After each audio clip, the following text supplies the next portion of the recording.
Volume 1, Synopsis. Every night he prayed to every god on earth, "Please transport me to a fantasy world when I wake up tomorrow." And then one day his prayers were answered. Just not in the way he had hoped for. Chapter 0. Prologue. Lee Jinsung loved fantasy. His passion for it surpassed the level of mere enjoyment, bordering on obsession. His interest and fascination with fantasy extended beyond simple fantasy novels to include copies of history and mythology that he would spend his entire paycheck on. As a result, he always wished. He wanted to go to a fantasy world, a world of wonder and magic. Lee Jinsung didn't just stop at dreaming. He quit his job and set off on a journey. For years, he sought out the mysterious wonders of the world, venturing into remote places where no one else dared to go. He conquered the tallest mountains in the world and even ventured to the southernmost reaches of the earth. He went to the very center of the earth, but naturally nothing ever came of it. Reality was the furthest thing from fantasy. By that point, he was tempted to give up, but Lee Jinsung couldn't bring himself to.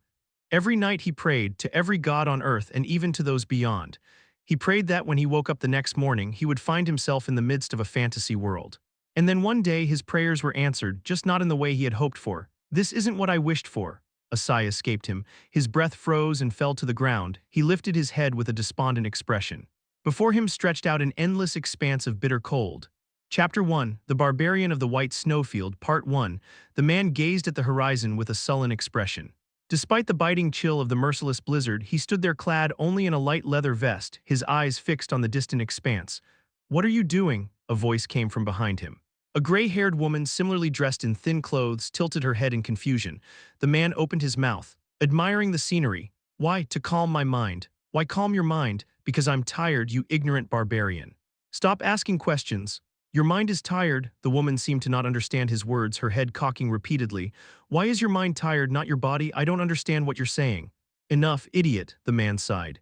"I told you I'd handle the perimeter. Why are you here? What's the matter?" 5 tribesmen ate the black scorpions. The man's face contorted.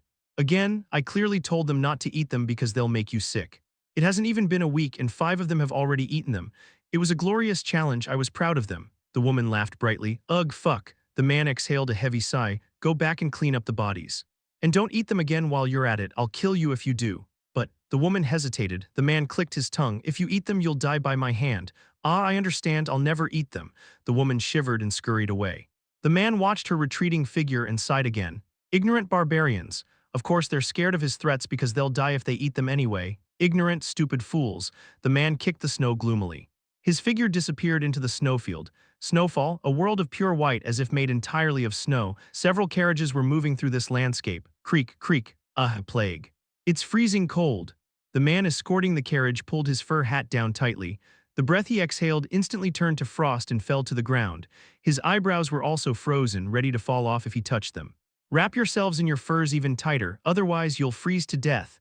The man who seemed to be the leader spoke in a low voice. The people pulled the collars of their coats even tighter. "Why, yes, we are." It's cold." Slowly they moved forward. The tracks of the carriage wheels and footprints were left on the white snowfield, and they were instantly covered in white and disappeared. A man watching the scene with weary eyes opened his mouth. "Captain, no matter how good the reward is, this is just crazy." The man raised his head. Front, back, left, right, all he could see was white. There was no creature with color here except for them. Crossing the white snowfield.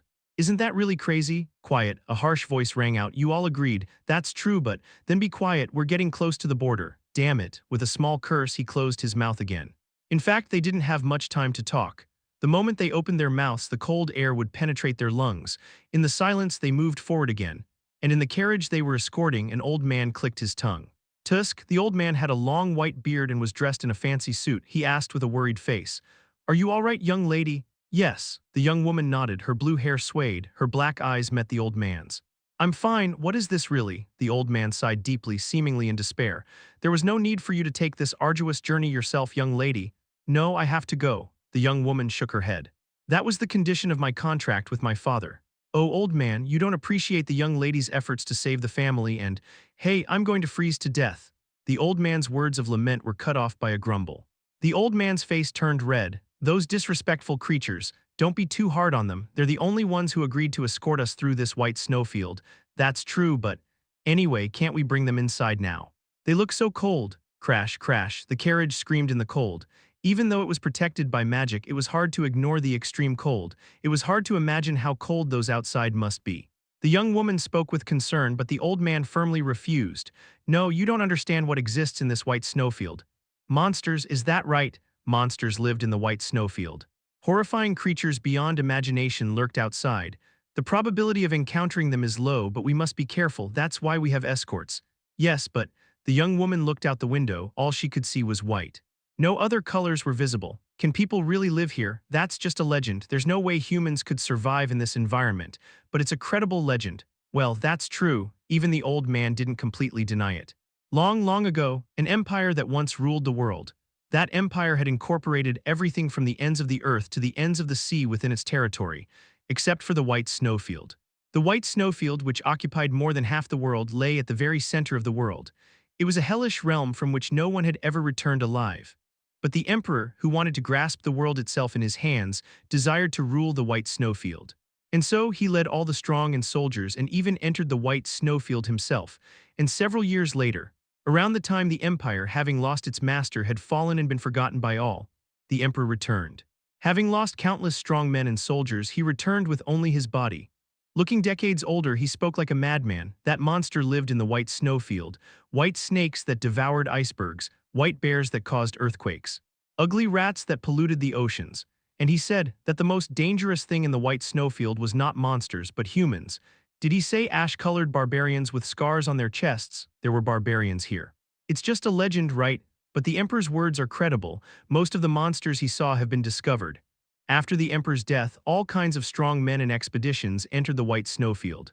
Most of them never returned, but a very small number survived to tell their tales of adventure. Their adventures included stories that matched the emperor's, but there are no stories of seeing barbarians, are there? Well, that's true. Even in those countless adventures, there was no information about barbarians. It was probably the emperor's mistake. It's not something we should worry about. The young woman closed her mouth at the old man's dismissal. As the old man said, it was not something they should worry about. Just then there was a knock on the door. We are approaching the border. Yes. Tension appeared on the faces of the old man and the young woman. The White Snowfield was not all dangerous. Through the sacrifices of countless explorers, the areas where monsters appeared had been somewhat cleared. The moment they entered there was a possibility of encountering monsters. The faces of the mercenaries hardened. Even though they had been quiet, their footsteps were now so quiet that they were almost inaudible. Not everyone who enters the border encounters monsters. The leader of the mercenaries spoke softly to ease the tension. If you move carefully, you can move without encountering them, and even if you do encounter them, you can probably defeat most of them. And what about the monsters we can't defeat? Don't we all die? I won't deny that. But I mean there's a good chance we can. Move slowly. Creak, creak, the sound of the wheels turning echoed softly. They swallowed their saliva and slowly moved forward, their muscles tensed all over their bodies. They prayed that no color other than their own would be visible in this white world, but reality mercilessly trampled on their prayers. Everyone stop. The leader who had been walking ahead stopped. There's something there. What is it? I can't see it very well. The blizzard was too fierce. They could only see a hazy figure and they couldn't even tell what kind of creature it was. The leader narrowed his eyes. I have good news and bad news. Damn it, tell me quickly. The good news is that it's small. There were countless monsters here and some of them were as big as mountains. If it was about the size of a human, they might be able to defeat it. The bad news is that it's coming towards us. There was no escape from the battle. Curses and the sound of metal rang out. One by one, they prepared for battle. In the carriage, the old man and the young woman clenched their fists tightly. In the tense atmosphere, the opponent gradually approached, and finally, its figure was revealed in the blizzard. The leader, who was about to charge with his sword drawn, stopped in his tracks. The eyes of the young woman, who had been anxiously looking out the window with worried eyes, widened. The creature that appeared was not a monster. A human, ash-colored hair as if it had been eaten by dust, swayed in the white, muscles as perfect as a statue, and an impressive scar on his chest that looked like a burst. A light leather vest that looked as if he didn't care about the cold. A barbarian, someone muttered. The barbarian, who had been silently looking at them, opened his mouth. I didn't want to go back, so I went out for a walk, but I didn't expect to be so lucky. For a moment, they doubted their own ears. From the mouth of a being that was the epitome of savagery, very fluent common tongue flowed out. Ash-colored eyes met theirs. Nice to meet you. Chapter 2, The Barbarian of the White Snowfield, Part 2. The fluent, dialect-free, and surprisingly neat common tongue struck their ears. They were so flustered that they couldn't answer. The barbarian glanced behind them. There were a considerable number of carriages, 8 in total. Merchants? Why yes, you're taking a dangerous route by crossing the snowfield on purpose. A deep voice rang out. The mercenaries hesitated with their swords drawn. They had thought it was a monster, but what appeared was a barbarian they had only heard of in legends. It was already hard to wrap their heads around, but he was also having a very fluent conversation. The barbarian looked at the mercenaries' uniforms and opened his mouth again. You seem to be mercenaries protecting merchants. Yes, merchant and mercenary, concepts that anyone living a normal life would know. But the other was a barbarian, a legendary being who lived in the snowfield, and that being understood those concepts. I recommend you go back, but I guess you don't have that in mind. The barbarian stroked his chin. A tense silence hangs in the air, and then, as if he had made up his mind, the barbarian raises his finger. You must have your employer in that carriage, right? The tip of his finger pointed towards a neat yellow carriage. I'd like to be hired too. What? Is it hard to understand? I mean, I'll help you cross the snowfield. I understand what you mean. The legendary barbarian, speaking fluently, suddenly makes a request. It was hard to keep up with the situation. The leader of the mercenaries barely managed to come to his senses. You don't mean to be hostile, do you? If I did, I would have killed you all. I see. The leader nodded at the languid words. He approached the carriage and knocked on the door. Did you hear that? Yes, a calm voice rang out. Inside the carriage, the old man was fumbling around with a white face. What is this? He over there wants to hire himself out to you. What do you think? The young woman closes her eyes for a moment and asks. If we fight, what do you think will happen? Personally, I wouldn't recommend it. I see. The young woman opened her eyes. Tell him we accept.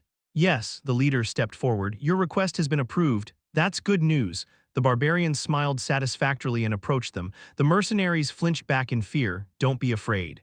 You're just employees. Can't I talk to my employer face to face?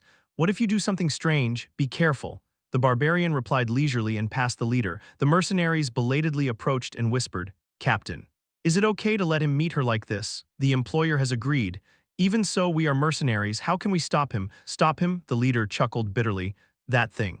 You're joking, right? The barbarian approached closer and closer. Inside the carriage, the old man's face was so white that he looked like he was about to faint. Oh, young lady, what is this? Calm down. Tap, tap, a knock sounded. A polite knock that didn't seem to fit the barbarian. It was a very strange sensation. May I come in? Yes, come in. Creak, the door opens. The young woman was instantly overwhelmed. He wasn't that big in itself. Only about 2 heads taller than a strong man, but it wasn't his body. He was wearing only a leather vest, so his skin was bare, every muscle twitched. His muscles were more like a statue than a living creature, a monster in human form. That was the impression the young woman had. The carriage was filled. The old man retreated as far as he could. I hope you will calm down. I have no intention of hurting you. Nice to meet you. Nice to meet you too, the barbarian smiled. His black eyes met the young woman's. It's quite warm in here. Even indoors, it must be difficult to maintain this level of warmth in this snowfield. It's treated with magic. At that moment, a strange light flashed in the barbarian's eyes. Magic, your mysterious power, right? I understand that concept. Is that so? The woman was perplexed. Her counterpart was a barbarian. He possessed a physique that was nothing short of a symbol of savagery. However, his vocabulary and speech were remarkably fluent and sophisticated. It felt like dealing with a noble who had received a high education. I understand, but this place is dangerous. The chance of safely passing through with those mercenaries is very slim, so I'll protect your lives. What do you want in return? The woman's mind raced. Most likely, what the other party wanted was food with a high probability. Alternatively, the likelihood of wanting cold weapons was high. Then how much could she afford to pay? She quickly pondered, but the words that came out of the barbarian's mouth exceeded her expectations. It's nothing remarkable. Quite simple, actually, the barbarian said lightly. Knowledge, knowledge beyond the snow, the information you possess, that's what I want. Knowledge and information. Yeah. There shouldn't be any loss. Having said that, the barbarian chuckled. At that moment, the woman almost wet herself without realizing it. Even though it was a simple laughter, it felt like being thrown naked in front of a predator. She pretended to be calm and slowly nodded her head. All right, understood. Good, the barbarian smiled satisfactorily. Then what is your name? I am Milna of the Akasha family. I'm Kettle. Nice to meet you. This time the conversation seems to flow. Kettle sighed with relief inwardly. It had been a while since he had a conversational partner. Most humans who saw him mostly panicked and thrust their blades. He had tried to calm them down and engage in conversation, but most of them were halfway gone in madness and babbled evil, making it impossible to have a proper conversation. This time, his counterpart's calm demeanor pleased him greatly. I didn't want to go back, so I came to take a look around, but what luck. He couldn't understand why people willingly entered such cursed places, but occasionally people did come from outside. As he couldn't escape from this cursed wilderness, the information he obtained from those who came from outside was incredibly valuable, above all else. It's like feeling healed when conversing with civilized people after dealing with ignorant barbarians. Kettle asked Malna many questions. About the situation outside, about the relationships between nations, about the state of the world. The more questions he asked, the more confused Malna became as she answered. These were not the kind of questions one would expect from a barbarian who was only known from legends in the snowfields. I see, Kettle nodded in response to Malna's answer. So the outside world isn't exactly peaceful either.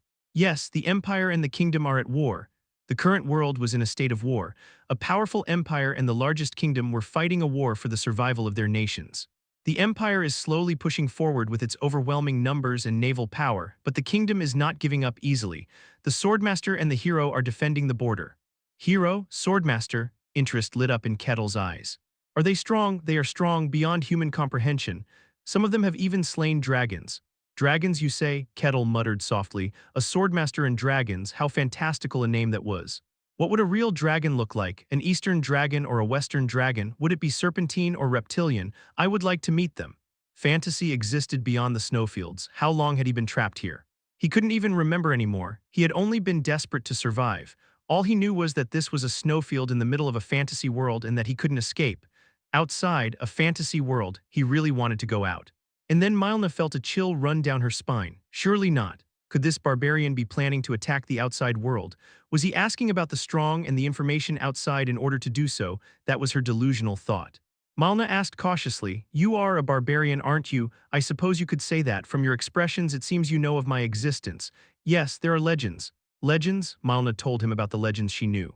Kettle chuckled when he heard the story. "So that's how the story goes. The Emperor was that madman, the Emperor. I thought he was just a lunatic." "Yes, no, Kettle shook his head. "Your legends are probably right. There have been others like that before." Is that so?" She received the answer that the legend was true from the legendary being himself. Awe filled Milna's eyes. She was talking to a legend right now. Surprised by that fact, she missed one thing in Kettle's words. He spoke as if he had experienced the stories of ancient legends firsthand. As the conversation progressed, Milna's guard against Kettle gradually diminished. She began to ask questions little by little. "You seem to know our language and knowledge. Many people passed through here a long time ago. They were all dying, buried in the snow. I learned in exchange for protecting them. I'm not sure if they made it back safely. They probably didn't. If they had returned, news about the barbarians would have spread. That's unfortunate. But that alone didn't explain the barbarian's fluent vocabulary and knowledge. His knowledge seemed exceptional to the point where it couldn't be reached without making an effort. After a moment of silence, Kettle asked, "Are you transporting weapons?" "Oh, yes." "How did you? I hear the sound of sharp iron from the carriages. It's unmistakable." Is that so?" This was a white wilderness. The cold was so intense that it was difficult to have a proper conversation. Moreover, the carriages were completely sealed, so there was no way the sound could be heard outside. "There seem to be quite a few carriages. Is there a reason to pass through this wilderness?" "We need a lot of money." Milna bit her lip tightly. Her family had been engaged in commerce for generations. However, due to recent interference and machinations from the surroundings, they had incurred considerable debt. The family itself was in a precarious situation. It was a peddling venture to resolve that debt. Kettle understood her words. "Are you planning to sell weapons to the kingdom at war with the Empire?" "What?" Milna's pupils dilated. She hadn't mentioned the destination. "How did you know? There are only 2 countries that would want that many weapons." Kettle said solemnly, "The Empire or the Kingdom, but the Empire has already been mentioned as a buyer in bulk. It means there's no problem with the supply of weapons. That leaves only one kingdom. When demand exceeds supply, prices rise. I don't know the value outside, but with the amount like this, it wouldn't be insignificant.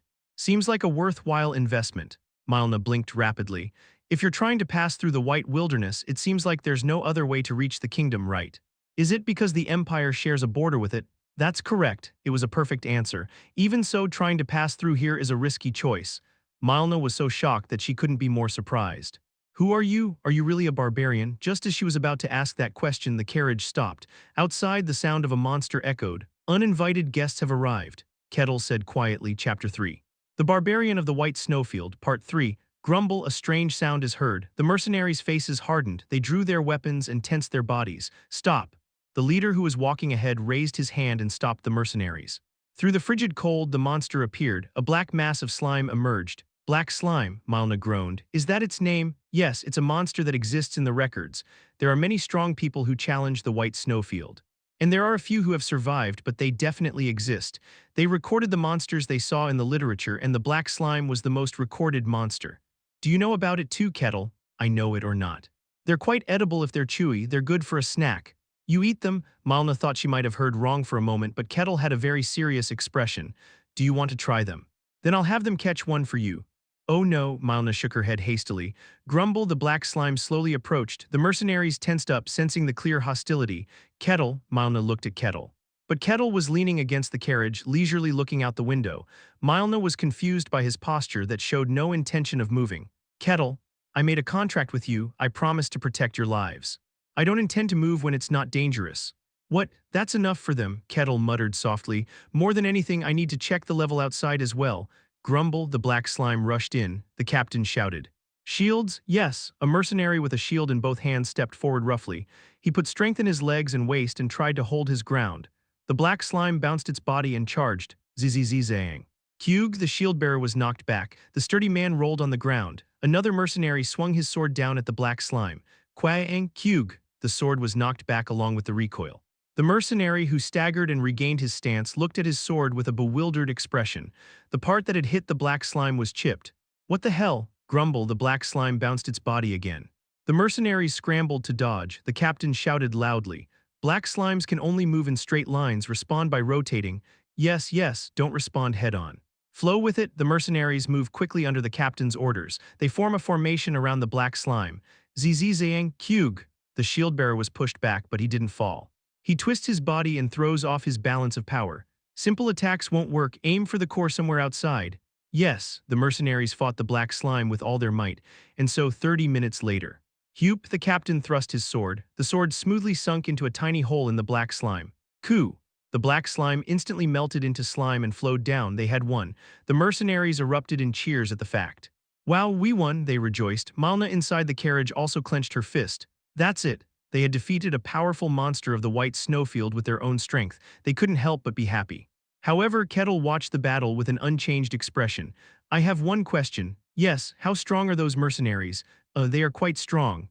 In the first place, it was impossible to accept a request to enter the White Snowfield unless they had enough confidence. They are quite famous on the continent.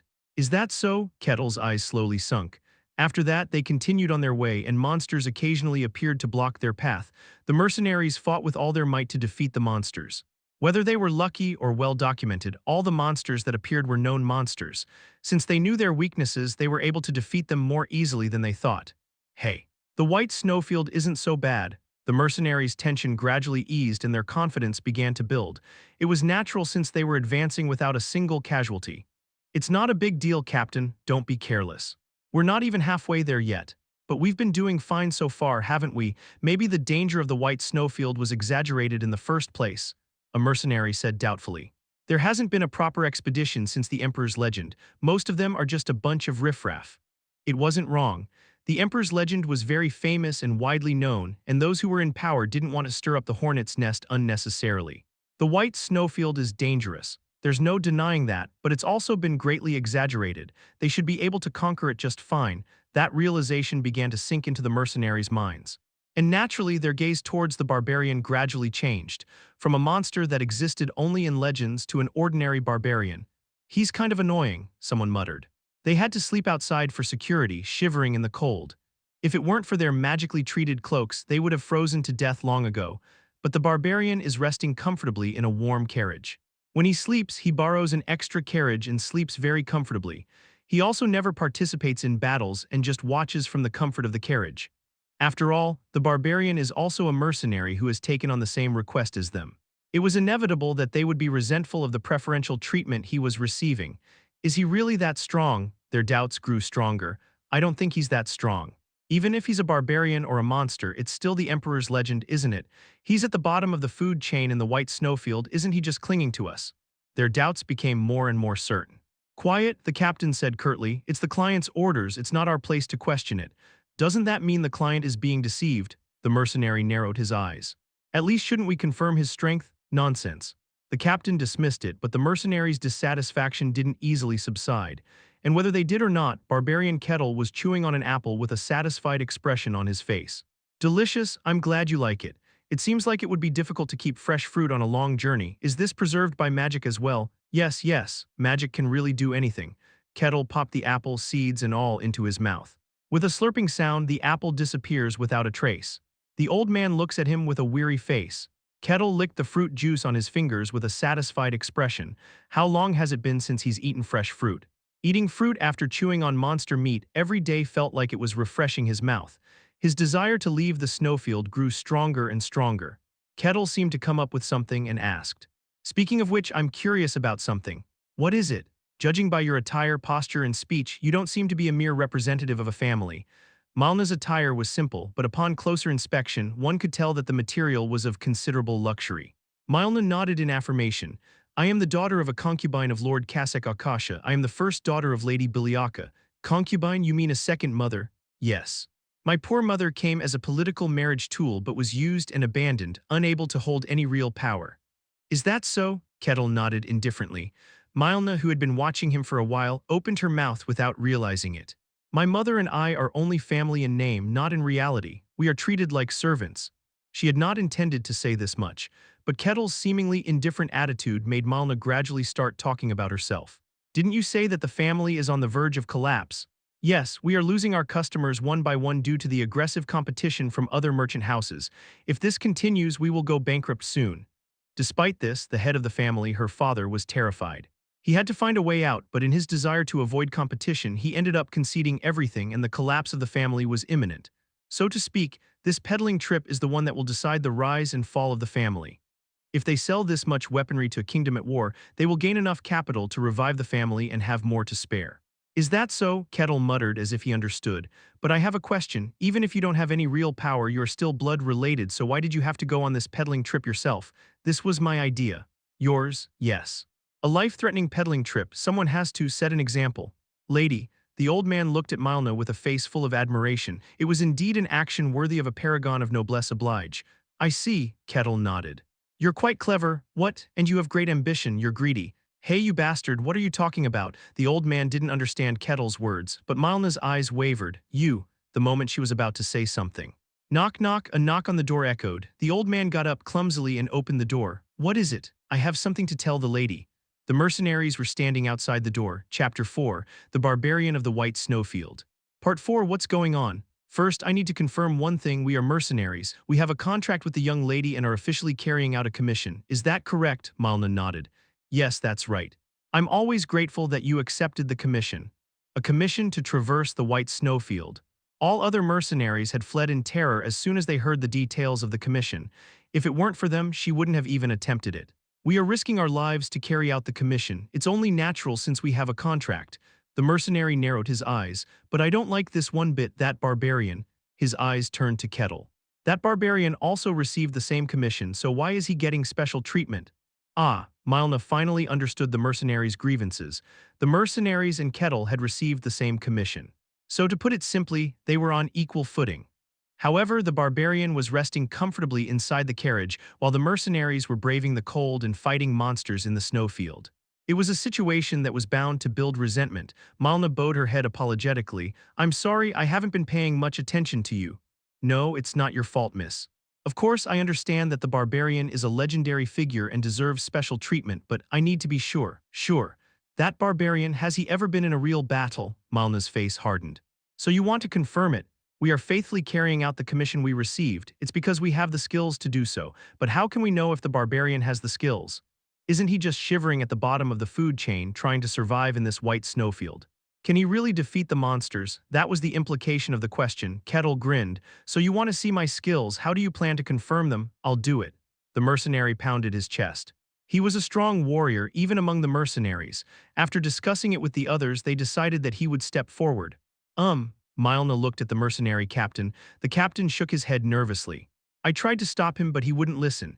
And he's not really wrong either." Confirming his skills, it was necessary in itself. All that was left was one thing. Kettle's answer. Kettle chuckled. "I don't mind, but it's impossible." "What?" The mercenary's face contorted. "Are you trying to run away like a coward?" "It's not running away, it's just the way things are. Screw the situation." The mercenary was convinced. The barbarian was weak. He was nothing more than a weakling who barely survived at the bottom of the food chain in this white snowfield. Milna was also confused. If Kettle was not really weak, there was no reason to refuse. You tricked us well, you weakling. Come out here, the mercenary grabbed Kettle's shoulder. He was trying to drag him out by force, but the mercenary's face hardened as he exerted force on the hand that was holding his shoulder. He couldn't move. It wasn't that he was simply resisting or that it was heavy. It felt like he was rooted to the spot, like an ancient tree that had stood in the mountains for hundreds of years. Kettle slowly stepped out of the carriage. The current situation evoked no emotional change in him. No human's emotions would change just because ants were crawling around at his feet. The mercenaries hesitantly stepped back. We have an unwelcome guest. What nonsense. The mercenary tried to say something. Mortal weaklings from outside have come. A massive voice echoed through the snowfield. Their bodies froze at once. Slowly but surely, the huge sound got closer. It didn't sound like a mere living creature. It was something bigger than that. It sounded like nature itself was moving. I'm going to have a treat for a change, a laugh was heard. A sharp sound pierced their ears. Their heads slowly turned. The snowfield storm parted and it revealed itself. It was a snake, a white snake. With black stripes, it was looking at them with its forked tongue out. On the outside, it looked like an ordinary snake. There was nothing special about it at all, but it was different in size. Its eyes were big enough to fit all of them inside. Its body stretched out of sight towards the far end of the snowfield. It was more than just huge. It was big enough to wrap around mountains, connect the ends of the ocean, and reach the sky. White snake. The white snake that devoured icebergs in the Emperor's records. Their bodies froze solid.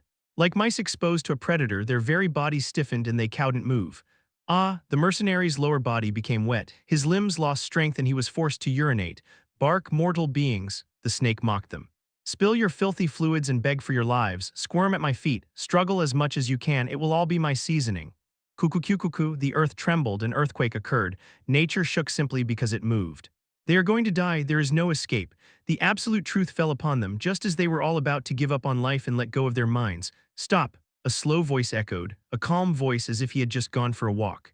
These are my guests. The barbarian slowly stepped forward. Go away, snake. The white snake's voice was shaken. A creature that seemed no different from the incarnation of nature was shaken by the sight of the barbarian Kettle. How did you get here? That's none of your business. Step by step, the barbarian calmly walked forward. The huge white snake flinched and pulled its head back. I have a request from them. The content of the request was to protect their lives. So get lost, snake. Have you forgotten the rules of the snowfield? Once you leave your tribe's territory, that's none of your business either. Kettle scowls. The white snake licks its tongue and lowers its posture. That huge snake was scared of the barbarian, who was no bigger than a bug compared to it. It was an obvious expression of emotion that even ordinary humans could notice. Don't laugh, the snake roared. It raised its head roughly as if it didn't want to admit that it's scared. I am a snake, barbarian. How dare you, a mere mortal, give orders to me who is promised immutability? The snake charged forward. Shaking its body, it opened its mouth wide and rushed towards them. The frozen earth screamed and a storm broke out. Kaya. Literally, the pressure of a mountain rushing towards them. The pressure was like a mountain rushing towards them. The mercenaries cowered. They closed their eyes in anticipation of the impending collision, and Kettle calmly clenched his fist. Then let's meet. He stomps his foot. He twisted his waist and swung his arm. A tiny fist was swung towards the charging snake, and a shockwave exploded. The mercenaries covered their ears, unable to even scream. It was a powerful sound that felt like their eardrums were going to burst. The shockwave tried to blow their bodies away. The mercenaries' bodies were thrown to the ground. Kaya, lady, the carriage was not safe either. The carriage shook violently from the shockwave. Malna barely hung on by grabbing the wall. As the shockwave finally subsided, they slowly opened their eyes, and their pupils dilated. An endless blizzard had always raged in the white snowfield.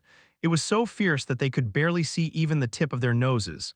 But now, that blizzard has completely disappeared. As if after a rainy day, everything was clear and they could see all the way to the horizon of the white snowfield. And one more thing, the head of the snake was floating in the air. It was flying around, wobbling as if it had been hit by something powerful. Not long after, the snake fell to the ground with a crash. Coo-woo-woo, a huge roar echoed. I guess you have to be hit to listen. Kettle turned his hand. He was still there, unchanged. Kettle. I'd like you to wait a moment. Please organize yourselves and come. It won't take long. Kettle kicked the ground. The earth split open. In an instant, he became a dot and charged towards the snake. Coo-woo-woo, a collision spread. A sound that literally sounded like the world was tearing apart. They watched the scene in silence, speechless. After that, the mercenaries didn't say a word. On the contrary, whenever Kettle approached, they shook their pupils violently and kept Kettle away from themselves.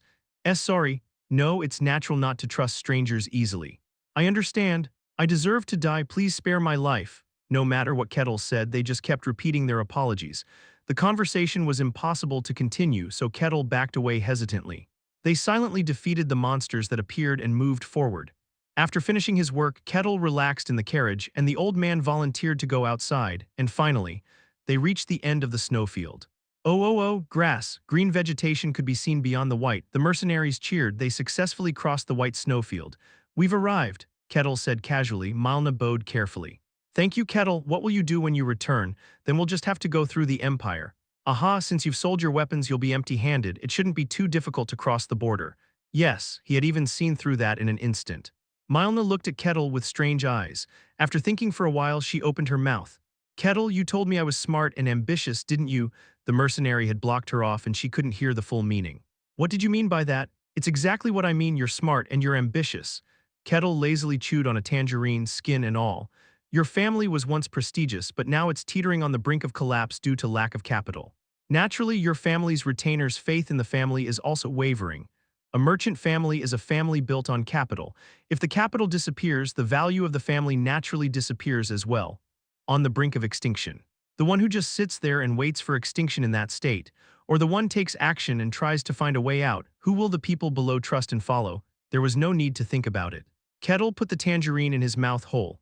You said you were a concubine's daughter. That means you have the right to lead the family. On the contrary, the people below will feel closer to you. Isn't that right? Milna's eyes wavered. But I don't have any real power. Real power comes from whether the people below trust and follow you. If you save your family with this trip, you'll be the hero who saved your family. If they sell these weapons, they will get enough money to revive the family and still have some left over. The servants will support you, not your father. From there, things will go so far that your father and brothers won't be able to say anything. Wrong. No, it was the perfect answer. Milna's hair stood on end. It felt like he was looking into her head. No one had ever understood her psychology as well as the barbarian. What on earth does this barbarian see? What is going on in this barbarian's head? She couldn't even guess. And Kettle felt a sense of satisfaction inside. That's the right answer. It has always been the case in any era that someone who is not in a position of succession takes on a dangerous challenge to inherit the family. Moreover, he had read many books on history, mythology, and related subjects. There were countless cases like Milna's among them. As the scene unfolded before his eyes, Kettle felt as if he had stepped directly into history. A smile of joy spread across his face as he spoke. Even so, choosing a challenge that risks your life is a worthy endeavor. It is a testament to your abilities and the challenges you have overcome. You have every right to be proud. Milna narrowed her eyes. Kettle was intelligent, extraordinarily so. There was no comparison to the shallow, self-proclaimed intellectuals who flaunted their education and his strength. The power that had allowed him to repel the white serpent without a scratch. Milna was a merchant's daughter. Her eyes gleamed with greed. Perhaps, do you have any plans to leave the snowfields? I've heard that you are quite curious about the outside world. Well, yes. Kettle asked Milna many questions about the outside world. His curiosity was intense and profound, far beyond mere inquisitiveness. Then would you like to join me? Milna was a merchant. A merchant must never miss an opportunity. I can teach you a lot. I can give you anything you desire. I can show you all the pleasures of the outside world. Those are indeed tempting words. They were truly tempting. He longed to escape this place immediately. He yearned to leave the snowfields filled with nothing but white and monsters and experience the wonders of a normal fantasy world. Dragons and elves, swords and magic. A world where they lived and breathed. The magic he had always craved was right in front of him, but Kettle shook his head. I'm sorry, but that's impossible. I still have work to do here. Work, is it? Yes. Until that is finished, it will be difficult for me to leave. I see. After a moment's thought, Milna reached into her neck. A necklace appeared in her hand. She held it tightly and broke the chain. Please accept this as a gift. It was a wooden carving. If you ever decide to leave the snowfields and seek out the Akasha family, please show them this carving. I will gladly accept a gift. Kettle did not refuse. Milna bowed politely. Thank you so much, Kettle. I pray that we meet again someday. The carriage rode out of the snowfields. Kettle watched in silence as it disappeared into the distance. After some time, Milna turned to look back. The barbarian's figure had already vanished, swallowed up by the snow-covered expanse. Chapter 5. The Elf, Part 1. He still had no idea what had happened. When he woke up, he found himself in a snowy wasteland transformed into a barbarian. There was no time to figure out why. The biting cold turned his breath into frost. It was impossible to even warm his body up, let alone farm. Even when he lit a fire, it would go out in an instant. The bitter cold that froze everything was the very embodiment of harshness. That wasn't all. All that existed here were endlessly powerful and terrifying monsters. Things out of nightmares lunged at him, trying to kill and devour him. The only thing that mattered was survival. He didn't have the luxury to care about anything else. He fought desperately to survive. He killed monsters, skinned them, and wrapped their hides around his body. He gulped down their warm blood before it froze. He led his tribe and wandered all over the place. Only when a certain degree of stability was achieved did he finally have the time to look around. Humans who occasionally came from outside informed him of the existence of a world beyond the snowfield. And then he realized. He had arrived in the fantasy world he had always longed for. That the outside of this terrible snowfield was a world of fantasy. He wanted to run out there right away, but he couldn't. This damn snowfield had a powerful constraint. He couldn't leave the snowfield until he solved that constraint. So he did his best. The fantasy he had always longed for was just beyond that. He had enough motivation. He went beyond mere survival and began to move in earnest. He trampled on monsters and solved the constraints one by one. In the process, time passed that easily surpassed his original life. In the midst of life and struggle, the past was not important at all. For an ordinary person, it would have been time to forget their memories of their previous life and live as a barbarian of the snowfield. But Kettle was different. He focused on his one goal, to travel the fantasy world. Even though time had passed enough for him to forget himself, he never lost sight of that goal, and finally, just then, after overcoming all those trials and tribulations, I'm here. The barbarian Kettle set foot on the green grass. How long has it been since he's seen grass? He felt like he was going to cry with emotion.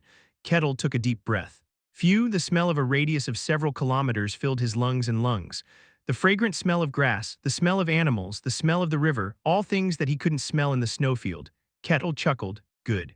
Very good. Kettle reached out and touched a nearby leaf. The rough texture of the leaves felt good on his hands. Ha ha, he was so happy he thought he might go crazy. Kettle grabbed a handful of grass that was carelessly spread nearby and stuffed it into his mouth. The common sense that most wild grasses were poisonous crossed his mind, but he didn't care. Even the spiders contaminating the millennium ice couldn't poison him. The defense mechanisms of ordinary plants couldn't affect his body. Kettle chewed on the grass, bitter. It tasted terribly bad, but he was delighted. Ha, he continued to laugh while digging the dirt beneath the tree. With every movement of his hand, the soil flowed out like sand. Kettle continued to chew on the tree roots. If someone saw him, he would look like a madman, but he didn't care. Kettle chuckled to himself. Good, very good. He had finally escaped this damned wilderness. He always wanted to get out, but the damned system blocked his path. This cursed window. Kettle looked at the empty space with a disgusted face.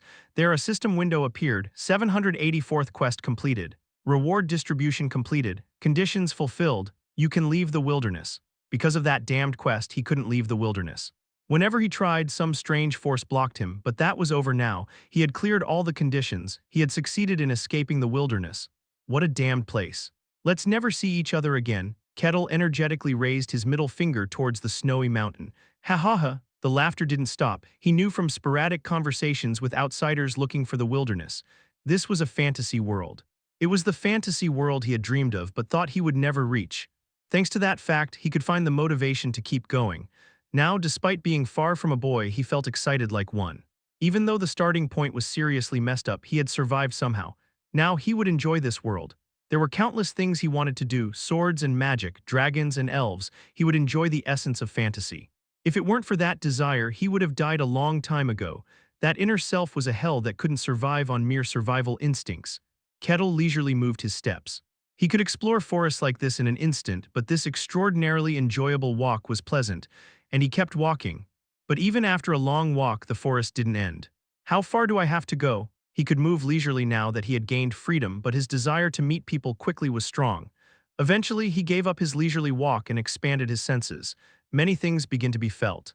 The rustling of leaves, living, breathing wild animals, fish flicking their fins in the stream, and the sounds of countless human-sized footsteps. Oh, there was a place where the footsteps were gathering. It must be the village. Kettle's face flushed with excitement. Can I finally see a civilized village? His companions were ignorant brutes who made do with sleeping in the snow without proper shelter. When he talked about the need for shelter, they just blinked their eyes and didn't understand. That's how much he longed for a systematically designed human village.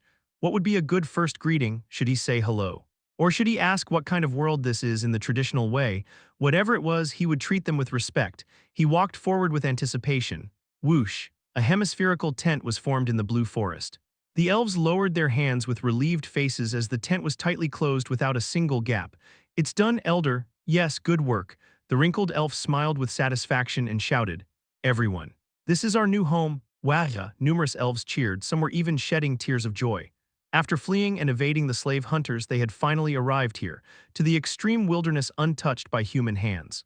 "Everyone unpack your belongings and make your homes." Yes, the elves moved briskly. They started building houses by weaving branches together. The elder watched the scene with satisfaction. Then a young elf approached and asked cautiously, Elder, yes, is this really safe?" "It is safe," the elder said with a confident face. "This is the extreme wilderness. Humans cannot come here. Haven't I checked many times that there are no signs of humans?" "Yes, I know that too. But the wilderness where humans do not go, there was a reason for that. Isn't the snowfield nearby?" The elder realized what the young elf was worried about and chuckled. "Are you worried that the monsters of the snowfield might come out?" "It's close, it's too close." The White Snowfield, a place in the center of the continent where all the terrible and powerful things in the world gather. Their new home was only a few hours' walk from the snowfield. The young elf was afraid of that, but the elder just shook his head as if to say not to worry. "No problem. There have been no stories of anything coming out of the wilderness for thousands of years. Besides, didn't we put up the tents just in case?" The tents that obscured their presence and made them look like an ordinary forest. After several months of designing with the ancient elf's magic they had barely found, they finally made them. As long as these tents were there, outsiders couldn't approach them. And even if the monsters from the wilderness come, there's no problem. "We have the queen with us." Finally relief dawned on the young elf's face, their rightful queen who had appeared after hundreds of years, a formidable figure engraved in elven history. "That's right, she's protecting us." "Yes. Even the monsters from the wilderness won't be able to reach our queen, so don't worry." The elder spoke with confidence. Kettle tilted his head. "It feels like I tore something." Did he touch something? He wasn't sure. It felt like something had touched him, though. If his senses were confused by it, he didn't need to worry about it. Kettle casually switched his focus. Moving towards where he felt a presence, Kettle soon saw a figure. Instinctively, Kettle suppressed his presence, concealing one's presence when encountering something. It was a behavior close to instinct that had been ingrained in him since the wilderness. Kettle's pupils widened as he confirmed the figure. An elf, the pointed ears caught Kettle's eyes first. The presence resembled a human, but it wasn't human. Pointed ears, distinct features sharp enough to be called beautiful even for a child. Lightly dressed in cloth, it was an elf. Unknowingly, Kettle let out a sigh, one of the first races that came to mind in a fantasy world. He hadn't expected to encounter an elf so soon. The elf child, whether lost or not, was wandering through the forest with a fearful expression. His pointed ears perked up like a rabbit's. Oh wow, a real elf, not something seen in books or illustrations, but a real elf. He felt like he might cry with emotion. No, tears actually welled up in his eyes. "I did well to survive." Just this one encounter felt like a reward for all the hardship he had endured. The elf continued to move, unaware of him, and Kettle gradually approached. When they were within reach, the elf seemed to sense something strange and looked around with his ears perked up.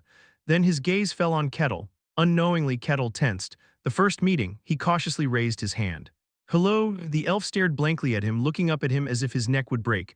Then his eyes rolled back. Kettle instinctively caught the collapsing elf child. Kettle scratched his cheek. He was quite large in stature. The child could only reach his knees at best. Such a presence suddenly looking down at him would surely astonish the child to the point of fainting. What a shame! It was their first meeting, yet they couldn't have a proper conversation. Kettle embraced the child. Since it had come to this, he decided to take the child to the village. It might not be a bad idea after all. He could be seen as a benefactor for bringing the unconscious child. Although it varied in myths, elves were generally known as a peaceful race corresponding to order. Unless they showed hostile behavior first, they were treated with kindness. So perhaps they might receive hospitality. Elven hospitality, what would that feel like? He was very much looking forward to it. With cheerful steps, Kettle headed towards where he felt several signs of life. Chapter 6, The Elf. Part 2. It didn't take long for Kettle to arrive at the elves' village, and the reception he received was the complete opposite of what he expected. Could it be a human here too? No way. "My child," countless shocked and hostile gazes turned towards Kettle. With a troubled expression, he looked back at them. "This is different from what I expected." The elves were undoubtedly incredibly beautiful. Each and every one of them was more beautiful than anything Kettle had ever seen, and even the aged ones had flawless appearances. Under ordinary circumstances, he might have been filled with admiration and awe, but the situation wasn't ordinary. The elves were hostile towards him. "My child," the mother of the child in Kettle's arms cried out with despair on her face. It was then that Kettle realized they saw him as an outsider who kidnapped a child. The elder looked at the child in Kettle's arms with a stern face. "This is unacceptable. This place was undoubtedly a remote area untouched by humans, so how could a human be here?" Despite being oddly large in stature, the opponent was clearly human. "There must be a barrier. How, Elder? There's a rift in the barrier." "Is that so?" Their location had been discovered. The elder frowned. The barrier was made by ancient elf magic. It was impossible to approach it with a clumsy method. The fact that it was broken meant that the humans had come prepared. "When did they start tracking us?" "No." There was no time to think about that. The elder asked urgently, "Where is the queen? The humans will arrive soon. The queen is currently away for reconnaissance in the vicinity." Of all times, disaster upon disaster. As Kettle listened to their conversation, he scratched his cheek. The distance was quite far, but he could hear as if they were chatting right next to him. Kidnapper. Thinking rationally, there was nothing strange about it. They were elves and he was a human. It was quite a famous story for humans enamored with the beauty of elves to kidnap them. With an elf child in his arms, even more so. At least that's what they would think first. First, he needed to clear up this misunderstanding. "I am not your enemy, I am, you bastard. If you don't return the child, I'll chase you to death." Kettle's words were cut off mercilessly. There was no sign of believing whatever he said. Then actions had to speak louder than words. The child, who had suddenly awakened, was trembling in Kettle's arms.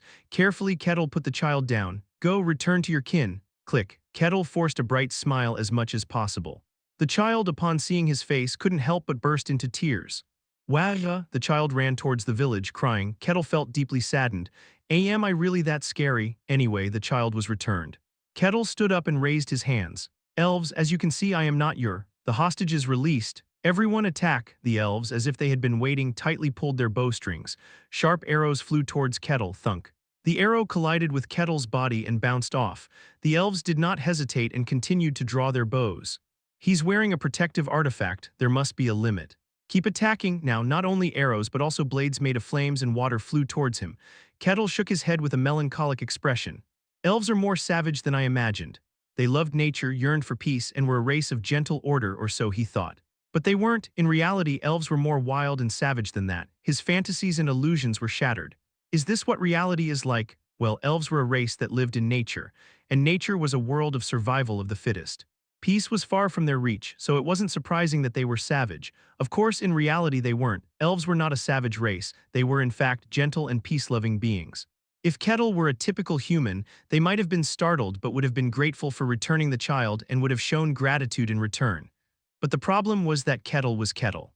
Kettle was a barbarian of the White Snow Plains. He was a presence of terror. The intense aura emanating from him was overwhelming the elves. For them, it felt like when a herbivore was exposed to a carnivore. Elves, being beings of nature, were extremely sensitive to such sensations. The instinctual fear was paralyzing the elves' rationality.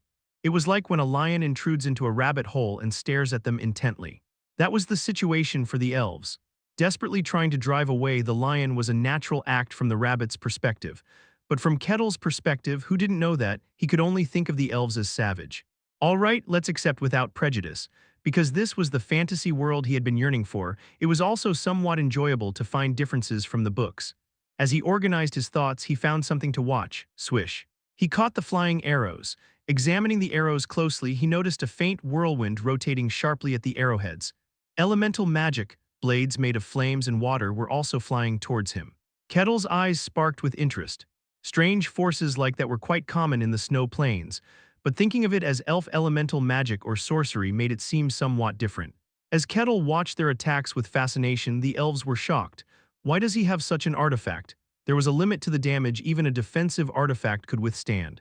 But even though they all attacked with full force, the artifact showed no signs of breaking. While it was somewhat amusing to watch, he wanted to start a proper conversation soon. But no matter what he said, they showed no signs of listening. "I guess I have to calm them down." Kettle raised both arms. Thinking it was an attack, the elves cast protective magic. The two arms collided like clapping, and a shockwave spread. Quering area. The protective magic shattered like glass. Trees' roots were uprooted, branches swirled and fluttered far away. The elves who couldn't withstand it tumbled on the ground with just one clap. That was enough to end the battle. What is this? The elves were astonished. That clap wasn't some magical attack, it was pure physical force. The shockwave created by the clap had overturned everything. Oh my, but Kettle was also bewildered. Is this too much power? Perhaps because he had always faced either monstrous foes or disgustingly weak ones, he couldn't grasp how much force to use. Still, he had reached a state of temporary calm by force. Kettle cleared his throat and began speaking again. I am not your enemy, elves. As his words continued, the sound of wind echoed. With a sharp sound, a translucent arrow flew towards Kettle, a very beautiful trajectory.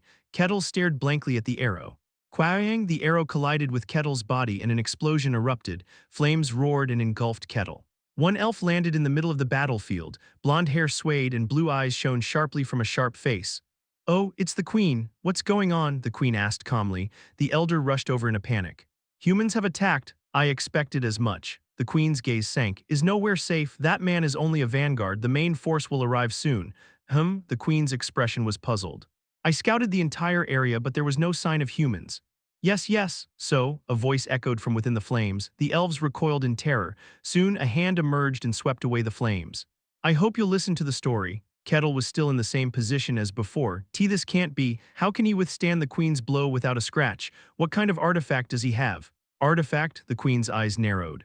Kettle's attire was very light, a hatchet hanging at his waist, a necklace made of wood, and a leather pouch hanging from his leather belt was all there was. If it was an artifact to block her blow, it should have had enough power, but there was none of that. It meant that Kettle had overcome it purely with his own strength. Is even a strong man like you targeting us? Humans are truly despicable. That's not what in that case, prepare to regret your choice. The queen drew her bow. I am the queen of the brown-tinged leaf tribe. Human, dare you face the consequences of daring to covet us?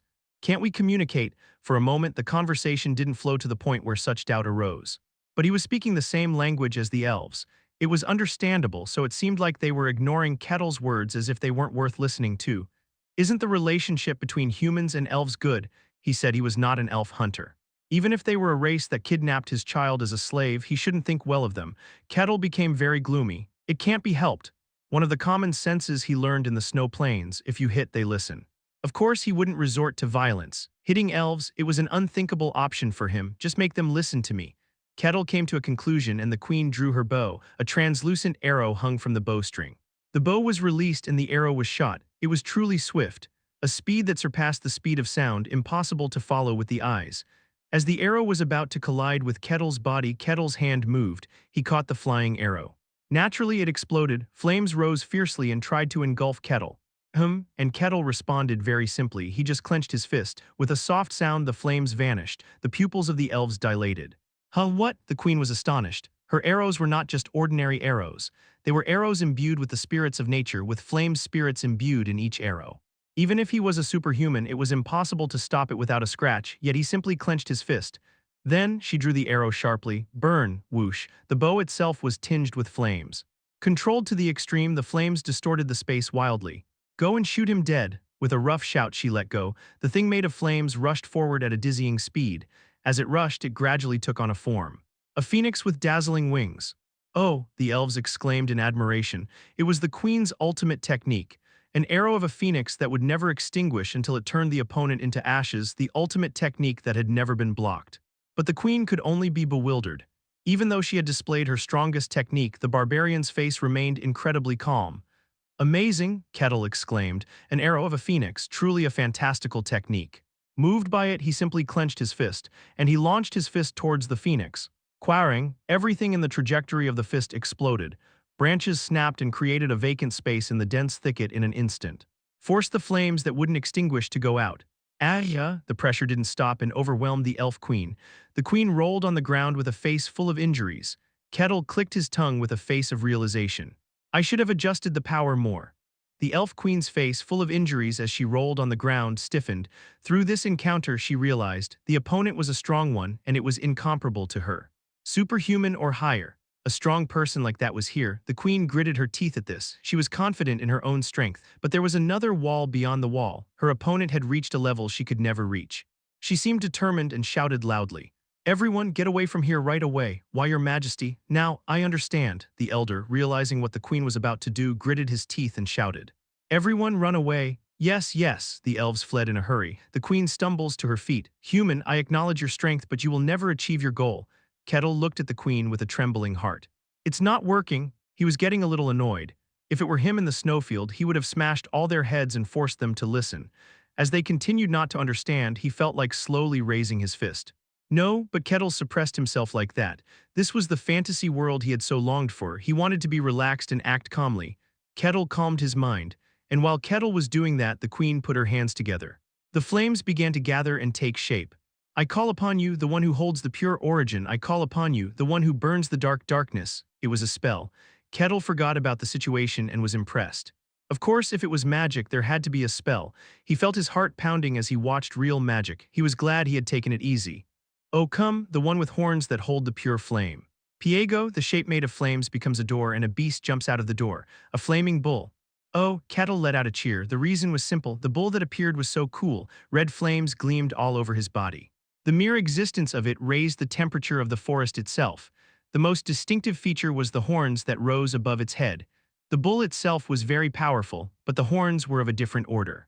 It was a difference that even Kettle, who was seeing a spirit for the first time, could tell. That's a spirit and this is fantasy. The things in the snowfield were very gruesome and alien. They were closer to nightmares than fantasy creatures. There were cute ones like black slimes and somewhat fantasy-like ones like snakes, but they were in the extreme minority. The vast majority were things that even looked bad. On the other hand, what about the bull in front of him? A bull with horns that burned with flames. It was a creature full of romance. While Kettle was moved, the bull exhaled with a rough face. Did you call me? Piego scratched the ground with his foot in an annoyed tone. I have to help you according to the king's orders, but it's still not worth the contract. It's full of annoying things. Shut up. The queen said gruffly. Piego, the highest elemental spirit of fire, a being with unparalleled power. And as such, he did not easily follow the orders of the contractor. Just as a trainer cannot perfectly control a carnivore, so too were the spirits. The stronger the spirit, the older it was, and thus the stronger its pride. And there too, the highest elemental spirit of fire. Piego was a being with horns that held the pure flame, the very concept of fire itself. Originally, it was a spirit that was even difficult for the queen to call. She had barely managed to contract it with the help of another tribe. Fulfill the contract, Piego. It's annoying, but that's the contract. So this contract is to kill the human in front of me. Piego exhaled and looked at the human in front of him. The human, who was strangely moved and looking at him, made him doubt his eyes.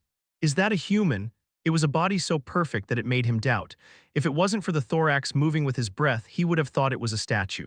Chapter 7, The Elf, Part 3, The Queen nodded. It's a human, they've invaded our territory. HMPH, to think they'd dare to meddle with the beings of nature over such petty matters, it's decided. Let's incinerate them without leaving a trace. As soon as the words ended, Piego spun on his heel, and a storm of flames descended. Starting from his horns, the storm engulfed Kettle in an instant. It was pure flame.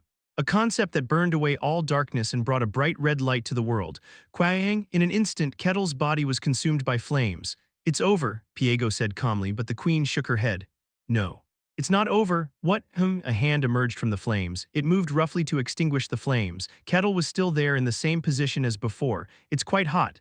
Despite the words, his expression was incredibly calm. Piego's fiery form trembled more roughly. How? What he wielded was pure flame. It was something close to the essence of nature. Even the strongest would inevitably suffer damage if struck head-on by such pure spirit power. Yet here he was, seemingly unscathed. I see, you possess the power to wield the beings of nature, but that's all. The horns burned even more fiercely. Piego bent his front legs. He exerted force with his hind legs. Flames exploded backward like jet engines. Die by my horn, Kuung, the bull charged. He thrust his rough horns forward to impale Kettle, and Kettle lightly extended his hand. Quang, an explosion occurred. Spirits were beings of nature. Inherently, they didn't affect nature itself, but the grass, the trees, ignited with flames. It was a concept overwhelmingly covering other aspects of nature with fire. The queen hurriedly enveloped herself in flames. The power of a supreme spirit was unmatched. Even those nearby would struggle if they weren't as powerful as her. It was inconceivable that someone hit by such a blow would be unscathed. But this can't be. Astonishment erupted from Piego's mouth. His horn was blocked by Kettle's palm. The horn, imbued with pure flame, couldn't penetrate simple human flesh. Piego hastily exerted even more force. Kettle's body was completely engulfed in flames, but nothing changed. Even the primordial flame couldn't burn human flesh. Kettle calmly clenched his fist. It's comforting to have the form of a beast. His fist rose slowly. Piego, sensing danger, tried to withdraw, but the head held by Kettle's hand didn't move.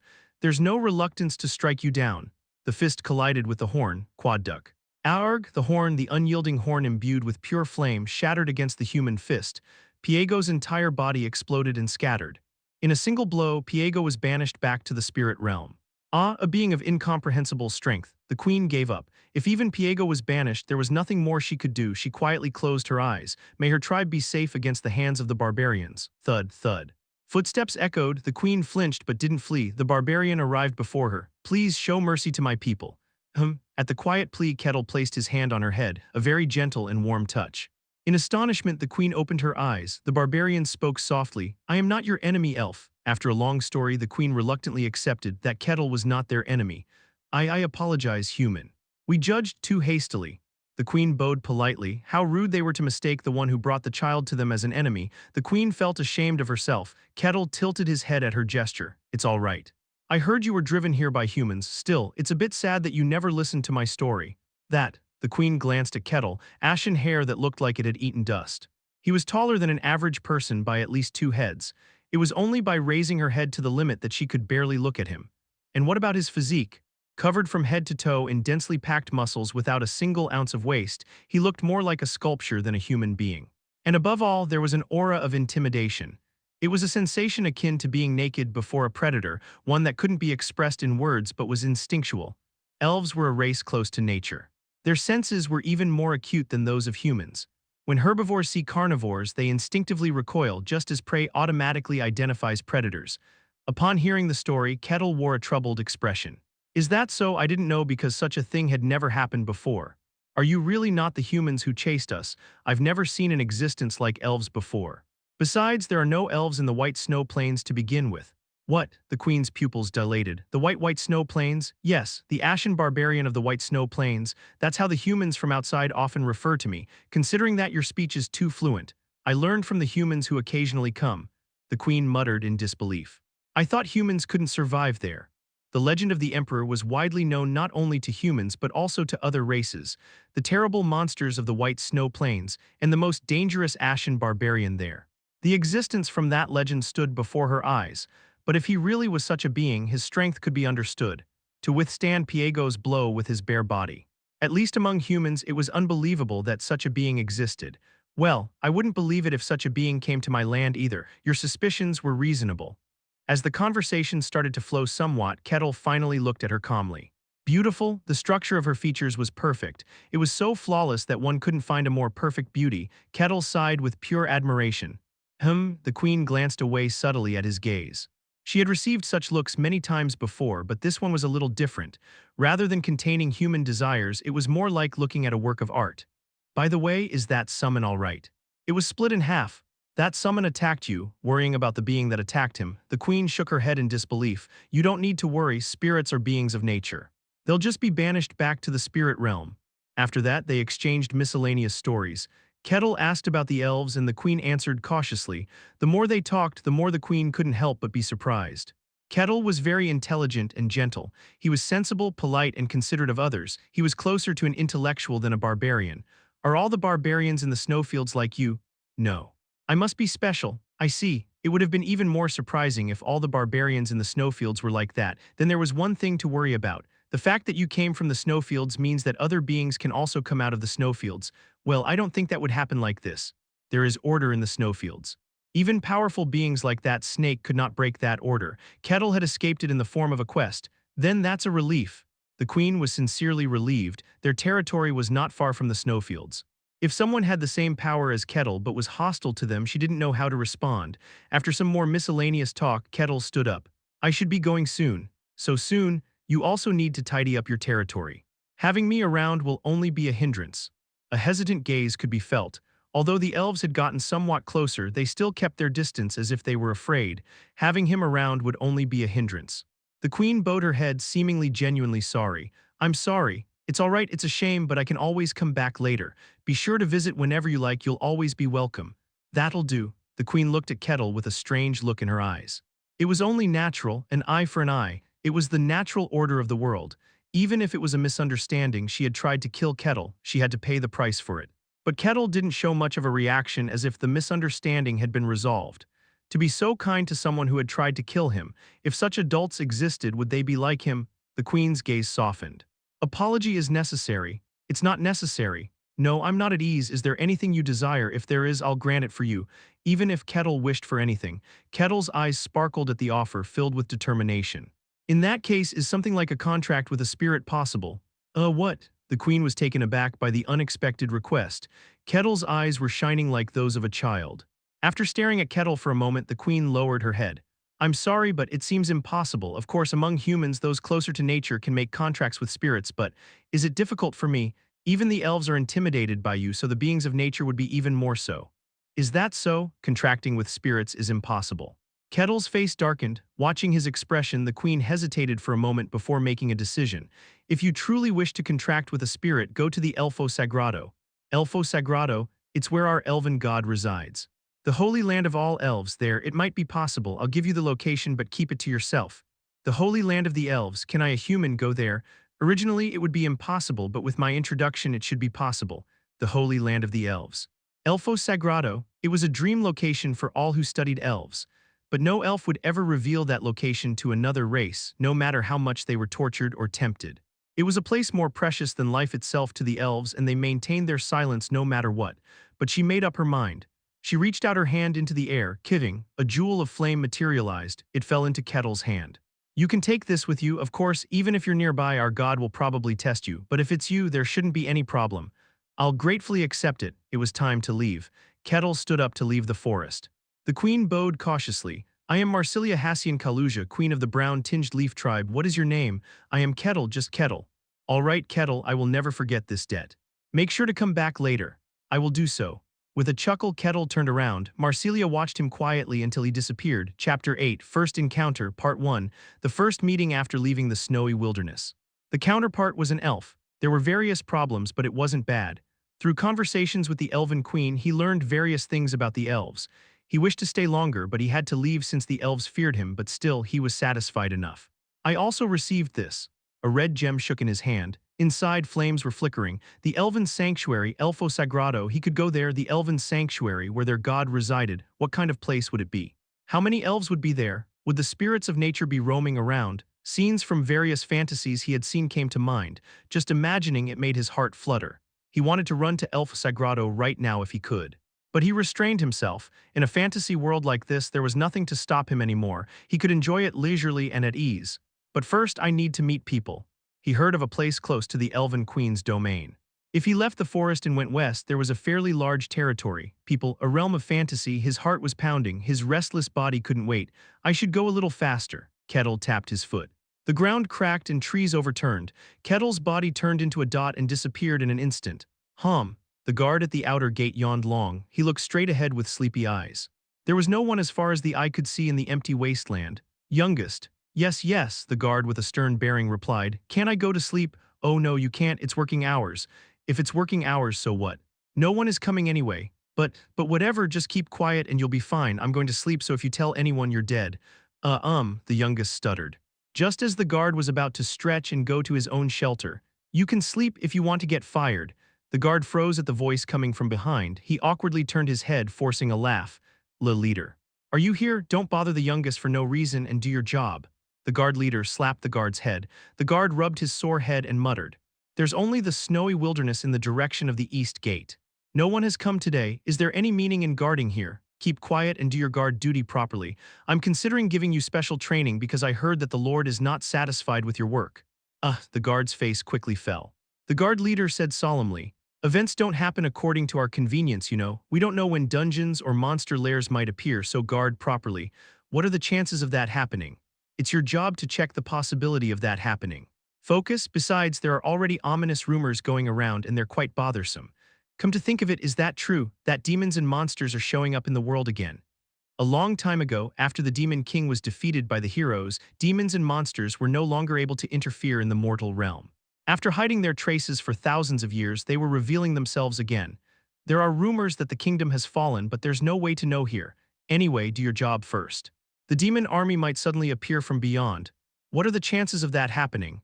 The guard grumbled but straightened up. He didn't want to be hit again. He looked beyond the horizon. Nothing could be seen or heard. It was peacefulness itself. Even if the world was noisy and chaotic, this place was a territory at the edge of the wilderness. It was endlessly peaceful. The guard started his watch, yawning. After several tens of minutes passed, the youngest frowned. Do you hear something strange? Something strange? I don't know. It's faint, but it seems to be getting closer. The guard focused his ears at the youngest's words, then even he could hear it. A massive vibration as if the world itself was trembling. Thud. Whoom, it was getting closer. The guard's face paled as he realized that something huge was rushing toward the territory. Hold, wait a moment, whoom. The sound grew until everyone could hear it. The guard captain, who was inside the territory to handle affairs, dashed out in alarm. What's going on? What's happening? I don't know, something is approaching. Whoom, the sound grew louder. Something dangerous, though unknown, was getting closer. The guard captain shouted urgently, ring the bell, gather all the guards. Yes, yes, where is the knight? The knight is not currently in the territory. He's accompanying the lady to the castle. Damn it, the guard captain cursed. The guards were quickly mobilized. They formed ranks and waited. Whoom, the sound was getting closer. The sound spread throughout the entire territory, causing the citizens to cower in fear. Whoom, the sound reached the vicinity. Whoom, the dust piled up on the walls burst, covering everything around. Whoom. The guards' bodies were slightly lifted off the ground. Quaya, a massive vibration struck their bodies. The guards' faces turned white. They staggered, trying to flee. Don't run, the guard captain shouted fiercely. We are the guards of the Varkan territory. Sacrifice your lives to protect your family and friends. Yes, yes, they shouted with determination. The guards hesitated about their impending death. The reverberations became so close that they couldn't be any closer. And then it stopped. The deafening noise, which had been approaching at regular intervals, was no longer audible. The guards were perplexed. Captain, wait for now. The guard captain swallowed his saliva and gave the order. Time passed in silence, and then beyond, someone's figure appeared. The hands gripping the spears tightened. The figure gradually approached them. The guard captain was momentarily bewildered. Smaller. Although the distance was still considerable, so they couldn't be sure, the size was not much different from theirs. It was a size that didn't seem to belong to the owner of the immense roar. The figure approached slowly. The guards held their breath. The guard captain forced his trembling body to calm down and stepped forward. Thud, thud, footsteps could be heard. The figure's appearance began to come into view. The guard captain's pupils dilated. Barbarian, the ashen-haired barbarian was there. Fluent common language could be heard. Pleased to meet you. Chapter 9, First Encounter, Part 2. The territory that came into Kettle's view was quite large, the outer walls surrounding the territory, and within a castle of decent size. Fundamentally, it resembled the architecture of the medieval era. But being a fantasy setting, it looked somewhat different. Satisfactory. What about the interior? Kettle was quite curious. Kettle strolled leisurely. The tips of the spears held by the guards trembled. The captain of the guard glared at Kettle, gritting his teeth. Big. The captain of the guard had never looked up to someone before, and now, for the first time, he found himself doing so. And that someone had a head that was gigantic. Not just tall, but the physique was also massive. Yet it didn't feel bulky. It was like a perfect sculpture, leather vest, and the scar on the chest. Datashan Barbarian, a legendary figure, flashed by the captain of the guard's mind. Don't come any closer, one of the trembling guards shouted. It was an outcry that came out unintentionally, fueled by fear. Kettle's gaze turned towards him, and the guard's face turned as white as a sheet. He's going to kill me, but contrary to expectations, Kettle stopped in his tracks. I am not your enemy. Why you speak? I have no intention of being hostile to you, so there's no need to worry. Relax, are you civilized? The guards mumbled foolishly. Kettle grimaced. Is it common for the barbarians of this world not to speak? No, not really, but... The captain of the guard muttered unintentionally. Barbarians were not exclusive to the snowy plains. There were several tribes on the continent, it's just that the Ashen Barbarian was special. Interest sparked in Kettle's face. Are there other barbarians? The tips of the spears still showed no sign of lowering. Kettle calmly spoke again. I am not your enemy. Most of those who encountered him were afraid and panicked. In fact, there were more than a few outsiders who panicked and attacked him on the white snow plains. Now he was accustomed to it, feeling nothing much. Kettle calmly continued to try to talk, and it had an effect. The trembling of the spears gradually subsided. It reached a level where conversation was possible, so Kettle looked at the captain of the guard. You must be their leader. How did you? It's quite obvious from your attire that you're the leader. I don't mean to be blunt, but I have no intention of being hostile to you. What do you want from us? My purpose is simple. Kettle raised a finger. The guards flinched, but Kettle paid no attention and pointed to the territory behind them. I want to visit your territory. Guided to the checkpoint, Kettle sat down and the chair creaked and screamed as he settled in. It hasn't been long since it was built. The captain of the guard, who looked at the chair with an anxious face, slowly spoke up. You mentioned you wanted to visit the territory. Is passing through your goal? I'd like to stay a little if possible. I'm not sure how long. A stay, the captain of the guard groaned. The barbarian wanted to stay in their territory. The captain of the guard was conflicted. Should he refuse here or accept? There was no compelling reason to refuse. There were manuals for such situations, but the captain of the guard was afraid of the barbarian before him. It was a fear driven by the instinct that naturally comes with life. He didn't want such a creature to exist in their territory. As the captain of the guard pondered, Kettle spoke. I am not your enemy. The quiet yet powerful words calmed the captain of the guard's mind. I am a visitor to the territory, and you are the captain of the guard managing the visitors, that's all. You just need to do your job. I see. Only then did the captain of the guard come to his senses. Upon reflection, there had been a few occasions when barbarians were allowed to stay in their territory. There was hardly any difference now. I apologize. It's fine. Kettle showed no particular reaction. He was already accustomed to it, feeling nothing much. The captain of the guard regained his composure and began to do his duty. His duty was to ascertain the status of the outsider and assess the danger. He asked cautiously, What is your name? I am Kettle. Kettle there, I have something to ask about the commotion. Commotion? When you approached here, there was a commotion that increased at regular intervals. Do you know anything about that? Kettle shrugged. I don't know, I simply ran here. I see. The captain of the guard swallowed hard. If the commotion happened because of the sprinting then, no. No way. The captain of the guard separated his consciousness. If it wasn't related to the barbarian, there was no need to worry. They could send scouts later, and even if it was related to him, there was no need to worry. It was something beyond what he could handle. Then, do you have anyone to confirm your identity or any identification? I don't have anything like that. Kettle suddenly grabbed a necklace as if remembering. Does this not suffice for confirmation? What is that? It's the emblem of the Akasha family. I received it from one of their family. The captain of the guard cautiously took the necklace. A merchant family that visited the White Snow Plains a few years ago. They had pleasant conversations and he remembered them well. He received the emblem from her. If it's the Akasha family. Are they a merchant family from the kingdom of Danayan? Do you know of them? They have been gaining prominence recently. Since the change of the head of the family a few years ago, they have been rapidly expanding their influence. I see. It seemed the bluff was successful. The captain of the guard muttered as he examined the emblem. It doesn't look fake, but it's difficult to confirm. Is this not the right kingdom? This is the kingdom of Gahentra. The captain of the guard handed back the necklace. It cannot be confirmed, but it's still helpful. This barbarian didn't seem dangerous. Even if the emblem was a well-made fake, it didn't matter. At least it meant he had some intellect to attempt deception. So he wasn't an uncontrollable element. What was truly frightening were beasts without intellect. Those with intellect could be bound by laws and rules. The captain of the guard believed this without doubt. All right, you can come in. But there's a condition. Oh, Kettle chuckled. The moment he saw that chuckle, the captain of the guard felt his trust crumbling like dominoes. Can he really be controlled? A beast with intellect, after all, isn't that more dangerous? Wasn't that more dangerous? Kettle was merely laughing out of joy, but a myriad of arrogant thoughts passed through the captain of the guard's mind. What is the condition? Confirmation is necessary. A party, Kettle murmured as he listened to the captain of the guard's explanation. The captain of the guard's words were simple. There were 3 others besides Kettle who were trying to enter the territory without clear identification. The condition was to clear the dungeon near the territory together with them.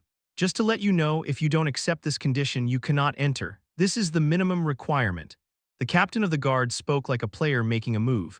Most barbarians disliked and avoided complicated matters. And they abhorred fighting alongside warriors they didn't acknowledge. For a barbarian to form a party and conquer a dungeon with someone else, many would rather go in alone, raging, but Kettle simply nodded obediently. All right. I accept. Is that okay? Isn't that the rule? Then I'll follow it. Thank you. The captain of the guard was slightly moved, following rules that were troublesome and disliked. It was the first time he had seen such behavior from a barbarian during all his encounters. Of course, that wasn't the reason for Kettle's behavior. Outwardly dumb, he was actually quite excited. A party dungeon conquest. Wasn't it one of the romances of fantasy? Being able to do it in reality, not as a game. He couldn't contain his excitement. It already felt like all the hardships he had endured were being fulfilled. Kettle chuckled, and the captain of the guard forcibly calmed his trembling body. Another condition is that you have to report what happened during the dungeon clearing process afterward, any incidents or anomalies. If you pass that, then you can enter the territory. I see, Kettle nodded his head. Are we supposed to watch each other? What, aren't we? For those whose identities aren't certain, confirmation about their true selves is necessary. But it's not easy to trust each other's words blindly. There's nothing as untrustworthy as the words of an untrustworthy person. They carry no weight whatsoever. But if it's the word of someone who cleared the dungeon with you, then the story changes. Though he didn't know much about dungeons, they wouldn't be easy. He would have to use his strength to the fullest. Moreover, party play, having to coordinate with strangers he had never seen before, those who couldn't adapt to groups would stand out immediately. Those whose identities weren't certain would be forced to watch each other. In the process, troublemakers would be weeded out. There were limitations and many problems, but it served as a sieve adequately. Not bad, you used your head quite well. Did you come up with this? No, not me. What? The captain of the guard was astonished. Unless it was a noble or a monk, there was no way to verify the births of children. There were plenty of individuals with uncertain identities, and among them the number of troublemakers was not small. Yet it wasn't feasible to reject them all. There were too many. To solve this problem, the kingdom's excellent administrators had struggled for days and eventually devised the verification procedure. Those with weak strength were simply let in, while those with enough power to cause trouble were forced into parties and made to clear dungeons. At first, the captain of the guard doubted the usefulness of this method, but when it was implemented, it proved to be excellent. Vicious mercenaries and rogues with black hearts were automatically filtered out when forced to cooperate with each other. There were cases where they died in the dungeons themselves, but it didn't matter. Deaths of unknown individuals were quite common in this world. Only those who didn't cause trouble and could consider others would be allowed into the territory. After implementing this procedure, the problems caused by outsiders in the territory had significantly decreased. So this was why they ate up those expensive taxes. The captain of the guard marveled. It was a method no one would have thought of easily. Indeed, even the captain of the guard hadn't realized its significance until a few weeks ago. Most of the guards still didn't fully understand it. Upon hearing this solution, Kettle understood it perfectly. Are you really a barbarian? I am. Unfortunately, you're the first barbarian like you I've met. Seems like there are barbarians even here. Indeed. They're troublesome. The captain of the guard shook his head and stood up. Then let's go, including you. We can start right away. The captain of the guard stood up from his seat. Kettle followed with a smile. You should speak first. You have to conquer the dungeon with 3 others. Be careful, as it might be difficult to stay if someone dies or gets injured. Who am I going with? First, a thief. A thief. Kettle was satisfied. It was only natural for a party to have at least one thief. And someone who claims to be a warrior. Claims, it's hard to explain, you'll understand when you meet him. A warrior, that was also satisfying. There should be at least one person to stand shoulder to shoulder within the front lines. And a priest, that was good too. There should be at least one healer in a party. It was a perfect combination. Kettle smiled with satisfaction. But there was one thing he regretted. Is there no magic? Magics are valuable assets. All of them are managed in the magic tower. Those who aren't managed by the magic tower are dealt with there. I see, the magic tower. That was also an attractive word. His heart raced. But then there was one thing that puzzled him. Are you unsure of the priest's identity? Believers, priests. Usually the god they believe in itself serves as proof of their identity. The captain of the guard said with a vague expression. Most priests are like that, but her case is a bit different. Now that we're here, we should check for ourselves. Fair enough. It was time to meet the party members who would conquer the dungeon together. The captain of the guard opened the door. Chapter 10, Dungeon Strategy, Part 1. 3 people were gathered in the waiting room, a nimble-looking man in light leather armor chuckling softly, a thief. A middle-aged man in ragged armor with a clear stubbornness evident in his demeanor, a warrior, and a sly-faced, black-haired priest with an ambiguous smile. Ugh, the warrior sighed, his face filled with deep disdain and self-reproach. I understand that we have no choice but to venture into the dungeon like a bunch of rats sniffing around people's belts. It's a pathetic story. Why are you starting an argument again, old man? The thief chuckled. Were you that offended by what I said earlier? I have no intention of talking to mice like you, the warrior said roughly, but if he had taken the other person's words at face value, he would not have been called a thief. The thief chuckled. No, I'm asking if I said something wrong. Are you venting your anger on me because you were scammed by a thief and lost all your fortune, old man? Yes, you, the warrior's brow twitched. The thief cut him off. Unfortunately, the person who got duped is the idiot himself. Why take it out on others? You, the warrior rose angrily. How dare you insult me, a holy knight? I am Alexandro Tyrannus. A holy knight, huh? Holy knights these days don't seem to wear such armor, do they? The thief didn't stop taunting. The warrior wore a suit of plate armor, but it was riddled with holes and rusted, making it appear ineffective in its role as armor. In the first place, if you were a real holy knight, you wouldn't be here. A holy knight is a noble warrior who believes in a deity. They're high-ranking individuals, and their very presence confirms their status. You're just a wandering warrior pretending to be a holy knight like me, just another scoundrel. Tyrannus, what kind of ridiculous name is that? You, Unable to contain his anger, the warrior drew his sword. The thief didn't back down either. "Wanna try?" The thief drew a dagger from his belt. The blade was stained with green slime. "Do you think that ragged armor of yours can protect you? Please, could you both stop?" A timid voice echoed, but neither the thief nor the warrior paid attention. The priest let out a deep sigh. For hours, the thief and the warrior continued to snarl at each other. Initially, the priest tried to mediate, but now she gave up. They had to conquer the dungeon together. The future looked grim. "There's one more person coming." The minimum number of people for the dungeon was 4. If the last person was like them, we might end up meeting an untimely demise in the dungeon.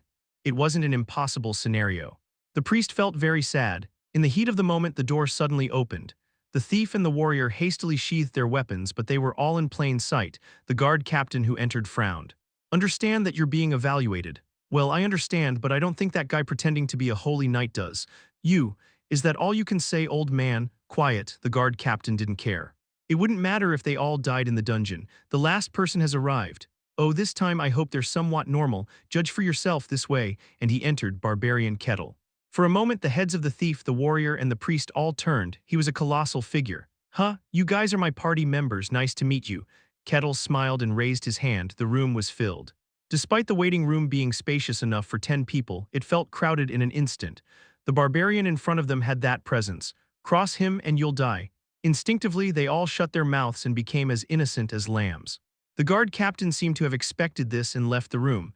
"Let me introduce myself. I'm the barbarian Kettle." Though Kettle opened his mouth, no one responded. "I thought it would be more lively." It was quieter than he expected. Kettle felt slightly disappointed. They are very shy people. Then he would have to lead the conversation. Kettle smiled wryly. He needed to make them feel comfortable around him without them being intimidated. They didn't cower and instead felt a sense of friendliness towards him. "Hey!" The moment she saw that smile, the priest almost wet herself. Kettle's gaze fell upon the thief. "Who are you?" I am." The thief forced the words out with a dry tongue. He had encountered barbarians before, and most of them were easy targets. Stupid, vicious, yet with strong pride. There had been numerous occasions where he had deceived and robbed such barbarians without much effort. To the thief, a barbarian was just a foolish target, nothing more or less. But this time he didn't feel that way at all. Make a wrong move and your head could be split open. In that fear the thief stammered, I am Cassin Hawk, a thief."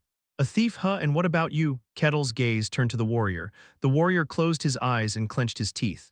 "I am a holy knight, Alexandro Tyrannus." Upon hearing this, the thief couldn't help but admire him.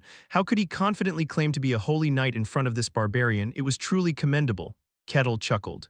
"Are you using divine powers as a holy knight?"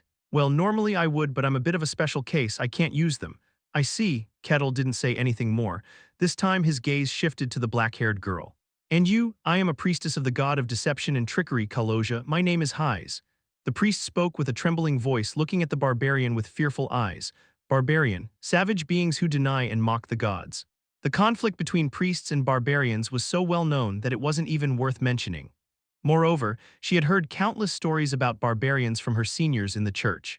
There was even a barbarian who attacked suddenly, shouting, "Priestess, then try praying to your god to protect you from the barbarian in front of you." Some even attacked recklessly with axes. The priest tensed up and Kettle smiled warmly. "A priestess, nice to meet you. A world where gods exist. Priests who wield their powers by believing in them." It was truly one of the flowers of fantasy. Kettle was very pleased to meet the priest, and the priest was taken aback. She had expected hostility, but it felt like she was meeting someone from the same congregation. It was a completely unexpected reaction. The door opened. The guard captain entered.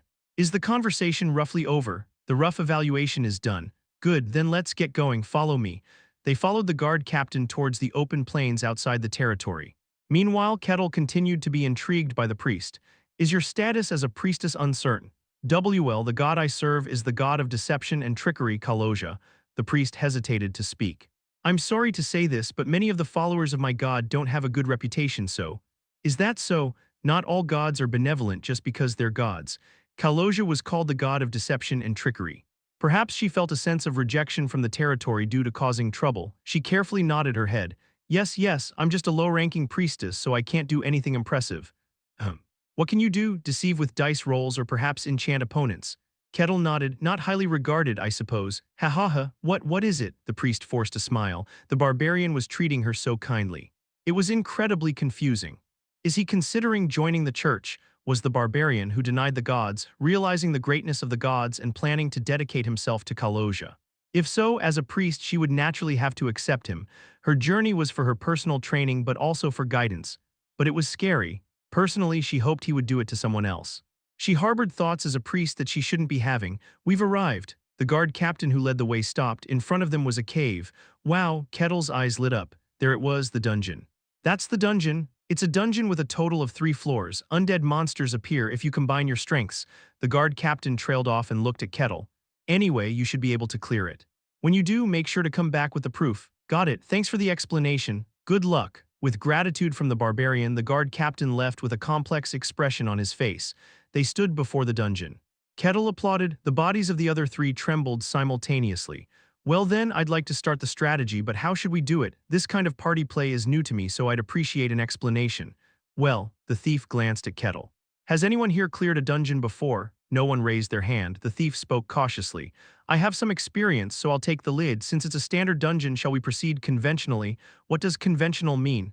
Well, with Mr. Kettle and... You don't have to use Mr. We're comrades, aren't we? Ha ha ha, the thief chuckled dryly.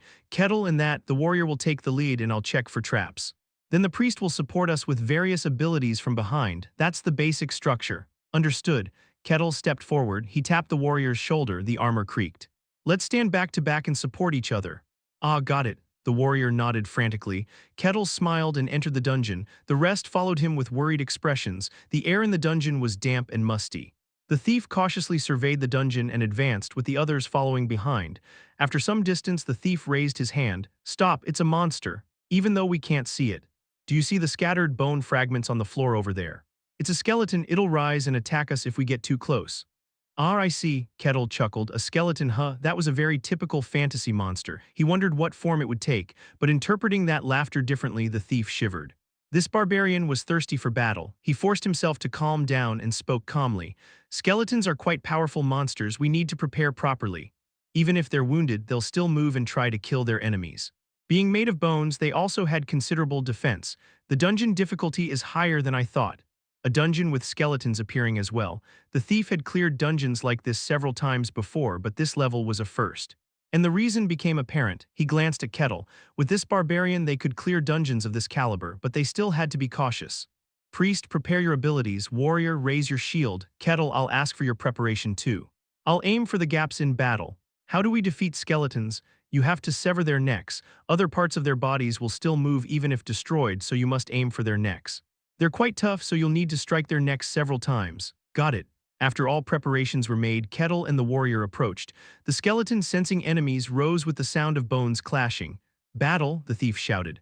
The warrior raised his shield and the priest prayed for her abilities. The thief hid in the shadows, aiming for gaps. Tensions rose as the battle began. Thud, the risen skeleton brandished its sword. Kettle swung his palm, crack. The skeleton's head turned to dust and disappeared.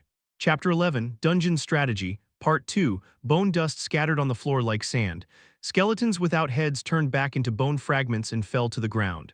The tension in the muscles, which had been heightened for battle, relaxed. They looked at the decapitated skeletons and the pile of bones with dumbfounded expressions. Oh, with a satisfied look on his face, Kettle observed the motionless skeletons. Casson, you were right. Without their heads, they can't move. Heh, haha, that's not exactly what I meant. It was about decapitating them, not turning their heads into dust. The thief swallowed nervously as he looked at the headless skeletons lying on the ground. Skeletons were creatures made of bones, and bones were incredibly tough material in themselves. Unless one was skilled in handling ores, it was nearly impossible to chop bones into pieces. Moreover, skeletons were enhanced by the dungeon's mana, making them much tougher than ordinary bones. Therefore, the most effective way to deal with skeletons was to keep striking at their necks. Target the joints between bones, repeatedly chop with a sword to weaken the neck bone. It was akin to chopping down a tree, requiring considerable time and mental effort. However, Kettle went beyond merely shattering the neck bones. He turned the heads into dust. Is he even human? He knew Kettle was strong from the moment he saw him, but he didn't expect this level of strength. Turning a skeleton's head into dust with just a flick of his hand. If anyone told him that, he'd laugh it off, but now he had to swallow his saliva at the sight of Kettle's palm.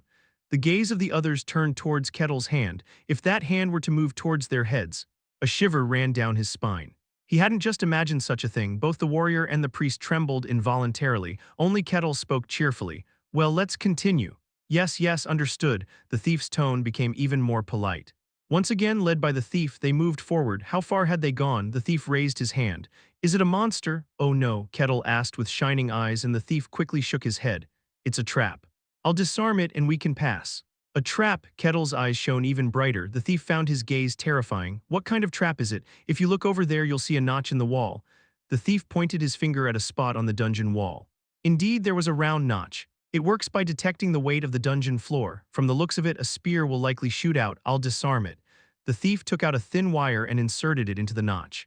With a few twists and turns, there was a click followed by a clunking sound. It's done, we can pass now. Is that how you disarm it? Most dungeon traps are mechanical, so disabling them by triggering or damaging the mechanism usually does the trick. I see, Kettle chuckled to himself. Defeating monsters, checking and disarming traps, that was the epitome of dungeon strategy. He was living the dream he had wished for. He felt incredibly happy. Well then, let's continue. Yes, sir. They walked a little further, and once again they found scattered bone fragments on the floor. Skeletons? Kettle's eyes sparkled. He politely addressed his party members. I have one request for you. What is it? Would you mind if I faced those skeletons alone? There's something I'd like to check. I am fine with it. Kettle looked at the priest and the warrior. Both vigorously nodded their heads. Kettle was touched by his party members' consideration. Thank you. Oh no, it's nothing. Please go ahead and do as you wish. He had no intention of opposing the man who pulverized the skeleton's head. Kettle walked briskly and the bone fragments began to rise and take shape. The thief watched in a daze. What is he trying to do? He had a hunch. The barbarians didn't like teaming up with others. Perhaps he wanted to fight alone. He would turn their heads into dust in one blow and they would pass without any problems. That was the thief's expectation. Fascinating, what a peculiar structure. Kettle looked at the skeleton with an interested expression. Despite lacking muscles to move flesh, the skeletons moved surprisingly fast. Skeletons. The quintessential monster of fantasy, consisting of nothing but bone fragments. He read hundreds of writings and documents about them, and in the process, he imagined countless scenarios involving skeletons. And now the real thing was right in front of him, so it didn't have to end with imagination, did it? The skeleton swung its sword and Kettle's hand moved. Crunch. The blade of the sword caught Kettle's finger. He squeezed his finger. The sword shattered into pieces. Now what will you do? Half of the sword's hilt remained. The skeleton took another step forward and swung its sword. Kettle dodged it easily and laughed, changing the attack range according to the shortened hilt.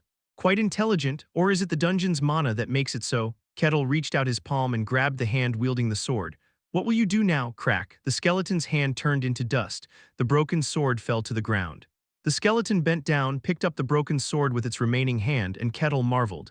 Changing hands as well. What will you do if that hand gets crushed too? Crack. Both of the skeleton's hands were shattered. It no longer had a hand to hold a weapon. Then the skeleton swung its arm. The broken arm was sharp enough to tear flesh. Remarkable, its intelligence is quite high. Kettle continued to observe with a grin. Kettle was satisfying his curiosity. How does the skeleton move? How does the skeleton attack without weapons? Can the skeleton still move when its limbs are shattered? Having the fantasy creature he had longed for right in front of him, it was only natural that he wanted to know everything about it. To him, it was an entirely natural behavior, but to those watching him, it didn't seem natural at all. The priest stepped back with a pale face. The warrior inadvertently tightened his grip on the sword. The thief swallowed nervously. Breaking the skeleton's sword with a single blow, shattering both arms, he was playing with them like toys, and that wide smile on his face. Kettle was fulfilling his dream, but to the thief, it seemed like something entirely different. That's a true barbarian, playing with even the weakest for the sake of satisfying his fighting spirit. The thief was genuinely afraid of the barbarian in front of him. How much time had passed like that? Eventually, only the head of the skeleton remained. Thunk, thunk. Can it still move with just its head? The head seems to play a controlling role. Fascinating. Kettle muttered as he lifted his foot. The head was crushed under his foot. Excellent. Kettle barely suppressed his bursting laughter. He had learned so much about the truly moving skeleton. He felt like he was going to die of happiness. I want to at least take a note. He will have to buy something like a notebook later. He planned to write down everything he learned there. I'm sorry for keeping you waiting. No, it's fine, you can do as you please, the thief shouted stiffly. Though his attitude was strange, Kettle didn't pay it any mind. He was too satisfied. Well then, let's continue. Yes, the resolute shout of the thief echoed through the dungeon, and so the first floor ended without any issues and they saw the stairs. It was the beginning of the second floor. The second floor, as they descended the stairs, they saw a vast space before them. Would it be all right to take a short rest? The thief cautiously asked Kettle. Since Kettle had done most of the fighting, there was no physical fatigue for him, but there was considerable mental fatigue. Kettle nodded. Yes, taking a break would be a good idea. Thank you, the thief bowed deeply. They sat down and took a rest. There was a strange distance between them and Kettle. The barbarian, who had been staring blankly at the ceiling, spoke up. Cassin, I have a question. Why yes, what is it? What do you want to know? What is a dungeon? Cassin's pupils dilated slightly. Do you not know? Unfortunately, my learning is lacking. The barbarian spoke about learning. If it had been another barbarian, they might have ridiculed him, saying, what learning does a head-bashing brute like you need? But Cassin just shook his head. No, having a desire to learn is a commendable attitude, but unfortunately I am not very knowledgeable about dungeons either. I don't know either, the warrior hastily added, their gaze turned to the priest. Isn't it part of a priest's basic education? Well, yes, but, oh, then may I ask you some questions? Of course, refusing someone who seeks knowledge goes against the will of Kaloja. Hing, the priest forced a smile with a slight pout. What would you like to know? This dungeon is quite close to the territory, is there no problem with that? Generally, dungeon monsters don't come outside, of course there are exceptions. But we usually check and deal with them beforehand. Even so, something feels strange. Why does this dungeon still exist? Kettle ran his fingers along the wall. There were signs of weathering on the walls. If it's been this long, someone must have dealt with it. Oh, this dungeon probably appeared less than a week ago. Less than a week? Kettle was surprised. The priest nodded. Dungeons occur naturally. Sometimes they are caves, sometimes towers. Most often they appear near places where many people gather. So that's why. This place was very close to the territory. When a dungeon appears, we check its danger level from within the territory, and then outsiders like us, mercenaries and guards, handle it. Ah, I see. Kettle stroked his chin. Dungeons don't appear within the territory. No, dungeons usually appear at a certain distance away. Has there never been even one? As far as I know, there hasn't been any. I see. Interest lit up on Kettle's face. If a dungeon is conquered, there must be rewards, right? Yes, usually there's a boss on the last floor. Defeating the boss yields various rewards for a dungeon of this level. The rewards should be quite good. The priest had never conquered a dungeon herself, but she knew through education. Skeletons appearing meant it wasn't a low-level dungeon. Kettle muttered to himself. Sounds like a game. A game? Just talking to myself. Then I have one more question. Please go ahead. Who creates these dungeons? The priest blinked. Dungeons occur naturally. They aren't created by anyone. That's what they say, but there are too many oddities. They appear near places where people gather densely, almost like they're saying, you need to check out this dungeon, or like tempting people with sweet fruit inside. They appear near places where many people gather and entice people with rewards. Naturally occurring dungeons are too artificially suggestive. Is that so? The priest giggled awkwardly. Dungeons naturally occur near places where people gather. It was as natural as birds flying in the sky or fish swimming in the sea. That's why she had never approached its essence, and it wasn't just her, others were the same. In fact, the warrior couldn't understand what Kettle was talking about and just rolled his eyes. Seeing their reaction, a smile crept onto Kettle's face. Fascinating, have you all rested enough? Ah yes, then let's continue. Kettle stood up cheerfully. The others also got up from their seats somewhat hesitantly. They continued through the dungeon and around halfway they found it. A treasure chest, Chapter 12. Dungeon Strategy, Part 3. What's that? Kettle's eyes gleamed. The thief glanced at the treasure chest and replied, it's a treasure chest, one of the rewards in the labyrinth. Once unlocked, we can take it. The thief didn't pay much attention to the treasure chest. It was just one of the rewards that couldn't be helped without a proper party, but Kettle was different. Oh, really? In that case, Cassin, handle it. The thief stopped in his tracks. Kettle spoke as if it were obvious. That's a treasure chest and you're a thief. Yes, treasure chests are usually handled by thieves, but if I'm not mistaken, you should be able to unlock it, right? I'm asking you, Kettle said with keen interest. Picking locks was a major skill in the fantasy world. Kettle didn't want to miss the opportunity to witness it. The thief was at a loss for words. The treasure chest was indeed the thief's responsibility. Kettle's words were not wrong, but there was a problem. If I could do that, then I wouldn't be stuck here. Dungeon treasure chests were securely locked. Releasing them required excellent lock-picking skills, and such skills were possessed only by seasoned thieves, those who were certified by the Thief Guild. In other words, having lock-picking skills meant being recognized officially. Thus, one could undertake quests in foreign territories without having to join parties with unfamiliar individuals. Cassin was a thief of a level that even the Thief Guild didn't certify. Naturally, he didn't possess lock-picking skills. But he couldn't say that. The barbarian was looking at him with a look of great anticipation. If he said it was impossible, that face would instantly turn into disappointment. As a thief, you can't even do that. You are useless. He imagined his head becoming like the pulverized skeleton. Ha ha ha, I'll give it a try. Cassin forced a smile and approached the lock on the treasure chest. He took out the tools he carried to pick locks in empty houses, not for treasure chests.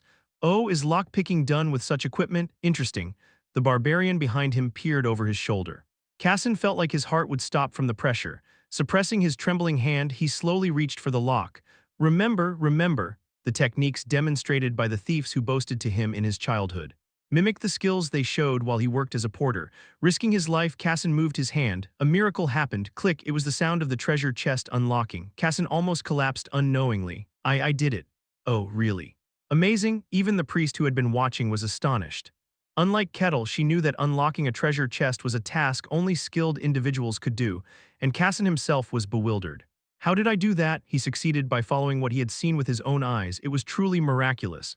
So this is it, impressive Casson, Kettle also praised Casson readily. Casson barely regained his composure and opened the treasure chest with trembling legs.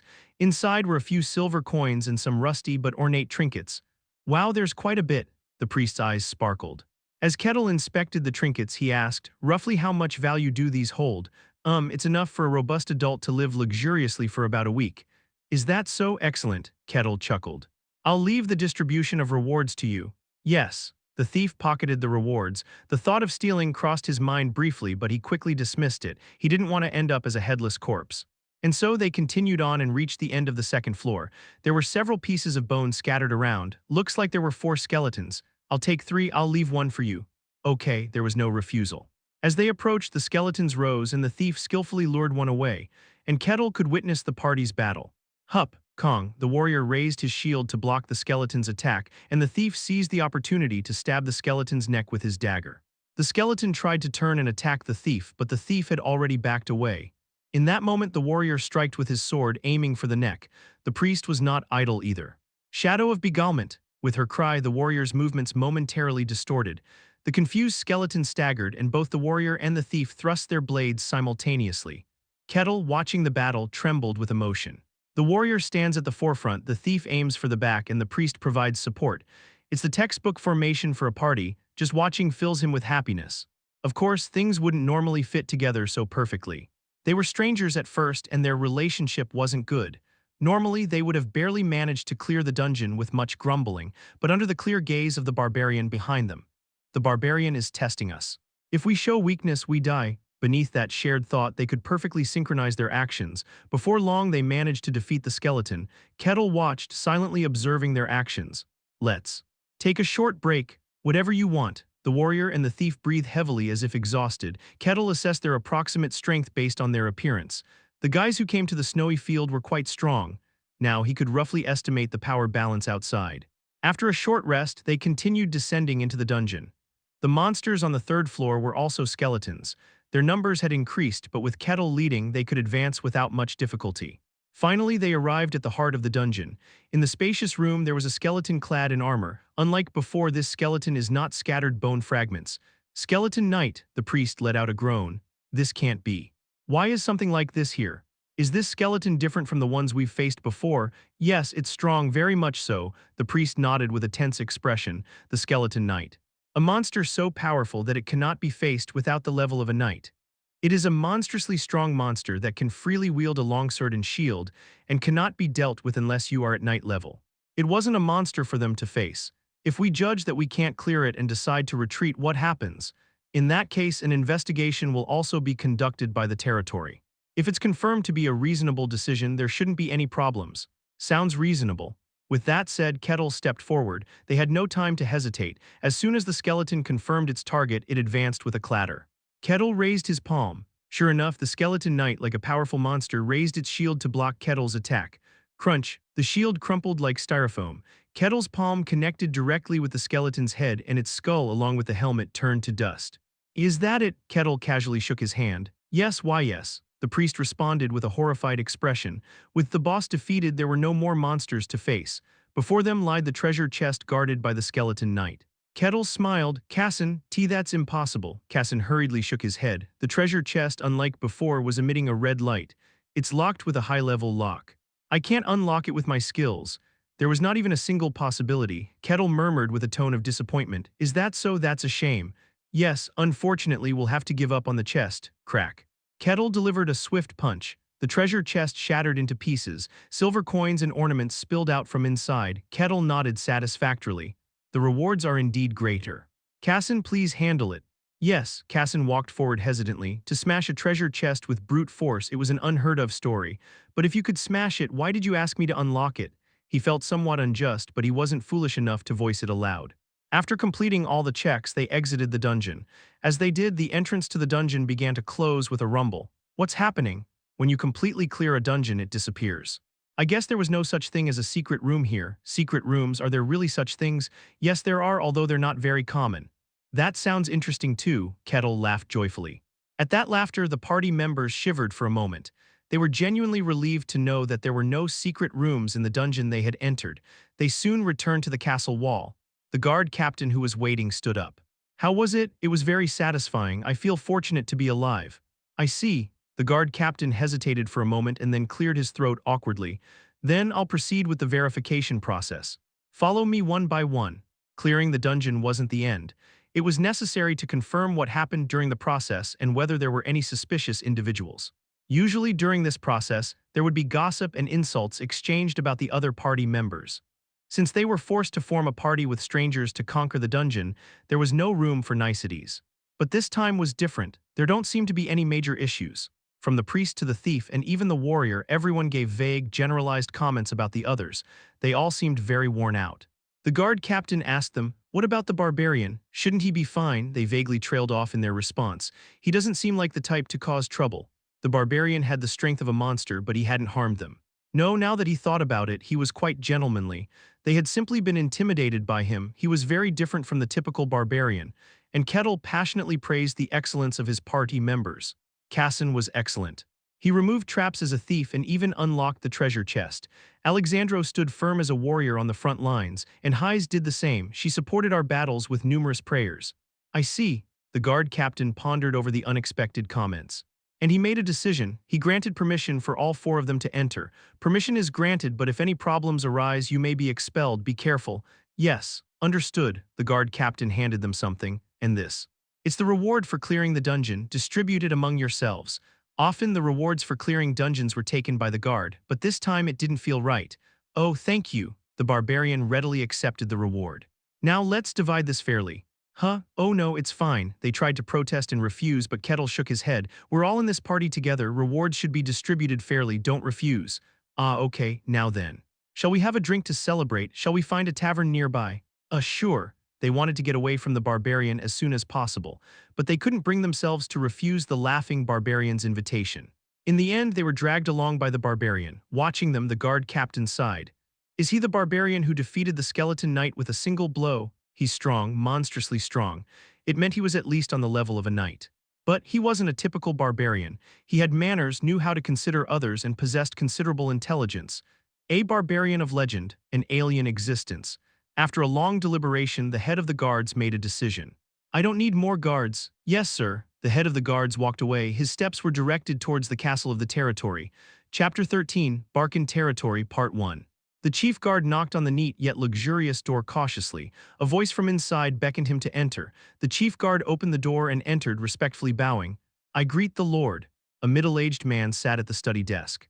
He must have been processing documents, and there were hundreds of papers scattered on his desk. The man with sparse gray hair opened his mouth. Yeah, what is it? 4 outsiders have entered the territories. Is that worth reporting? Is there anything unusual?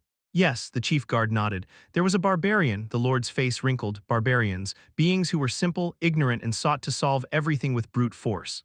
The problems they caused were countless. Hence, most territories avoided receiving barbarians. Did you permit it? I judged it wouldn't be a big problem. If you, as the chief guard, judge so, it must be. Then what's the issue? He's strong. The chief guard swallowed. He's strong enough to be a problem. How strong? From what's confirmed, he felled a skeleton knight in one blow. The Lord's pupils dilated. Skeleton knight. A monster unbeatable unless one was at knight level, and they felled such a monster in one blow. Is he first class? Most likely. Is there a possibility he's even stronger? I can't deny it. The Lord smiled bitterly. That level of strength, and he's a barbarian, beings who consider strength as order, making it even more troublesome. As the Lord rubbed his forehead, the chief guard spoke up. But there's virtue. Virtue? Yes, if I may say courtesy. Etiquette, he displayed such elegance. Elegance, that doesn't suit barbarians. Yes, I thought it best to mention. The chief guard looked at the Lord. The Barcan territory was originally very poor. Located at the kingdom's edge with snow-covered plains, it had no merit in the eyes of outsiders. The one who developed it to this extent was the Lord before him, Luke Barkin. As the Lord pondered for a moment, he tapped the desk. Summon him? Are you sure? Having such a strong individual wandering within the territory is unsettling in itself. It's more reassuring to see with my own eyes. It could be dangerous. I have my knight, the Lord said confidently. Only then did the chief guard recall. Beside the Lord was an exceptionally skilled knight, personally trained by a great swordmaster. What do you think? The Lord asked. The knight lurking in the shadows raised a hand to his sword hilt. He seems powerful but still a barbarian. They lack intelligence, mere beings of brute strength. Faced with my swordsmanship, honed over thousands of years, he can only fall. With his confident words, the Lord nodded. Summon the barbarian, I'll speak with him myself. Kettle stuffed a chicken leg into his mouth. After a few chews, there was nothing left. His party members made disgusted faces at the sight of him chewing on the bone. Kettle grinned with satisfaction. It's delicious, a good place, I like the quiet. Of course, a tavern wasn't quiet. It was just that Kettle's overwhelming presence silenced the patrons. Drink freely, it's on me. Ha ha ha, dry laughter echoed. Kettle was thoroughly enjoying himself. He asked his party members various questions. You said you're a paladin, TL/N. The warrior is a paladin. He played the role of a warrior. That's right. Then do you believe in a god too? No, I don't believe in gods. The warrior who called himself a paladin shook his head. Kettle was puzzled by that. Don't paladins use divine powers? That's correct. But if so, how can you not believe in gods? The concept of divine power is slightly different, the priest spoke quietly. Those like me wield the power of miracles and prayers through faith in a god, but paladins wield their own divine power through their own belief. Those who wield power by believing in themselves are paladins. Ah, I see. Is there such a difference? Interest sparked in Kettle's face. In that case, Alexandro, what's your divine power? I haven't seen it in action during our dungeon conquests. Ah, I'm still in the training stage. My divine power hasn't awakened yet. That's unfortunate. Divine power, a force wielded through self-belief. Could he use it too? A pleasant thought flashed through Kettle's mind. He then turned to the priest. You mentioned your deity's name is Kaloja. Is there a temple or church here? I'd like to offer a prayer. Oh no, there probably isn't. Kaloja isn't generally welcomed. A false and deceitful god, Kaloja. A deity rejected and shunned by the masses. Perhaps there's a temple for another deity. Oh, what deity? Well, it was disrespectful for a servant of one god to speak another's name. The priest avoided answering. The barbarian apologized, sensing her discomfort. Oh, sorry, asking such questions is rude. Oh no, it's... The uncomfortable atmosphere persisted in their gathering. They continued to drink. It was necessary as they couldn't stay sober in such an uncomfortable situation. As a result, the confidence they thought wouldn't come started to rise slowly and the thief could become a bit bolder. Kettle, sir. Yeah. What is it? How strong are you, Kettle? The question snapped the party members who were half lost in thought back to attention. Kettle's strength was clearly beyond their comprehension. How strong was he? They were very curious. But Kettle shook his head. Unfortunately, that's a question for me to ask. I'm not familiar with the standards of strength in this world. They realized the being in front of them was a barbarian. He wasn't someone well-versed in the knowledge of this world's standards. They had forgotten that fact amid the fluency of the common language. Are there standards for strength? Yes, roughly. The thief swallowed and began to explain. There are various criteria, but generally it's categorized into third-rate, second-rate, first-rate, superhuman, and hero, these 5 classifications. At what level are you guys? We're not even third-rate trash. But even being third-rate doesn't mean we're weak. The fact that their strength could be quantified and given names meant it wasn't something easily attainable. Even being third-rate was enough to be a formidable force in a small territory. Kettle stroked his chin with interest. What about that skeleton knight? You'd need to be at least second-rate to stand a chance, probably first-rate to take it down like you did. Is that level first-rate? It was a story that didn't resonate with Kettle. That's why he asked the most interesting part. What about those called superhumans and heroes? Are they strong? They are, the thief replied promptly. I haven't seen them myself, but even if only 1/10 of the rumors are true, they're beyond our comprehension, splitting the sky, splitting the earth. Cutting the sea in half and shattering mountains. Beings from legends, they were superhumans and heroes. I assume warriors or swordmasters are at that level. Hero swordmasters, Kettle laughed, those names brought him great joy. And the thief interpreted that laughter in a different light. Could this barbarian be planning to fight them? Was that laughter anticipation for battle? The thief trembled with fear. So Kettle continued to inquire, and the drinking session of them answering lasted until it was time for the tavern to close. Kettle rose from his seat, seeming disappointed. Is this it? Do you all have plans ahead? Yes. I do, yes, I'm very busy. Well, that's a shame, then I bid you farewell here. Kettle waved as he left. Farewell, comrades, until next time. They tried to smile and wave back, but their thoughts were more along the lines of let's never see him again. Phew. "This is nice." Kettle stretched out on the bed. He had found lodging in a nearby inn. The owner was trembling, but he could stay without any major issues. A bed filled with straw. Compared to modern beds filled with cotton, it was closer to a stable, but even this was more than enough. There were no lodgings for barbarians in the snowfields. They simply dug holes in the snow and slept there. Compared to that, this was heaven, very nice. He was now in civilization. Now what should he do? There were plenty of things he could do, many things he wanted to do. There were so many that it was hard to organize his thoughts. One thing Kettle had realized while surviving in the snow: first, he needed to set a major goal, having a sense of purpose for all his actions. That was important. After some thought, Kettle made a decision. I want to go on adventures. He wanted to travel, experience many things. He wanted to go to the Magic Tower and the Elven Sanctum. He wanted to visit the Royal Palace. He wanted to explore places no one else had been to. He wanted to meet the swordmasters and hero. He wanted to fully enjoy the fantasy world. Let's start slowly, enjoying what we can. There was plenty of time. It would be a waste to rush through this rare fantasy world. It would be better to move leisurely. Kettle fell asleep leisurely, and the next day, Kettle woke up. He realized he had fallen asleep under a ceiling and smiled with satisfaction. His first morning in civilization, it was very enjoyable. Kettle yawned and got up to go outside. Knock, knock, a knocking sound echoed. Kettle slowly got up and opened the door. There stood the head of the guard. "Are you awake?" The head of the guard. "What's the matter?" "Is there a problem?" "Not exactly." The head of the guard took a moment to catch his breath before speaking. "The Lord wishes to see you." The Lord of the territory, the landowner. After a brief moment of thought, Kettle nodded immediately. Understood. In a world with social distinctions, meeting the one who ruled over vast lands alone was interesting. Although the head of the guard was momentarily taken aback by Kettle's immediate acceptance, he soon stepped aside. "Then follow me. Is it okay like this? If I'm meeting the Lord, should I pay more attention to my attire?" Meeting nobility wearing only a family vest was incredibly rude according to Kettle's common sense. That's not necessary. The Lord has already given permission, so you can come as you are." The head of the guard was flustered. Kettle's words were correct. It was incredibly rude to meet nobility wearing only a leather vest, but no one, including himself, thought the barbarian would care. And the Lord hadn't said anything either. "I see, that's fortunate. It would be difficult to find clothes that fit me." Kettle grinned and scratched his chin. "Then lead the way."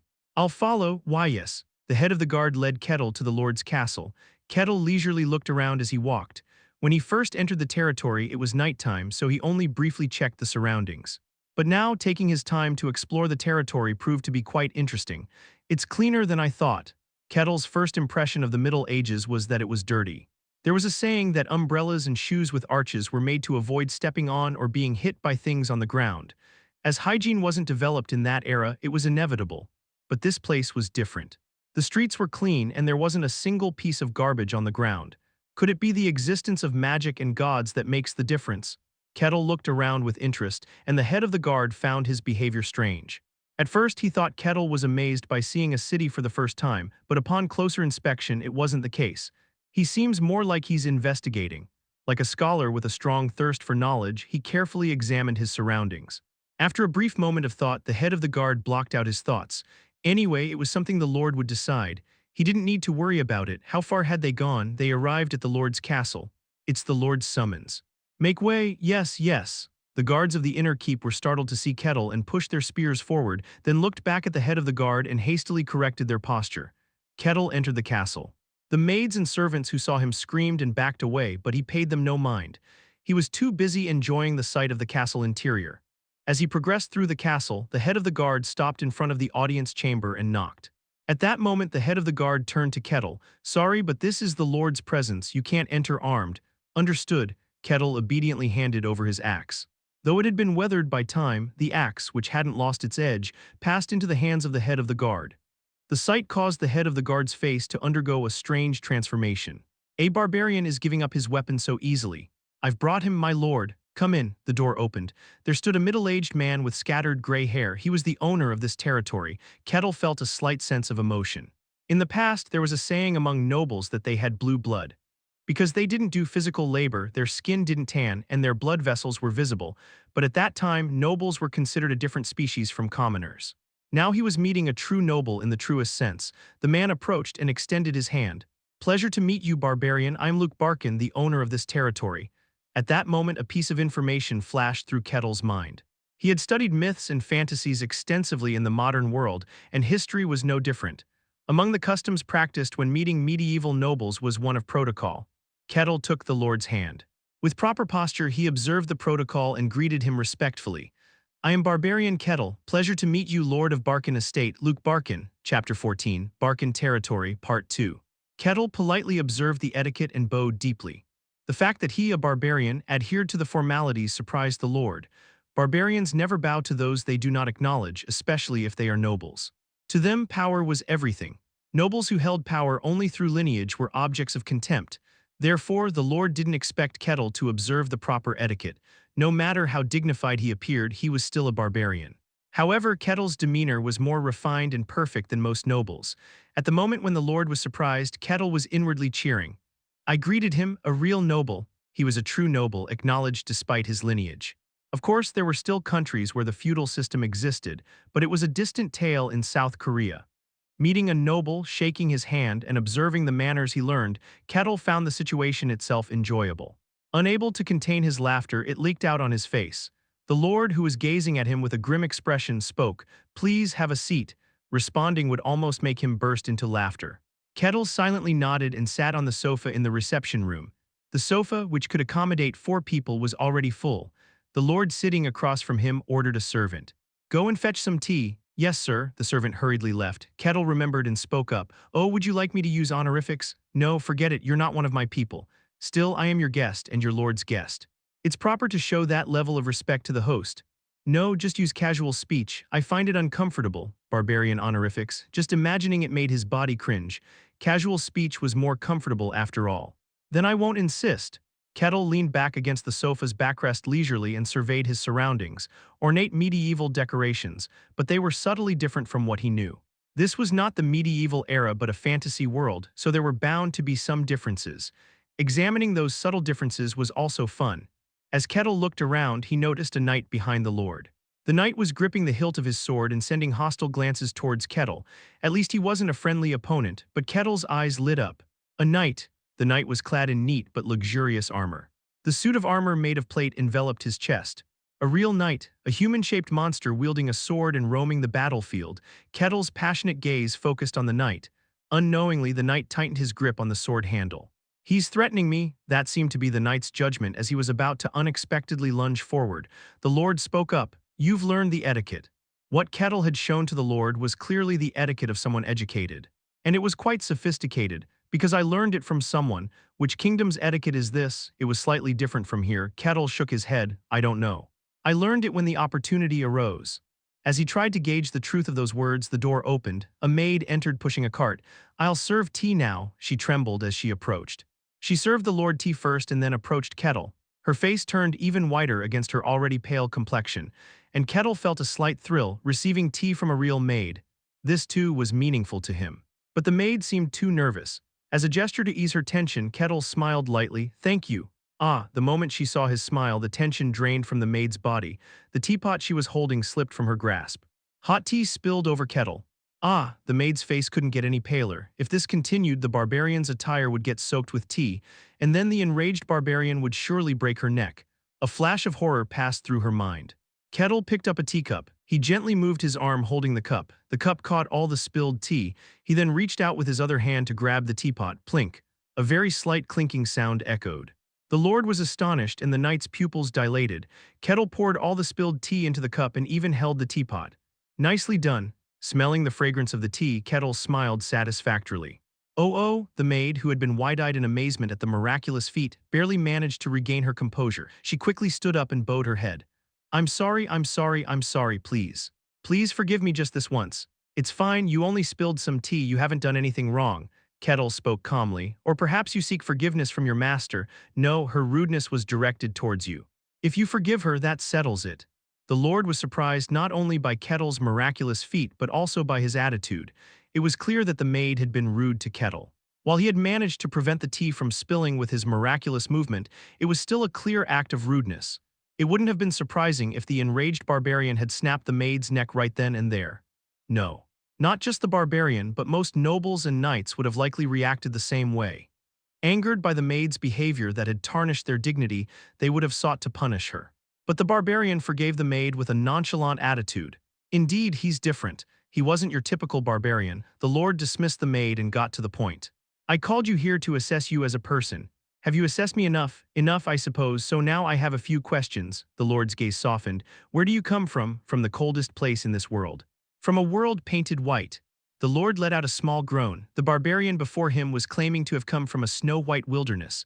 The legendary barbarian, such a being, was now standing before him. You speak of things that are hard to accept. It was indeed a grim place, but whether you accept it or not is your choice. Then let me change the question. Kettle's origin as a barbarian wasn't important. What mattered was how much power he possessed. How strong are you? That's a wrong question. I don't know the standards outside. Is that so? The Lord glanced briefly. The knight nodded. In that case, how about sparring with my knight? I'll provide adequate compensation for it. A spar, you say? Yes, of course it won't be a fight to the death. I believe you can maintain a proper line. A spar with a knight. Kettle chuckled lightly. That sounds good. At that laughter, the Lord instinctively clenched his armrest. It was a moment of heart-wrenching sensation. Indeed, a barbarian is a barbarian who seeks battle and dedicates his life to it. No matter how dignified and courteous, that fact remains unchanged. Of course, Kettle wasn't there for that reason. A spar with a true knight, moreover, a knight of fantasy who used mysterious powers and aura. A being who wields mystical powers and represents true chivalry. It was an excellent opportunity to confront such a being, not to be missed. They moved to the training grounds. After clearing out the soldiers practicing there, Kettle received his axe again. On the opposite side, the knight eyed him with a sword in hand. Kettle stretched his body lightly. Then let's begin. Hopefully there won't be any bloodshed. After the Lord's words, the knight slowly approached. He revealed his intent as if he had been waiting for it. Consider it an honor to witness my swordsmanship as a barbarian. I hope so, Kettle smiled sardonically. Though sincere, Kettle's smile seemed to be taken as an insult by the knight. HMPH, the knight stomped his foot. His body charged towards Kettle at a rapid pace. Now how will this turn out? Kettle calmly held his axe and watched the knight, and in that moment the knight's sword moved. Kettle thought for a moment that the tip of the sword was shaking, but it wasn't the tip of the sword was splitting apart. Kettle's pupils dilated. The sword split into 3 branches, head left right. The 3 swords swung towards Kettle. An illusion? No, it wasn't an illusion. Astonishingly, all 3 split swords had substance. Is this swordsmanship? Kettle looked in awe at the trajectory of the swords. The knight chuckled in delight. Indeed, a barbarian. He was enthralled by his noble swordsmanship. As the knight, filled with superiority, was about to stop swinging his sword. As expected, the Lord's attention was captivated by the barbarian's noble swordsmanship. Just as the knight was about to stop his sword in a moment of superiority, Kettle's hand moved. Ting! The swords that had swung in 3 directions simultaneously were all deflected by the light movement of Kettle's fingers. What just happened? As the knight tried to grasp the situation, Kettle's fingers struck his chest. Thunk, with a tearing sound, the breastplate warped. Cuck, the knight's body flew backward. He was pushed back and fell to the ground. What? The Lord, who had been watching quietly, rushed over to the knight in alarm. Seeing him trembling, it seemed that his life wasn't in danger. Fascinating. Kettle lightly felt moved as he recalled a memory. The sword truly split apart. Was this swordsmanship? Curiosity surged within him, and the Lord was in shock. A single blow. His knight was definitely not weak. He had his feet on the threshold of the first class. To defeat such a person in a single blow, Kettle said calmly, "Is it over?" Yes, the Lord nodded reluctantly. Afterward, Kettle received permission from the Lord not to interfere with his actions, took the gold coins, and left the estate. Meanwhile, the Lord sat in his study pondering. The barbarian who felled his knight in a single blow, it was a monstrous strength, at least superhuman. That was the minimum. The extent of that power couldn't be fathomed. A barbarian with such power could influence the balance of the world. He said he'd be here soon. A figure passed through the Lord's mind, the mentor of the fallen knight, a swordsman with the title of swordmaster given to only a dozen or so in the vast world. Interested, aren't you? Someone with great interest in strong individuals would surely show interest. The Lord felt a slight headache. I need to prepare. What's that supposed to mean? The Lord stood up hastily. Even his maid, who usually helped him organize his thoughts, was not here. No one could be in the room.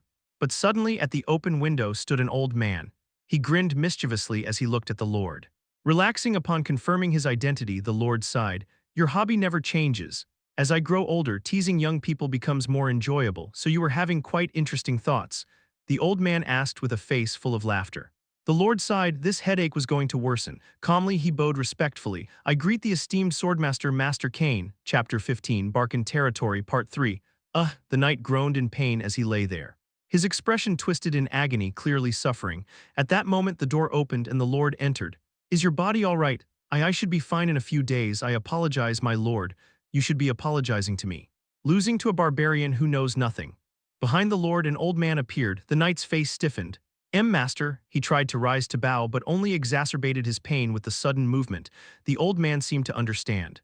Kane waved his hand. That's enough, you probably can't even get up. Kane looked the knight over with interest. The knight felt as if his whole body was being scrutinized. Your insides are damaged, not too severe, you'll heal in a few days. Take off your clothes. Yes, yes, the knight clumsily removed his clothes. Beneath it his skin was smooth without a single scratch. No wounds at all, Kane muttered with interest. Before he came here, he saw the armor completely shattered, as if it had been hit by a ballista. Looking at the condition of the armor, it wouldn't have been surprising if the knight had died. But the knight's body had not a scratch on it. His injuries were superficial and would heal in a few days. Not just some ignorant barbarian, he can control his strength and quite precisely. Is that so? And he seems to have consideration. Consideration. What do you mean? Yes, you said it was a duel. Even if he could have spoken rudely, he chose not to. They had agreed not to inflict wounds upon each other, but there was no guarantee that agreement would be kept. That was the nature of a duel. However, the barbarian managed to control his strength to the point where he only dented the armor and inflicted no wounds, injuries that would heal in a few days. A barbarian's consideration. Remarkable, and to be able to show consideration surpassing the knight's level of skill meant something, at least first-rate, perhaps even surpassing that. His foolish disciple was still first-rate. There was a significant gap between them even at the same level, but he wasn't at the level where he could easily be defeated. The lord swallowed and asked cautiously, "Forgive my impertinence, but with Kane, is it? He seems quite formidable, but I am a swordmaster, one who has reached the pinnacle of swordsmanship, creating and mastering their own style. Even if he can handle the strength of a first-rate, he cannot reach me. Is that so?" The lord breathed a sigh of relief. If they could control this uncertain factor, it was something to be grateful for. But it seems he hasn't used aura. To wield such power without it, it's impossible by conventional means. Is this the power of a barbarian from the White Snowfield? Kane knew about the fact that Kettle hailed from the White Snowfields. At first he thought it was a lie, but seeing these traces made him think otherwise. Kane seemed troubled as he shook his head. It was as if the existence of the White Snowfields itself was the problem. Why so? The lord couldn't understand. The White Snowfields were practically a disregarded place. Apart from adventurers willing to risk their lives, no one paid any attention to it. There were occasional reports of people entering and coming back alive, but they never brought back any substantial information. Milna had succeeded in trading during her travels, but she had to keep it secret because she sold weapons to a country at war. In other words, at the current moment, the White Snowfields were excluded from human society. But Kane spoke as if the existence of the White Snowfields was a problem. Kane clapped his hands. It's a story for another time. Even the Emperor seems to be interested. He wants strange things. But for now, there's no need to worry.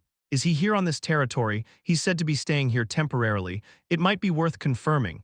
With those words, Kane disappeared from his spot. Having received his reward, Kettle exited the lord's castle. It had been an enjoyable time, meeting nobles, being treated by servants, and even fighting with knights. He had even witnessed some fascinating swordsmanship.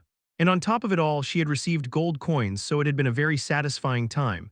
Now what to do next? Kettle stroked his chin in response to the head of guard's question. There's nothing specific in mind, but I'd like to establish my status. I don't plan to leave anytime soon, but it might be problematic to enter dungeons every time I go to a new territory without proper identification. He was someone whose status was uncertain. If that was the case, there must be a way to confirm his status. The head of guards replied, there are several ways, but the simplest is to find a patron. If someone of high status acknowledges you, that serves as proof of your status. And, alternatively, you could pay a significant amount of money. The most common option is becoming a mercenary. By accumulating achievements as a mercenary and gaining recognition from guilds, it's possible. However, mercenaries were typically individuals with no backing. They were highly inconvenient and gained no recognition from anyone. Unless they reached a certain level, they were nothing more than errand runners. For someone like Kettle with his strength, finding a patron was the most conventional method. That's why the head of guard had intended to ask if being acknowledged as a patron by the Lord would be acceptable. Mercenary, but Kettle's eyes sparkled. There's such a thing, mercenaries. The epitome of fantasy, taking on commissions and defeating monsters. It was a lump of romance itself. Can we hire mercenaries here? There's a guild hall, but... Then please guide me there, Kettle said with a wide grin. The head of the guards nodded absent-mindedly. Mercenaries, individuals who traveled the world completing missions. Some people saw romance in them, traveling the world and exploring its mysteries. In fact, there were often cases of naive nobles idolizing mercenaries and running away from home, but mercenaries weren't actually such figures. They were not about romance but rather the lowest rungs of society. Those who didn't have stable jobs and were unrecognized by anyone were at the very bottom. They were errand runners doing all sorts of dirty work. Even those with a certain level of strength often died attempting to conquer uncharted dungeons. It was natural, there was no way to send guards with confirmed status into such risky endeavors. Mercenaries became sacrificial lambs in such cases.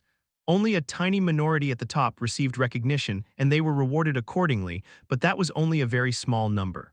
In other words, mercenaries were the dregs of society, and as such they were lowly, dirty, and noisy. The gathering place for mercenaries. It was incredibly noisy. People drank heavily during the day and those already drunk staggered around.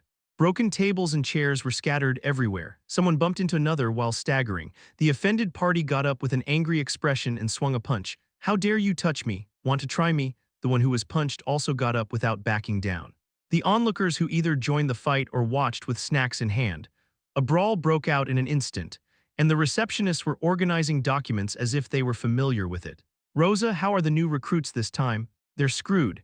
The receptionist named Rosa shook her head, her blonde hair swayed. "Strength aside, there are only weirdos here, a lunatic who calls himself a holy knight and even a thief. The priest lady seems all right, but since she serves someone like that, she's not trusted." "Is that so? That's a shame." But the speaker didn't seem too hopeful. After all, a perfectly fine mercenary was as alien a concept as a kind demon. At that moment, a mercenary approached with hesitant steps. After a moment of contemplation, he took a deep breath and approached Rosa. He revealed his yellowed teeth and smiled. He seemed to be trying to produce a charming smile, but it came off as rather creepy. "Rosa, if you have time tonight, how about—" "I don't want to." Rosa rejected him with a sly smile. The mercenary deflated his shoulders and backed away with a disappointed expression. A nearby receptionist chuckled. "That's the 5th time already. Rosa, why don't you at least have a meal with him once, poor guy?" "I don't want to." "Those mercenaries are all ignorant." Rosa shook her head as if she were fed up. She disliked mercenaries. They were rude, lacked manners, and didn't accumulate knowledge. They just engaged in pointless fights and didn't think about the future. In fact, Rosa had been in danger several times because of their fights. Rosa twirled her hair. Oh, wouldn't it be nice if a prince on a white horse appeared, a handsome prince appearing one day and whisking her away from this receptionist job. She dreamed, of course it was a frivolous dream she knew all too well, but without dreaming like that it was hard to endure reality. The fights were escalating gradually. The faces of the receptionists grew more serious. "Shouldn't we intervene soon? Should I call the guards?" "Should we?" Just as Rosa was about to call the guards, creak, with a small sound the door opened, and there he appeared, the barbarian with a massive physique. Chapter 16. Barcan Territory, Part 4. "This is the guild hall. Ah, thank you for bringing me here." The head of guard glanced at him briefly before stepping back. "I'll leave it to you from here. You can ask the receptionists directly for the rest." "Got it." The head of guard continued, addressing Kettle. "Isn't it better to earn the Lord's approval than to become a mere mercenary?" But Kettle was determined. He said he would become a mercenary. It seemed as though he had a romanticized view of the title mercenary, but he wasn't some naive nobleman and this wasn't some fantasy tale. Eventually, the head of guard quietly withdrew. Creak. Kettle entered the guild hall. The already unstable floor creaked under his weight as if it were about to give way. Thud, thud, his steps echoed forward. The overheated atmosphere of battle was suddenly cooled by an eerie silence. Mercenaries are simple and ignorant, but this much can be certain. That barbarian, if provoked, could literally crush heads. The once noisy guild hall was now filled with an unfamiliar silence. Kettle found it strange. His image of mercenaries was that they were noisy. Mercenaries can be quiet too. Can't mercenaries be as quiet as gentlemen? Isn't being loud and uncouth the image associated with mercenaries? He decided to accept everything about fantasy without prejudice. Mercenaries can be quiet and polite. He implanted that information into his mind. He walked forward, approaching a mercenary. The mercenary's eyes were shaking as if possessed. "Sorry to bother you, but can I ask you something?" "Yes, yes, please go ahead. Where are the receptionists?" "They're over there." The mercenary hastily pointed with his finger to where the receptionists were sitting. Kettle grinned. "Thank you." The mercenary nodded vigorously with a pale face. Thud. Kettle walked towards the desk. The receptionists hesitantly pushed their chairs back but soon hit the wall, then they prayed. "May the barbarian not come to me. May he go to another receptionist." Thud, and the barbarian arrived at the desk. "Nice to meet you." Rosa's face, chosen by the barbarian, turned pale. Why her of all people? Rosa felt like screaming. Was it wrong to dream of a prince on a white horse? Dreams can come true, right? But instead of a prince on a white horse, there was a barbarian who seemed twice her size. The barbarian sat quietly on the chair, which seemed to scream in protest. Pleased to meet you, Kettle greeted with a smile. Rosa closed her eyes tightly. Hello, Kettle realized from her attitude that Rosa was scared. He didn't want to admit it, but his appearance seemed to intimidate people. I don't intend to cause any trouble, you can relax. Oh yes, of course. Rosa calmed down a bit at his calm words. Yeah, she's a receptionist. A recognized citizen of the territory. If he messes with her, the barbarian will become an enemy of the territory. So he can't touch her, because then he would become a criminal, so she's safe. She hypnotized herself with those thoughts. Rosa regained her composure with rational thinking, and Kettle thought his words had an effect. I'm a mercenary at heart. A mercenary, do you happen to have any form of identification? Unfortunately, no. I see. Rosa swallowed her saliva and began to proceed with the procedure. May I ask what your purpose is in wanting to become a mercenary? There are several reasons, but first and foremost, it's about confirming my status. I've heard that by working as a mercenary, one can gain recognition of their status. Isn't that so? Yes, that's correct. However, it requires quite a few accomplishments to achieve that. Are you okay with that? I'm fine with it, Kettle nodded. After some miscellaneous questions, Rosa spoke up. Verification is complete. Now for the mercenary registration fee, you'll need 5 gold coins. Kettle took out the coins. He had plenty of money from clearing dungeons and dueling knights. What's your name and age, Kettle? Just plain Kettle. As for my age, I'm not sure. I'll just write down something reasonable. Rosa finished the registration. Your mercenary registration is now complete. Take this badge. It's a symbol of being a mercenary, so make sure not to lose it. Kettle received a wooden necklace. He put it around his neck and smiled satisfactorily. Nice. With this, he became a mercenary. And as a mercenary, there was work to be done. What missions are available? I'm eager to get started. Missions, you say? As Rosa handed him a familiar form, she realized something. Her face stiffened. Kettle waited with anticipation. What missions would there be? What adventures awaited him? He felt excited beyond measure. Rosa closed her eyes tightly. You said you could read, right? Kettle, the missions currently available for you to handle are listed here. Ah, I see, I see. With a joyful expression, he received the mission form. As he briefly read the contents, Kettle raised an eyebrow. Is this all there is? The missions listed on the form were simple. Gather herbs outside, clean the basement, clear the sewers, just menial tasks almost like errands. Rosa hesitated as she spoke. That's not all, but the missions available for you, Kettle, are, because you're currently ranked as an F-grade mercenary. It was to be expected. Anyone could become a mercenary. But to truly be recognized as one, it took time. Starting with simple missions, completing dozens of them, gradually building up accomplishments, and raising one's rank to take on more difficult missions. Even the current mercenary king went through that process. No mercenary could take a shortcut, so the missions given to the barbarian before her were barely above errands. Kettle stroked his chin. Seeing Rosa's awkward acceptance of his reaction, he closed his eyes. You dare give me tasks like this? Do you think of me as a mere errand boy? There were countless times when such outbursts occurred. Each time, the guards came and subdued the rampaging individuals.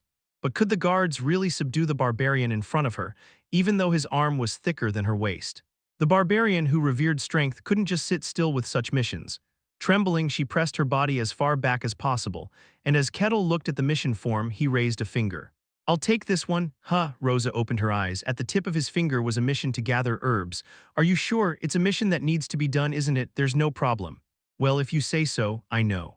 Right now, I'm not trusted by you guys. She couldn't entrust important missions to the suddenly appeared barbarian. For now, I'll gradually earn your trust by taking small steps. Isn't that just common sense? Yes, yes. Of course, Rosa blinked. It was a rational and sensible, indeed common sense statement, but coming from the barbarian, it felt incredibly awkward. Where can I find these herbs? Oh yes, if you go outside the village, you'll find them. They look like this. I see, I'll be right back. Confirming the sample, Kettle stood up from his seat. He left the guild hall. With the closing of the door, the tension that had been taut relaxed. Mercenaries exhaled and slumped down. The outer gate guards saw Kettle and stepped back in shock. Kettle casually took out his mercenary badge. I've received a mission to gather herbs. There aren't any within the territory, so I need to go out for a bit. Is that okay? It's okay. The guard hastily opened the gate. Kettle felt a slight pang of hurt at the attitude that seemed to say they didn't want to be even slightly associated with the barbarian. I hope you realize I don't intend to cause any trouble. See clear, sir. The guard let out a groan. Kettle stepped outside. The vibrant green and brown earth greeted him. A smile crept onto Kettle's face. Nice. Very nice. He made his way to the location where the herbs grew. There several herbs resembling the sample were growing. Are these herbs for healing wounds? They look fascinating. Although he wasn't very knowledgeable about botany, they looked quite different from the plants on Earth. Kettle squatted down incongruously and carefully plucked the herbs. Carefully plucking herbs, it was a rather tedious task of simple repetition, but Kettle enjoyed it. To harvest herbs with mystical effects from a fantasy world with his own hands was just too enjoyable in itself. After about an hour of harvesting, Kettle returned. The bustling assembly area quieted down once again. "Here you go. Wow, that's a lot." With a surprised expression, Rosa checked the pouch of herbs that Kettle offered. It was 5 times more than she had expected. After examining each one, Rosa was astonished once again. They're in very good condition. Harvesting herbs wasn't simply about grabbing the roots and pulling them out.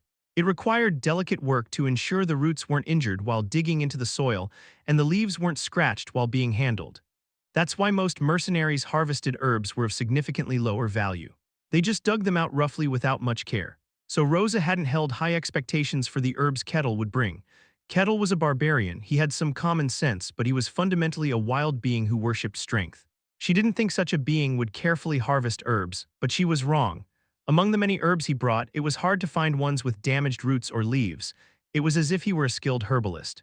"I have confidence in my delicate hands," Kettle proudly remarked. Yes," Rosa, flustered as she checked the herbs hurriedly, soon brought the reward for the mission. "Here you go." A silver coin was placed in Kettle's hand, a silver coin. If he remembered correctly, it was barely enough to cover a day's meal at the cheapest restaurant. Considering the fact that he had brought back significantly more herbs than the average mercenary, it was really just a small amount of money. But Kettle smiled satisfactorily. Completing a mercenary mission and receiving a reward appropriate for it gave him a sense of satisfaction separate from clearing dungeons. Nice. So what's the next mission? Why you're taking another one? Of course, it's still midday, there's plenty to do. As Kettle looked at the mission form, he raised a finger. At the tip of it was a task to clean the warehouse. "I'll take this one." "Yes, yes, please do. Does he like cleaning?" Rosa nodded with a tired face. Cleaning the warehouse was simple. Moving heavy objects wasn't a problem for Kettle. Except for the warehouse keeper who, upon seeing him, panicked and begged for his life while swinging a club, the mission was resolved without any issues. Next was street cleaning. He swept the ground with a broom. Aside from initially misjudging his strength and causing a dust storm that engulfed people, the task was completed without major problems. And then, onto the next mission. He continued to receive and complete new tasks. "What's going on?" Meanwhile, from atop a roof, Kane, who had been secretly observing, couldn't help but feel perplexed. The barbarian was seamlessly integrating into the territory. Despite the initial shock from the residents due to his appearance and size, he wasn't causing any significant issues. Nevertheless, it felt unsettling. Why is he doing this? Considering his disciple's current state, he was at least a superhuman tier powerhouse. With the right mindset, he could influence entire kingdoms with his strength alone. In other words, if he were to showcase his power, he could be welcomed anywhere. Moreover, considering he was facing a barbarian known for their logic of power explaining everything, Kane had experienced enough of them to be fed up. Yet here was the barbarian cleaning warehouses or picking up trash, mundane tasks anyone could do, and he wasn't just doing them haphazardly. He was doing them with utmost seriousness and dedication. Why is he doing this? Kane couldn't understand. There was no need for such mundane and meaningless tasks. He could simply display his strength. That alone would garner worship from everyone, granting him power and fame. But Kettle, with a cheerful expression, continued to clean the floor as if he found joy in it. And on that day, Kettle completed 15 tasks, received a few silver coins as rewards, and returned to his lodging seemingly satisfied. Chapter 17, Barcan Territory, Part 5. The next day, it was the second day in civilization. Kettle woke up with energy. "Shall we give it a try today?" A pleasant mercenary job. Just thinking about it made his heart race, but there was something to do before that. This was Barcan Territory. It was quite a large territory. Kettle hadn't had a proper look around the territory yet. So before heading to the guild hall, he planned to take a tour of the territory. It was a kind of sightseeing. Kettle left the inn and walked through the territory. Just walking itself was the goal, so there was no destination in his steps. The residents who saw him hurriedly hid their children and walked in the opposite direction, but he didn't pay any mind. Perhaps they suddenly got busy, he thought as he walked, and then a food cart caught his eye. Delicious skewers were being grilled there. Oh, his appetite and curiosity pulled him towards the food cart. The owner of the food cart turned pale. "How much?" "2 gold coins." 2 gold coins, it was quite expensive. The meat was heavily seasoned with spices. "Just one, please." Kettle handed over 1 gold coin. The owner of the food cart recoiled as if he thought it would disintegrate if touched. Kettle smiled satisfactorily as he ate the meat. "It's delicious." The spices were unusual. It was a taste he had never experienced before, strangely refreshing and slightly sweet. Kettle looked around the territory as he ate the skewer. He also bought a notebook. Fantasy was very different from what he knew. The elves were savage and the dungeons were special. He needed to organize that information. He planned to organize the facts he learned in the notebook from now on. Satisfied, Kettle left the shop and glanced up at the roof. By the way, who's that gentleman? Since yesterday, he had felt someone watching him. He hadn't paid much attention, thinking it was the Lord's surveillance, but it was annoying to feel the gaze from the roof continuously. Well, he didn't care much. What mattered to him now was enjoying himself. He walked leisurely. He absorbed the scenery and sounds of the territory with his eyes and ears. It was enjoyable in itself. As Kettle walked, a building caught his eye. A library. The outer wall of the building clearly said library, a place where books were piled up. He became very interested. Kettle entered the library. Welcome. The woman, who seemed to be a librarian, glanced up from her book and looked at Kettle. After a moment of silence, she let out a startled scream. Eek. There were quite a few people who were frightened by him. Kettle tried to calm them down as usual in a calm tone. I'm a mercenary. Kettle showed his mercenary badge. May I read books? I have no intention to harm. Don't worry, I won't damage the books either. Why, yes. The librarian nodded hesitantly, her voice trembling. Satisfied that his persuasion worked, Kettle walked towards the bookshelves with a content expression. There are so many. Interesting titles caught Kettle's eye. He skimmed through each one. It was the movement of someone who clearly read and understood the titles. Kane, who was watching from outside the library, frowned. Although he couldn't see from his point of view, with the sensory perception of a swordsman, he could know everything Kettle was doing inside the library. So Kane couldn't help but doubt his own senses. Can a barbarian read? Reading and understanding letters required a considerable education. Unlike in ancient times, education was somewhat widespread now, and even a moderately wealthy commoner raised in a proper territory could learn letters. But still, there were clear barriers. It was a rare sight for a barbarian like Kettle to read letters. However, Kettle smoothly took out a book, sat down on a chair, and opened the book.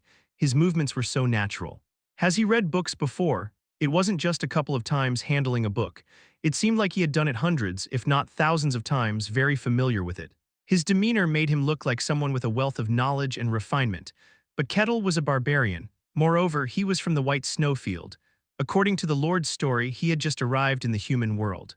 Is that gentleman special, or are all barbarians from the plains like that? Swordmaster Kane's head spun, and whether he was dizzy or not, Kettle checked the books. He touched the covers and flipped through the pages.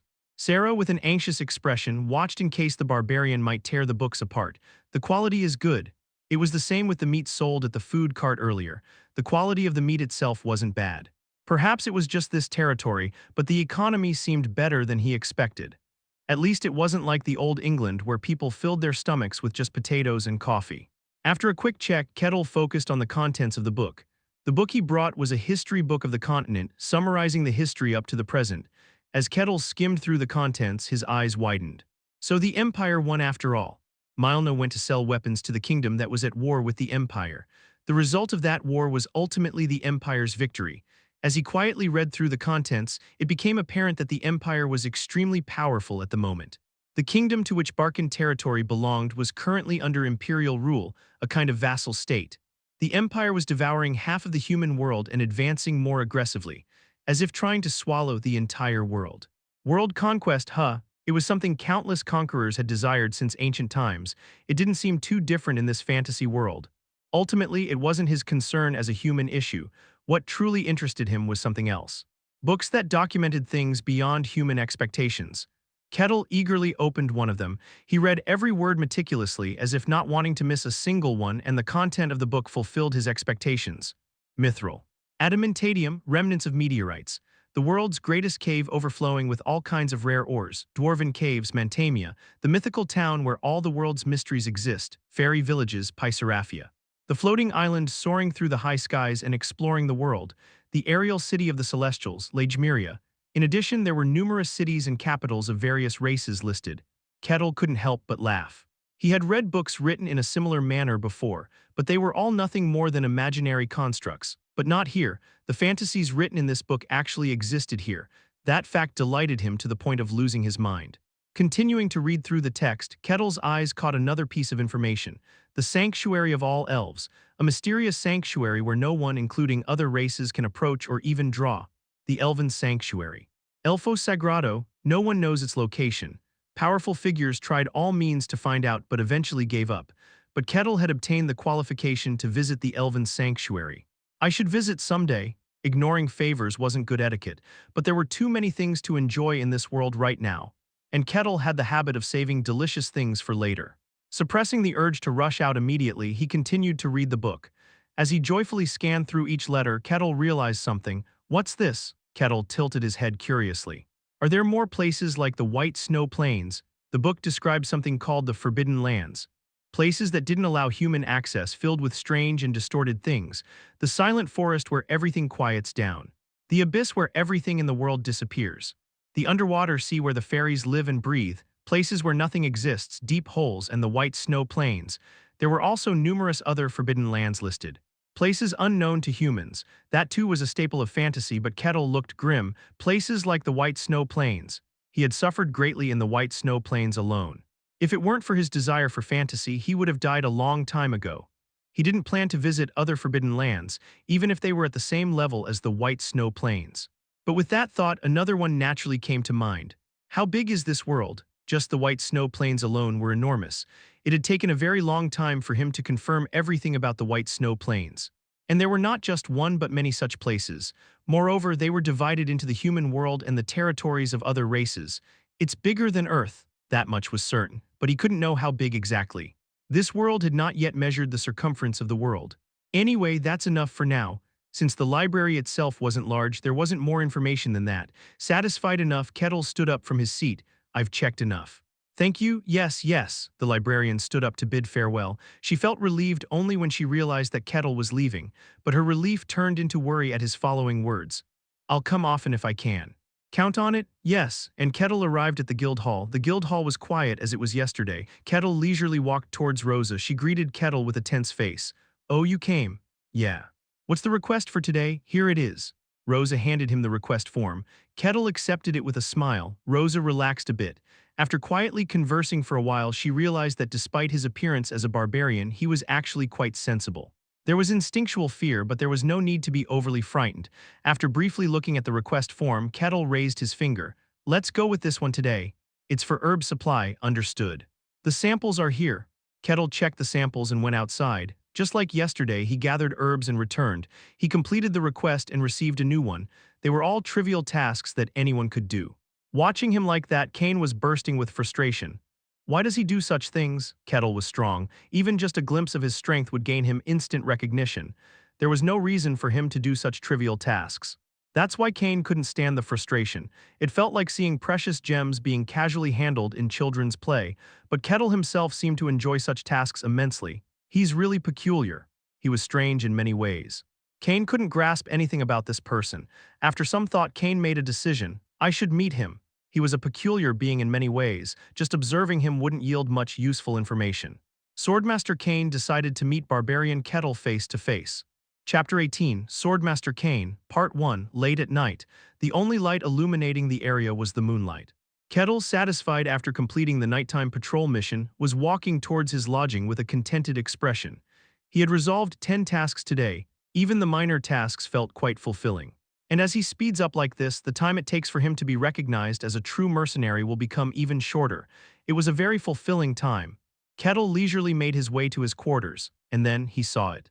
An old man blocking his path. The old man was there, half hidden in the darkness. There was nothing but darkness illuminated by the moonlight. It's a well-known fact that it's dangerous to wander around at such times. Even a 3-year-old child knows that. So there were only 2 individuals on the street at the moment, a barbarian and an old man. Kettle spoke up. The one who's been following me all day. What's your business? To that, the old man. Swordmaster Kane couldn't immediately respond. He was very surprised. He noticed he wasn't just observing from afar. Even though Kettle couldn't use aura, he was a strong one. Therefore, he concealed his aura. Even if his senses were sharp, it would be impossible to detect his aura. But Kettle's tone clearly indicated that he was aware of being followed. With no response from the silent old man, Kettle frowned. Could you be a bandit? Kettle put the silver coins into his pocket. The vigilant gaze made Kane puzzled. Calling this old man a bandit. Even bandits would quietly retreat upon seeing Kane, but Kettle had a serious expression. It seems like there are bandits around even though the security seems fine. Kane tried to deny it, but he kept his mouth shut. Trying to talk about his own identity was also ambiguous. Even if he said he was a swordmaster, no one would believe him, especially when the other party was a barbarian. Without any specific knowledge, he couldn't decide how to introduce himself. There was no denial twice. Kettle was convinced. The old man in front of him was a bandit. Even with that old body, do you have to resort to banditry? It seems like the economy isn't doing well, it's sad. Saying that, Kettle laughed. His laughter made Kane feel uneasy. Why laugh when being robbed? Could it be that the barbarian is driven by bloodlust, wanting to kill someone? Of course not. Banditry is something everyone experiences in fantasy at least once. It was just simple enjoyment. It would count as an achievement if I subdue you and take you away. No, Kane tried to say something, but he closed his mouth. Upon reflection, it might have been a good opportunity. He hadn't come here to enjoy a banquet with the barbarian. He had shown himself to find out about his identity and strength. Since he was mistaken for a bandit, directly confronting him might be another way. Thinking so, Kane tensed his muscles. The swordmaster and the barbarian were in a standoff. The first to move was the barbarian. Kettle stomped his foot. At that moment, Kane thought so. When the image of Kettle reappeared, he was right in front of Kane. What? Kane was startled. If he stayed like this, his neck would be caught by the barbarian. He moved according to the instinct that had kept him alive on countless battlefields. He summoned aura. The mysterious, miraculous power contained within his body was activated. It circulated throughout his body in an instant, giving him a transcendent power of perception. Kane rolled his foot. Quunk. The smoothly paved stone floor shattered. His body recoiled backward in an instant. Kettle's hand sliced through the air. Ho, Kettle's face showed interest. You're quite fast, Kettle admired, and Kane swallowed his saliva. He had almost been caught. If his reflexes had been a little slower, he would have been caught for real. It's unbelievable. He had easily passed through Kettle's detection area. It was amazing in itself, but what was even more shocking was, I didn't sense the flow of aura from him. He's a swordmaster. Naturally, he should have been able to sense the movement of mana wielded by the opponent, but he didn't feel it from the barbarian, nor did he sense mana. The meaning was clear. Did he move that fast with just a pure human body? Before properly being astonished by this fact, Kettle looked at Kane with an interested face. Interesting, he murmured like that. Kane felt a chill down his spine for a moment. With full power, it's not a test or anything. He can sense even the slightest movement of a fly, sharpening his senses. And then Kettle's foot moved again and his body disappeared. He expanded his senses to the extreme. This time he couldn't miss Kettle's movements, so Kane quickly realized that his arm was caught by him. What? He expanded his senses. He knew he was going to grab his arm. How could he not react? Kettle broke his arm as it was. It wasn't just the sensation of being caught. It was as if his arm was stuck in a rock and it was forcibly dragged along as the rock rolled. It was an absurd force. Kane hastily focused mana on his arm. He felt a monstrous power that surpassed the realm of humans. He tried to exert force to escape, but it was impossible. No matter how much a human tries, just like a flood that cannot be stopped, the hand that grabbed Kane's arm was unaffected. Wow, what power! The power struggle itself was futile. Kane gritted his teeth. Crack, the mana within his body began to manifest in the world. A blue light emanated from Kane's arm held by him. It emitted a mysterious light that could be recognized even in the darkness like pitch black. Kettle's pupils dilated.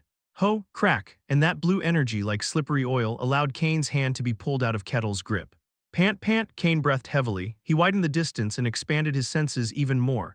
Kettle, who had been looking at his hand for a moment, nodded. These days, bandits have all sorts of skills. What bandit nonsense, Kane felt like screaming. What he had just done was manifestation of mana. He wrapped it around his body.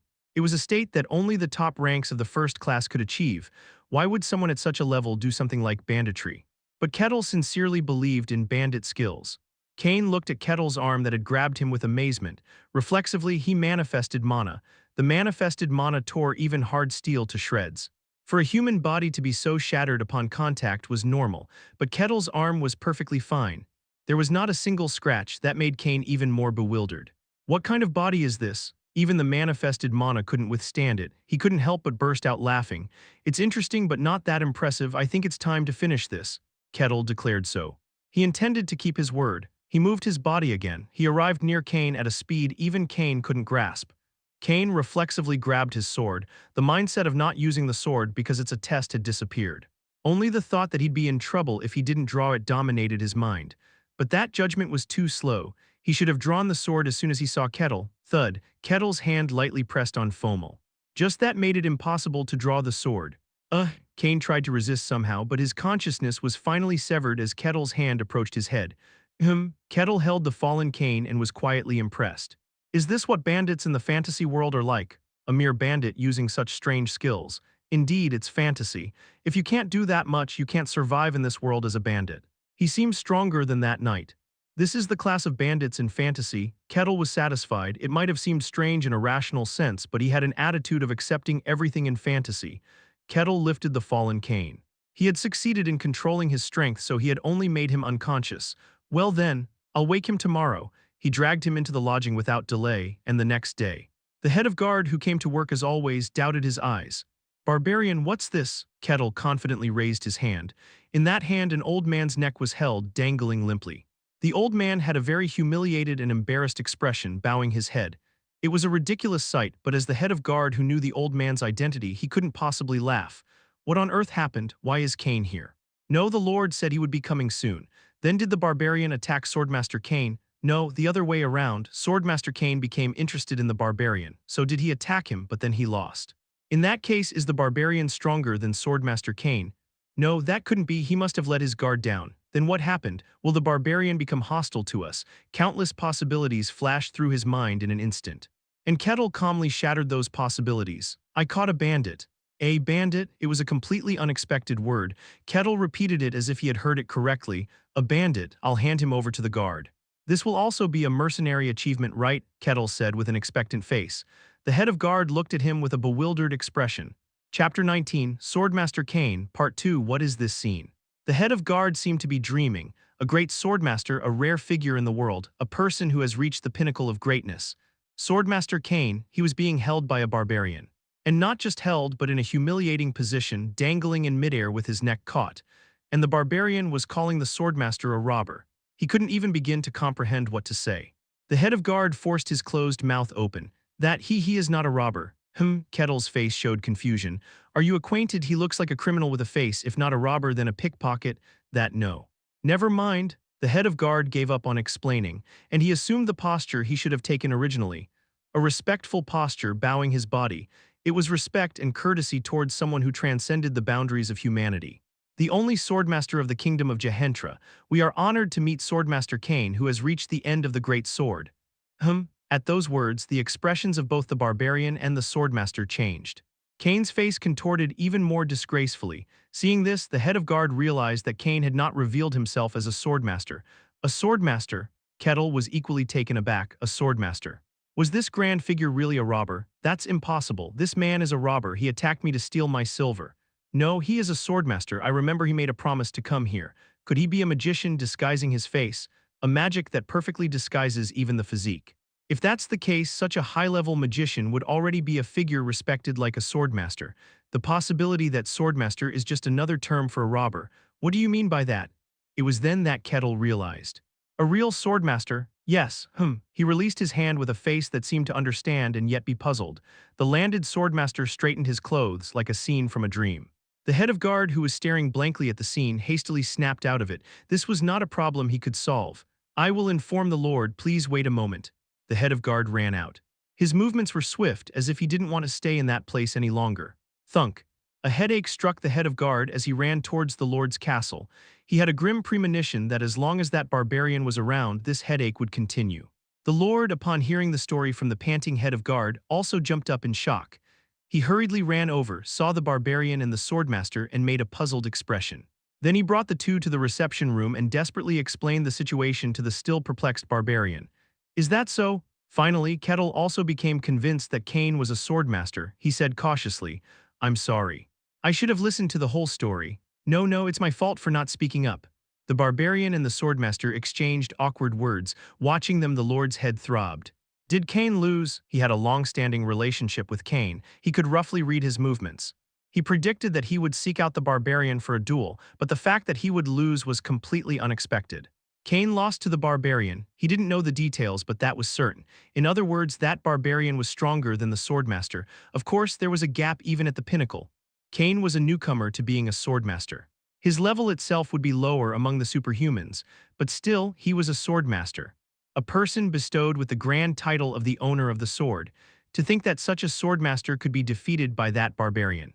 Wasn't that a sign of an uncontrollable existence? All calculations of every possibility were shattered. The Lord couldn't bear it any longer due to his headache.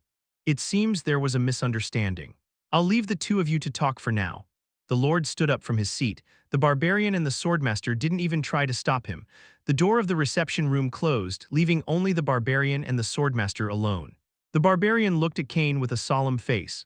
A swordmaster, the owner of the sword, a person who had reached the end of the sword, a classic fantasy figure, a symbol of strength.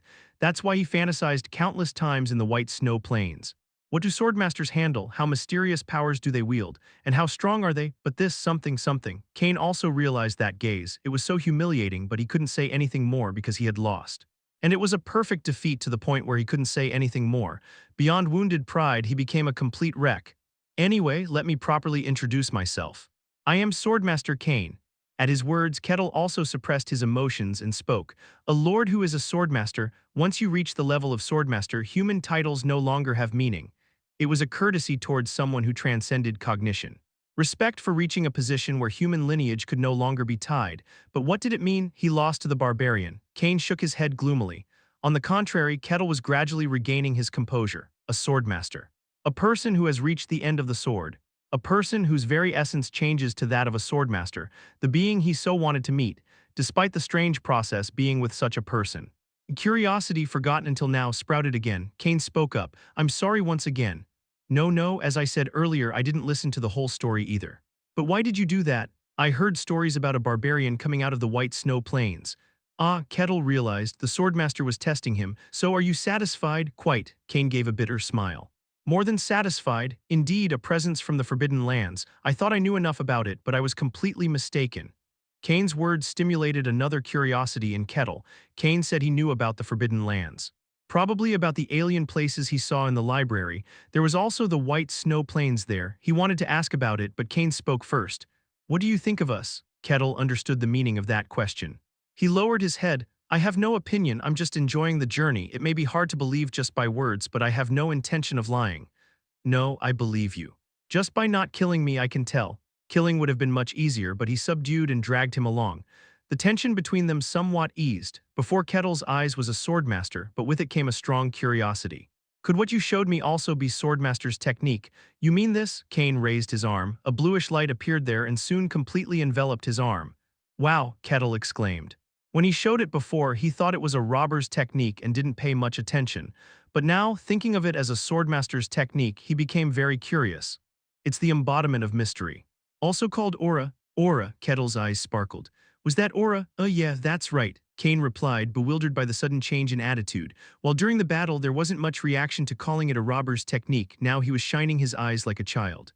How do you do that? Well, basically it's controlling the mystery to manifest it. Mystery? What is mystery? Is it like mana? No, mana belongs to wizards. Mystery is the basic unit of the world. The difference between a wizard and a swordsman is the direction in which they handle it, whether they handle it as aura or as mana. Oh, so basically wizards and swordsmen both handle mystery. With great joy, Kettle burst into laughter. The previous monstrous appearance of the barbarian was nowhere to be seen. The eyes of a child soaked in a dream gazed at Kane. Awkwardly but continuously, he continued to explain. Listening to the story, Kettle became even more excited. In the end, he couldn't help it. Can you teach me such techniques? What? No, embarrassingly, my knowledge is still lacking and I am in the process of accumulating it, and you are a great swordmaster. A person who has reached the end of the sword, you must have experiences of teaching someone, right? No, I do have them. The knight who miserably defeated Kettle was his disciple. Kettle lowered his head with a serious expression. Please. Teach me? Oh no, it's not that great, so it doesn't matter. Of course it was great. There were countless people who paid fortunes for swordmasters' teachings. You are stronger than me. Do you have a reason to ask for teachings from me? But the barbarian in front of him was much stronger than that. It was strange to ask for teachings from the weak. Kettle nodded. Sadly, I know nothing about the mystery or swordsmanship you mentioned. I'm just ignorant, swinging my fists around. Is that so? Kane's shattered pride began to recover little by little. Yes, he is a swordmaster. Not just strong, but someone who has reached the pinnacle of the sword. Even if the barbarian is stronger, that fact remains unchanged. Yeah, right, I couldn't even draw my sword. During the battle with the barbarian, he fainted while holding the sword's handle. Of course, it was a clear defeat, but it couldn't be called a display of power. Teaching the barbarian the ways of the sword, showing the greatness of swordsmanship with his own eyes, that would greatly help in restoring his shattered self-esteem. Kane made a decision. All right, Kane nodded. I am one who wields the sword, a swordmaster, one who has reached the pinnacle of the sword. Without wielding the sword, I am nothing but a half-finished being. Wow, that's right. I said you were too weak, it was because you couldn't wield the sword. Why, yes, that's right. Well, you were ridiculously weak to be called a swordmaster with just that level of strength. It's weird. Then if you handle the sword, you might have won. Oh no, I'm not that weak. Cain stumbled, saying, could he defeat this barbarian by wielding the sword? That wasn't his thought. But he couldn't strongly deny the barbarian, who was shining with excitement. Is it really a way to restore self-esteem? It might even get worse. Anxiety passed through Cain's mind. Chapter 20, Swordmaster Cain, Part 3. First, Cain went to the Lord to explain. He would teach the barbarian about swords and aura. The Lord's face became even more puzzled, but now with a small sigh he nodded his head. And Cain and Kettle moved to the training ground. First, it's better to explain about my swordsmanship. I am Cain, the swordmaster. I handle Cain's swordsmanship. Cain, is that your style? The swordsmanship I handle is one that I created. One cannot be called a swordmaster if they reach the realm of another's swordsmanship. A very matter-of-fact tone, just stating the facts. Kettle was even more excited by that attitude. It meant he was the founder of a style. He is now trying to learn the mysteries of this world. He had learned swordsmanship itself on Earth, but like most parents when they were young, it was for health purposes only. He didn't learn it properly, but this is real swordsmanship. Fantasy, mystical, strange swordsmanship that deals with auras. His heart fluttered like that of a child. It was hard to sit still with anticipation. Cain slowly drew his sword. The biggest feature of my swordsmanship is the materialization of illusion and reality. You understand that from facing my disciple. Ah, that knight was your disciple. Yes, you roughly know about the duel. What did you see there? The sword strikes were divided into 3. They were all actual attacks. It was amazing. It would be difficult for an ordinary human to respond. Kettle understood exactly what Cain's swordsmanship was. In that sense, is it the materialization of illusion and reality? It's a swordsmanship closer to technique than strength. That's correct, Cain nodded calmly. Kettle understood the characteristics of his swordsmanship right away. He's quick to understand, and much faster than those with considerable knowledge or culture. Staring at the barbarian in front of him, Cain couldn't quite grasp what kind of being he was. Cain organized his thoughts and spoke. Swordsmanship is the manipulation of swords and auras to handle mysteries. The one who reaches the end is the swordmaster. He emphasized that statement. Kettle looked at Cain with excitement. Whiz. With the sound of crackling flames, a blue light rose from Cain's sword. It was as if blue flames were engulfing the sword. Wow, Kettle couldn't help but exclaim. Aura, a real aura surrounding the sword. It was the fantasy mystery he had longed for. Tears seemed to well up. Cain, on the other hand, was perplexed by his reaction. Why is he like that? Wrapping a sword with aura is a very basic technique. It could be done with only first-class skill. It was never enough to impress the barbarian who had easily subdued him. That barbarian was incomprehensible. Cain, giving up on understanding, shook his sword. Since it's hard to understand the materialization of illusion and reality, I'll show you directly. Cain gripped the sword with both hands and slashed downward. A blue flame cut through the air, and at that moment the sword split. 2 to the left, 2 to the right. 5 sword strikes were implemented simultaneously. They cut through the air sharply. They all struck at one point simultaneously. Wow, Kettle was purely amazed. 5 sword strikes were implemented simultaneously. It was clearly a mystery that was impossible with modern knowledge. Cain, enjoying his reaction, sheathed his sword. There are many techniques that create illusions using aura. But putting substance into them is a technique that only exists in my swordsmanship. Manipulating illusion and reality freely to confuse the senses, no one could easily respond to that. He achieved the title of Swordmaster with this technique. I'll explain the details later. Wow, finally he could learn real mysteries. Kettle was deeply moved and Cain was very satisfied. Yes, he is a swordmaster. Even if that barbarian is stronger than him, the realm he has reached is high and noble. No one can imitate it. Cain was very convinced. And Kettle's expression slowly became perplexed. He tilted his head. The technique you showed me. Yes, it's truly a mysterious technique. What do you think? I think I can do it too. What? Cain hesitated. That's nonsense. A faint displeasure appeared on Cain's face. He had dedicated his entire life to the sword. He had exceptional talent and put in the appropriate effort. What he had achieved was his own swordsmanship. The thought that a barbarian could do such a thing was absolutely unacceptable. It would be faster to show it directly. Kettle grabbed the axe handle at his waist. It was only then that Cain realized Kettle was holding an axe. Seeing the axe, Cain was surprised. At the end of the axe handle Kettle held, there was a jet black gem embedded, and both the handle and the blade were black. The handle was adorned with fancy carvings, making it quite valuable on its own. The ominously shining axe blade created the illusion that it could cleave the whole world in two, and there was one pattern where the blade and the handle connected. What's that? It seemed to be a symbol of something, but exactly what it was couldn't be determined. However, from its delicacy, it was clear it wasn't an ordinary axe. It was too civilized to be wielded by a barbarian, and it seemed quite valuable. It's like a legendary weapon. Whatever impression he had of the axe, Kettle raised it. Then he put strength into his arm. Thunk, his muscles swelled. Kettle swung the axe downward, and Kane watched, once to the front, then twice to the left, and twice to the right. A total of 5 axe swings were unleashed simultaneously. Thunk, thunk, thunk, thunk, thud. The pressure struck the ground roughly, raising dust and obscuring the view. Kettle slowly sheathed the axe. How about that? Kane couldn't speak. Kettle had indeed executed 5 attacks simultaneously, just as he had done, but there was a significant difference. That was just done with brute force, Kane screamed inwardly. Kettle hadn't manipulated aura to materialize illusion and reality. It was just pure strength. He simply swung the axe downward, then quickly brought it back and swung twice to the left and twice to the right. It only appeared as if he had swung them simultaneously due to overwhelming speed. What a brute way to simultaneously execute 5 attacks with sheer strength and speed. It was unheard of. Kane desperately spoke up. What you did was just swinging, there was no technique. But the result is similar, isn't it? Swordsmanship is not just for show, it's for real combat, so isn't there not much difference? He couldn't deny it. Ultimately, swordsmanship was about fighting and killing someone. From that perspective, the barbarian's words weren't wrong.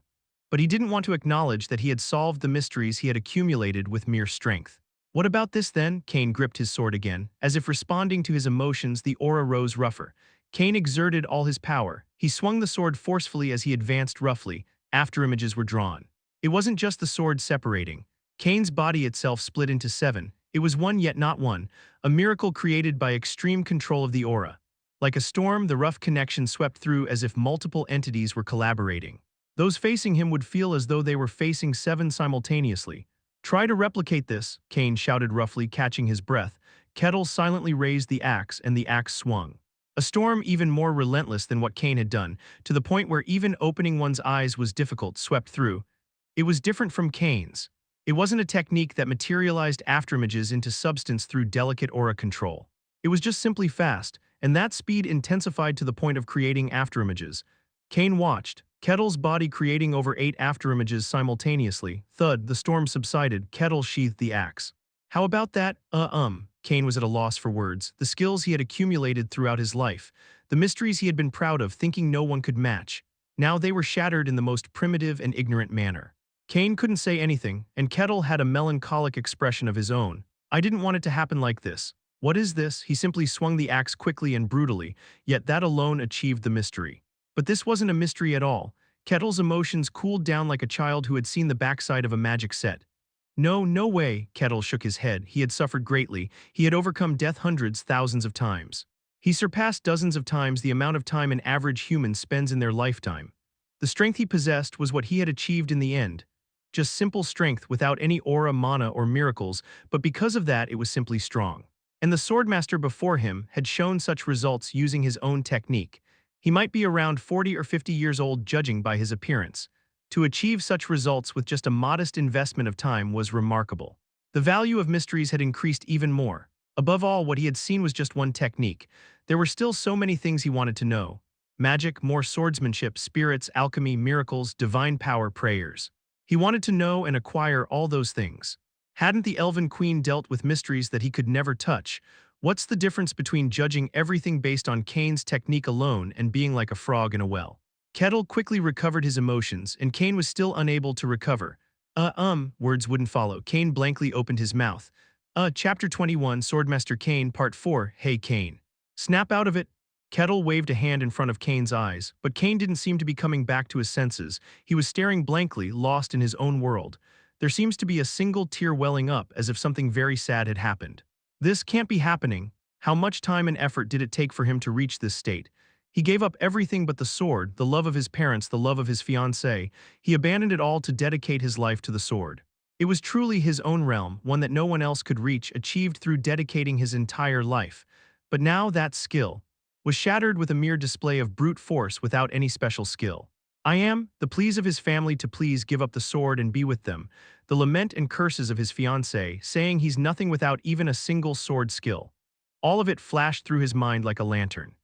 Kettle stroked his chin. Weaker mentally than I thought. He thought that being a swordmaster would mean having a strong mind, but apparently that wasn't the case. Of course, there was no guarantee that strength would necessarily correlate with mental fortitude. Even the strongest in a fantasy world could have weak minds.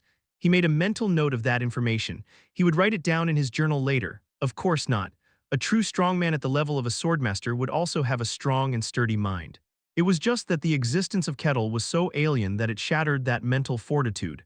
Not knowing this fact, Kettle was trying to make Kane snap out of it. His mind was completely shattered. It seemed difficult to snap out of it with just external stimuli. This state was not uncommon with him. The barbarians he had been with, their direction might have been different, but they often behaved like this.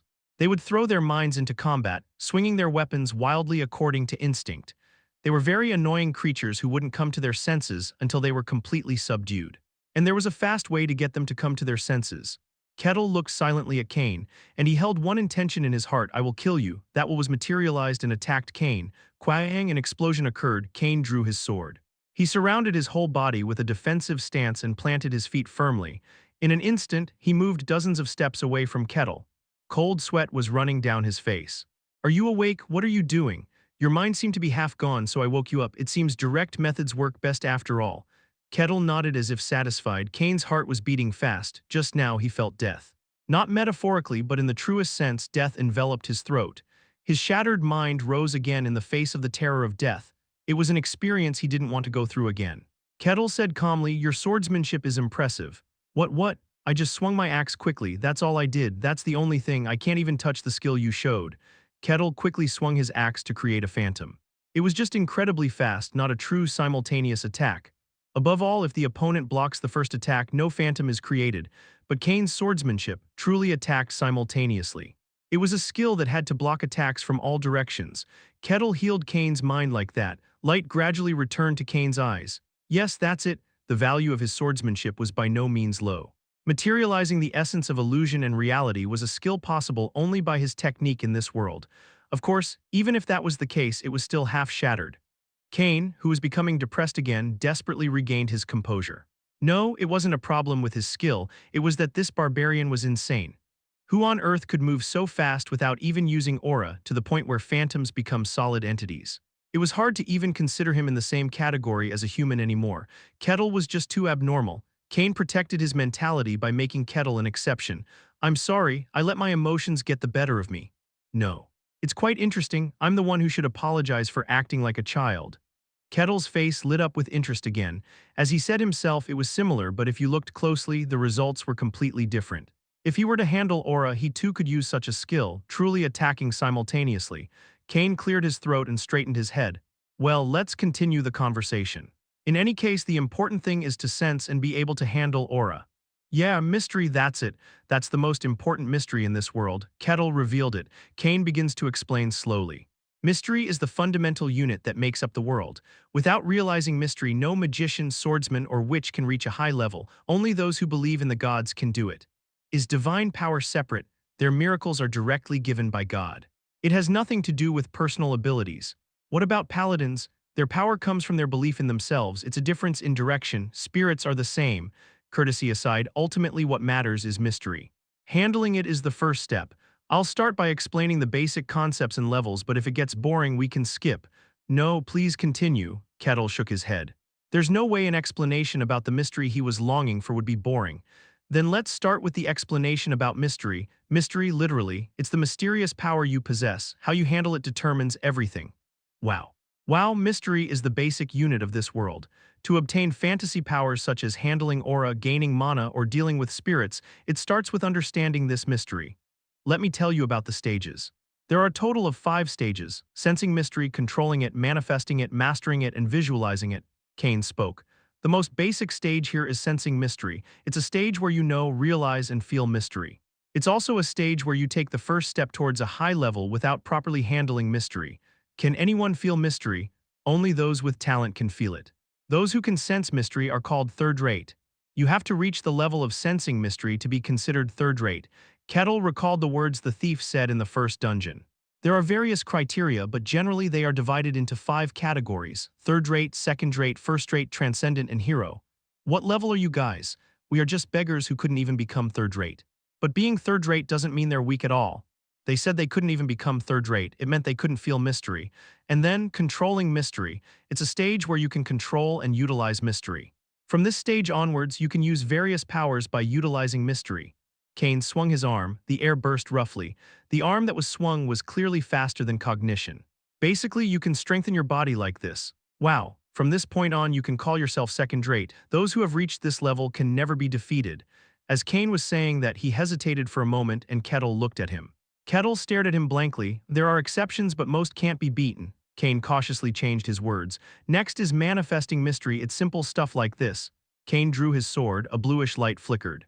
Kettle let out a sigh of admiration. Ooh, why does he look at it like it's so amazing? It was simply manifestation. It was a remarkable level, but it wasn't so remarkable as to be admired like that. Kane awkwardly continued. The first-rate level, manifesting mystery. From here you can manifest mystery in forms such as aura or mana. It's recognized as a knight or a mage. It's the level where you can manipulate spirits. Aura can tear through steel like cheese. Even a sturdy fortress can be easily severed. Magic can create massive flames and scatter blades of ice. From the level where you can manifest it, humans become essentially human weapons. And then mastering mystery. Beyond controlling and manifesting mystery, it's perfectly mastering it and manipulating it as one pleases. It's the transcendent level, and it's the level I've reached. Is being a swordmaster in the realm of the transcendent? There are exceptions, but most of them are. If you become transcendent, you can gain the respect of everyone. Truly surpassing the level of a human, your status becomes meaningless. Those who transcend human categories, that's what the transcendent is. Kettle's eyes gleamed. So there are those even stronger than you. There was still one more step left. Kane nodded, visualizing mystery. Those who can influence the concept of the world beyond just mastering and controlling mystery. That's the hero class. Are they stronger than you? They are, incomparably so. It was a prompt answer. It wasn't a shameful or disgraceful face. It was just a face that calmly stated facts. I'm undoubtedly strong, but those at my level are countless. But heroes are truly exceptional there. Monsters, there was both respect and fear in his expression. Wow, Kettle felt interested in these heroes. Just how strong are they, and how amazing mystery can they handle? I'd like to see them once. An intense curiosity arose that couldn't be hidden. Is this barbarian going to attack a hero? At that moment, a shiver ran down Kane's spine and he quickly changed the subject. For now, let's make these distinctions, but keep in mind that they are convenient classifications. There are significant gaps between each stage and they aren't perfectly distinct. Just think of it as a conceptual framework. Got it? But that's a story for another time. What's important now is the mystery in front of him. Kane opened his mouth. Let's begin the first stage. Sensing mystery. Finally, he could embody the true mystery and the power of fantasy. Kettle was extremely excited. He felt like he wanted to shout for joy, but he was a sensible person, so he held back and pretended to roll his feet quietly. Kuum, the training ground shook. The vibration spread to the surroundings. People mistook it for an earthquake and screamed, huddling down. Kane was startled. What are you doing? Oh no, I was just happy. I couldn't control my emotions for a moment. I'm sorry. Is that so? Just rolling his feet caused an earthquake-level disturbance. Kane looked at Kettle with a disgusted expression. By the way, if you master mystery, are you confined to one path? Can't a swordsman use magic? It's impossible if you're using aura and mana simultaneously. Kane denied Kettle's words. Mystery is the fundamental unit of the world. How you handle it is your own ability. In other words, it's also your limit. If you handle mystery as aura, you'll handle it as aura to the end. Is that the concept? Unfortunately, it seemed that the path was fixed. But that didn't diminish his interest. So which direction should he take? Handling aura, handling mana. As a knight, it would be fun to strengthen his whole body and charge forward, but isn't magic the romance of fantasy?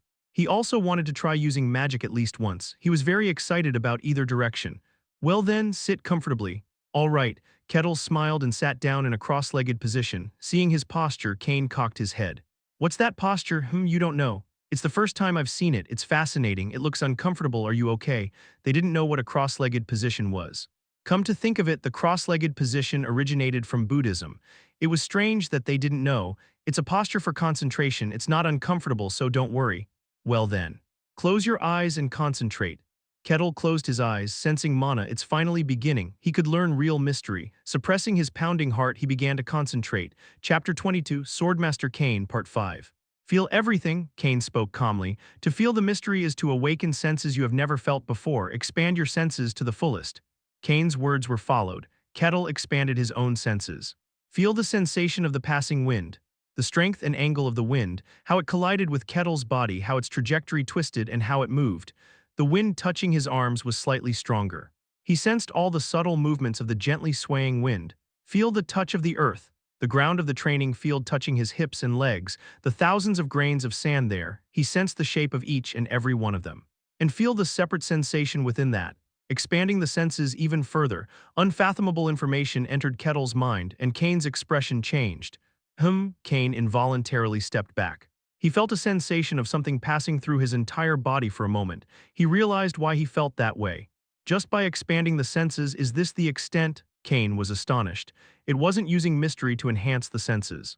He had simply expanded his own senses, yet the change that occurred was enough for Kane to feel. He's a real monster. How far could that barbarian sense, perhaps beyond this territory, even reaching outside? Even with the senses of a swordmaster, Kane couldn't perceive everything. It was chilling to think he couldn't manipulate mystery. After a moment, Kettle opened his eyes. I don't feel it. Is that so? Kane quickly regained his composure and spoke. With your strength, I thought you would easily feel it.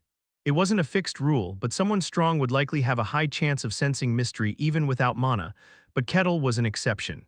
Is it also a peculiarity of the White Plains? I don't know, no one around me has ever felt mystery. The barbarians of the White Plains don't know mana. Kane quickly stored that information in his mind and spoke. Well, it's not that unusual. Feeling mystery from the beginning is not an easy task. It was about feeling senses one had never felt before. Just as a wingless human couldn't know the sensation of flying in the sky, it was quite difficult. Then the next step is for the one who can feel mystery to send power directly and pave the way. Oh, are you transmitting aura? Something like that? Kettle was lightly impressed. He loved fantasy very much. But his interest was not limited to fantasy alone. It encompassed all the mysteries of the world. Naturally, he had read martial arts novels, and there were countless situations where masters directly transmitted energy to their disciples. That too was the essence of martial arts. Kettle was very satisfied. Okay, then let's get started. Alright. Overwhelmed by Kettle's enthusiasm, Kane approached hesitantly. This time, relax the power in your whole body and focus your senses on your own body, and feel the mana I send. Kettle nodded silently. Kane slowly raised his hand behind Kettle's back, and he was amazed. What a body! It was as hard as marble. The intensity and hardness were enough to shatter weapons made of iron upon impact, and it was heavy, not metaphorically but in the literal sense of the word. How many muscles were compressed inside? It was unimaginable. Is this really a human? Could such a being be categorized as the same species as humans? Kane, momentarily lost in thought, snapped back to reality at Kettle's words. Sorry. Let's begin then. He started to send aura. Simply sending aura was meaningless. The important thing was to awaken the mystery dormant within Kettle's body, so the most important thing was to find the way. That itself wasn't a difficult task. He was a swordmaster. He was capable enough to perceive the human body. That's why Kane couldn't help but be bewildered. What's this? He couldn't find the path of the mystery within Kettle's body. No. More precisely, he couldn't reach it. No matter how far he stretched out his aura, he couldn't touch or see anything. It was like trying to explore a vast ocean. No. It's more like, rather than a vast ocean, it felt like swimming in the deep and profound depths of the sea. Feeling like moving forward in a space where nothing was visible, feeling like being crushed by water pressure to the point of death. Kane let go of his hand. Kettle tilted his head. Kane, I didn't feel anything special. Seems like it won't work. What? Kettle's expression changed. He looked at Kane with a face as if the world was collapsing. It won't work. What does that mean? Does it mean I'm untalented? No, it's not that, just... Choosing his words carefully, Kane began to explain. Simply transmitting aura into your body isn't enough to awaken the mystery. Ultimately, to understand the mystery, you need to awaken the power dormant within you. I know that. Transmitting aura was akin to blood transfusion. With transfusion, you had to find the veins inside the body and pass the blood through there. Sticking it anywhere wouldn't have any meaning. Aura was similar. It wasn't just about sending it, it was about finding the path of the mystery, Kane said with a puzzled expression. But I can't find the path of the mystery. Could it mean you can't even feel the mystery itself? Kettle's face stiffened gravely. Just as terrible despair was about to set in, Kane shook his head. No, that's not it. I haven't even confirmed it. What do you mean? Your body is peculiar. Kane looked at Kettle with eyes seeing something completely different. To find the path of the mystery, you need to deeply send aura into your body. But your body is deep and heavy. The aura can't even properly reach inside you.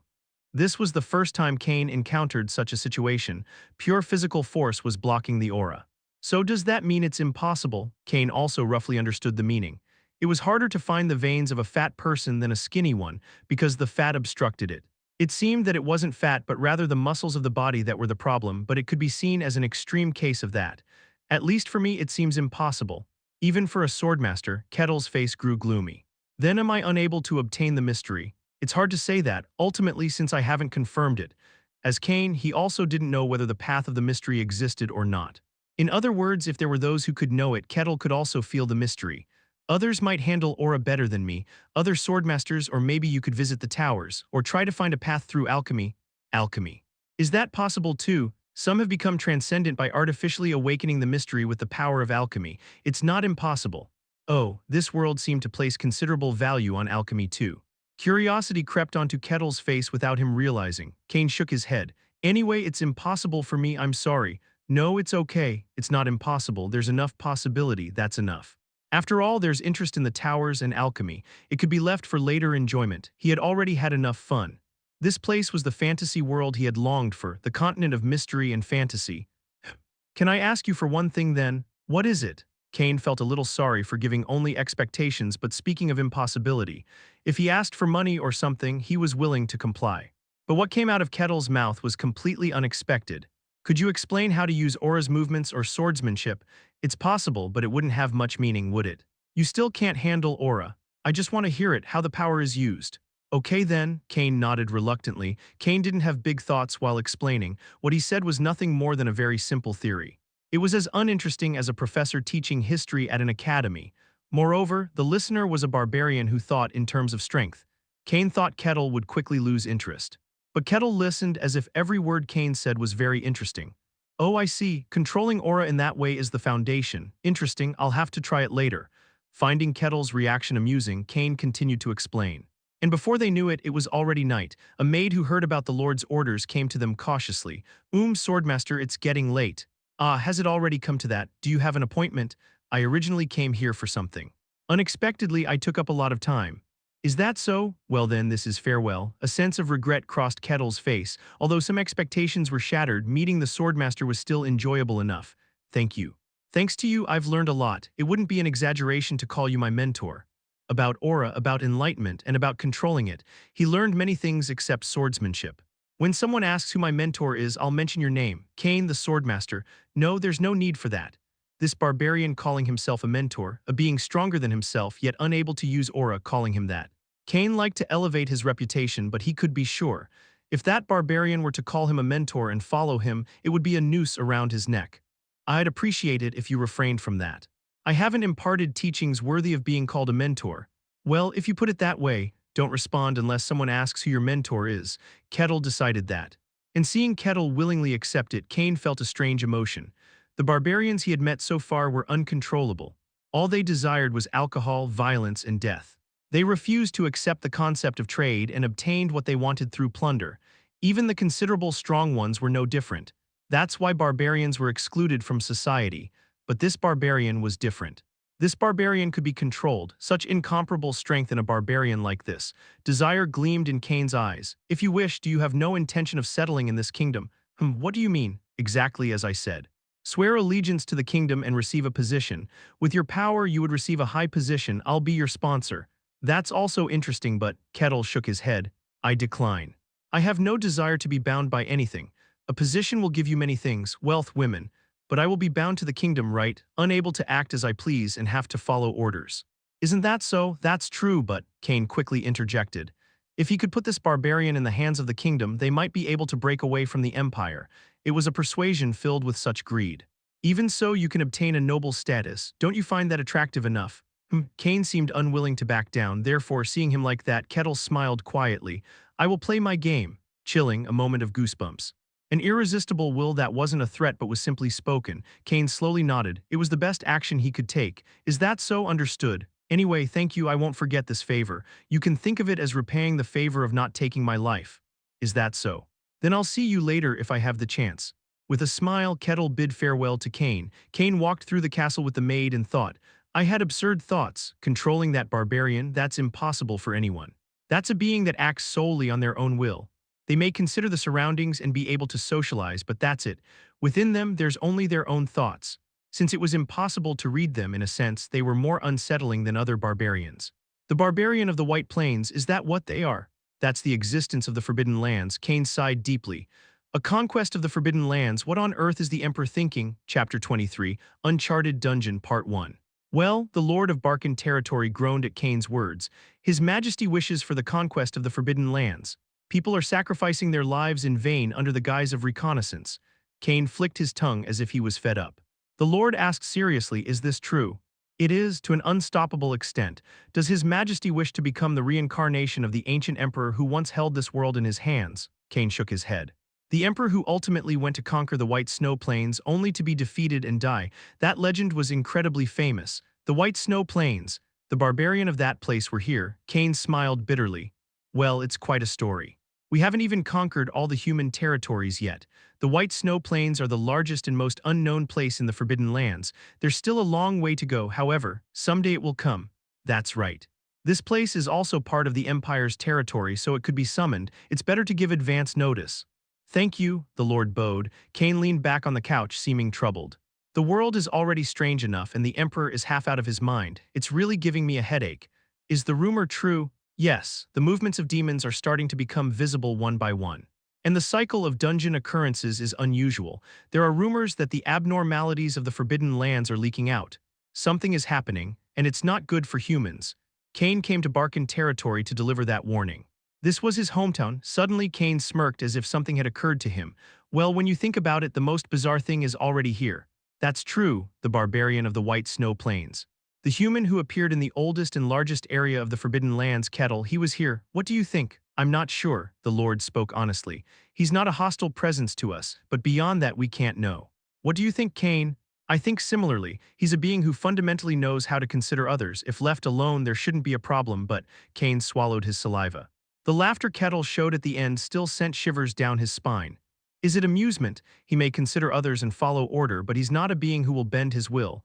Untouched beasts don't rampage, do they? Cain muttered. The man, George, was a farmer. It was time to harvest the results of a year's work, but there was too much for him to do alone, so he hired mercenaries. Every year he called mercenaries to help with the harvest.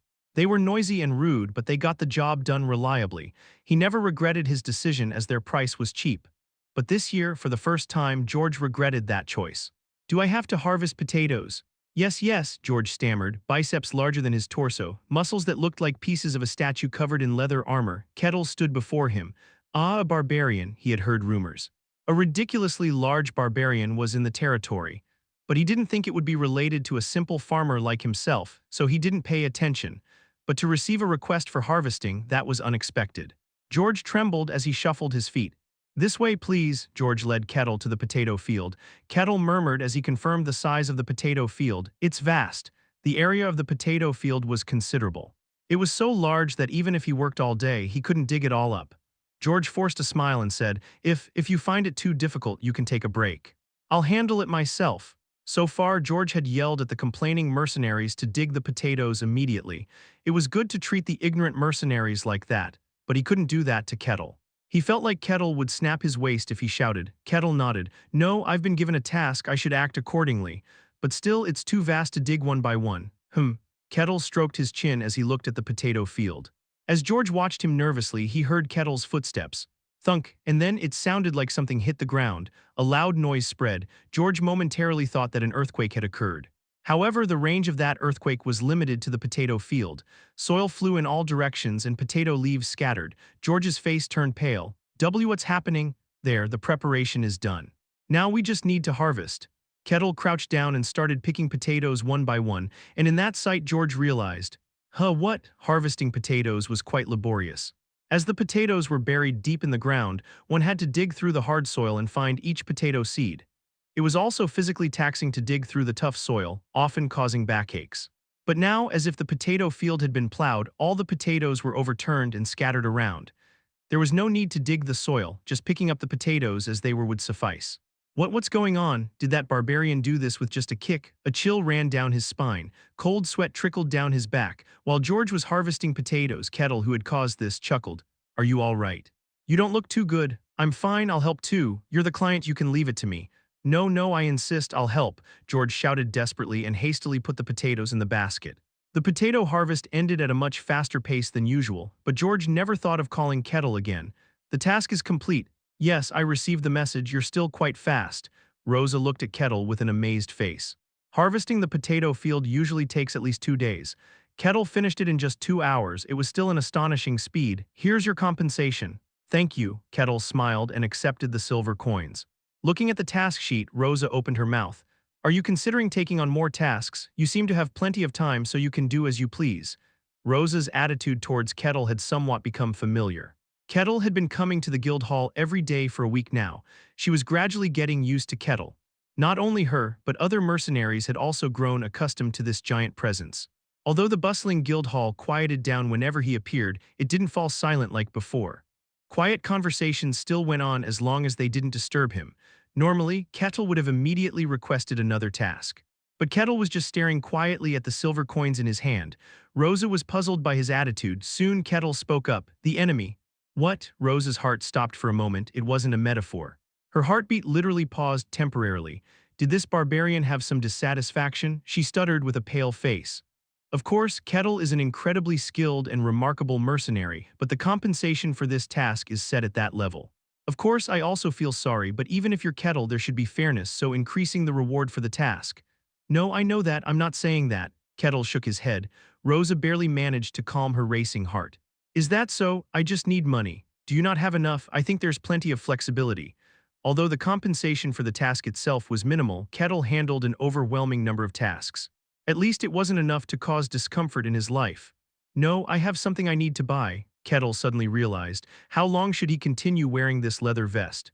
While the vest made from the skin of beasts he killed was undoubtedly excellent, it couldn't be considered civilized attire. Perhaps people were scared and terrified of him because he didn't wear proper clothes. Well, even in modern society, who would approach someone who only wore a leather vest? He regretted his foolishness. He had become too accustomed to the values of the barbarians after spending too much time with them. Deeply regretting it, he decided to correct his mistake now. He would buy clothes. Kettle moved immediately. He asked a passing citizen about a clothing store. The citizen kindly responded. Kettle expressed his gratitude and headed to the clothing store, fantasy shopping. It was also a very enjoyable activity. Kettle opened the door to the store with joy. The shop owner shouted for guards with a pale face, but Kettle calmly explained the misunderstanding. Having cleared up the misunderstanding, Kettle looked around the store. It was his first time getting fitted for clothes in the fantasy world. He didn't want cheap ones. Fortunately, the clothing store was good enough to meet Kettle's expectations. But there was a problem. The clothes were too small. Kettle's body was much larger than that of an average human. He needed custom-made clothes rather than those sold in the store, so he asked the shop owner about the price. After checking Kettle's body for a moment, the shop owner cautiously said something, and when Kettle heard the price, he was surprised. He needed more money than he had imagined. With the money he had now, it was simply not enough. He asked if he was being ripped off, but judging by the way the shopkeeper trembled and sat down, he concluded that wasn't the case. It simply cost a lot of money to prepare clothes of that size to fit his body. This was the medieval era. Unlike modern times where machines make clothes, custom-made clothes were inevitably expensive. And for someone as large as Kettle, it would be even more so. Kettle accepted this. In any case, the important thing was that he needed money. Listening to Kettle's explanation, Rosa nodded. I see. It's indeed possible that you might be short on money in such cases. Even though I'm working hard to complete tasks, it's difficult to secure enough funds. Is there no other way? Rosa pondered. There was a way to get money. But could she say it or not? After some thought, Rosa made up her mind. This barbarian was very sensible and polite. It shouldn't matter. There is a way to take on more challenging tasks. What is that true? Yes. You know how when you first entered the territory, you formed a party and cleared a dungeon? It's similar to that. Kettle was still an F-rank mercenary. He couldn't take on tasks like dungeon exploration. But if it wasn't just him but a group, then it was a different story. A minimum of a 4-person party. If you meet that condition, you can receive higher-level tasks like dungeon explorations. Wow, Kettle's eyes sparkled. When he first cleared the dungeon, even though it was divided among 4 people, a considerable amount of money came out of it. Moreover, the fact that he could do dungeon exploration again. Forming a party, performing their respective roles, and clearing unknown dungeons. One of the happiest moments since coming here was within his reach. Kettle still cherished the happiness of that time. A 4-person party. I need to form a party. Kettle turned his head. The mercenaries who had been listening quietly startled. They quickly exchanged glances, and then there was the sound of chairs being pushed as they hastily got up. Sorry, busy. Busy, let's go to solve the task. The mercenaries rushed out. In an instant, there was no one left in the guild hall except Kettle. Kettle muttered with a disappointed expression. Looks like everyone's busy. Ahaha. Although there were no mercenaries in the guild hall who were too busy spending the whole day drinking, Rosa didn't bother to mention it. Sometimes it was better not to say anything in this world. One reason Rosa hadn't mentioned this method until now was also for this reason. There wouldn't be any significant mercenaries willing to form a party with this barbarian. Is it impossible without a party? Yes. That's the rule. If it's a rule, then I'll follow it. It's regrettable. Just as Kettle was lamenting and trying to find another way, the door opened. Kettle and Rosa's gaze turned towards it. What's this? Wow, and Kettle exclaimed. Cassin, it's been a long time. Heh, a thief, Cassin screamed in surprise. Cassin, a thief who cleared the dungeon with him and his comrade. Kettle strode forward. As he approached the barbarian who had become closer to him, Cassin's figure seemed even smaller. He patted Cassin's shoulder. Long time no see, how have you been? Oh, just managing, I guess. Cassin replied, stumbling over his words. Kettle grinned and replied, were you a mercenary too? I've never seen you before. Ha ha ha. Well, Cassin deliberately avoided the time when Kettle would be coming. Rumors about the huge barbarian had spread throughout the territory, and it was impossible not to know who Kettle was. So Cassin avoided Kettle as much as possible, but eventually they met like this. Cassin's face darkened, but his misfortune didn't end there. As if Kettle had a good idea, he clapped his hands. Right, perfect timing, Cassin. How about clearing a dungeon with me again? Me. It's better to do it with someone experienced than someone new. It's a good idea when I think about it. Let's form a party together. And conquer the dungeon? Well, Cassin tried to say something, but the words wouldn't come out. Kettle grabbed Cassin's shoulders. Cassin felt momentarily overwhelmed, so without even realizing it, he found himself nodding. Kettle grinned, great, Rosa, we've got one person, we just need two more. Well, that's great, Rosa forced a smile. Cassin looked at her with desperate eyes as if asking for help. Rosa avoided his gaze. Chapter 24. Uncharted Dungeon, Part 2. In the end, Cassin couldn't bring himself to refuse, thus he once again became a member of Kettle's party. Rosa spoke up as if things were going well. Since it's come to this, should we call the others who used to party with Kettle? Oh, is that possible? Yes, they're all mercenaries. I see, I thought they found other jobs since I've never seen them before, Cassin vaguely guessed. They probably all avoided the barbarian. It was obvious what would happen if they met again. But their circumstances were none of Rosa's concern. Kettle was a capable and outstanding mercenary. Moreover, he was considerate and courteous towards her. There had been no complaints about their missions so far. Initially intimidating, he turned out to be a very likable person as she got to know him. 3 F-grade mercenaries. Sacrificial lambs were acceptable. Rosa got up from her seat. Then please wait a moment, I'll fetch them. And not long after, 2 familiar faces to Kettle entered through the entrance. Kettle approached them with a bright smile. Oh. Alexander, hi, it's good to see you again, welcome. Eek. Startled by Kettle's sudden approach, the two jumped back outside. After a little commotion, the 4 gathered in one place. Kettle was smiling very satisfactorily. He had reunited with old comrades, and once again they became a party. What more could one ask for in such a situation filled with romance? Kettle was ecstatically happy. And in contrast, the other 3 had gloomy faces, shaking their heads. Kettle, blinded by happiness, didn't notice this fact and asked with a grin, "It's been a while, how have you all been? I heard you've been working as mercenaries, but how's life been? Just solving quests and living modestly." The priest's words were echoed by the other 2. Kettle observed their faces and murmured, "Your complexion doesn't look good. You seem thinner than when I first saw you. Unfortunately, we're not cut out for mercenary work." The priest scratched her cheek with a sheepish face. Not just her, the others looked the same. They were all misfits, unwelcome in the group. They couldn't properly execute missions. They were barely scraping by. Kettle, noticing this, chuckled, "Don't worry, this mission will give us some leeway. Of course, the rewards will be distributed equally." Continuing his words, Kettle suddenly remembered something and said calmly, "Oh, of course, if you have circumstances or don't feel like it, you can refuse. I won't force you." "Oh no, to refuse." All 3 shook their heads. Kettle sighed with relief. "That's a relief. It would have been a bit awkward if you refused." "There's no reason to refuse," the priest Hayes said calmly. "It wasn't because they were afraid to refuse the barbarian's proposal. There really was no reason to refuse." Looking at it calmly, the barbarian wasn't violent or rude. He actually showed consideration and respect to them. It was hard to find someone as courteous among mercenaries. He wasn't someone who would cause trouble. Sure, there were some quirks which were scary, but it didn't happen often. Moreover, aligning with a strong man who could defeat a skeleton knight in one blow was a stroke of luck. It's actually for the best, Cassin thought inwardly. For some reason, Kettle held genuine favor toward them, so it would be better to maintain friendly relations rather than forcibly distance themselves as they did before. Great, Kettle grinned satisfactorily. Then Rosa. "Please make the request." Yes, Rosa, as if she had expected this, took out a request form prepared in advance. There are various requests, but you're thinking of something related to dungeons, right? Yes, exploring dungeons was a very enjoyable task. Rosa handed him the request form. Here, there are requests related to dungeons, take your time and choose. Oh ho, Kettle's eyes gleamed. Even at a glance, the request form was not small in quantity. Can I take a look first? With your permission. Oh yes, as you please. Kettle chuckled as he examined the request form. Seeing him like that, the other three withdrew with slightly tired expressions. To like battles that much. Indeed, a barbarian was a barbarian. Kettle carefully examined the requests. Various dungeons caught his eye: the Lizardman's Dungeon, Trap-Focused Dungeons, Undead Dungeon, Goblin Dungeon. They were all diverse and distinctive and all looked fun. The laughter didn't stop. He continued to flip through the request form, and then he found something strange. Rosa, what's wrong? From here on, the difficulty isn't indicated. The dungeons were usually measured by difficulty like E rank, D rank dungeons, and so on. But the form Kettle was looking at now didn't have any difficulty levels. Rosa raised her head and made a sound as if she made a mistake. Oh, I didn't include that. These are uncharted dungeons. Uncharted dungeons, exactly as it sounds, dungeons where the difficulty hasn't been confirmed. Dungeons naturally occur near where humans live. Then guards or mercenaries explore the dungeons and roughly check their difficulty. Although they don't explore deep inside, it was enough to determine the difficulty of the dungeon. But there were dungeons where such measurements weren't made. There were several reasons for that.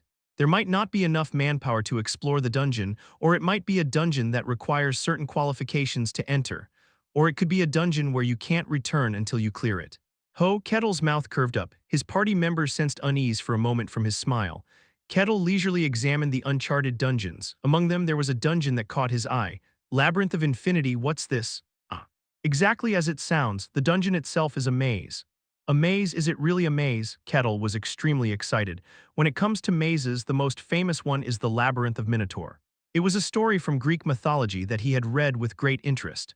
Not only in Greek mythology, but also in most fantasy-related literature, maze-related content appeared at least once. Kettle also cleared several maze-related games. Mazes that could only be cleared under certain conditions. Mazes with structures that continuously changed. Mazes where you had to solve riddles to escape. Very diverse and fun mazes. And naturally he thought to himself, I want to experience a real maze, and the opportunity has already come. Kettle decided right away. Shall we choose this? Yes, is that okay? Of course it's okay. What's a maze? Is the dungeon itself implemented as a maze? Oh no, it's said that when you enter, a being appears, and from that being you can choose whether or not to take on the challenge of the maze. I don't know more than that. No one who took the challenge returned.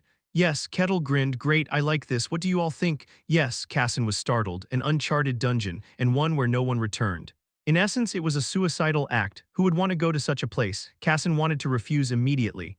I'm not forcing you, of course. We're comrades. If you don't like it, I'll choose a different dungeon. But I want to go here, Kettle said with sparkling eyes. Kettle was considerate and courteous to them. As long as things didn't go wrong, it wasn't scary, but now things had gone wrong. So, he wanted to refuse.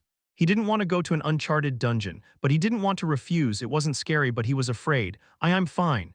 In the end, Casson said with clenched eyes and prayed, please let the others refuse. Deep in his heart, he prayed to a god he had never believed in, and a few minutes later, all right, let's go, Kettle shouted energetically. The other three followed behind him with faces as if they were going to die. Why couldn't they refuse? They know it in their heads. Even if they refused, this barbarian wouldn't harm them. But even with such reasoning, an inevitable sense of pressure engulfed them. Regardless of the reason, once a choice was made, there was no turning back. Rosa also tried to stop them somehow, but ultimately failed.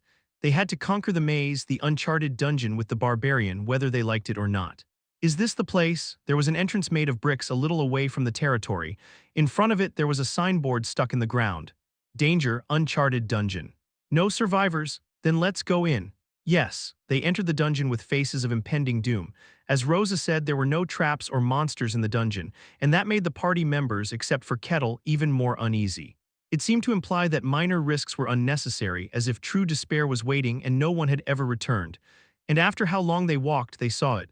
A single monument. Is that it? As Kettle approached the monument, a figure appeared. It was a translucent being like a ghost. Kettle felt a slight excitement at the sight. A ghost appeared from a monument. He had directly witnessed something commonly found in countless stories. Are you challengers of the maze? A low voice echoed. The ghost glanced briefly at Kettle, who seemed excited, and then continued its duty silently. I am the guardian and guide of this dungeon, challengers. Who among you will challenge the uncharted maze, or will you retreat like cowards? The party members thought Kettle would immediately declare his challenge. That's how strong his interest in the maze seemed, but instead of nodding, Kettle asked, "What form does the maze take? I cannot answer. How large is the maze? I cannot answer. Does the maze deform? I cannot answer. All answers can be found once you enter the maze. Is there no information available from outside?" Kettle stroked his chin, and then, as if making a decision, he nodded. The party members thought Kettle would finally declare his challenge and prepared themselves mentally, but Kettle turned around. "Then let's go back." "What? Are you giving up?" "That's fine too," the ghost said calmly, as if it had expected that. Kettle grinned. "I'll be back soon, so wait for me." Kettle left the dungeon. Cassin, bewildered, asked, "Weren't you going to challenge? What are you talking about?" Rather, Kettle looked at Cassin with eyes that seemed to say he couldn't understand. With that look, Cassin felt a strange emotion. It was as if he looked like a fool. "For now, I came to gather information. Since it's a maze, we need to prepare thoroughly." Prepare. Kettle went straight to a grocery store when he returned to the territory. "Can we buy dried food? It would be good if it could last for at least a month. And please give me some alcohol. Water may spoil, but alcohol doesn't. Oh, and fresh fruit if you have it." He purchased all sorts of groceries. Most of them were long-lasting preserved foods. He even bought a simple sleeping bag and a long rope. He bought everything he could prepare. Cassin, who was following him absent-mindedly, suddenly snapped out of it. What are you doing right now?" "It's preparation for conquering the maze," Kettle said as if it were obvious. "Since we don't know what form the maze is or how large it is, the only thing certain is that no one has ever returned. A maze of considerable difficulty. It's likely to take a considerable amount of time to clear, so shouldn't we prepare for that?" Listening quietly, it seemed like the right thing to do. When challenging something with no information, thorough preparation was the answer. "But you're a barbarian." He even received a lecture to prepare thoroughly from the barbarian. Cassin's head was spinning even more. "No, wait a minute then." Kettle wasn't simply fascinated by the idea of a maze and recklessly charging forward against their thoughts. He was aware that it was a dungeon with no information available, with a high probability of never being able to return. "So you're challenging it at the risk of your life? Isn't that even crazier?" Chapter 25, Uncharted Dungeon. Part 3. Cassin revised his evaluation of the barbarian. Despite his appearance, he was sensible, but in some aspects he was just downright crazy. Kettle continued to prepare. He shopped for about an hour and even bought expensive ropes. "It's expensive, but it's cheaper than the cost of our lives. This should suffice." Is that so?" The priest's face showed signs of exhaustion. After being dragged around for about an hour, it was understandable. Kettle picked up the purchased items. Teehee thing was larger than a person's torso and felt as light as a balloon filled with air. "All preparations are complete. Let's proceed." "Yes." They returned to the dungeon. The ghost, appearing once again, spoke in a slightly bewildered tone. "You've returned and you've prepared diligently." "No one has returned from the maze." "It's not bad to be thorough in your preparations." "Is that so?" "That's not barbarian." Like the ghost's gaze held such emotions, the party silently empathized. "It doesn't matter." "So will you challenge the maze or retreat once again?" "We'll challenge it," Kettle said. The other party members also quietly agreed. "We accept." "Darn it, we'll challenge it." "We will challenge it." "Very well, swish." The ghost waved its hand in approval. The dungeon began to emit strange sounds and started to warp. "Come forth to the finite maze. If you succeed in conquering the maze, you shall be rewarded with everything it holds." "Are those words true?" Kettle revealed his skepticism. For a moment the ghost got shivers down his spine, but he chose to ignore it and continued with his task. Clang, a loud noise erupted. The dungeon began to collapse. No, it wasn't a collapse. It was more like the illusionary facade was finally revealing its true form. Walls opened up and the floor disappeared. The scene resembled the world crumbling down, sending the party into a panic, and Kettle smiled brightly. Ho ho, the dungeon transformed. Its structure melded and shifted with magic, turning into a fantastical scene. Kettle focused intently, not missing a single detail of the change. Everything crumbled. The party either covered their heads or hastily moved to places that hadn't collapsed yet. Only Kettle remained, standing alone. It was a sight seemingly detached from the world. The ghost stared blankly at the scene for a moment. And then all the transformations ceased. In an instant the world expanded and they found themselves in the maze. This is it. This was the maze. Kettle laughed in satisfaction, while the party members, feeling the solid ground beneath them, sighed in relief. I think I'm feeling nauseous." The world's transformation had caused the ground to shake momentarily, inducing nausea. "Are you okay?" "Yes, I think I'll feel better if I rest for a bit." "Rest." "I'll scout the surroundings." Kettle glanced around. Smooth iron walls completely enclosed them on both sides. The gap between the walls was approximately 5 meters, enough space to move without much trouble. The ceiling was about 10 meters high. Dim torches barely illuminating the darkness served as landmarks. A maze. A typical maze, he couldn't help but laugh. A maze, he had arrived at a maze. He struggled to contain his laughter. A maze, damn it, if the ground was going to collapse they should have warned us. The party members checked their surroundings, their faces pale with despair and fear. The priest's face turned pale. Oh no. That thing, the faces of the other party members as they followed her gaze turned equally pale. There was a corpse there. How long had it been? It was a perfect skeleton with not a shred of flesh left. On the ground there was a single word. Abandon hope. They felt as if it was showing them their future. The party members were terrified, but only Kettle approached the corpse with a nonchalant expression. After inspecting the corpse, he said, "It's a fake. What? If it had turned into a skeleton, it would mean the body has been there for at least a few months. If this place is as sealed as it seems, it could have been here much longer. Has this dungeon been around that long? And where are the clothes?" Only then did they realize the skeleton was not wearing any clothes. The warrior cautiously opened its mouth. There's a possibility it stripped in despair at its final moments. In that case, the clothes should be somewhere nearby. And since the floor here is made of iron, it must have had a weapon to scratch the message. As Kettle continued to examine the corpse, he kept speaking. And the skeleton is too clean. There are no signs of broken bones or gold coating. It's as if it's a model, the priest murmured as she realized what Kettle meant. Is this some kind of device to scare us? I'm not sure, but it's highly likely. Well, no need to worry. Nevertheless, if it really is a corpse, let's offer our condolences. Kettle closed his eyes as if in prayer. At that moment, the party members realized once again what kind of person Kettle was.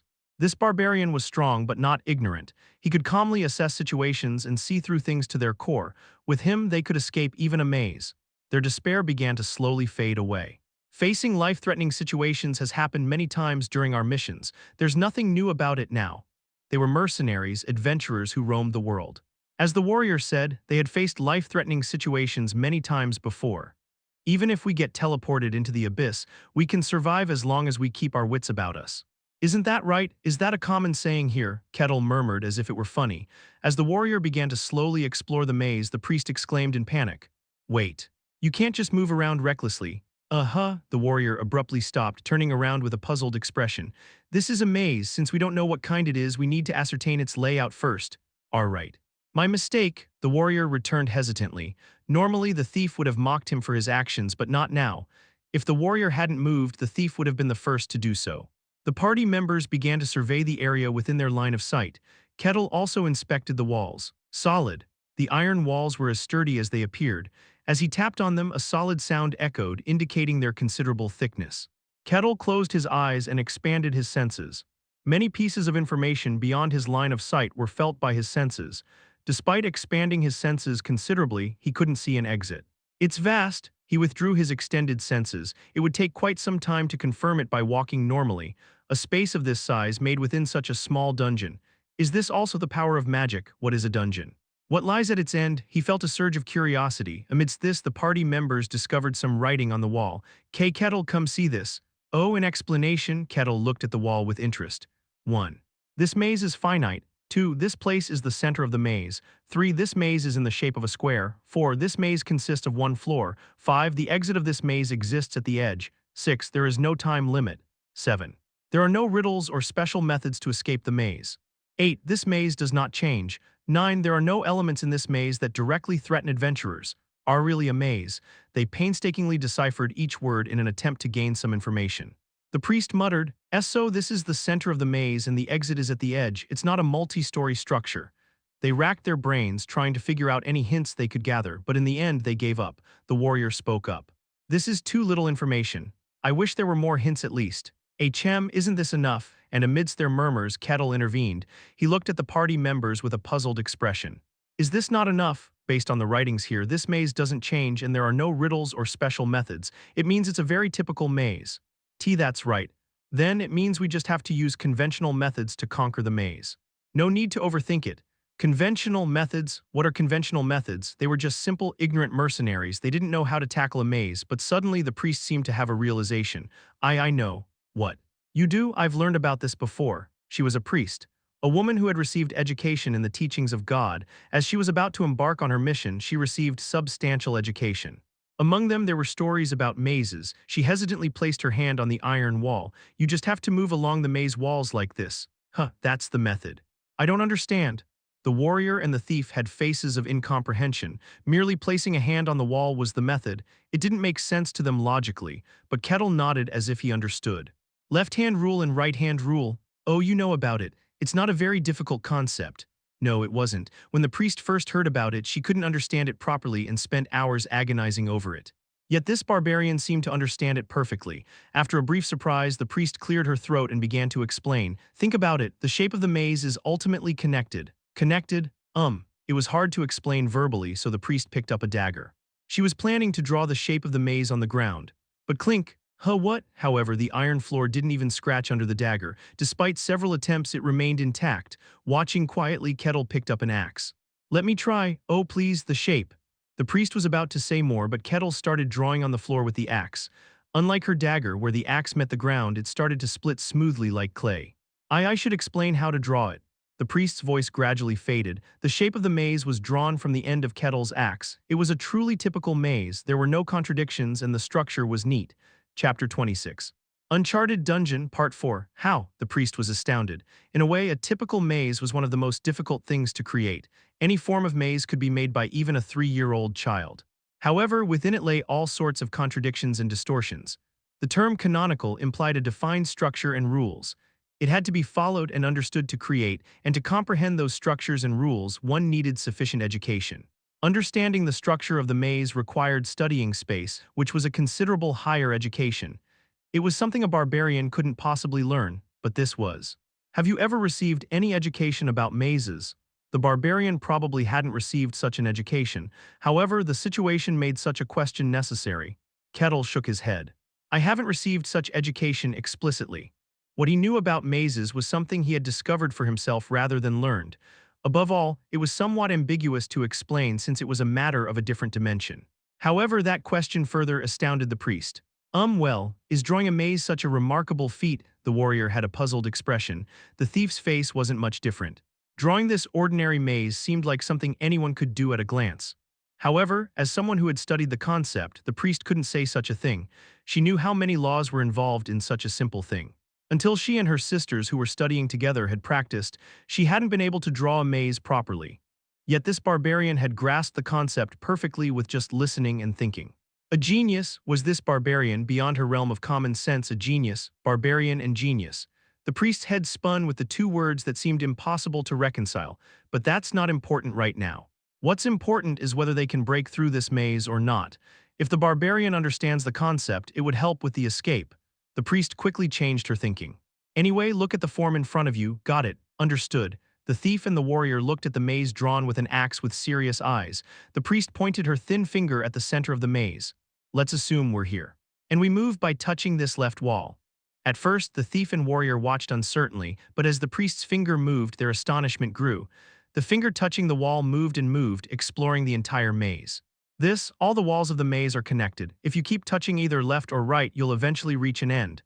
The thief and warrior were amazed. Such a simple solution existed. The priest quietly continued. This maze is said to be a typical form of a maze, so it shouldn't be much different from this maze. In other words, if we keep moving by touching one wall, we can escape someday. The possibility is high. And Kettle has prepared plenty of provisions. At least a month. If rationed properly, they could endure even longer. That was enough. Excitement appeared on the faces of the thief and the warrior. We can escape. All right. I never imagined there would be such a way. It's beyond my wildest dreams. They were jubilant. In their minds, they had already escaped. The priest wasn't much different. She wasn't afraid of a typical maze. But only Kettle wore a vague expression. I wonder if it will be that easy. What? Nothing. You have to try everything to know, so it's best to move right away. Yes. Since provisions are limited. With the priest leading the way, they placed their hands on the wall and moved forward. It was somewhat ridiculous to see 4 people walking as if in a queue with their hands against the wall, but no one laughed. They applied strong pressure to the hands touching the wall as if they would fall into an irretrievable hell if they let go. In the silence and stillness, they reached the first intersection. What should we do? Nothing changes. Just keep going in the direction you're touching, the priest said briefly. They continued on. Several more intersections appeared, but they never let go of the touching hands. As they continued on, Kettle muttered with interest. There are torches at each intersection. What? There were torches at regular intervals in the maze. Thinking they were for illuminating the darkness, the priest didn't pay much attention. However, Kettle was looking at the torches as if they were interesting. The reason intrigued her, but for now, moving forward was more important. They continued to advance. Losing track of time, they forgot how far they had gone. They felt like their breath would burst in tension. Eventually, they arrived at their destination, the initial location with the skeletal remains. They had arrived back where they started. They had placed their hands on the wall and gone around in a circle. It was evident that something was wrong, even to the thief and the warrior who didn't properly understand the concept. Hey, highs. What's going on? But the priest was even more bewildered. Why, surely if they moved by touching the wall, they shouldn't return to the same place. It seems it's not as simple as that. Only Kettle had a face that expected such an outcome. What happened? It's not difficult, it's just that the structure of the maze is a bit different. Kettle drew the maze on the ground again. The structure was similar to the one drawn before, but upon closer inspection, it was different. The maze I drew had all the walls connected, but what if there were inner walls that didn't connect to the outer wall? Oh, the priest's face turned pale. Kettle raised a finger and moved along one wall of the maze. It endlessly circled, returning to the same spot. The method you mentioned for escape is undoubtedly possible, but it won't work in this case. I never imagined the existence of inner walls. It's not something I learned. The faces of the thief and the warrior who had realized that the escape method was useless also turned pale. What should we do then? I don't know. This is the only thing I learned. For a moment there was confusion, but the conclusion was clear. The only escape method didn't work in this maze. They couldn't escape from the maze. Hope turned into despair. They sank down with blank faces. In the midst of despair and the terror of death, only Kettle had an interested face. Is this kind of maze? Well, if solving it with just left-hand or right-hand methods were possible, it would be too easy. At those words, the priest felt a bit choked up. The barbarian was scary indeed, but their lives were already at stake. That's why she could become aggressive. Is it really okay to say it's that easy? The only escape route is blocked. We'll all die like this. Of course, even if she became aggressive, objectively speaking, it was just a voice of despair, but still. What are you talking about? But Kettle's face was rather incomprehensible. There is a way to escape. Really? Is that true? The despairing thief quickly got up. Kettle nodded calmly. There is, it's a more reliable method than groping around. Is that so? Why didn't you tell us if such a thing existed? Kettle replied lightly. It's my first time actually using the left-hand rule and the right-hand rule. I wanted to try it out, it was fun. He had the information that he could escape the maze, but he had never used it in practice. There were no mazes in the modern world, so he wanted to try it out himself. He confirmed even that fact. It was very satisfying. You went through all that trouble for fun? Yeah, Kettle smiled brightly. It was a very happy smile. The party, including the priest, was perplexed, but deep down in their hearts they understood. This barbarian was someone who prioritized satisfying his curiosity. She had already realized that after 2 party plays. What was more important was knowing the escape method. What? I don't know about this situation. Don't you know? Kettle stroked his chin. He knew about the left-hand and right-hand methods, but not about this. After all, the era when he came up with it in theory was the 1800s. Although the maze had existed as a myth for a long time, many escape methods were relatively recent creations. Originally, laws and concepts seemed very simple, but it took a considerable amount of time for them to be formalized as theories. Well, you can escape with that method, but it seems it will take quite a long time. The maze was quite large. It would take a significant amount of time with his method. It was possible, but there was no need to use such a method. I've had enough fun, so let's go with the fastest method. Kettle raised his fist. They instinctively understood and fled. Crash! A deafening noise erupted. Broken fragments scattered in all directions. Whoa! The party members screamed, shielding their bodies. After a moment, as the dust settled, they looked up to see a shocking sight. Despite being fired with a cannon, the thick walls, sturdy enough to withstand any shaking, had flown away, leaving no trace on the floor. Kettle said cheerfully, "This is the fastest way." I guess so, the priest said with a tired expression. The exit of the maze. In that place untouched by anyone, there was a ghost. Behind it, there was a large treasure chest. Judging by its size, it was clearly not a minor reward. But the fruit at a height unreachable by anyone was meaningless. Since this dungeon was created, no one had ever conquered the maze. The ghost sighed deeply. I don't know who created me, but I wish they had placed me in a more suitable location. The ghost didn't know where this was. Bound to the dungeon, it couldn't know what lay outside, but it could roughly gauge the level of those who visited the dungeon. Simple and foolish individuals. Only those who lacked intelligence and reason, seeking instant wealth, came here. None of them had the qualifications to conquer this maze. Oh, how tragic. When would someone appear who could navigate this maze? The purpose of its existence was to praise and reward those who navigated it. That was its only purpose. When would that goal be achieved? It couldn't even guess. Recently, adventurers have come. A barbarian, a thief, a priest, and a warrior. They were a common combination. They didn't seem to possess any special traits. But that barbarian was somewhat peculiar. What should it be called? They seemed different from the foolish ones who came here. But ultimately, they were still a barbarian. They probably didn't possess the intelligence to conquer this maze. The ghost gave up hope. At that moment, a deafening noise rang out. It was very distant, but it was loud enough to be undeniable. Only then did the ghost realize that something was approaching. And that something was most likely the adventurers.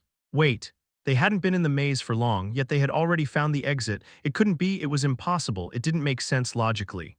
Even if it were the detection magic of an archmage or the sensing ability of a swordmaster, detecting the exit was impossible. The maze was of a considerable size. No, it was possible. Hero classes could do it right. Although bound to the dungeon, the ghost knew roughly about the world. It had known since it existed as a ghost. Hero classes were monsters. Even this vast maze could be fully detected by them. However, even hero classes couldn't possibly navigate the maze so soon. Detection and navigation were separate issues, but the growing noise had somehow reached the vicinity. And then the ghost, finally realizing the nature of the noise, panicked. What the hell? It couldn't be. Even if it were a hero class, it was impossible, because it was a law. It was the concept of the unbreakable world itself. So it couldn't be possible. Crash! That denial shattered in an instant. The door guarding the exit was smashed to pieces. Shards flew in all directions. Beyond the collapsed door, white fangs were visible. Oh. We've arrived. The barbarian stepped out of the maze. Chapter 27, Uncharted Dungeon, Part 5. Nice to meet you again. Kettle grinned slyly. The ghost couldn't say anything and just stared blankly at Kettle. Then several footsteps could be heard. Soon 3 figures appeared. Oh, Kettle, you're too fast. I moved slowly enough, sorry about that. Oh, the panting figures looked up, a spacious room, in the center a ghost and a treasure chest.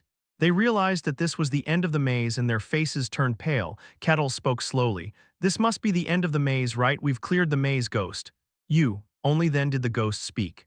With a trembling tone that seemed unshaken by the shock, it asked, "What did you do?" He actually knew, but he had to ask anyway. Kettle replied lightly, "I broke the walls. Knowing that the exit was on the edge, it was a 1 in 4 chance.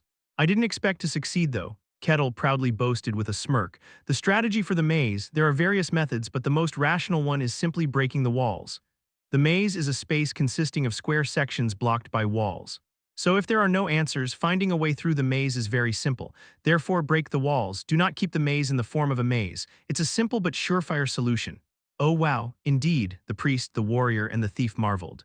They thought it was a rational method and were amazed at the barbarian's excellent abilities and judgment, and the ghost wanted to scream in disbelief. That can't be possible. Some adventurers had thought about breaking the walls of the maze. But they all failed. The reason is simple, because the maze is not designed to allow such a strategy. You're saying something impossible. The walls of the maze cannot be broken. It's because it's governed by laws. Was that the intended meaning? Kettle murmured as if guessing. The inscriptions containing information about the maze. There was one sentence there. 8. This maze does not change. What is the standard for change? Does it mean that the shape of the maze does not change, or does it block external intervention as well? Judging by the ghost's words, it seemed to be the latter. It was too easy to leave traces on the floor of the maze, so I thought it wasn't true. But it seems to be correct. But the walls were broken, aren't you mistaken? No, I don't make mistakes. The walls of the maze do not change, but they were broken. Kettle shrugged as if guessing. The ghost was speechless. It is a law and a concept. No one can escape it. But in reality, the barbarian broke the wall and came here. Kettle said lightly, so I broke the law. Originally, breaking the wall was supposed to be impossible. Well, I didn't know it would succeed. Kettle laughed and the ghost countered. No, breaking the law is impossible. Why? Because that's the law of the dungeon. Even if one is strong, they cannot break it. Kettle smiled intriguingly at the ghost's words. The law of the dungeon cannot be broken. How can you be so sure? It's simple because it's the law. I'm not talking about knowledge, I'm asking about experience. You're a ghost. Aren't you the one bound to this dungeon? That's right. The ghost is bound to this dungeon. He knows nothing about the outside world. In the end, what you know and have experienced is just about this small. It's too much to say this whole dungeon. You don't know about other dungeons, and you don't know about the world's strongest ones. How can you be so sure? Because it's the law. It's a concept that no one can break. But the barbarian wasn't asking about breaking that concept. It was a question of whether he had truly confirmed that the concept couldn't be broken. The ghost couldn't answer that either. He was just reciting the information that had been in his head since he was born. The outside world of the maze, he knows nothing about it. Can a truly strong person break the law? It's not known. Because all he knows is the information he received when the maze was created.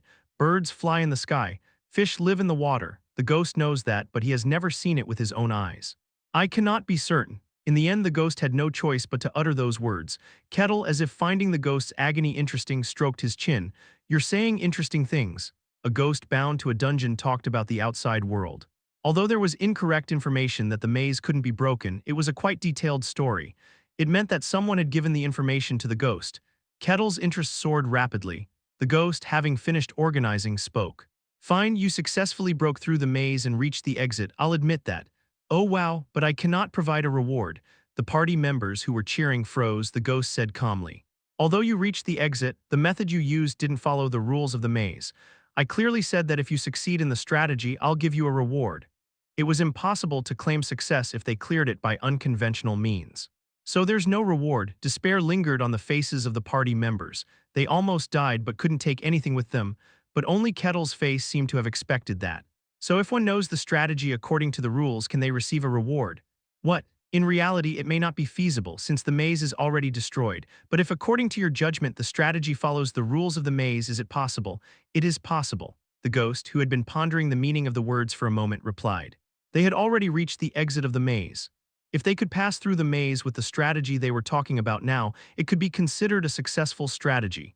But does the brute barbarian who broke the wall know the strategy of the maze? The ghost didn't believe it. He looked at Kettle as if asking him to say something, so when Kettle's mouth opened, the ghost paused. There were torches in the maze. Torches were present at regular intervals. They helped navigate the dark maze. There were torches at regular intervals, but there was a place where that rule was broken. It was at the junctions. As if torches had to be present only at the junctions, there was one torch in every direction at each junction. So it's simple, turn off the torches in the direction you came from and the direction you're going at the junction. That's the strategy. The ghost couldn't say anything, but it could clearly feel a sense of shock. Ironically, the priest, who had been quietly listening, tilted her head. Is that the strategy? It didn't make sense. Just turning off torches was all there was to it. It was too simple compared to the complex and difficult strategies of the maze. Kettle replied, after all, a maze is about finding the one correct route among many routes. If there are 100 routes in the maze, only one of them is correct, the rest are all wrong. So it's simple. The moment I enter that route, I leave a trace that I entered it. If that route is wrong, the trace will soon be made by excluding the route. The priest still didn't understand. Kettle shrugged lightly. There's no need to think too hard about it. Just think of it as filling up a blocked path. That's what the torches are for. Instead of torches, it could be straw or breadcrumbs. But in that case, it would require quite a lot of resources. The priest shook her head. The answer wasn't coming easily, and she groaned in frustration for a while, and after a while a slow amazement spread across her face. It's possible. If Kettle's method was followed, one could escape even a maze with inner walls. It was truly a simple yet astonishing idea. The priest stammered, how? Out of interest. Kettle said lightly, but the priest couldn't accept it like that. What Kettle had just said was establishing a theory for the countless attempts at conquering the maze. For a maze of this form, Kettle's method could conquer them all. It didn't require much investment. Just leaving a very small trace at the junctions was enough. It was incredibly simple, but it wasn't a theory that could be easily conceived. In fact, even after hearing it from Kettle, she realized it only after much contemplation. The thief and the warrior still seemed perplexed, not understanding. This barbarian was a genius. With an ambiguous smile at that thought, Kettle guessed what the priest was thinking, but it was a complete misunderstanding. He wasn't a genius. He just knew and learned a lot. What he had just mentioned was the Tramox algorithm. It was a theory of maze exploration established in 1800, exploring the maze while dragging a thread. It was a theory that established maze conquering methods like dropping breadcrumbs. He only knew that fact. He knew many things they didn't. It wasn't because he was exceptional. It was because he was a modern person. He learned of the myriad of stories accumulated by millions of people. The countless conspiracies and stratagems hidden in thousands of years of history that might not have been known to people. The many concepts and laws created by outstanding geniuses, and the rules that organized them so even ordinary people could understand. He knew and learned a lot. It was something he naturally knew as a modern person. The sharing of knowledge was relatively recent, but since he couldn't say that fact, Kettle just smiled. The ghost was deep in thought. Could the maze be conquered with Kettle's method? The answer came immediately. Yes, it could. It might take a considerable amount of time due to the maze's vastness, but they would eventually reach the correct answer. That's how the maze was designed. In the end, the ghost had to admit it. This barbarian could conquer the maze. Very well, positive words came from the ghost's mouth. Hope shone on their faces. You spoke of a method to conquer the maze, and it's clearly possible. You have succeeded in conquering the maze. That's wonderful, challengers. You have excellently succeeded in conquering this dreadful maze. You are the first and last challengers to conquer this place. The ghost declared, enjoy the reward worthy of that. As those words ended, the treasure chest opened wide, frighteningly. Chapter 28, Uncharted Dungeon, Part 6. Oh, oh, oh, oh, the party members screamed with excitement as they rushed forward. They examined the contents of the box closely, then screamed in disbelief. Unbelievable gold. Real gold. Inside the box were significant amounts of gold coins. Numerous silver coins, decorative items brimming with artistic value, and small gemstones. Ha ha ho ho, unbelievable. Even the priest, who shouldn't harbor greed for wealth, couldn't hide her excitement. It was a substantial amount. The thief added more. They rummaged through the wealth, which was difficult to calculate due to its sheer quantity. Ho! Kettle also approached the box with an interested expression. He picked up one gold coin and flicked it. The gold coin, spinning through the air, landed in Kettle's hand. Casson, how much is this amount worth? I can't calculate it right away. Unbelievable, such a reward. Is that so? Judging from their reactions, it seemed to be an overwhelming amount. Of course, the material reward was of interest, but there was something else they were more interested in. What should I call you? You can call me whatever you want, administrator or ghost, as you wish. Then I'll call you a ghost. Is this all the reward? For now, yes. Do you have something else you want? It's nothing major, I just have a few questions. Questions? The ghost seemed a bit taken aback. An adventurer who cleared the dungeon wants something other than gold and treasures. However, after regaining composure, the ghost spoke calmly. Clearing the maze grants everything in this place as a reward. Ask any questions you want. I'll answer what I can. That's a generous offer, Kettle chuckled. When this maze is cleared, what happens to you? I disappear, the ghost replied casually. I am the administrator of the maze. Once the maze is conquered, my existence becomes meaningless. I will vanish along with the maze, that's the end of it. Is that so? Kettle stroked his chin, his thin eyes focused on the ghost. The ghost was intelligent. Not much different from a human. For such an intelligent being to be merely a tool for the maze was surprising. After organizing his thoughts for a moment, Kettle asked, were you born with the dungeon? Yes, as the administrator of the dungeon you can't leave the dungeon. That's correct, but that's strange. You said even if you were a hero you couldn't break the laws of the maze. It was something that couldn't be said without knowing external information. The ghost explained calmly, I know roughly about external information. I've known since I existed as myself. So the one who made you knows the basic concepts and ideas of this world. You're aware of the information. That seems to be the case. The ghost was momentarily surprised. It had never thought about the one who made it. Kettle looked at the ghost with interest. Who could be the one who made you? The one who made such an intelligent being just a dungeon administrator. One who knows about external information. Perhaps that existence would be involved with all the dungeons in this world. I'm full of curiosity, Kettle laughed joyfully. This world truly delighted him. Dungeon cleared. They returned to the guild hall with the rewards. Mercenaries and receptionists were astonished. Rumors spread quickly about Kettle's departure to the unidentified dungeon. Most of them thought they wouldn't see Kettle anymore. That was the weight contained in the word unidentified dungeon. Especially since the unidentified dungeon Kettle aimed for was an unknown dungeon that had existed for over decades, where no one had returned from. But Kettle returned. With countless rewards announcing the dungeon clearance, Rosa stumbled as she examined the wealth before her. It's amazing with this quantity and quality. It took considerable time just to confirm. During that time, Rosa learned about the unidentified dungeon from Kettle. The information about the unidentified dungeon itself was extremely valuable. Rosa, who heard the rough information about the dungeon from Kettle, nodded her head. Is that so? From what you've said, it seems like a conventional form. Then, even reaching first-class level should make clearing possible, right? It seems like an A-rank level dungeon. Are there beings with self-awareness starting from A rank? It's rare, but it's not unheard of. As you mentioned, they occasionally appear in A-rank dungeons or higher. However, they're still very rare. Listening to Kettle's words, it seemed like a very conventional form of dungeon. Top-tier individuals with extraordinary strength could use their skills to detect a wide range of areas and swiftly conquer the maze. The problem lay in not providing information, but with enough preparation, it seemed possible to clear it at the top tier. But there was a problem. You said you could destroy the maze walls. That's a bit concerning. That part was ambiguous. If you could break the maze walls, even a top-tier dungeon would be possible to conquer. But if that was blocked, the difficulty would increase sharply. If the ghost's words were true, then maze transformation was impossible. Wall destruction was also included in that. But Kettle claimed to have broken the walls and conquered them. There was no problem with wall destruction. Perhaps the ghost misunderstood something. I see. I've heard stories of beings with self-awareness deceiving mercenaries, so it could be a case like that. She had never heard of dungeon laws being broken. Maybe wall destruction isn't included in the transformation. Rosa organized her thoughts. Thus, the unidentified dungeon received an evaluation as an A-rank dungeon, and finally, the settlement of rewards came to an end. The amount was enough for an ordinary person to live on for several years. Kettle divided it equally and distributed it to his companions. The thief shook his head in disbelief. Oh no, we can't accept this.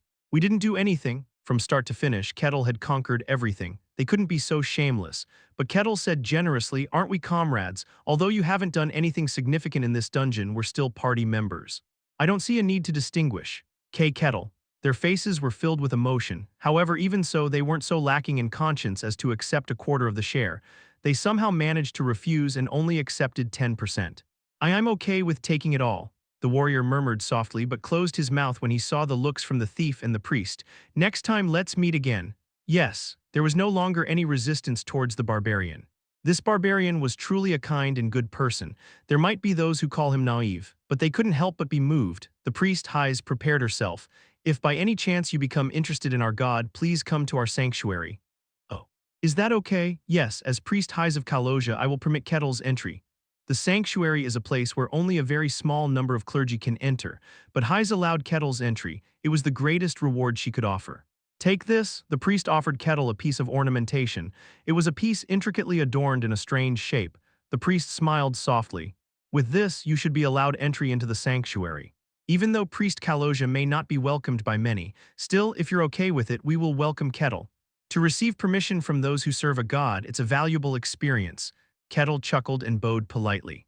He received the piece that certified entry into the sanctuary with appropriate courtesy. The priest's face was filled with emotion at the sight. The thief, Casson, also seemed to hesitate for a moment before taking something out of his pocket. Kettle, please accept this. The thief also handed Kettle an ornament. It was a complex ornament in the shape of a dagger and mask. What's this? It's the entry pass for the Thieves' Guild. With this, you can enter the guild's guild hall. Really? Is that true? The priest and the warrior were surprised at that statement. The Thieves' Guild was highly secretive. Not even the location of the guild's guild hall was known, and even if someone knew, they couldn't access it without permission. It was unknown what they believed in or what they could do. They were literally an unknown group. There were many who used the name of the Thieves' Guild, but those truly affiliated with the guild were very few. That's why they couldn't help but be surprised at the fact that Casson was really a member of the guild. The thief scratched his head coyly. I may not have the skills or status, but I was born and raised there. It's not as impressive as the rumors say. If you have a chance, please come and visit later. I'd appreciate it. I'll take it gratefully. Kettle readily accepted the ornament, then their gaze turned to the warrior this time. Sensing their gaze, the warrior hesitated. He spoke at a very rapid pace. I also want to give something, but unfortunately I'm currently in training and unable to offer anything to anyone. I'm sorry, no, it's inevitable. Kettle smiled as if he didn't mind. The warrior shook his head sadly. Well then, everyone, let's meet again next time, hopefully soon. Yes, they parted with much happier faces than before. Kettle went to get clothes tailored with the money he received first. After a while of taking measurements, an estimate finally came out. It required quite a lot of money, but there was no problem. The tailor said it would take some time for the clothes to be made once Kettle accepted. Even waiting was a pleasure. Kettle happily made a reservation. Even then, there was still a considerable amount of money left. Kettle pondered how to spend it. He decided to save it for now. This was a fantasy world. There might be valuable items. It would be the right answer to save in case of a shortage of money, as there might be some valuable items. I wonder if there's an underground market. An underground market that sells all kinds of rare items. It's one of the conventions of fantasy. That might exist too. If he asked Kane or the Lord, they'll probably answer. With joy, Kettle moved his feet. Rosa said they were discussing promotions for the dungeon clear, and today the results would be announced. Could he be promoted to grade E? This world never made him bored for a single day. As Kettle moved with anticipation and joy, something caught his eye. He bent down and picked up what had fallen on the ground. He examined it with curious eyes. It was a small bead shining brightly in jet black. Chapter 29. Evil Rising in the Darkness, Part 1. What's this? The surface of the bead was smooth. Upon closer inspection, it was a perfect spherical shape. This was a fantasy world. There were no machines here. It would require considerable skill just to carve beads into spherical shapes. Yet here they were, scattered on the ground. A jewel. It was ambiguous to call it a jewel. Kettle stared at the bead intently. Something was swirling inside the bead. Something dark and deep seemed to lurk within. Examining the bead quietly, he tucked it into his pocket. As he made his way back to the guild hall, Rosa delivered joyful news. Congratulations, Kettle. You've been promoted from F-rank mercenary to E-rank. Oh, is that so? A flush of excitement spread across Kettle's face.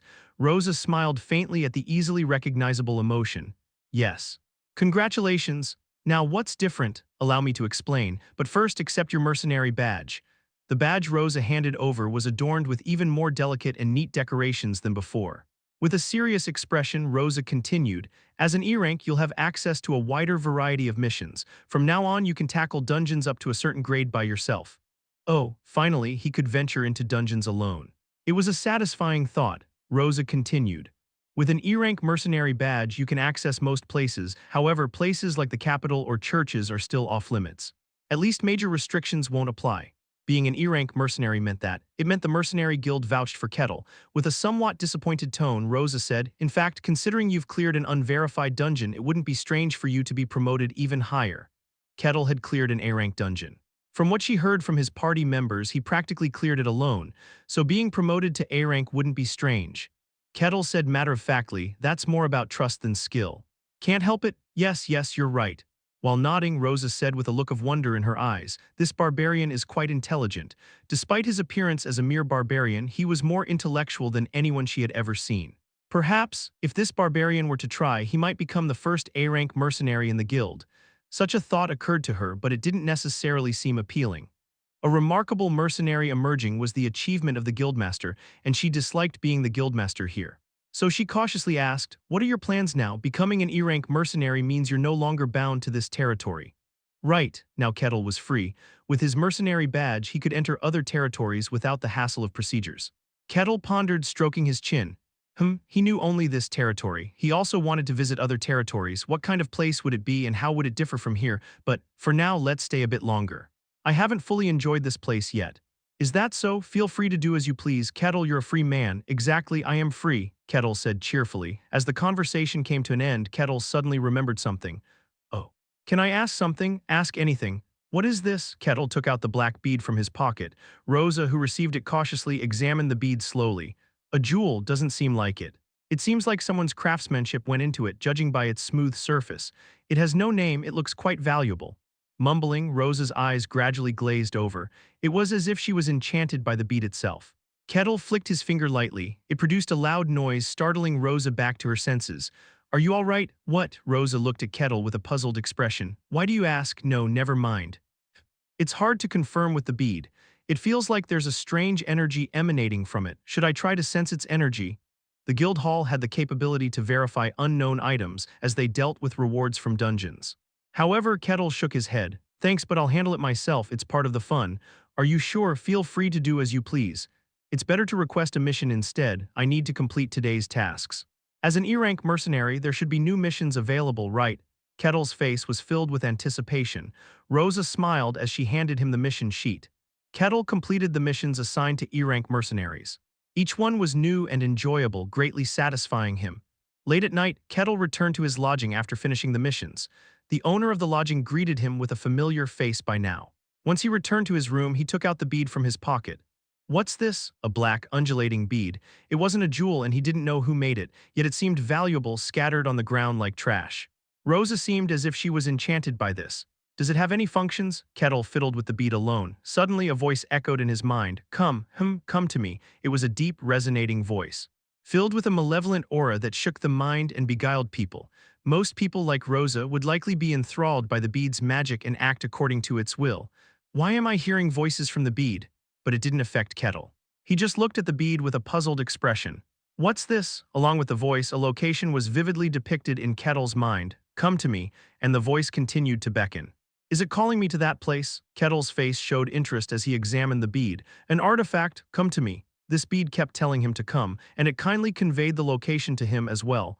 He became intrigued. Should I go? Muttering to himself, Kettle stood up. It was a dark night with only the moon and stars in the sky. Underneath, Kettle set off. Kettle stepped out of the territory. He knew the destination. The voice continued to convey a specific location to him. Come to me. As I'm going, please be quiet. Kettle set forth. The earth was firm beneath his feet and the wind whispered. In no time, Kettle arrived at his destination. Is this it? On the surface, it appeared to be an ordinary thicket, but Kettle could see what was hidden inside. He took a step forward. As he did, the hidden camouflage was lifted, revealing an entrance. It was a cave. On the outside, it looked like an ordinary cave with nothing remarkable. If discovered while passing by, one would likely pay it no mind. Kettle's expression showed interest. Is this a hidden dungeon? Come to me. I'm here. Kettle pushed his way into the cave. The presence in the cave detected someone's intrusion, and it chuckled. Another sacrificial lamb has entered. Thud. The sound of its jaw clicking echoed. It was a being composed solely of bones with no flesh whatsoever. It wasn't a skeleton. Within its empty eye sockets, blue flames made of magic flickered. It was a being only a powerful high-level mage could reach. It was a lick. Through the blue flames, the entrance of the cave was visible. Inside, a massive barbarian was entering with a joyful expression. A foolish barbarian. Judging by the size, you'd make a good sacrifice. The lick chuckled gleefully. Flames in its eyes flared up as if responding to emotions. It's time, isn't it? Soon. I can soon resurrect once again. He was once notorious as a mage. Manipulating mana and wielding intermediate magic, he dominated several kingdoms, manipulating the minds of many kings and sparking wars. It was a time of wars where many kingdoms perished, with him lurking behind it all. His deeds of evil beyond measure eventually caught up with him, and he was defeated by the hero. But he was a mage who had reached enlightenment. Knowing someday he would be caught, he prepared for his resurrection as a lick by creating a phylactery in advance. However, the attacks from the hero came faster than he anticipated. The mana core itself shattered before he could finish preparing, losing all the mana he had. Originally, he would have become an ordinary skeleton, unable to do anything and avoiding people's gazes. If it weren't for this, it would have been a disaster. On top of the staff the lick held, there was a translucent gray cube. It was an ancient relic obtained during the process of destroying kingdoms. An artifact that stored mana itself and assisted the user in casting magic. Among numerous artifacts, it was particularly unique and carefully guarded. Thanks to this, he managed to resurrect as a lick. Without it, he would have been no different from an ordinary skeleton. As he pondered how to recover the lost mana, he soon found the fastest solution. It was to sacrifice human lives to create a mana core. To do that, a considerable number of lives would be needed. Therefore, he settled near a remote place, far from the public eye but with a fair number of people present. And he scattered beads that enchanted human emotions, gathering sacrificial lambs one by one. He captured them, absorbing their life and soul all at once. He made them all his own and regained mana. And with great power once again, he would conquer the world. His goal was gradually approaching success. The lick clicked its jaw in satisfaction. But a barbarian, why is he here? This was a considerably remote territory. He had settled in a place far from the public eye to quietly build his power. That's why the existence of a barbarian was quite unusual. Creatures from the north have come far. Judging by his size, he would make an excellent sacrifice. The lick chuckled contentedly as it watched the barbarian's movements. After observing him for a moment, the lick doubted its own eyes. His gait seems quite steady. The lick had scattered beads that enchanted human minds in the village. Those ensnared by the beads came to his dungeon secretly, avoiding public scrutiny. As a result, their movements were quite slow and their expressions seemed absent-minded. But the barbarian's steps were remarkably neat. He even seemed to have a smile on his face. Could he not have been enchanted? The lick briefly entertained the thought before dismissing it immediately. He had placed a special effect on the beads. It prevented them from working on those who had achieved enlightenment. Those who entered here due to the beads were unaware of enlightenment. Ultimately, they were nothing more than a barbarian who didn't seem to be enchanted. The appearance of not being ensnared was simply a misconception. Come. Barbarian, the lick grinned, the evil lurking deep within beckoned the barbarian. Be the cornerstone of my great resurrection. A mocking voice echoed throughout the empty chamber. TL/N fool PR/N. Another one bites the dust. Chapter 30, Evil Rising in the Darkness, Part 2. Kettle leisurely moved forward, sensing what seemed to be an exit ahead. Have we arrived? Interest sparked again on Kettle's face. He applied force towards the obstructing door. With a creaking sound, the door opened, revealing the interior. It was a spacious pupil. There were grotesque things adorned with all sorts of bones, and in the center there was a chair made of skulls. Seated on that chair was a skull with glowing blue pupils. In its hand were a grimoire and a staff. Just by that, one could tell what kind of being the skull was. Kettle's eyes gleamed. Lick, a real lick. The epitome of what a wizard could achieve. Infuse the life vessel with a soul, becoming an eternal being until it's shattered. A classic villain of the fantasy world. Though lately, they often appear not only as antagonists, but also in neutral or even assisting roles for the protagonist. Nevertheless, a lick was undeniably a quintessential element of fantasy. Kettle trembled with excitement. He had come with mere curiosity, but could a lick be waiting here? It felt like hitting the jackpot in an unexpected place. Kettle was ecstatic and the lick was perplexed. "What are you, intruder?" Kettle looked at him with delight. He spoke and his eyes gleamed. It meant he wasn't under any illusion. The lick spoke with a puzzled tone, intriguing. "You're not beguiled by the bead. Ah, so that's how you've been luring people here." Kettle nodded knowingly. The lick's pupils dilated. What? Kettle sensed the mana of the bead in his hand. He had come here through the bead. But he wasn't beguiled by it, nor did he emanate any mystery. He was merely a barbarian, nothing more. It was inexplicable. After a moment of silence, the lick spoke again. You possess an artifact of mental protection. And not just any artifact, but a superior one that he couldn't even sense.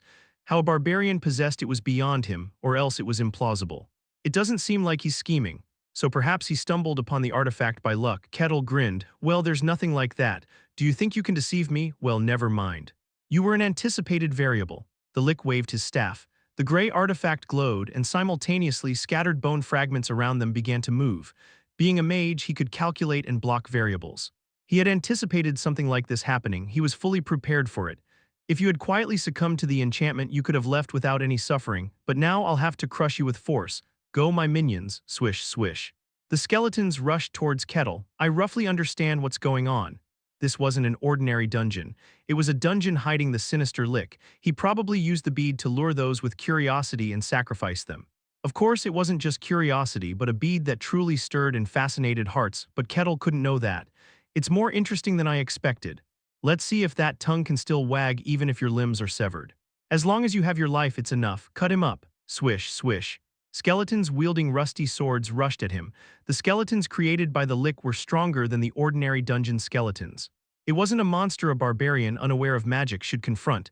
5 such skeletons charged at Kettle. The lick believed Kettle would soon scream in agony with his limbs severed. It was when he would mockingly laugh at the impending despair. Kettle clenched his fist. A skeleton approached with its sword raised. His fist moved and the skeleton's head vanished. When its head disappeared, it turned back into bone fragments. What? The lick paused. Kettle nodded. It's nothing special. If the head disappears, they die. Swish, swish. Other skeletons rushed at him. Kettle deftly dodged and grabbed the arm of one. Snap. The arm snapped like a twig. Kettle swung the broken arm towards another skeleton's head. The head shattered. He approached directly, gathering the power in his fingers and flicked it. The skull of the skeleton hit with a thud, turning into powder. Oh my. He dodged the sword swinging at his back. He grabbed it and swiftly severed the skeleton's neck. The skeleton fell. Indeed, even if the head is severed, they don't move. Casson was always right. Satisfied, Kettle waved his hand lightly. The remaining skeletons were shattered. You, the lick exclaimed in astonishment. How could a barbarian unaware of magic do this? Kettle looked at the disappointed lick. Is that all? I'd appreciate it if you showed me some other monsters. What are you? The lick spoke. He didn't sense any mystery from this barbarian. There was no mana flowing from him, indicating a power artifact. The lick was baffled that his skeletons had fallen solely due to the strength of this barbarian. Can he defeat a skeleton warrior with just physical strength? Was such a thing possible? As a lick who had lived for a long time, it was a sight he couldn't comprehend. You're exceptional. The lick's pupils burned. He rose from his seat. Very well, I'll face you directly. Know it as an honor. At that moment, darkness enveloped everything. Darkness rose instantly, surrounding them with dense space. Oh, Kettle trembled at the sight like a scene from a movie. Are you afraid? The lick chuckled satisfactorily, thinking Kettle trembled out of fear. Yes, be afraid, barbarian, daring to intrude into my sanctuary. You shall pay a fitting price for it. No, I only came because the bead called me. And wasn't it you who scattered that bead? Shut up, barbarian. The lick shouted loudly, seemingly to forget his previous words, and Kettle looked at him with a troubled expression. The lick rose roughly and waved his staff. I am the great and mighty sorcerer. Once I destroyed 5 kingdoms and faced heroes. Carthos Branius Kiziensis, become the cornerstone of my resurrection, you lowly barbarian. Carthos raised his staff. Black flames erupted from the cube of the staff, swirling and mesmerizing the gaze. It was a magic flame that mesmerized the viewer. Kettle stared blankly at the flame, and the magic that dominated emotions engulfed Kettle. It was magic that controlled human emotions. It invoked negative emotions, which led to even more negative emotions, ultimately captivating one in those emotions, rendering them unable to do anything, losing their minds. It was his proprietary magic, remarkably powerful compared to the mana consumption. The lick looked at Kettle, who stared blankly at him, and was convinced that the magic had succeeded. A barbarian who can't even handle mystery. Helpless against great magic. The lick chuckled satisfactorily and tapped his chin. Now how shall we proceed? Normally, he would have been used as material to obtain mana, but this barbarian was different. He doesn't seem to be wearing any special artifacts. At first, he thought it was a mistake, but now he was sure. It was impossible not to sense anything from an artifact of such caliber. That meant only one thing. He had defeated the skeleton warrior with just brute physical strength, and in one blow, it was incomprehensible. As Karthos pondered for a moment, one piece of information came to mind. Is that the vessel of a hero? In this world, there were strong individuals called heroes. They were special from birth. Their talents were beyond people's understanding, and so was the power they wielded, those who transcended understanding. They were heroes. The Lich, immediately aware of the absurd power of heroes, knew about it. In the past, when heroes moved, he couldn't respond properly and was defeated. People called those who showed potential to become such heroes vessels of heroes. That barbarian could be such a being. No, he would be. Otherwise, it would be impossible to defeat a skeleton warrior with sheer physical strength without even learning magic. First, we'll take him back for research. Bring him along. The Lich snapped his fingers. Nearby bone fragments rose and approached Kettle. Since he was already under control, he wouldn't move no matter how they touched him. And the moment the skeletons approached Kettle beyond a certain point, crunch, their heads turned into dust. The Lich, who had been contemplating how to research the barbarian, was suddenly surprised. What? The barbarian was brushing off the bone powder from his hands. How surely his emotions should have been completely dominated, but Kettle said with a disappointed expression, as if his magic didn't work at all. I was watching quietly. Were you planning to capture me with skeletons like before? Boring. Damn you, the Lich swung his staff roughly. Once again, magic that stirred up negative emotions engulfed Kettle. I don't know what you're doing. But the barbarian just grinned. The Lich was perplexed by his too calm attitude. Chapter 31, Evil Rising in the Darkness, Part 3, Humans are beings driven by emotions. Even if they are adults, there are inevitably negative emotions deep within their hearts. Even a superhuman, when hit by his magic, could be shaken. The only response was to fortify the mind like a fortress with mystery. Barbarians who couldn't comprehend mystery had to be completely swallowed up as they couldn't even defend themselves. But Kettle remained unchanged. He only looked at the Lich with a puzzled expression. That's impossible. Of course, he wasn't in perfect condition either. Having been resurrected as a Lich after defeat, his abilities were only a fraction of what they once were. He also relied on artifacts for mana. However, even so, a barbarian who couldn't handle mystery had to be easily dominated. Such was the norm. What? With a mix of negativity, the magic manifested again. The invisible flow of mana stirred Kettle's mind. A magic that could shatter the mind and plunge one into despair, even if they were a skilled warrior. But Kettle just looked at the Lich with disappointment creeping slowly on his face. What have you done? Only then did Kettle realize that the Lich wasn't just swinging his staff but was casting something on him. But it didn't make sense. Since he couldn't feel anything, it just seemed like the Lich was waving his staff aimlessly. Slowly, disappointment settled on Kettle's face. I wish it were some easier magic like fireball or magic missile. Can't you use those? What fireball, magic missile? The Lich felt an unbearable sense of insult. How dare you? Compare my magic to such inferior spells.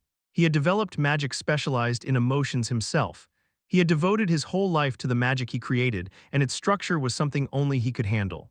Yet now he was compared to spells even lower-level mages could use. The Lich trembled with a mixture of humiliation and shame. He swung his staff again to cast the magic. You seem to have done something, but... I don't know, but this time nothing changed either. The Lich burst into laughter beyond disbelief. Even the hero who defeated him came prepared against his magic. A magic that could manipulate emotions was so terrifying. But it had no effect on this barbarian. Such an opponent was unprecedented. The blue flames of despair gradually subsided. Nevertheless, he was a mage, one who had reached the pinnacle with great magic. He began to calmly assess the situation. It doesn't work. This barbarian couldn't handle mystery, that was certain. A mage's eyes couldn't be avoided, but his magic didn't affect the barbarian's emotions in that case. His mind, which had been spinning rapidly, finally reached a conclusion. I see. The Lich clicked his tongue. You knew about me coming here. Huh, yes, that must be it. Ha ha ha, the Empire, are they still afraid of me? Your ability to gather information is admirable. To find my location so quickly, the Lich shouted roughly. But I will resurrect again. I will break the blades for me and dominate the world once more. What are you talking about? Kettle scratched his head. He had been thinking alone, and now he was babbling alone. The Lich opened his mouth wide. He didn't look down on him anymore. This barbarian was an assassin sent by the Empire to kill him after his resurrection. He claimed to have hidden himself, but the Empire's intelligence network was extensive and deep. It seemed impossible to completely evade them. Come to think of it, he had heard. Deep within the Empire, there was a human breeding ground where many special individuals were raised. That barbarian was one such being raised there, a blade trained solely to kill him. Don't pity your life, barbarian. You who have been raised by humans to be used as a blade, ridiculous. If you defeat me, your existence will also be extinguished. We can consider ourselves comrades, but that's not what it is. Be that as it may. I am Carthos Branius Kiziensis. The Lick swung his staff violently. I will kill you and overturn the empire. The beings in this world are not very good at communicating, Kettle muttered. He had come to a conclusion after thinking alone and spoke it out loud. Elves were like that, and so was this Lick. But is it the Empire? The Lick believed that if it were the Empire, they could find him. In other words, it meant that the Empire had that much power. I'd like to visit even as a tourist. An inappropriate calm dialogue flowed out. Come forth, the Lick raised his staff. Mana began to gather massively in the cube. Even if his resurrection was delayed by 100 years with this blow, it didn't matter. The cube absorbed all the mana it had. It was an amount of mana that could become tangible in the world. A dark and dense energy began to gather at the tip of the staff. It shimmered in Kettle's eyes. It was the first time he saw visible magic. The Lick swung his staff roughly at Kettle. Gather, O waves, become tangible but not material. Swirl the world and confuse the unseen. And the dark and dense mass turned into waves. It filled the room and surged wildly. Though clearly tangible, the dark and dense waves were not material. They had no effect on this world. The only thing they influenced were intangible emotions. Wow, Kettle exclaimed. The dark and dense waves rose as if to engulf the world. It was truly magnificent. This was real magic. Kettle stared blankly at the waves. Eventually, the black waves swallowed him. Ha ha ha ha, the Lick burst into laughter. He had won. It seemed that this barbarian had some special effect on his mind, but ultimately he couldn't handle mystery.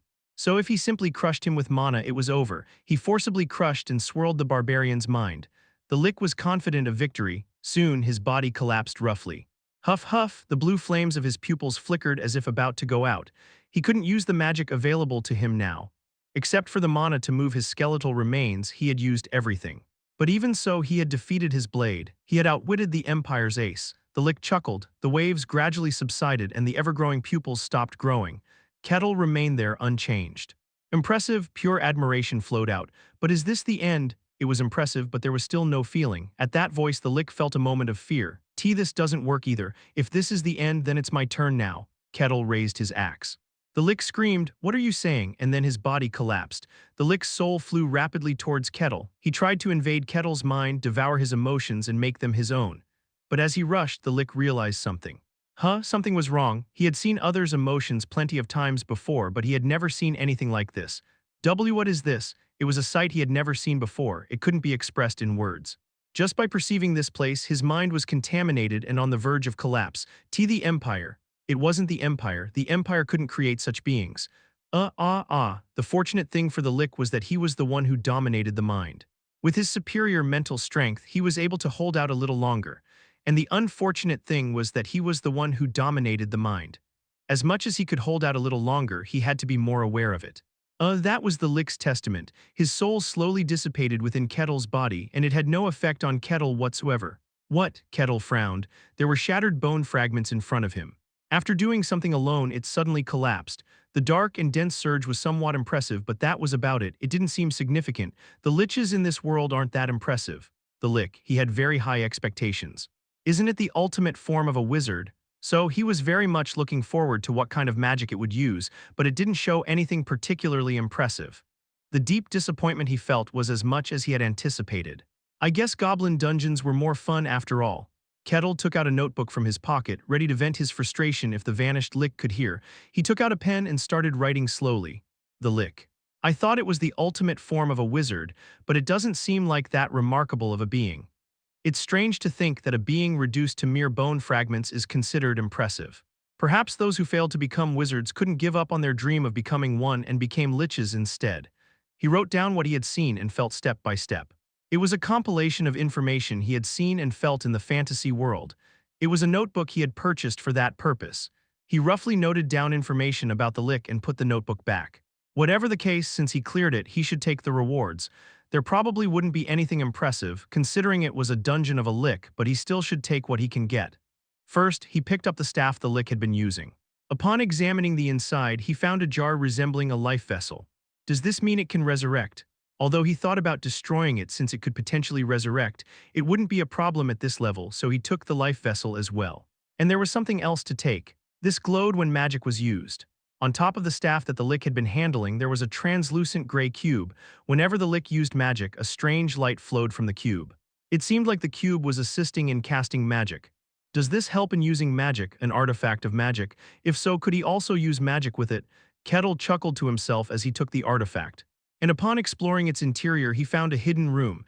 Kettle tapped his finger and the stone wall crumbled to dust. And Kettle could see it, 9 people standing there absent-mindedly. Hello, Kettle said, but they didn't react. It seemed like they were out of it. What should I do? The Lick had sealed their minds with magic. Since the Lick had vanished, they would regain their senses in a few hours, but Kettle didn't know that fact. For now, let's go back to the territory. Since the Lick is gone anyway, if he explained the situation, they'll bring them back themselves. Kettle returned to the territory and explained. There was some Lick or something named Cardus or whatever next to the territory, and the territory was flipped upside down. Chapter 32, Evil Rising in the Darkness, Part 4, Early Morning. The receptionists at the guild hall were already at work, even though it was early. Why bother coming in so early? Rosa murmured with a sleepy tone, as if she hadn't fully woken up yet. The mercenaries' mornings were usually late. They would only start trickling into the guild hall once the sun was high in the sky. Until then, they often spent their time idly. Our guild leader can't stand idleness, you know that. The guild hall in the neighboring territory is much more relaxed. It's such a hassle being stuck here. As they chatted idly while preparing to receive the mercenaries, the door opened. Rosa, upon seeing who it was surprised. Oh, Kettle, you're here quite early today. The contracts aren't fully prepared yet. Kettle had indeed arrived earlier than usual, but today he was even earlier than that. He replied casually, had some business. Business? Well, nothing extraordinary. It's about the gem I showed you yesterday. The gem called out to him, so when he went to investigate, he found a hidden dungeon, and there was a Lick there. He spoke matter-of-factly, in a tone as if recounting a casual stroll around the neighborhood. Listening to his story, Rosa was momentarily stunned, then burst out laughing. You must be joking. Not joking. Come on, a Lick in these remote parts. A Lick. Among mages, only an extreme minority could reach that level. There were only 5 in the entire world. Each one held honor and prestige surpassing even a kingdom's monarch. But a Lick near the territory, that was impossible. Rosa thought Kettle was joking by coming early in the morning. She played along. How did you confront the Lick? They're said to possess powers capable of destroying kingdoms. It wasn't much, it ended up destroying itself while doing something foolish. Destroyed itself? Yeah, it's all over now. No issues, oh I see. Oh, and I brought this orb that looks like a life vessel, could it have sentimental value? Kettle showed the orb. Rosa's eyes widened. Here, hold on, she hurriedly took the orb. Even Rosa, an outsider, could sense the powerful energy contained within. What's this? Something was off. You were joking, right? I've been saying it's not a joke since earlier. Kettle wore a puzzled expression. Rosa fell silent. What was going on? What exactly had happened? Sleep was now out of the question, but there was no time for Rosa to sort out her thoughts. Oh, and there were a few people inside. What? About 9 of them. I thought about bringing them, but their spirits seemed to be absent, so I left them for now. It would be good if the guild sent someone. 9? Rosa was startled. Listening to the story, it didn't seem like a proper dungeon. In that case, the likelihood of them being ordinary citizens rather than mercenaries or adventurers was high. Wait a minute. The rumors of people disappearing near the territory occasionally reached her ears. Several requests had been made to find them, but there was no news of success. If it was due to a Lick, and the Lick's name is Carthos or something, do you know? No, I don't know. She had no interest in history or such matters. So even if she heard the name Carthos, she wouldn't recognize it. Guess it was just bragging. With that kind of power, there's no way it could have destroyed a kingdom or whatever. Kettle shook his head. Don't worry too much. It's all over, just leave the rescue to me. Oh, and can I get a reward for this orb if it's handled like a dungeon? No, a being like a Lick shouldn't have its story end like this. Feeling dizzy for a moment, Rosa forced herself to speak up. Wait a moment, I'll call someone. This wasn't something she could handle. She quickly left the guild hall, and not long after, the head of guard rushed in, looking utterly shocked. What's going on, a Lick? Oh, hello there. Kettle waved his hand calmly. It's not a big problem, it's all over now. No, what is? Kettle roughly explained to the head of guard as well. The head of guard's eyes widened upon hearing the name of the Lick. Carthos Branius Kiziensis. Oh, that was the name, do you know it? Oh, of course. The head of guard exclaimed involuntarily. Carthos Branius Kiziensis.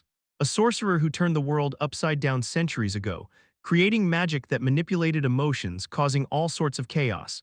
Turning trusted allies into traitors and wise kings into madmen. How many kingdoms had he destroyed before heroes finally defeated him? And such a being was right here next to the territory. Is it really him? Yeah, but it's nothing special. He destroyed himself while doing something foolish. No. What on earth? That a mage like Karthos would self-destruct was almost unbelievable. The head of guard restrained the urge to scream. Could you explain a bit more? I really don't understand. But Kettle seemed perplexed rather than willing to elaborate. Even if I explain further, there's nothing more to it. The head of guard felt a profound dizziness. Clinging to composure, he opened his mouth. Wait, let me inform the Lord. To the Lord. But it doesn't seem like that big of a deal. Right. Even though he wanted to argue, the head of guard held back and rushed out. The Lord listened to the story and doubted his own ears. A lick was next to the territory. Moreover, it was Carthos Branius Chiesiensis, the sorcerer who had upheaved the world centuries ago.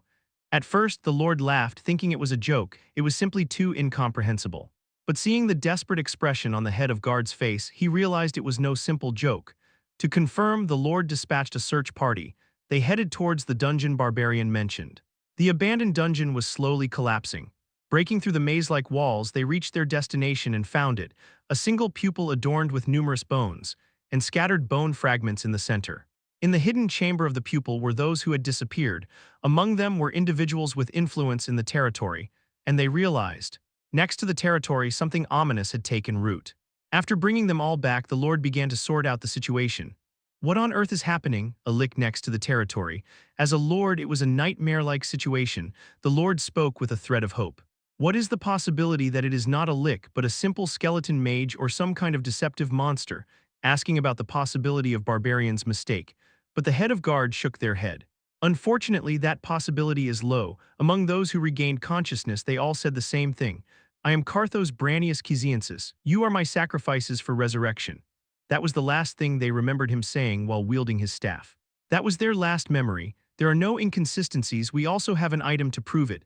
The life vessel. Yes. When the head of guard asked for it, Kettle readily handed it over for confirmation. The Lord rubbed his forehead. Do you know if it's been checked? The life vessel is said to reveal its essence.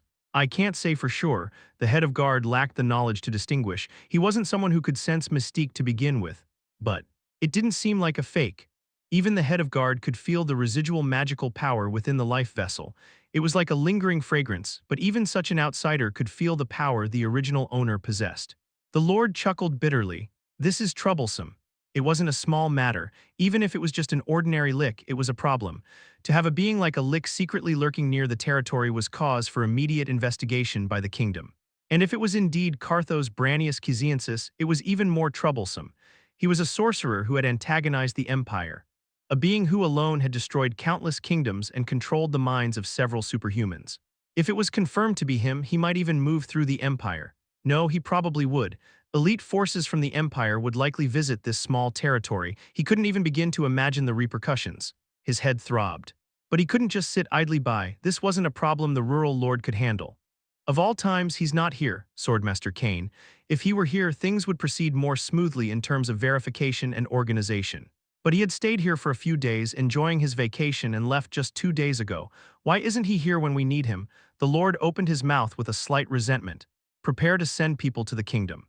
Ensure strict control over the life vessel.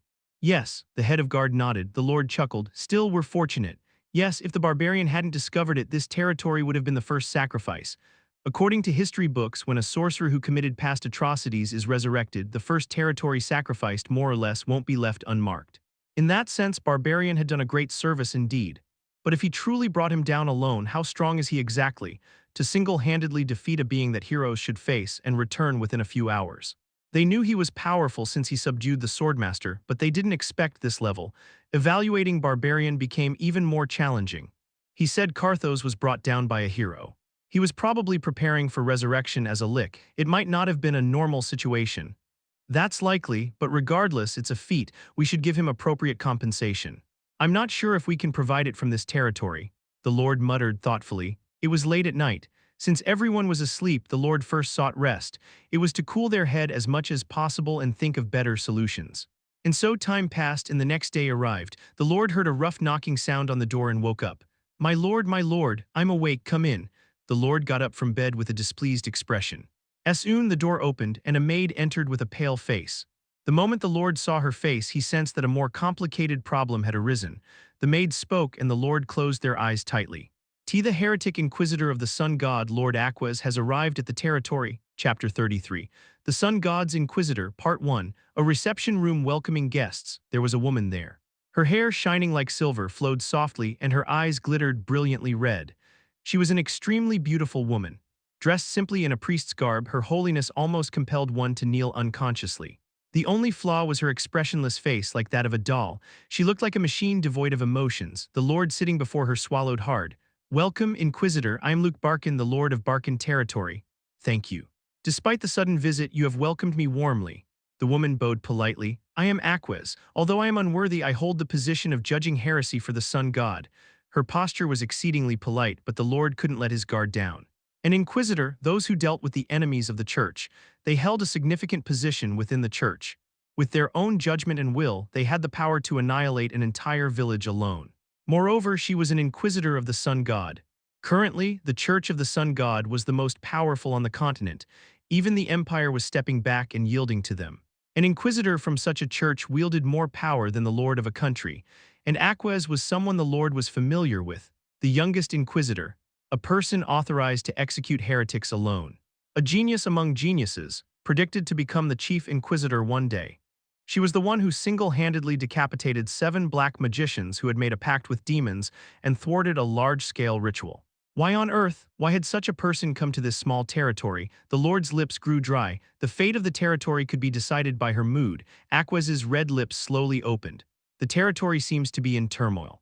"Are you all right? Do you not know what happened? After visiting the church in the territory, I came straight to you, so I don't know the details." "I see." The Lord looked at the Inquisitor's face. It was expressionless, making it hard to read her emotions, but it didn't seem like she was lying. The Lord, thinking hard, opened his mouth. "There was a bit of a problem in the dungeon. It's been resolved now." "I see." "That's a relief." The Inquisitor's expression was very calm. With that demeanor, the Lord was convinced. She didn't come because of the lick. Thinking about it, the Lord himself had only learned about the lick yesterday. There was no way she could have come to this remote territory within a day. Then there must be another issue. "May I ask what brings you here?" It meant she had come for another reason. For an inquisitor to visit a territory, it had to be a significant matter. As far as the Lord knew, inquisitors didn't act unless they were certain. The Lord's mind grew more complex. The inquisitor remained silent. The Lord grew uneasy in that silence. "Is it related to a divine oracle by any chance?" The inquisitor's lips did not open. The silent response was as good as a confirmation. The Lord felt dizzy. A divine oracle here. This was no small matter. Depending on the oracle, the sun god's forces could come here. Why on earth? Why is this happening to him? He's just the lord of this territory. The inquisitor, perhaps sensing the emotion from the Lord's expression, spoke. "I can inform you about the content of the oracle. At least in that regard, you don't need to worry." Is that so?" The Lord felt a bit relieved. There were 2 types of oracles. One that could not be told to anyone except the believers, and one that could be widely known to the world. If it was the latter, there was less likelihood of major trouble. The inquisitor continued speaking. "Before I tell you the content of the oracle, could I first confirm what happened in the territory? Is it possibly related? I cannot give you a definite assurance, but there was a possibility." The Lord hesitated. Should he tell the sun god's emissary about the lick? The hesitation was brief. It was better to borrow the power of the divine. He detested the idea of imperial intervention. The sun god's church held such power that even the empire could not ignore. If the inquisitor handled the matter, the empire would have no pretext to intervene. Having made up his mind, the Lord explained the incident. The inquisitor's previously impassive eyes widened. "A lick? Yes, it might even be Carthos Branius Chiesiensis. What that being was here. I understand that lick is related to your church." "Yes, indeed." The inquisitor's brow furrowed slightly. Carthos enjoyed toying with those of devout faith. There were quite a few priests who had fallen to his influence, thus tarnishing the church's honor, and among them were also followers of the sun god. He was one of the enemies the sun god's church had declared heretical and was pursuing. The Lord shook his head. "It's a troublesome situation. It's too big a problem for a small rural lord like me to handle. It's distressing. If things go wrong, the empire might intervene." "Are you asking for help with this matter?" Indeed, she grasped his intentions immediately. The Lord quickly continued. "Wouldn't it also help elevate the prestige of the sun god, an evil sorcerer who had caused chaos in the world long ago? If the sun god's church intervened to prevent his resurrection, it would further elevate their prestige. That's not important. What matters is devout faith. That is the only thing." The inquisitor's words were decisive. Realizing his mistake, the Lord fell silent. After contemplating for a moment, the inquisitor spoke. "Verification is needed. You mean confirming whether the lick is indeed Carthos?" "Yes, please wait a moment." The Lord shook a bell under the table with his hand. Soon a trembling maid brought in the life vessel. The inquisitor's eyes widened upon seeing it. The life vessel is intact. Oh yes, is there a problem? A life vessel is the core of a lick. It holds their soul, and as long as it remains unbroken, the lick can continuously revive. What do you mean? The Lord was horrified. Did that mean Carthos had not been destroyed? However, as the Inquisitor examined the life vessel closely, she grimaced. But I don't sense a soul, what on earth? The Inquisitor's face grew complex, as if witnessing something impossible. After taking a moment to gather her thoughts, she examined the life vessel carefully, and she came to a conclusion. Yes, it's true, you mean. This is indeed the life vessel of Carthos Branius Chiesiensis. I heard a hero defeated him, but he must have hidden his soul to attempt resurrection as a lick.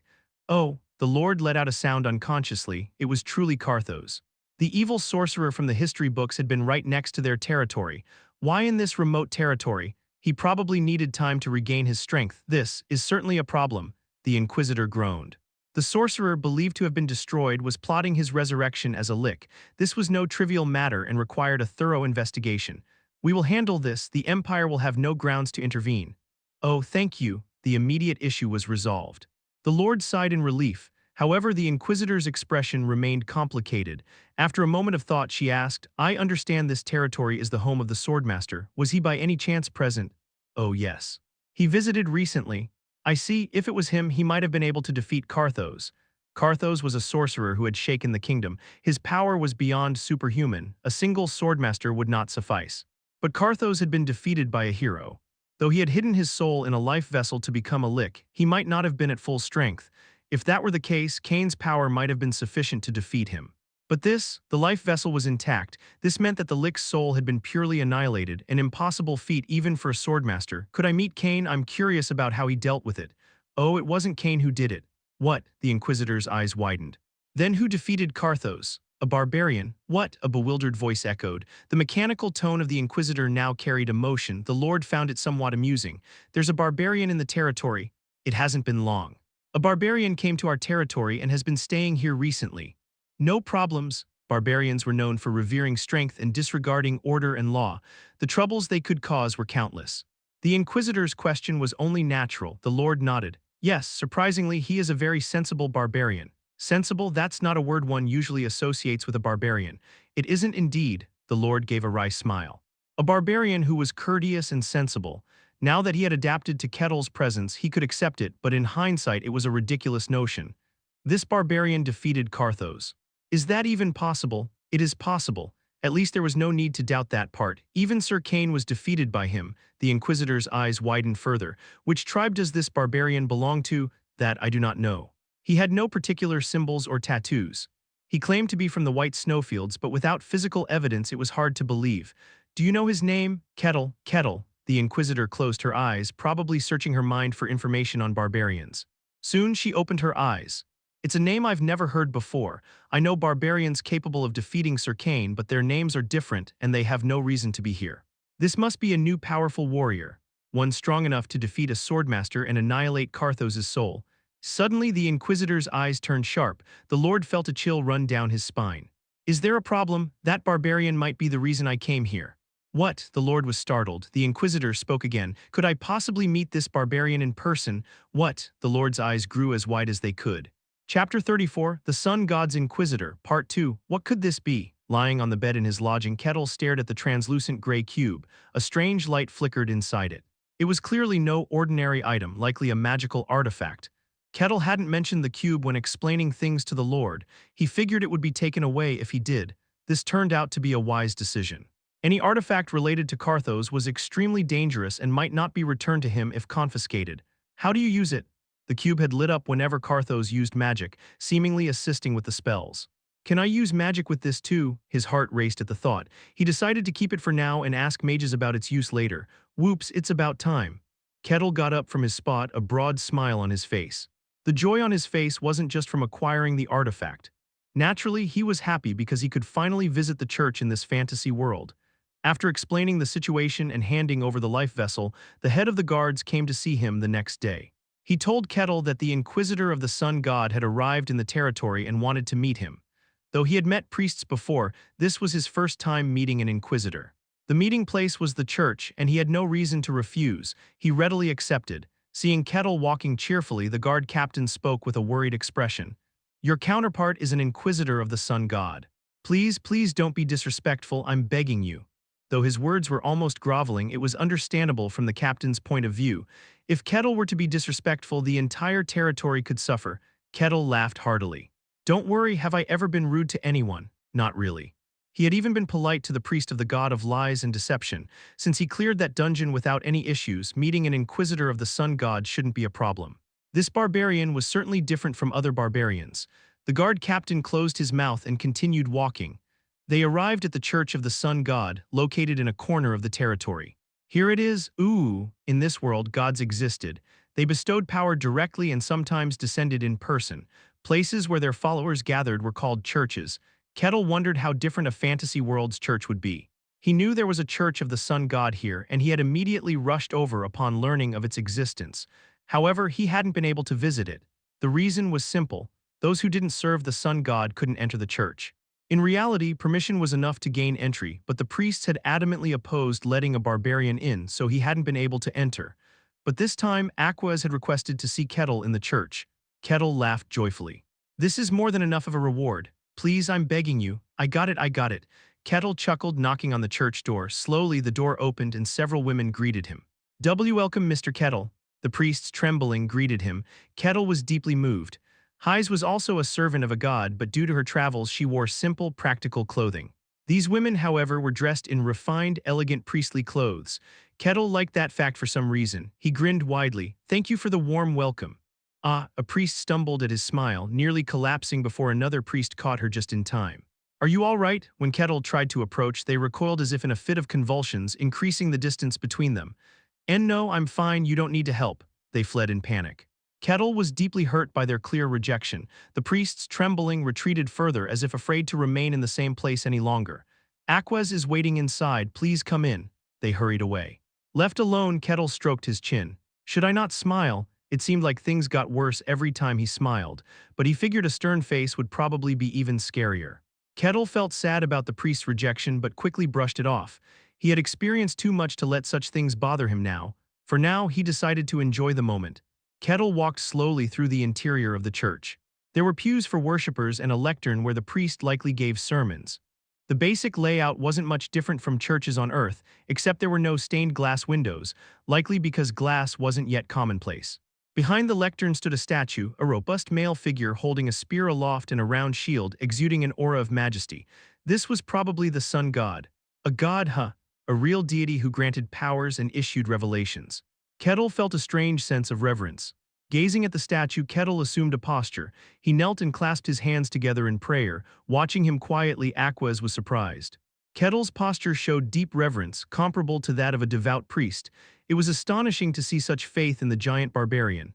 Aquas found herself watching in awe, his piety making it hard to interrupt. As she pondered what to do, Kettle stood up and turned, having been aware of her presence all along.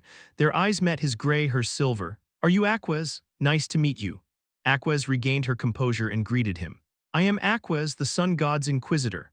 I am Kettle the barbarian, pleased to meet you. Kettle grinned widely. Aquas led Kettle to the church's reception room. Sitting across from each other, they observed one another quietly. The inquisitor, a beautiful woman, likely had blood on her hands. Kettle felt a strange emotion. Inquisitors had existed on Earth too, long ago when religious power was extraordinarily strong, judging heretics. Though they had vanished in modern times, they were historically documented. It was fascinating in a different way from wizards or swordmasters, like witnessing a piece of history come to life. Aquas had her own conflicting thoughts. Her original plan was to pressure Kettle to interrogate him and forcibly extract the truth, but seeing him pray with such sincerity had dispelled that thought. She had no choice but to ask, do you believe in our God? No, I do not believe in any specific God. She wasn't surprised by his answer, but it did raise a question. Then why did you pray to our God? I don't believe in your God. But I was invited into your church. Even if the invitation wasn't meant to welcome him, an invitation was an invitation. Therefore, it is proper to show respect, although I don't believe showing inner reverence would be hypocritical and disrespectful. But at least I can show respect with my body. Even if he didn't believe, he could still act respectfully. Aquas was momentarily stunned by his calm words. The sudden silence made Kettle awkwardly ask, is that also considered rude? If so, I apologize. And no, not at all, it's not rude at all. Aquas quickly shook her head. Indeed, even without belief, one can show physical respect. As you said, Aquas's face showed deep emotion. Nothing was more disrespectful than a disbeliever's heart, so showing respect with one's body was touching. Aquez had been quite weary. As an inquisitor, she always dealt with those who did not believe in her God.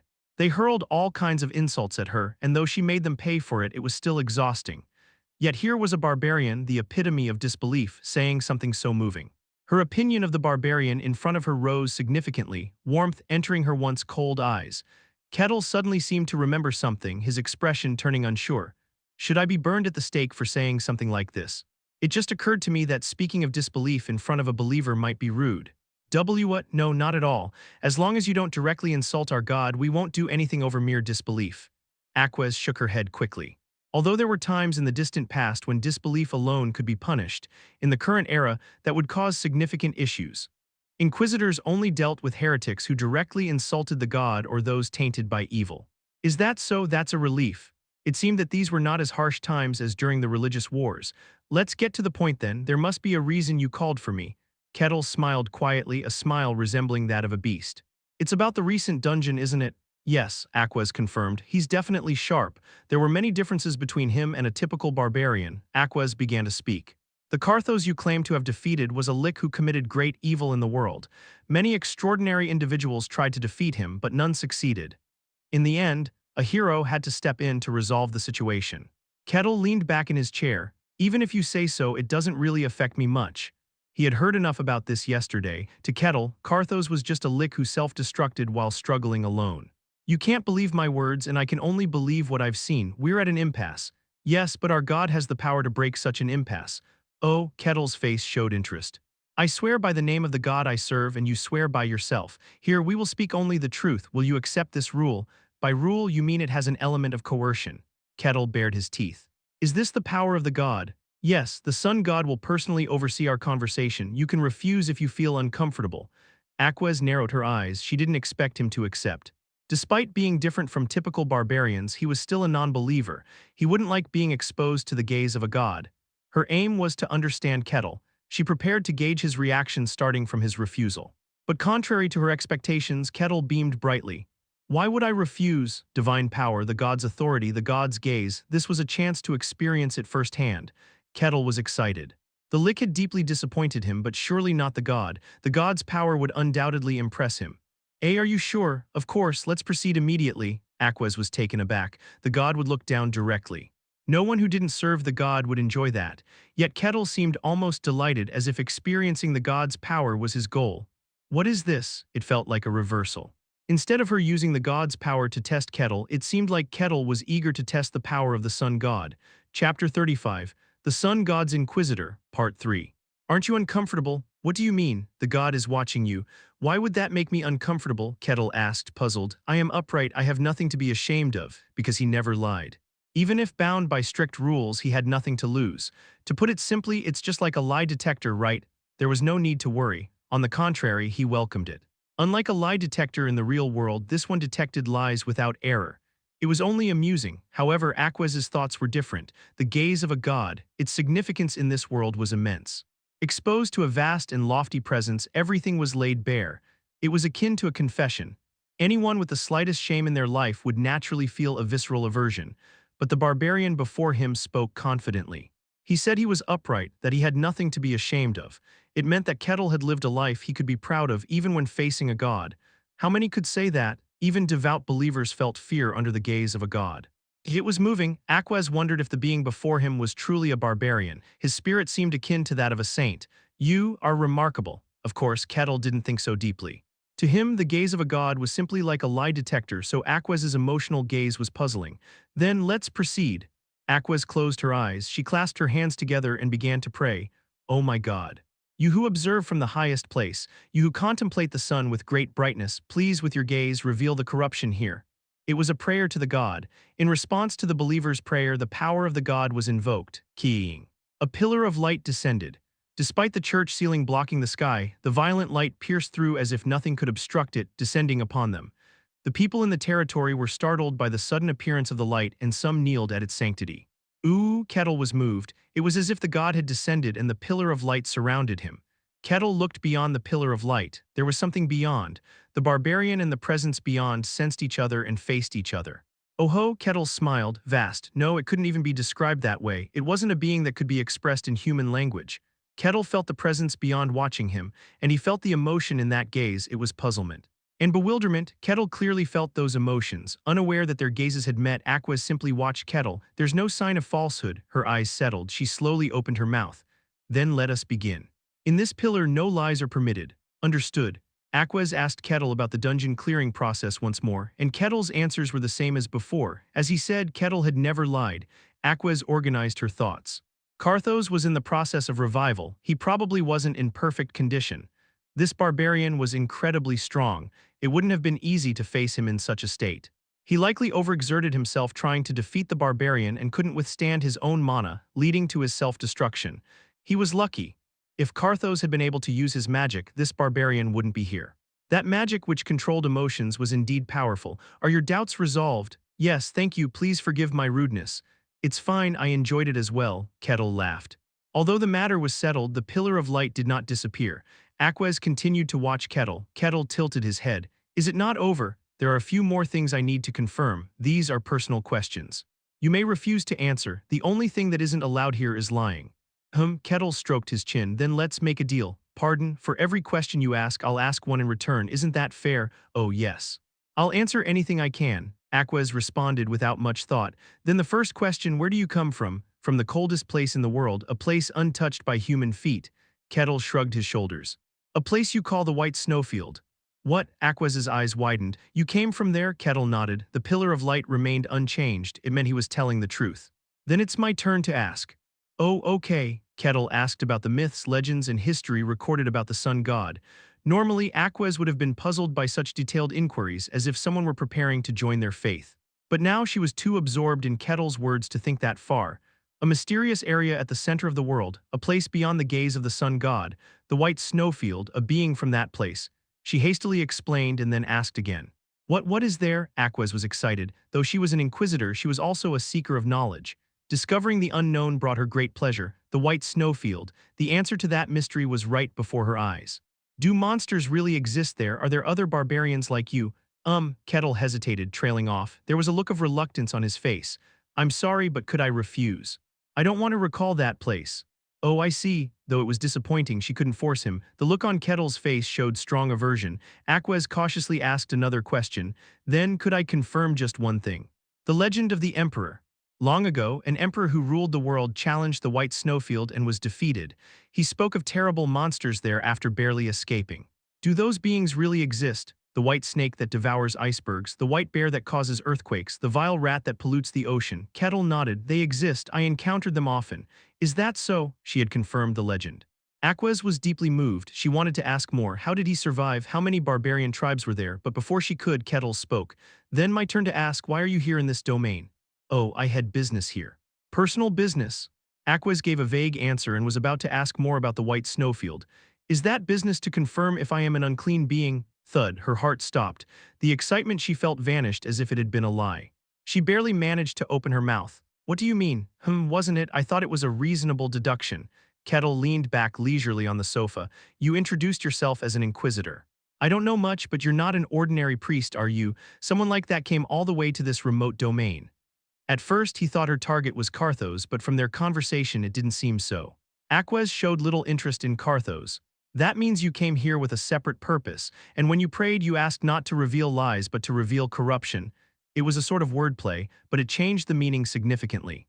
In the gaze of the god, I don't know much, but it doesn't seem like something that happens easily.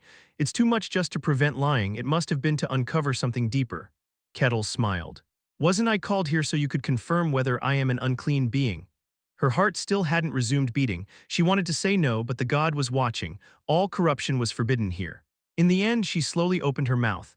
Yes. Oh, correct, he whistled. It had been a deduction born of simple curiosity. He was pleased it was correct, feeling neither more nor less about it. But Aquaz felt entirely different. Her lips grew dry. She had believed she had successfully deceived the barbarian, but it was the opposite. The barbarian had known her true intentions from the start. What a foolish thing I've done, offering a prayer for revealing corruption. Using the god's gaze simply to detect lies. How could she have not realized how strange it was with just a little thought? The reason she did it without much thought was simple. Because her opponent was a barbarian. A being who forgets 10 things when taught 10 things. Even though the Lord had already told her he wasn't an ordinary barbarian, she had subconsciously clung to her preconceptions. As she regretted her actions, a thought came to her. Then this barbarian, he accepted everything knowing all this. Then I'm curious, was I your target from the beginning? No, Aquas shook her head. She couldn't lie, and denying it now would be pointless. All she could do was try not to provoke the barbarian further. That wasn't it. We received a divine oracle. We needed to confirm if you were the subject of that oracle. As you can see, you are not. The barbarian was not the subject of the oracle. Aquas bowed her head. I'm sorry, I hid my intentions and deceived you. It wouldn't be surprising if Kettle became angry. Barbarians detested deceit most of all. It's fine, I enjoyed it in my own way. But Kettle smiled. It wasn't forgiveness. It truly meant that Aquas's actions had merely been enjoyable to him. There was something in that smile that transcended the mortal realm.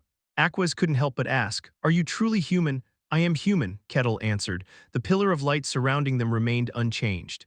Then, as a penance, if I may call it that, may I ask one more question? What is the content of the oracle? Normally, she shouldn't tell a barbarian. The content of a divine oracle was only to be shared with trustworthy individuals. But she couldn't refuse. She had deceived the barbarian.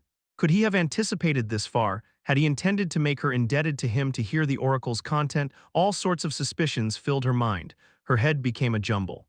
But slowly she opened her mouth. She told Kettle the content of the oracle. Hearing it, a deep interest sparkled in Kettle's eyes. Chapter 36, The Sun God's Inquisitor, Part 4. Aquas leaned back against the sofa, staring blankly into space. She felt drained. How long had it been since she last felt this exhausted? Despite the countless curses, hatred, words of apostasy, and demonic whispers she had faced, her mind had never wavered. Yet a conversation lasting only a few minutes with the barbarian had pushed her to her limits. The barbarian of the White Snowfield, is it? Just thinking about it made her head hurt. She even wished the barbarian had been a divine oracle instead. You seem troubled, the Lord remarked, sitting opposite her, chuckling softly as he lifted his teacup. The Lord was terrified of this inquisitor, the inquisitor of the sun god. Aquas, a person of countless renown and achievements.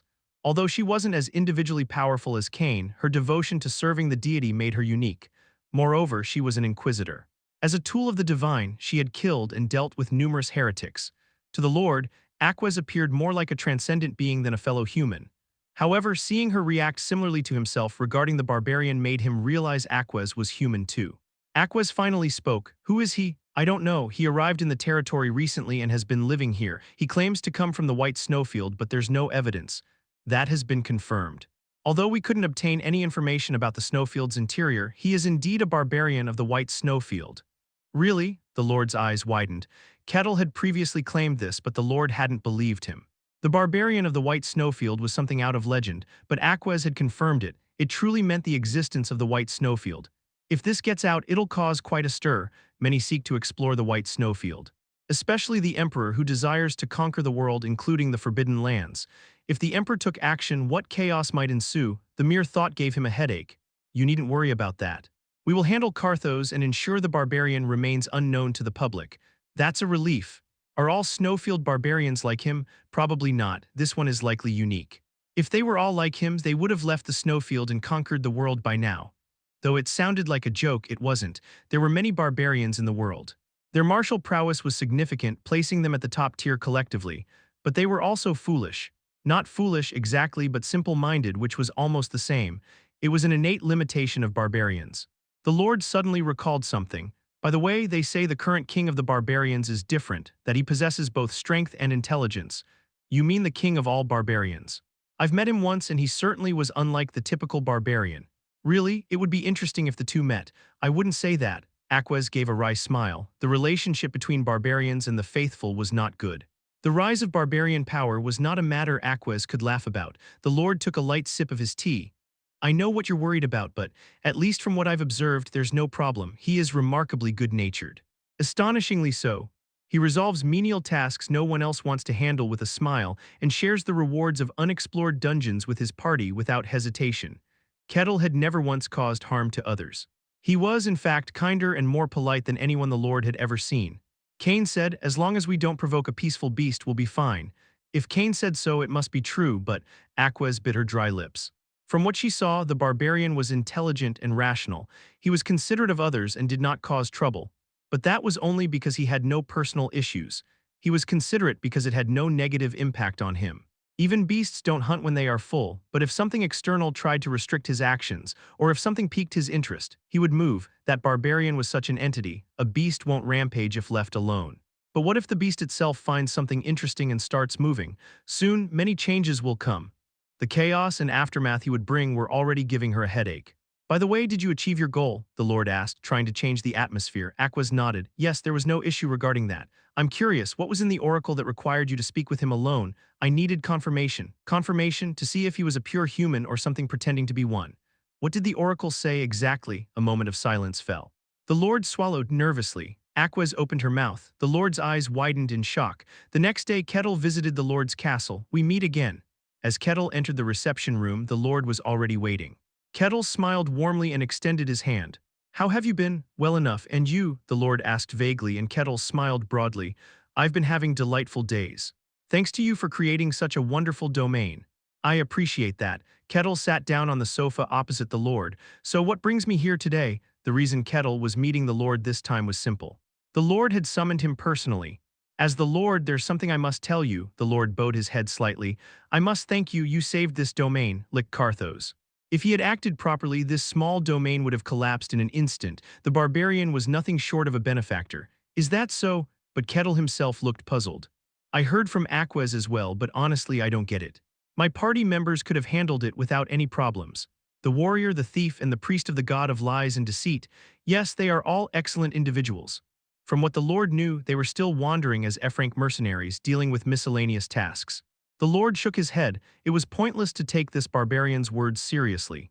Whatever the case, the fact that you saved the domain remains unchanged. As the Lord, I must express my gratitude and apologize for what? The fact that you defeated Carthos will not be made public. The Lord's face was filled with deep anxiety. Defeating Carthos was a remarkable feat. If this fact became known, Kettle's name would spread across the entire continent, but it must not be revealed. If it did, the emperor would move personally. Ultimately, it meant Kettle would not receive the honor he deserved. While key figures in the kingdom and the Church of the Sun God would know about Kettle, it would still be a significant disadvantage.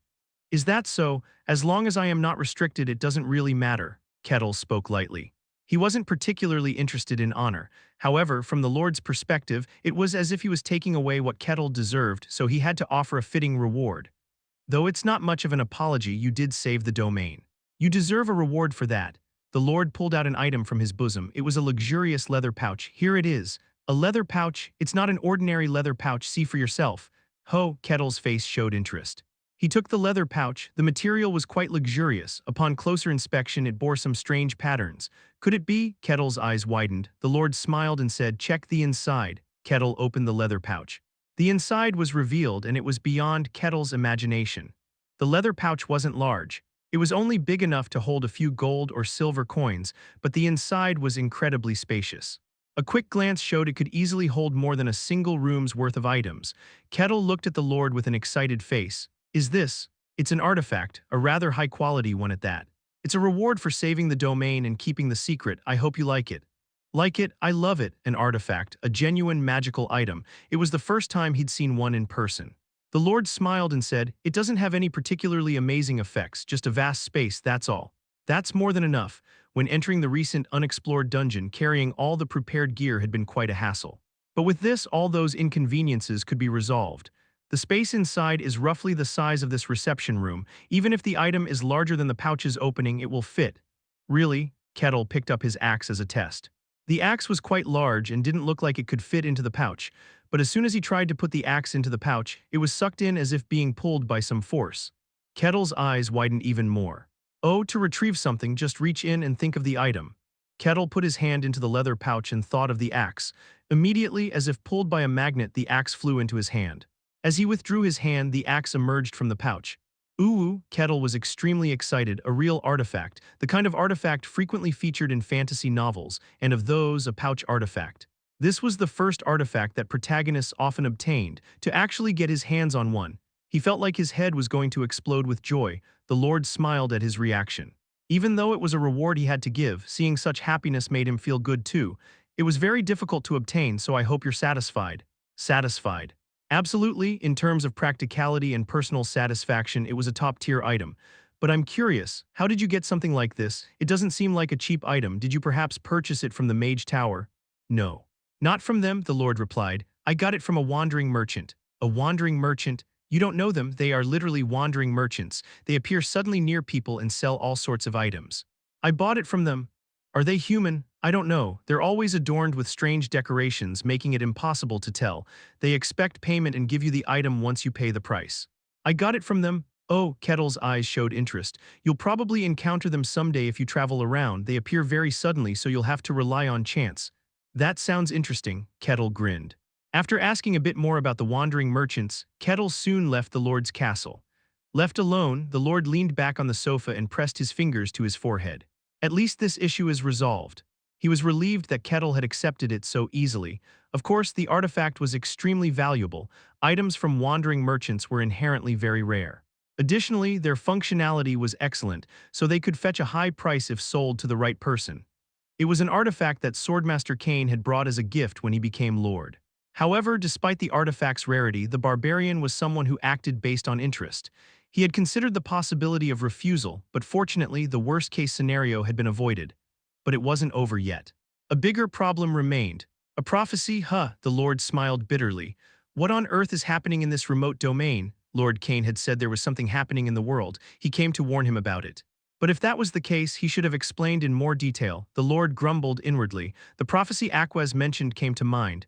Evil will descend, a great evil. It will descend here and spread across the world. Chapter 37. Descent of Evil, Part 1. The territory of Barkin consisted of numerous villages surrounding the city. Traveling merchants would move between these villages, selling goods that were in short supply. Like most regions, it was an interconnected organic structure. This meant that the villages regularly communicated with each other. One day, however, contact with one of the villages was suddenly lost. At first, no one thought much of it. Sometimes a merchant wouldn't show up, or coincidentally, no one from the village would come out, causing brief lapses in communication. But when several days passed without any word from the village, people began to worry. To find out what was happening, people from nearby villages were sent to check on it, but they didn't return. Those who went to search for them also didn't come back. Eventually, the villagers reported this to the Lord. Upon hearing the situation, the Lord sent a tax collector to investigate. However, the tax collector also failed to return.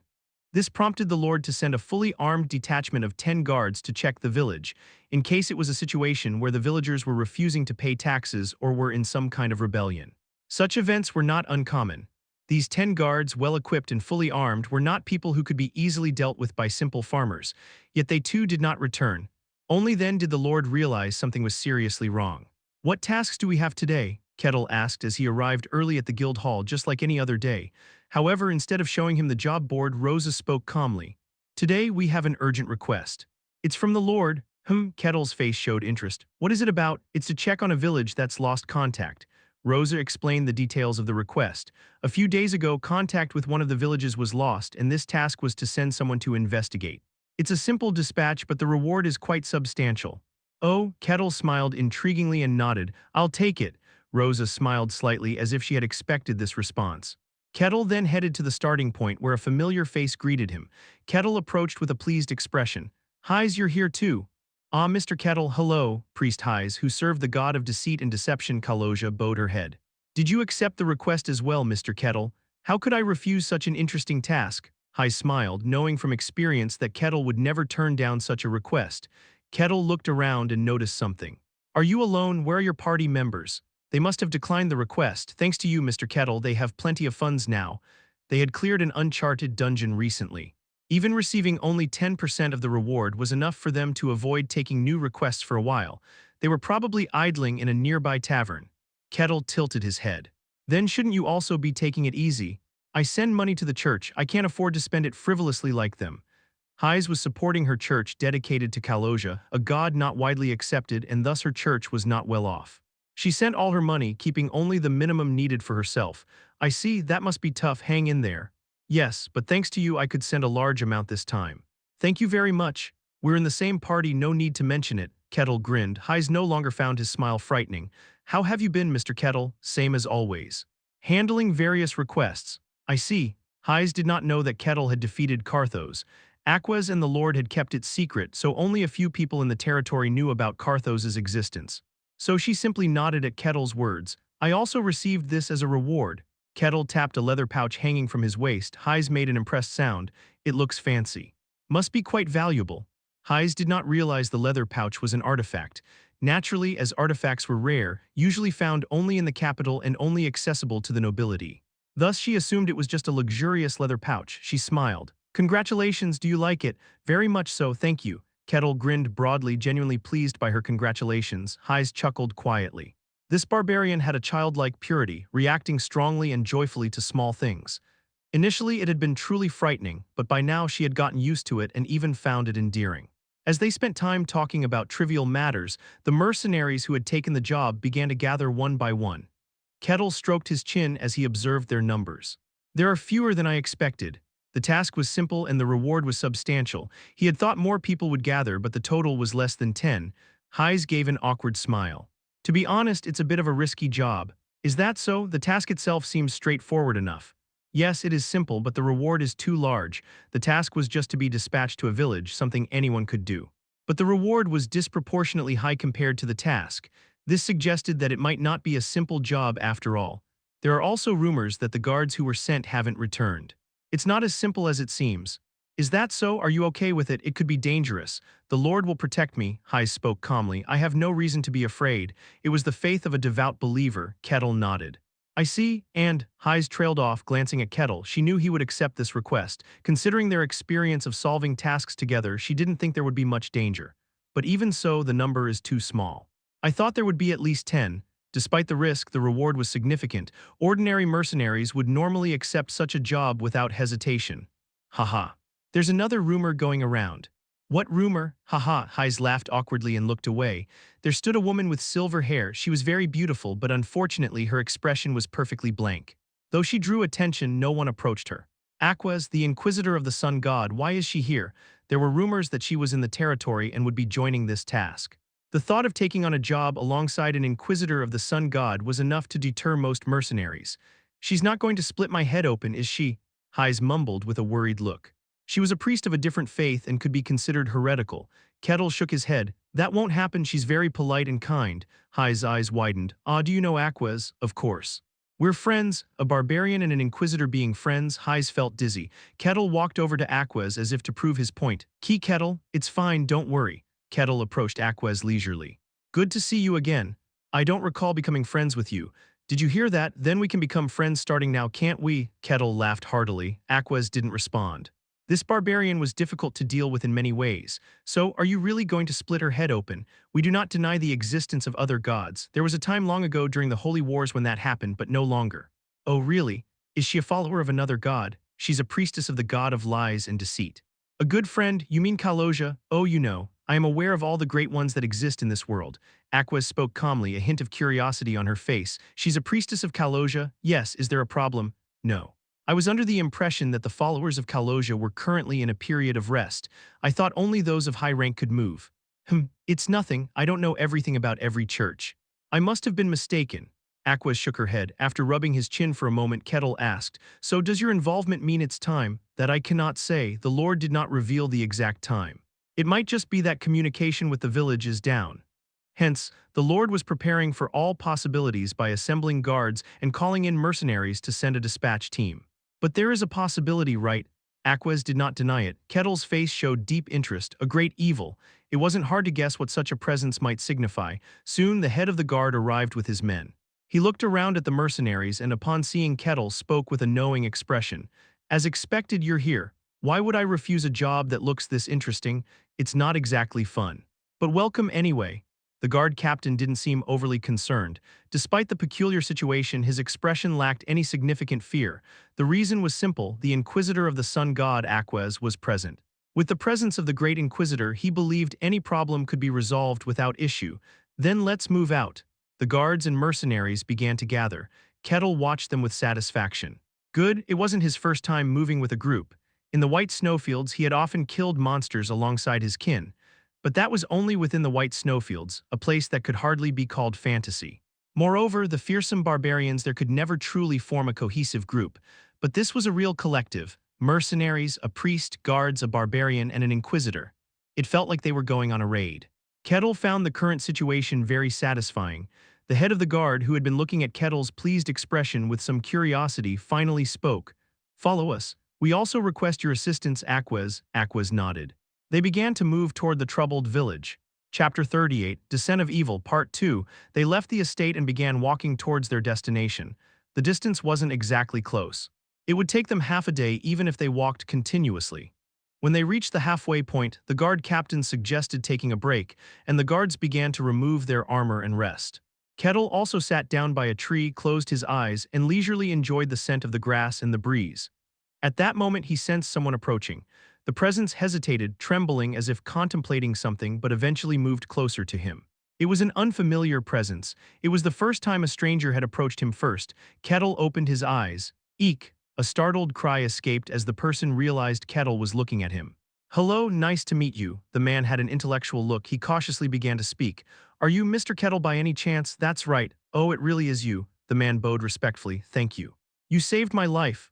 Kettle tilted his head in confusion. The man spoke carefully. The recent dungeon incident." Ah, Kettle understood. Carthos had taken about 9 hostages. The man in front of him must have been one of them. Now that he thought about it, he remembered seeing this face, though at the time it had been too dazed for him to recognize immediately. "So you were one of those captured. I'm glad you're safe." "Haha, thanks to you." The man scratched his head. "You saved my life, Mr. Kettle, so I felt I had to thank you properly at least once." "Thank you very much for saving me." The man bowed deeply. If it weren't for Kettle, he would have died and become a plaything for the lick. It wasn't an exaggeration to say he owed his life to Kettle. Kettle felt pleased. It meant lives had been saved because of his actions. "By the way, what should I call you?" "Oh, I haven't introduced myself yet." The man straightened his simple clothing and spoke. "My name is Gurayson. I'm a mage. Though I'm still a temporary one without even the apprentice title." "A mage?" Kettle's eyes widened. The man flinched at his gaze. "Did I say something wrong?" The relationship between barbarians and mages wasn't great. Barbarians despised mages for relying on something they considered weak, while mages mocked barbarians as brutes. However, Kettle was the one who saved him. That's why Gurayson explained, but he began to regret it. Kettle leaned in with an intrigued expression. "Does that mean you can use magic?" No, not yet. I'm still a temporary one." "Temporary?" Gurayson explained slowly. He was an ordinary village youth. But a passing mage recognized his talent for handling mana and allowed him to walk the path of a mage. The mage had taken him as a temporary apprentice. "Wow, does that happen often?" "Rarely, but there are cases like mine. They say magical talent can appear quite unexpectedly." "So you already understood the mysteries from the beginning?" "Not really, but the potential was there, according to my master. They said the mystery was the path of magic." "That's quite something." It was impressive. It was also a classic fantasy trope, but it made him feel a bit sad too. "I couldn't even confirm that." He quickly shook off the brief sadness. A village youth recognized by a wandering genius and taken as an apprentice. It was like the case of a protagonist. It was time to satisfy his curiosity and interest. "Why are you here?" "My master's first command was to reach the magic tower on my own." "The magic tower?" Kettle's eyes sparkled. Among the information he'd gathered from the library, there was some about the magic tower. The place with the most mages in the world, home to various schools of magic and great archmages conducting research. The magic tower. "So you're on your way to the magic tower now?" "Yes, unfortunately I got caught up in that mess." "Carthos, Gurayson shuddered. It had been a terrifying experience. He now had something to complain to his master about. "The magic tower, I'd like to visit it someday." "What?" Gurayson was a bit surprised. A barbarian and the magic tower were about as mismatched as anything could be, but Kettle's expression was very serious. So Gurayson cautiously said, "If you ever visit the magic tower, mention that you were introduced by Gurayson of the Shadow School. I'm just an apprentice, so I don't have much influence, but I'll welcome you as best as I can." "I'll remember that," Kettle said with a broad grin. Gurayson, however, didn't take it too seriously. It was unthinkable for a barbarian to visit the magic tower, like a fish trying to live out of water. "So, is this mission to cover your travel expenses to the magic tower?" "Ah, yes. The job is simple and the pay is good, so I had no reason to refuse. There were some unlucky rumors about this job." "I heard them too, but come on, what are the chances?" Gurayson shook his head. "The unluckiest thing in my life has already happened. There's no way I'd get caught up in something like that again." Kettle smiled silently. A few hours later, they arrived at a village. It was already early evening and the sun was setting. As they entered the village, their faces tensed, gripping their weapons tightly. "What do you think?" "I don't sense anything," Aquez said quietly. The guard captain frowned. "Then they might have just fled." The guard captain gestured with his chin, and the guards quickly began searching the village. "Mercenaries, it's your turn. Find any traces." "Yes, sir. Understood." Kettle looked around the village. It wasn't large. At most, about 100 people could barely live there, but it wasn't a number that could disappear without a trace. So the guard captain thought they would find some clues. However, the more they searched, the stranger things seemed. One guard approached with a puzzled expression. The food is still here. They might have left it behind while fleeing. No, that's not it. There's freshly cooked food still warm. What? Come and see. The guard captain followed the guard into a small house. On the table were potatoes and coffee, still steaming as if they had been cooked just before they arrived. The guard captain's face showed his bewilderment. What is this? The village had lost contact several days ago. Since then, many people had come, but none had returned. The guard captain considered two possibilities. One, someone had taken over the village and overpowered anyone who approached, or two, the evil Aquas mentioned had descended. But now both possibilities seemed unlikely. If there was evil present, there wouldn't be freshly cooked food. However, if someone had taken over the village, there would be people around and there were none. What about traces? None. The guard shook his head, bewildered. There's no sign of anyone leaving or hiding. Not even a single footprint. The last possibility that they had seen the group coming and fled also seemed impossible now. Continue searching. Yes, sir, the others were also puzzled. There were clear signs of life, but no people and no signs of escape. It was a very strange situation. The searchers felt a strong sense of unease. An hour later, they gathered in the village center.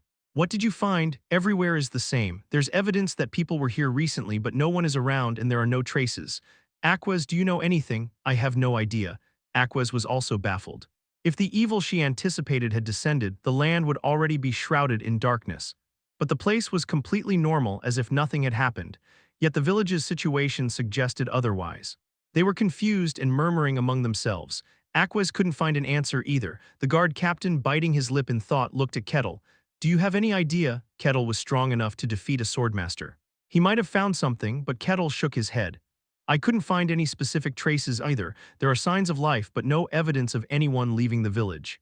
I don't sense any presence either. This is driving me crazy. Even with two superhumanly strong individuals, they couldn't find anything. As the guard captain grumbled, Kettle spoke up. Why not ask someone who might know something? Even Lady Aquas doesn't know. No, I'm not talking about her. There's someone else, isn't there? What? The guard captain looked up and Kettle tilted his head in confusion. What? You didn't notice? Wait, what do you mean? I mean exactly what I said. Didn't you find someone in the village? Someone else. That meant someone who wasn't there when they initially arrived. The guard captain swallowed hard and scanned the faces of the people, and then he found her. A woman whose face he hadn't seen when they first set out. She had blended in so naturally that he hadn't noticed her. No, that wasn't right. It was impossible not to notice her. She was stunningly beautiful, unnaturally so. How had such a beautiful woman suddenly appeared without anyone except Kettle noticing? Oh, the woman looked at Kettle with curiosity. How interesting, I disguised myself perfectly, so how did you notice me? The number of people suddenly increased and a face we hadn't seen before appeared. How could I not notice? No, that's not what I mean. You shouldn't have been aware of that fact at all. Even the great inquisitor of the sun god didn't notice. The woman smiled brightly. Her eyes gleamed with interest in Kettle. It doesn't seem like you've grasped the mysteries. Who are you? This is an unexpected find. Everyone step back, the guard captain finally shouted. The people gasped and quickly distanced themselves from the woman, forming a large circle around her. Lady Aquas, I can't sense anything. Aquas groaned. She was an inquisitor of the sun god with one of the highest abilities in detecting evil and dark magic in the entire order. That she couldn't sense the woman's presence meant one of two things. Either the woman wasn't evil or she was such a high-level evil that even Aquas couldn't detect her. The woman muttered, sounding bored. Ah, what a waste. I wanted to follow you to your territory. Sorry about that. No worries, this is fun too, so I'll forgive you. The woman giggled, but her form began to melt away like a bug shedding its skin. The human shape crumbled and then they felt it, the overwhelming evil. The people's faces turned pale and Aquas was horrified. I've made up my mind. The voice of evil echoed, shaking hearts and seeping into minds. Interesting, Barbarian, I'll take you to hell as my slave. That sounds fun. Kettle laughed heartily, the only one seemingly unfazed. Chapter 39, Descent of Evil, Part 3, Evil pervaded the world. Dark, filthy things descended upon the mortal realm. A nauseating stench permeated the air. People were horrified. This was no longer the middle world. It had become a world tainted by evil. Aquas shouted fiercely, everyone. Run away. Even before she spoke, people were already fleeing. But when they reached the outskirts of the village, they collided with a barrier. No, open it, open it. They pounded on the violet barrier, but it stood firm like a wall of iron. The demon cackled, this village is my domain, no one can escape, you are all my prey. And finally, the demon revealed its true form, grotesque violet ram's horns, white eyes contrasting with pitch-black pupils. A scantily clad body with suntanned bronze skin, Priest Hais screamed, "A demon, impossible, how can there be a demon? Is that really a demon?" "Yes, and a named demon at that. Ah, Lord Kaloja, please save me. Protect me from this vile evil." Hais, in a panic, prayed fervently. Kettle placed his hand on her head. "Calm down, Hais, I'm here with you." His large hand enveloped her head. The panic in Hai's eyes slowly subsided. She stood up shakily. Thank you. I have a question. What does it mean for a demon to have a name?" It means exactly that." Hais swallowed and stammered as she explained. "In this world there were many beings called demons. Not all demons were strong. Some were so weak that even a passing woodcutter could kill them by chance. They were called demons for convenience, but in reality they were mere fragments of evil and malice. But a being that could be clearly called a demon, one born from the cradle of darkness without a mother, with a will to name itself, that was a true demon. Even the weakest named demon could shake an entire kingdom." Kettle tilted his head. "Is this world's kingdom weaker than I thought? I've already encountered two beings capable of shaking it." What do you mean? Just talking to myself, so that demon has a name, correct?" "Yes." Hais swallowed and looked at the demon with fearful eyes.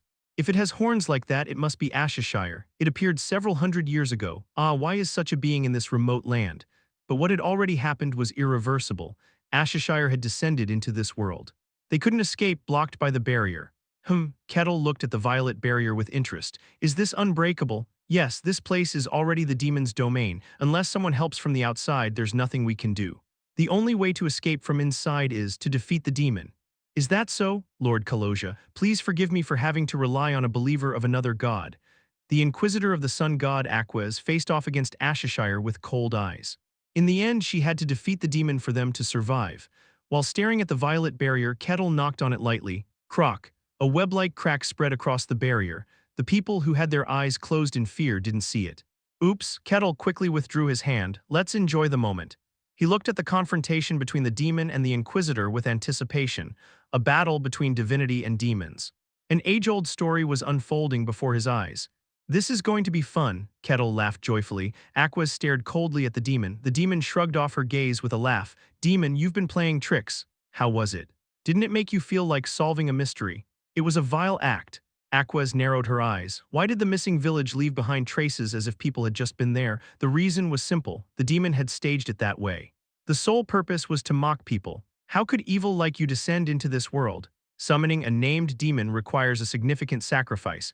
The population of this village alone wouldn't be enough. Moreover, turning it into a territory, how could such an act be accomplished in this remote land without anyone noticing? It was impossible. "You think I'll tell you?" Ashishire smirked. Aquez's face contorted with disgust at her mocking laughter. "Foul evil daring to taint the earth. Foul, impure." Ashishire bared her teeth, her face twisted in a sneer. Those are standards set by your gods.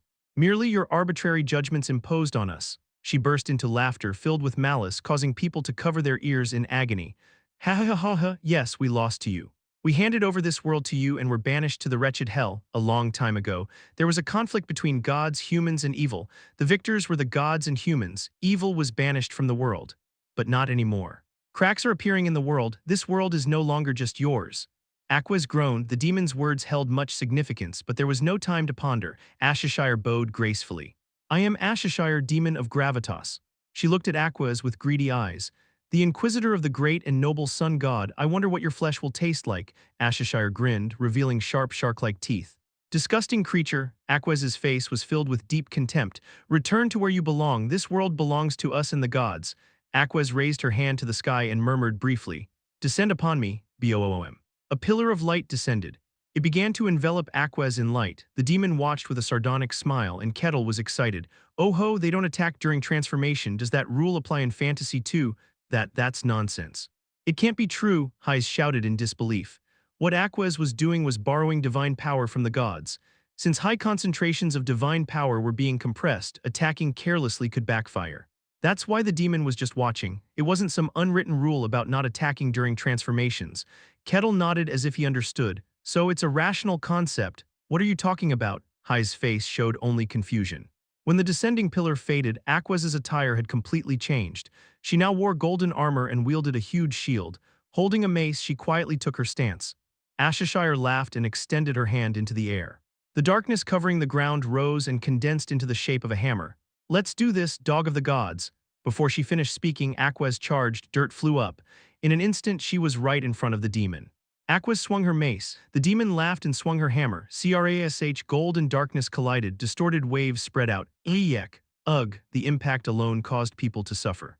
The intense clash of divine and evil energy was unbearable for ordinary people. Only Kettle watched the battle with interest. Boom. Aquez drove her large square shield into the ground and charged. Like a boar, she pushed forward, prompting Ashishire to taunt.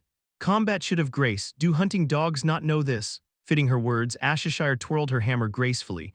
The elegant movements of the hammer obscured her figure.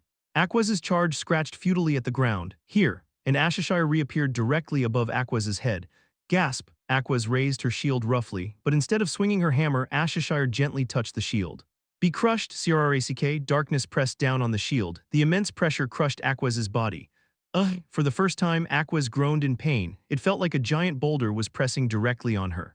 The darkness manipulated by Ashishire had physical weight. Ashishire smiled and poured more darkness. As Aquez's knees slowly buckled, her mouth opened. Material 212. "The light of glory shall not be violated by anyone." Shing. As soon as the low words ended, light exploded from her body. The darkness that had been pressing down on her vanished in the face of the light.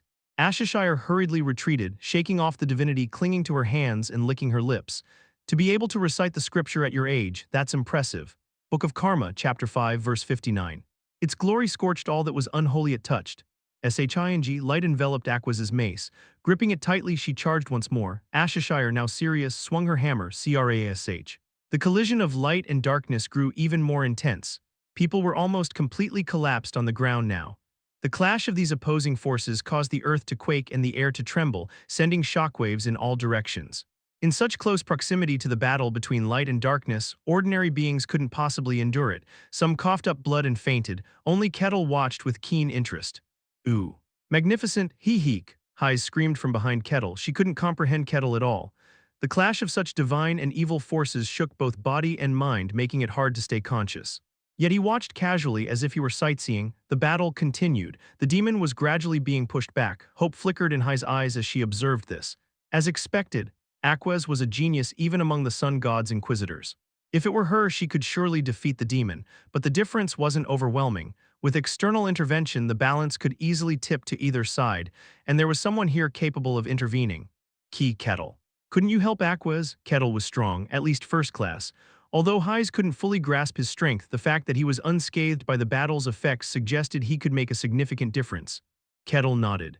"I could, then could you perhaps? But why should I?" "What?" Hyze unintentionally looked at Kettle's face. He was watching Aquez and Ashishire's battle with genuine enjoyment. "Right now before my eyes, a scene I've longed to see is unfolding. A believer of the gods, a demon. The two most fundamentally opposed entities in a fantasy world were denying each other's existence and clashing with all their might. It was a sight he had dreamed of. Why should I intervene and ruin this battle? What? Of course, I also want to fight the demon, but more than that, I want to watch this battle. Reciting scripture to gain its effect, huh? Does that mean I could do it too? No, probably not. It's likely a grace given to the faithful, so if I worship the sun god, could I do it?"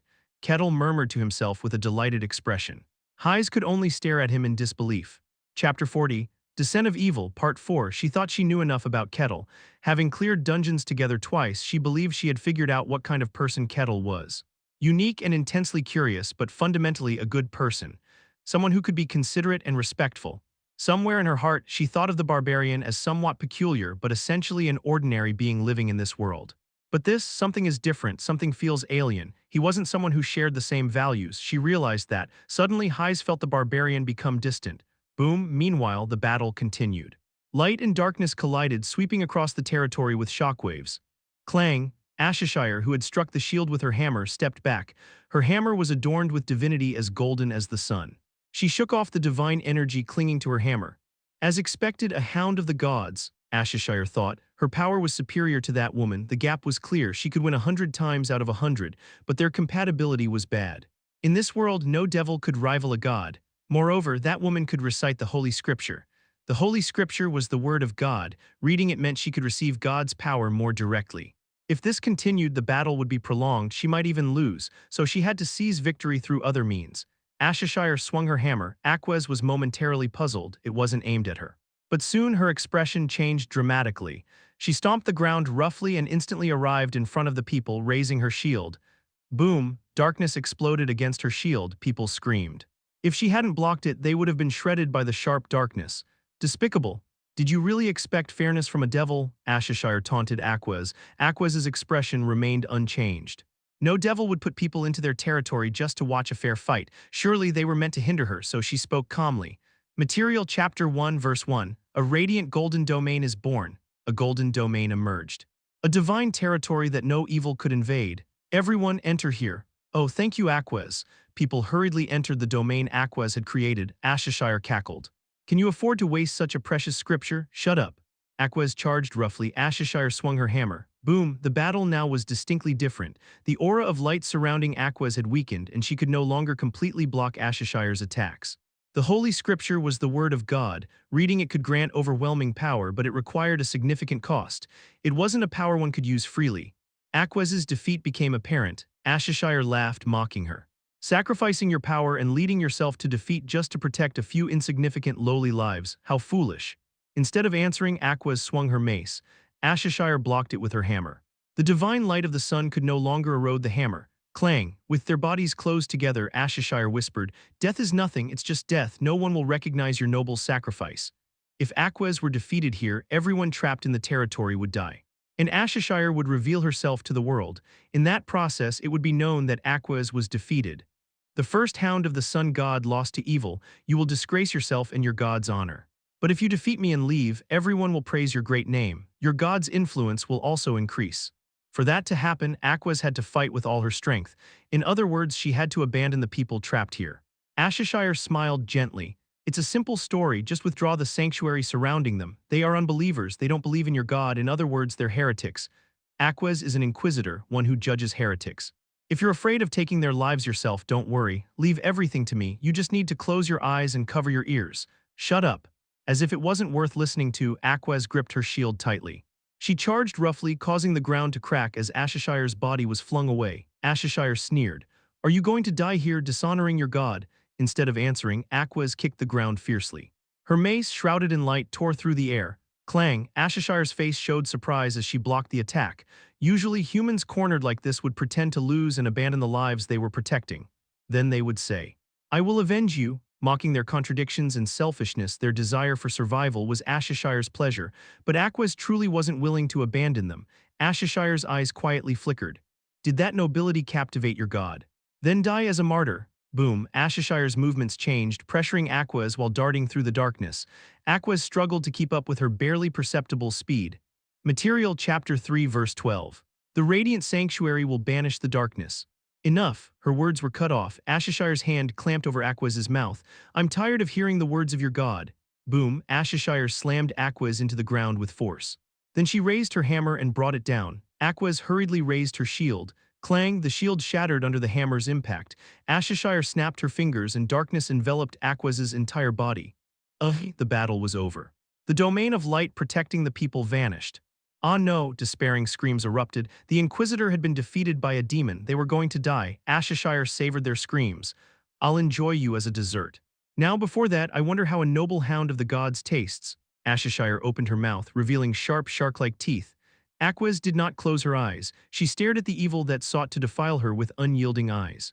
Ashishire smirked as if annoyed by this. Such pretty eyes, I want to see them twisted in pain. Ashishire moved to bite into Aquez's flesh. That's enough. At that moment, Kettle grabbed Ashishire's shoulder. What? Ashishire was startled. How? She hadn't sensed any movement, but before she could finish her thoughts, a tremendous force pulled her back. Ashishire's body was flung backward, crashing into the barrier she had created. Arg, boom, her body collided with her own barrier. It was an entertaining and satisfying fight, but she's my friend, I can't let her die. Kettle lightly brushed his hands and extended a hand to the fallen Aquez. Are you all right? Aquez stared blankly up at him. Aquez had used every means at her disposal and lost. She had resigned herself to death, thus she had forgotten about Kettle's existence. He was the one who defeated the Swordmaster Cain, a superhumanly strong warrior. He had enough skill to intervene in their fight.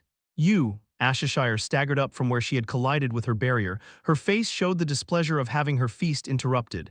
Impudent barbarian. How dare you interrupt my meal? Sorry, but she's my friend, I can't let her die.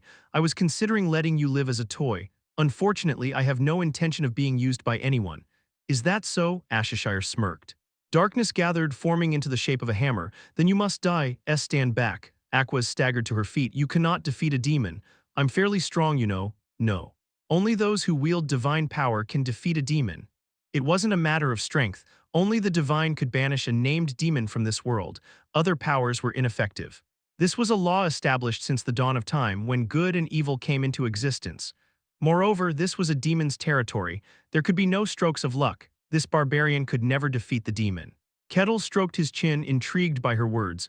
Only gods can oppose demons. Is that the concept? That's fascinating. Step back, I will handle this. Even so, Kettle looked at Aquez. You don't seem to be in any condition to fight. Her golden armor was corroded and darkened, her shield shattered, and the hand holding the mace was trembling. The outcome was clear. Aquez had been defeated. But the Inquisitor's eyes hadn't lost their determination. I must do this. I serve the god. I am the one who opposes evil. However, she couldn't hide her body, staggering against her will. Kettle grinned. Is this what it means to believe in a god? Impressive. Kettle was satisfied. This Inquisitor truly had the faith and heart befitting one who serves a god. I've seen something good. Kettle quietly leaned Aquez's body against a half-destroyed building column.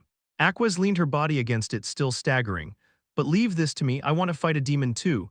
You foolish barbarian, you don't understand. I told you cannot defeat me, Ashishire taunted Kettle.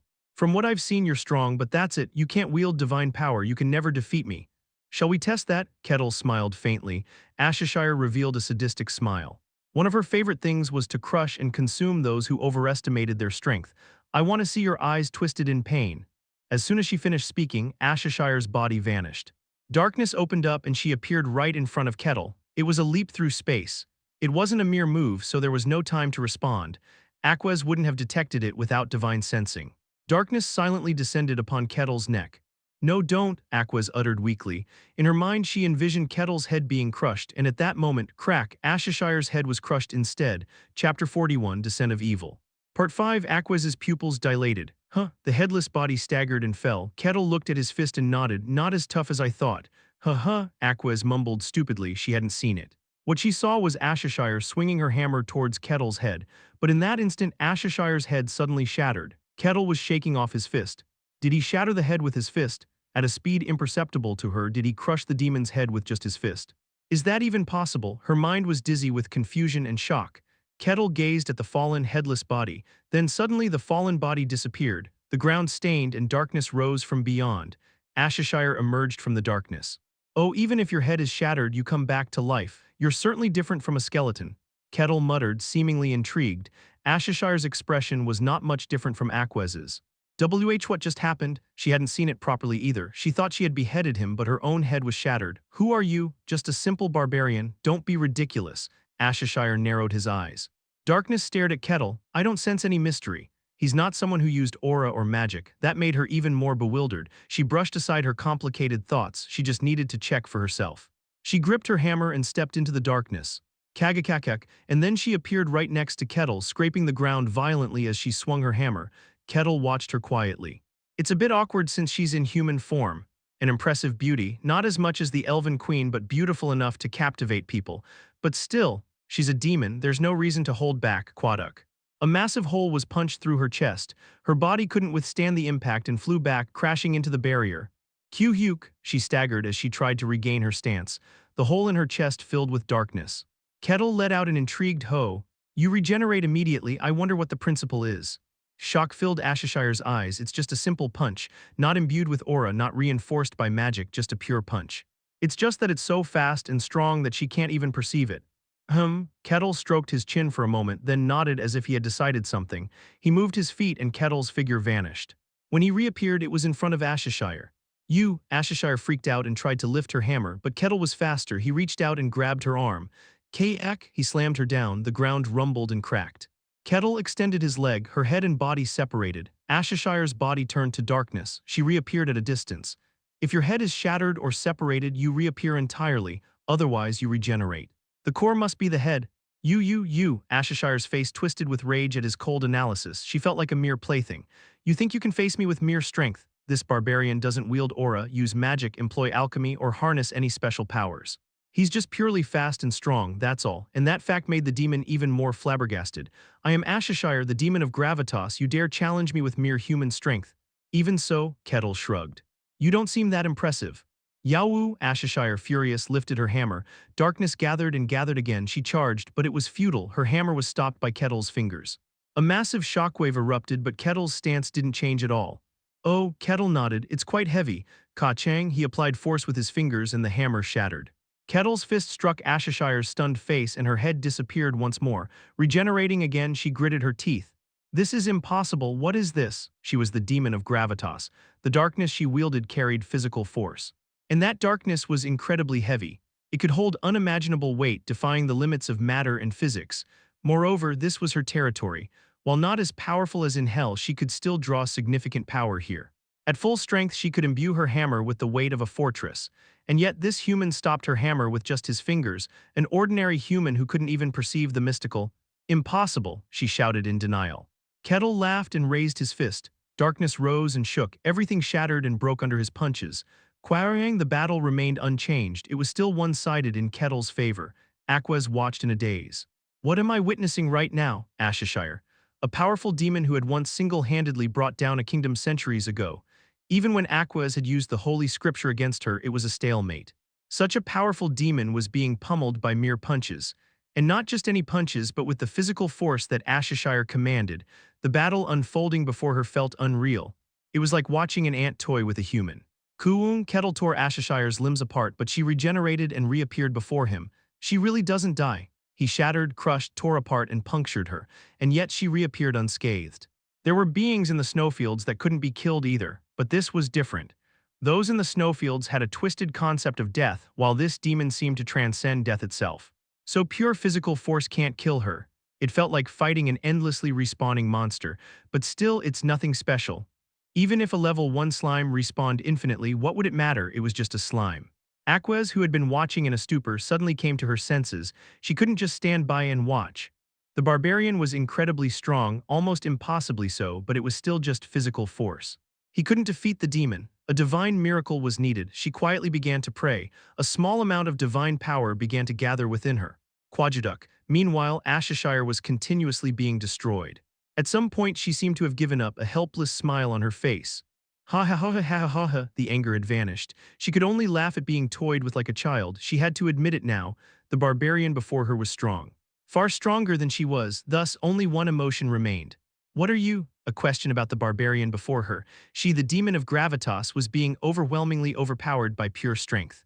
It felt like facing the god of strength. Kettle replied, just a simple barbarian, ridiculous but fine, I feel relieved, there's just one thing I want to test. Ashishire narrowed her eyes and smirked. I'll hit you with all I've got. Waver, the darkness of her territory trembled ominously. It condensed and condensed further, taking the form of a thin veil. Aquez's face hardened as she gathered divine power. A dreadfully dense darkness began to gather. This was dangerous. The demon's full power, she hastened the gathering of her divine power. Kettle looked intrigued. The demon's full strength, huh? Kettle raised his axe as if to say he'd take her on. The demon unleashed her power. Go forth, pierce and kill, kagagagagak, the veil exploded. It transformed into thousands upon thousands of thin spikes aimed at Kettle. Each spike carried the power of a ballista. Even a well-constructed fortress would be reduced to rubble before such an attack. Kettle laughed and met it head-on. The spikes shattered and broke. They collided with his body but left not even the smallest scratch. He swung his axe wide and stomped the ground. Countless shattered spike fragments scattered chaotically. Ha, Ashishire let out a hollow laugh as if she couldn't believe it. What kind of monster is this? Boom. Kettle arrived in front of Ashishire. Aquez shouted. Book of Karma, chapter 5, verse 59, its glory scorched all that was unholy it touched. Ki-ing, a golden light enveloped Kettle's axe. Kettle's eyes sparkled. Ooh, even Kettle could tell that the golden light carried a holy power. Is this the power of the gods? What are you doing? Strike now. Aquez screamed in panic as Kettle stood there staring at his axe while facing the demon. Kettle shrugged and lifted his axe. I wanted to observe a bit longer, but it can't be helped. It was fun, demon. Quajduk, the axe buried deep into Ashishire's chest. The holy power invaded Ashishire's insides. Darkness was eradicated by the light. Ashishire's presence rapidly diminished. I've lost. Thanks for the entertainment. Kettle laughed cheerfully. It had been an incredibly enjoyable time. He had watched a fight between a demon and an inquisitor and had even fought the demon himself. Plus, he got to wield divine power in his axe. It was hard to ask for more satisfaction. Ashishire too wore a strangely satisfied expression. It's a shame I'm being banished back to hell, but I've gained something. I've confirmed that there's someone like you on the surface. Her white eyes fixed on Kettle. It seems I had a bad matchup. If it were another demon, it might have been a more interesting fight. Ordinarily, she held absolute superiority in pure strength. That was her power, but this time was different. Kettle was someone she could never overpower. Barbarian, your name? Kettle, just Kettle. No, no, Aquas, who had thought it was all over and was relieved, suddenly cried out in panic, but it was too late. The demon bared her teeth having heard the name. Kettle, all right, let all in hell hear this, a great shout echoed. It was not a cry towards the surface. It was a cry towards Ashishire's homeland, a call to all beings there. There is a barbarian named Kettle on the surface. Let all in hell remember the name Kettle and consume my memories to recognize him. Kettle exists. Ah no, Aquas groaned in despair. Simultaneously, dark energy lunged at Kettle. It aimed to envelop Kettle's entire being, ultimately touching his soul. Ashishire laughed maniacally. Ha ha ha ha, barbarian, you belong to us now, we'll make good use of your corpse later. The darkness raced across Kettle's body, thick and deep enough to completely consume an ordinary human. However, what did you do? Nothing happened. The darkness that raced over Kettle's body couldn't penetrate him. Ashishire's expression hardened. What the? The darkness had indeed spread over the barbarian's body. It was supposed to mark his soul with her name, but nothing happened. Aha! Kettle suddenly nodded as if he understood something. So this is what a demon's lies are about. If it was meant to buy time, it was somewhat effective, but it seems no one is coming to help you. Wait, crunch, the axe came down mercilessly. Ashishire's body dissolved into darkness and vanished. Left behind were Aquas, staring blankly at the barbarian, and Kettle, stretching contentedly with a refreshed expression. Chapter 42, Descent of Evil, Part 6. The ones who had left to investigate returned to the territory. Everything they saw and experienced was reported in full. And the territory was turned upside down. A demon had taken over the village, and it was none other than Ashishire, the demon of gravitas, a demon. And a demon significant enough to be recorded in history. A being whose mere descent could shake the entire continent. That being had descended upon a village in the territory. The captain of the guards complained of severe stomach pains. The Lord also covered his face. Why did such a trial befall this small territory? The Lord felt like cursing even the gods. But fortunately, an inquisitor of the sun god succeeded in defeating the demon and sending it back to hell. The ones who had gone on the mission had internal injuries from the battle, but none had died. Although an entire village was annihilated, with over 100 lives lost, it was almost as if there were no damage when compared to the demon itself. If the demon had started moving toward the world, the casualties would have easily exceeded thousands. The appearance of a notable demon, and its defeat, the territory was in turmoil. All sorts of rumors spread, and the Lord began to worry about what to do next. And the protagonists of those rumors were in the sun god's church within the territory. It's noisy, isn't it? It's not a small matter. The Lord must have a headache too. The room appeared to be a very simple bedroom usually used by priests. In it were an inquisitor of the sun god and a barbarian who didn't believe in any gods. Kettle spoke. Are you really planning to leave immediately? I think you should take enough rest before you go. Aquas, who was lying in bed, did not look well. Not even a day had passed since they had fought the demon. It wasn't enough time to shake off the aftereffects of the battle, but despite Aquas's pale complexion, there was a strong resolve in her eyes. We cannot delay. Aquas bit her lip. I must inform the Holy Land of this as soon as possible, if that's your wish. I have already explained the general situation to the Lord. Since it's an internal matter of the kingdom, I can't intervene any further. The rest is up to the Lord's judgment. Aquas slowly raised her upper body and bowed to Kettle. First, thank you. Without your help, we would all have become the demon's playthings. No need for thanks for saving a friend. Kettle grinned. So are we friends now? I am an inquisitor of the sun god. Do you really wish to form a friendship with me? Is there a reason why not? There isn't, but then that's fine. Kettle chuckled heartily. Aquas looked at Kettle with a peculiar expression. Even within the church, Aquas was someone who was feared, so Kettle's friendliness was quite perplexing, but she didn't dislike it. As you wish. I'm not so shameless as to refuse the heart of a benefactor. No, it's all right, I enjoyed it too. That demon, it was certainly something different. Different, you say? Ashishire, the demon of gravitas. The idea of describing the feeling of crushing such a demon as different made her give a bitter smile. What kind of barbarian is this? By the way, I'm curious about something. Yes, what is it? Aquas snapped out of her thoughts and composed herself before asking. What are you curious about? Why shouldn't you tell a demon your name? At the time, your reaction didn't seem like it was just to buy time. At first, since nothing happened and there was nothing felt, he thought it was the demon's lie. But remembering Aquez's reaction at that time, it wasn't simply a lie, she was truly shocked. Aquez opened her mouth. It's a brand. A brand, a name is one of the components that make up a being. Through the name, a dark brand is imprinted deep within the soul, and unless one receives a baptism, the brand cannot be erased. The brand attracts evil beings. It's like a prey exuding a strong scent of spices. Historically, those branded either received salvation through baptism or were pursued by evil their whole lives until they met their end. I see, Kettle's face showed interest. So does that mean I'm branded too? That isn't the case. You weren't branded, Kettle. Of course, there are ways to prevent the branding, by using mystical means to protect the soul firmly. A strong enough individual could certainly block it, but Kettle didn't seem like he had blocked it. No. It wasn't quite the concept of blocking it to begin with. It was more accurate to say that it couldn't reach him. It's ambiguous. Your name is certainly known in hell, Kettle. But since you weren't branded, they won't be able to pinpoint your location. The beings of hell were aware of Kettle but had no way to track him. It was a very peculiar situation. Unless the beings of evil descend directly into this world to pursue you, there shouldn't be any problem. Aquez murmured. Kettle's expression became curious. A bounty? You could say that, but don't worry about it, Aquez said. Unless you encounter evil, it shouldn't be an issue. And the descent of evil into this world was very rare. Aquez believed that Kettle would probably never encounter evil again. Well, if that's the case, but a demon, it's fascinating. I couldn't kill it. That's the nature of such beings. If I had been defeated, unless the continent's strong individuals moved, the demon couldn't have been stopped. At the very least, this territory would have been utterly destroyed. The defeat of an inquisitor. The other churches would be on high alert. It would take considerable time for them to mobilize properly, and Ashishire had enough power to destroy several territories in that time. If not for Kettle, this scenario would have become reality, but Kettle seemed puzzled. It didn't seem like such a strong being. It was weaker than I expected. Aquez swallowed the words that tried to escape her mouth. She wanted to say it was indeed such a powerful being, but given that it had been toyed with, she couldn't argue. The Barbarian of the White Snowfield. There are many places in this world known as forbidden lands. But the White Snowfield was the largest among them and the least known. An extreme forbidden land unreachable by humanity. She now realized that Kettle's presence from such a place was significant. But I understand why it couldn't be killed. Can it only be killed with divine power? To be precise, it's more of a reverse summoning. When in a territorial state, that space becomes very similar to hell. Unless it's a great miracle, it cannot be defeated. That's quite troublesome. Unless one borrowed the power of the gods, it couldn't be defeated. It was a problem beyond mere strength. It essentially meant that without Aquez, the territory had no way to handle the situation. Do such beings appear often? This world seems quite dangerous. No, it doesn't. The descent of a named demon is extremely rare.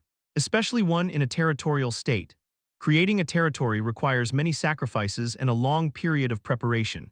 Usually the process gets noticed by the gods and is eradicated before the territory can be established. But this time was different. A whole village was turned into a demon's territory without anyone noticing, and without the help of a black magician. By the time Aquez received the divine oracle, the territorialization had already been completed. How is this even possible? Aquez's face grew troubled. This was an anomaly, an impossible occurrence, but it had happened. The world was changing in strange ways. Aquez shook her head to clear her thoughts and spoke. Still, if it wasn't for the territorialization, you could have defeated it, Kettle. A normal descent can be reversed using aura. I don't use aura. What? Aquez's eyes widened. Are you a mage? No. I can't use mana either. Then a spirit user. No, you seem to misunderstand. I can't use any mystery. As of now anyway, Kettle emphasized his last words. Aquez's eyes widened further in shock. Mystery? I spoke with Kane. He said my body is a bit unusual, making it difficult to find a path to the mystical arts. Wait a moment. Aquez raised her hand to stop Kettle's words. After taking a moment to organize her thoughts, her expression turned even more astonished. Monstrous physical abilities. Blocking the attacks of the demon of gravitas with a single finger, breaking through thousands of thorns with his bare body and charging forward. Was all of that purely physical strength? Could someone have superhuman strength using only their physical body? Aquez looked at Kettle in disbelief. Kettle, finding it interesting, stroked his chin. So if it wasn't a territorial state, could you defeat it with something like aura? Yes. If the mystical power is concentrated to an extreme, it can perform a reverse summoning. Then if a territorial state is established, even those called heroes wouldn't be able to defeat it. Impossible, Aquez answered firmly. Unless it's a great miracle, you cannot defeat a demon. Aquez's voice carried a certainty as if it were an immutable truth. This piqued Kettle's interest. So without mystery, I can't defeat a demon. You can prevent the summoning, but once the demon is summoned, it would be impossible without the cooperation of believers like me or someone who can wield divine power. Then I'm curious. What exactly is a demon? A being that can only be defeated with divine power. A being that humans cannot defeat without the help of the gods. Why does such a being exist? For a moment, Aquez closed her mouth. Kettle tilted his head at the sight. Are you all right? Oh yes, I'm fine. I didn't expect such a question. Kettle's question just now touched on the roots of evil and divinity. It was a question that those who had received extensive education and accumulated knowledge within the church often pondered. The fact that a barbarian, who supposedly didn't know much about the gods, would ask such a question left Aquez flustered. I can explain, but it might be a long story. Is that all right with you? I don't mind, it sounds interesting. Oh, really? Barbarians usually dislike explanations. They prefer simple, physical confrontations over complex discussions. But Kettle wanted to listen to the story and gain knowledge. He was indeed unique. He was more like an intellectual who explored a vast array of knowledge rather than a barbarian. In that case, Aquez took a moment to organize her thoughts and began to explain. Kettle listened with a face full of interest. Chapter 43, Descent of Evil, Part 7. A long time ago, great gods created humans. Humans were foolish and ignorant, acting solely on instinct without any intelligence. They were practically no different from animals. The gods did not intervene and left humans to their own devices. But beings from beyond took an interest in the middle world. They crossed into the middle world, treating humans as playthings and slaughtering them for sport. Unable to bear watching this any longer, the gods descended. The gods declared these beings from beyond to be demons, proclaiming them as entities that should not exist in this world. After countless clashes between good and evil, they finally managed to banish evil from this world. Humans began to revere the great gods who saved them, remembering and serving their names.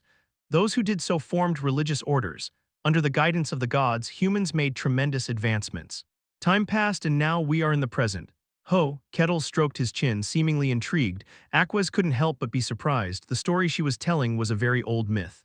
It was a tale so tedious that some children dozed off during the teachings in the religious order.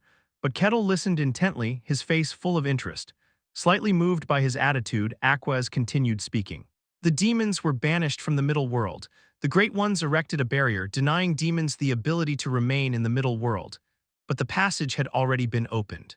No matter how strong the barrier, demons could still interfere with the middle world. The gods needed to help, but they couldn't constantly watch over the middle world. Therefore, the gods chose those who served them and bestowed their powers upon them. Humans came to possess divine miracles. Through this process, the religious order grew even stronger, eventually exerting influence over the entire continent. Is that how it went? This was the history as told by those who worship the gods of this world. Is it because they are beings from another dimension that they cannot be killed? Because they didn't originally belong to this world, they cannot be dealt with using the concepts of this world. But with a divine miracle, such demons can be defeated. Aquez's eyes sparkled. Her face was that of a devout believer. Is that so? Kettle smiled. Then I have one question. Divine miracles can defeat demons, right? They have the upper hand against them. Yes. Then do divine miracles also have the upper hand against mysteries? Aquez nodded as if it were obvious. The great miracles of the gods, they created humans. They have the upper hand over all the powers humans wield. I see. The sun god I serve is at the pinnacle among these many gods. Of course, he wasn't truly at the pinnacle. There were countless gods, and some were undoubtedly more powerful than the sun god. It was a cute lie of a devout follower, but even so, the sun god was indeed a powerful deity. Among the gods influencing the middle world, he was one of the most significant. I see. Kettle's face showed signs of interest. Seeing this, a possibility arose in Aquez's mind. Perhaps, if it were this barbarian, couldn't he be converted to the sun god's order? Unlike other barbarians, he did not have a strong aversion to gods. He was even interested enough to listen attentively to a dull historical story. The conversion of a barbarian. For Aquez, a devout follower of the sun god, this would be a great joy. While she wasn't very interested in political matters, from the perspective of the order, it was also advantageous. Having someone who could overpower demons join the order meant strengthening its power. If you ever wish to join, please feel free to tell me. I will make arrangements. Kettle's face showed another kind of interest. But it was different from what Aquez expected. If I join, will I be able to use divine miracles too? Ah no, Aquez shook her head. Divine miracles can only be used by those chosen by the sun god. I cannot guarantee it. Is that so? I'll think about it positively then. Yes, Aquez nodded with a smile, thinking about it positively. That was very good news. She hoped to discuss the teachings of the sun god with Kettle. Of course, Kettle was thinking differently. Kettle did not believe Aquez's words. The part about creating humans was a common lie to enhance the dignity of the gods, but the conflict between gods and demons seemed to be true. Demons were defeated and banished by the gods. Demons are beings from another dimension. They are entities that did not originally exist in this world. Therefore, if they fully descend, they cannot be defeated by the powers of this world. However, it is possible with the power of the gods, and the power of the gods holds a superior affinity over the powers of this world. If that's the case, couldn't gods also share the same origin as demons? He didn't say this out loud. It would be a denial of the very foundation of the gods. Aquez might raise her mace and kill him on the spot if he did, so Kettle brought up another topic that interested him. Divine power is wielding the power of the gods, right? Yes, it's a great miracle. Is the scripture you used also similar to that? That's correct, Aquez nodded, the divine scripture. A great book written by someone who directly witnessed the sun god's descent to the earth. It was a precious relic that only a select few in the religious order were permitted to read. If it were my former self, I wouldn't have been able to stand against the demon like that. In fact, Aquez was overwhelmed by the demon at first, but she began to gain the upper hand after using the scripture. A scripture is a record of the god's journey. By reciting it, one can directly wield his miracles. I was granted permission to read the scripture because my faith in the sun god was acknowledged. It was a great blessing. Of course, it wasn't without risks. Receiving such a great power directly put a significant burden on both body and mind. Even someone as gifted as Aquez found it difficult to read more than 5 passages. A book detailing the journey, Kettle muttered. He had read many scriptures in the real world as well. I'd like to read it myself. Haha, that might be difficult. Even within the order, only a very few are allowed. I was able to do so because the high priestess favored me. I understand, it's just curiosity. In that case, I'm also curious about the demons. You mentioned that Ashashire is a demon with a name. Is it the strongest? No, it's not. Aquez shook her head. A named demon signifies it has reached a certain level of power, but there are countless demons stronger than the named ones. Ashashire is one of the lower-ranked named demons. Ho, Kettle's eyes lit up with interest. There are many demons stronger than it. Demons have their own hierarchy. Ashashire is a common demon without any title. But even so, a named demon, it cannot be opposed unless one is a superhuman warrior capable of handling aura. In other words, without such a powerful warrior, there is no way to confront it. Is such a being appearing in this remote place? It's quite a dangerous world. No, it isn't. Aquez refuted Kettle's words. Normally, a named demon cannot appear like this. The stronger the demon, the harder it is to descend. It requires a significant sacrifice and time. The omens of this would be detected by the religious order through divine revelations. Many dark sorcerers attempt to summon demons, but most are caught by the god's gaze and fail. An occurrence of a named demon descending might happen once in 10 years, and each time it involves continent-wide movements. If it were that easy for such demons to appear, this world would have long become their domain. But this time it was different. Even though the gods had given a revelation, it was too late. By the time Aquez arrived, the demon had already descended, and there was no sign of the dark sorcerer who had summoned it, as if the demon had descended by its own power. Moreover, the possibility of it establishing territory. Such things happening so quickly was impossible. It couldn't be. Something is happening in the world. Aquez bit her lip tightly. This wasn't the first time something strange had occurred. For some time now, an unusual atmosphere had been spreading across the world, and it wasn't in humanity's favor. Originally, the demons should have been contained, but they are starting to affect the world. Dungeons are appearing abnormally frequently. Numerous evil entities are gradually revealing themselves. This started about a year ago. A year ago, Kettle tilted his head. A year ago was when he was undertaking his last quest. But that was strictly within the confines of the White Snowfield. This place was a fantasy world, entirely separate from it. The conversation seems to have taken a different turn. First, let me express my gratitude once again. Aquez bowed respectfully. If it weren't for you, I would have become a plaything of evil. I will not forget this favor. Should you ever visit the Order of the Sun God, you will be warmly welcomed. That sounds good. Kettle grinned widely. A few hours later, Aquez was in a carriage. Her entire body still ached, but she couldn't afford to delay any longer. She needed to return to the Holy Land as quickly as possible. She had informed the Lord about what had happened, so he would take care of it. She had to relay this information to the Holy Land swiftly. I must tell the High Priestess. The High Priestess of the Great Sun God, the human closest to the Sun God. What would she think of this? Aquez gave a bitter smile, but still, one question lingered in Aquez's mind. The eyes of the gods observe this world. That's why they could foresee the descent of evil and take action. This time, the sun god had given a proper revelation, but Aquez had simply failed to act quickly enough. There was no issue with the revelation itself. Usually, revelations included information about allies. They often indicated that if one found a certain person, they would be on the path to vanquishing evil. This time, Kettle played a crucial role in defeating the demon. Without him, it would have been impossible. Thus, Aquez couldn't help but wonder, why didn't the sun god give a revelation about that barbarian? Chapter 44, Prestige. Part 1, Swordmaster Kane. He was now walking through a vast corridor with a weary face. Meeting the Emperor is always exhausting. He had just come from a private audience with the Emperor. He had reported on the results of the mission he was given. As he trudged through the empty corridor, someone called out to him, "You look like you've been through a lot." There stood a person dressed in luxurious clothes. Garments adorned with so many jewels that even a prince would find them beyond his reach. It was as if he were the ruler of this world, but Kane spoke bluntly. "What's your latest gimmick? You usually walk around in rags." "I intended to, but my damn disciples insisted that I show some respect in front of the Emperor." He chuckled. The sound of his jaw clashing echoed. "When did wizards start caring about etiquette? Isn't it a sensible decision? If you appeared before the Emperor in those rags, you'd be executed in the square. Didn't the guard give you a murderous look?" Kane spoke indifferently. "If you weren't the master of the magic tower, you'd probably have been beheaded 10 times over in the square." The Grand Magic Tower, the place where all the world's magicians and secret arts practitioners gathered. The person standing before Kane was its master. "What brings you here this time?" "Just the usual regular check-in. I'd let my disciples handle it, but they pushed me to do it myself," the tower master grumbled. Kane gave a bitter smile. "Meeting the Emperor isn't exactly enjoyable. What about you?" "I was delivering the results of my mission." "Ah, you've worked hard. There are plenty of people stronger than me. Why am I the one who's always summoned?" Kane was a superhuman-level warrior, a swordmaster, but he wasn't exceptionally strong among them. He was actually on the weaker side. There were plenty of people stronger than him. The tower master laughed. "That's because the stronger ones are usually free from obligations. Even the Emperor can't easily command them, but you're different. You're still tied to your kingdom.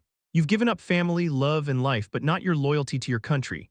"Mind your own business," Kane frowned. The tower master's words were spot on. His country was a vassal state of the Empire. If he didn't follow the Emperor's orders, his country would suffer. This wasn't a concern for most superhuman-level warriors.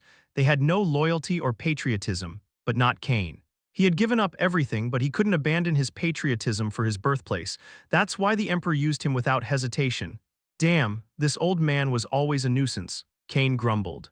"Why don't you manage the tower instead of meddling here? The disciples are managing the tower well enough. An old man like me should retire and find some hobbies. So you're making me miserable for fun. Your reactions are entertaining." "Get lost," Kane said calmly. The tower master laughed as if he was enjoying himself. "Don't be so angry. Teasing you is one of my few pleasures. Someone with your kind of obsession is unique and quite valuable." "So did you achieve anything?" "I got some results as usual. You went to the Silent Forest this time, right?" "Yes, how was it?" "A maddening place. The rules of this world don't apply there." "It's a terrible place." Kane shook his head in disgust. His mission from the Emperor was reconnaissance of the Forbidden Lands. "You can't hear any sound. Even when you scream, there's no echo. Not even mystical detection works properly. Every time I turned around, soldiers had disappeared. I almost died several times. I never want to go back. It sounds like it was another dreadful place." "Why does the Emperor want to conquer the Forbidden Lands?" "Maybe he wants to conquer the world. Who knows the crazy thoughts of those in power?" Kane gave a bitter smile, talking ill of the Emperor in front of the palace. If it wasn't the tower master, he'd be torn apart. "But I do agree that the Forbidden Lands is fascinating. I'm quite intrigued myself. I hope I'm not dragged into it. I prefer a peaceful life." "Really?" The tower master's voice changed subtly. He snapped his fingers. The sound of bones clashing echoed, crying a barrier unfolded. It was a magical barrier separating the space inside from the outside. This was the Emperor's residence. Naturally, it was fortified against magic, but that meant nothing to the tower master. Kane was puzzled. "What's this about all of a sudden?" "It doesn't really matter, but there's no need to inform anyone else." The tower master chuckled as he approached Kane. "You've met a rather extraordinary being, haven't you?" Kane's face twisted in anger. "Damn clairvoyant eye, when did you stick it on me again?" "During our last meeting, spying on young people is one of my few hobbies as an old man." "Go die, don't be so harsh. I'll give your kingdom a few useful artifacts this time, so calm down." The tower master tried to soothe him. Kane remained silent. Despite his insults, he couldn't reject the tower master because the rewards were too valuable. In the end, Kane sighed in resignation. "Since you've seen everything with the clairvoyant eye, what are you curious about?"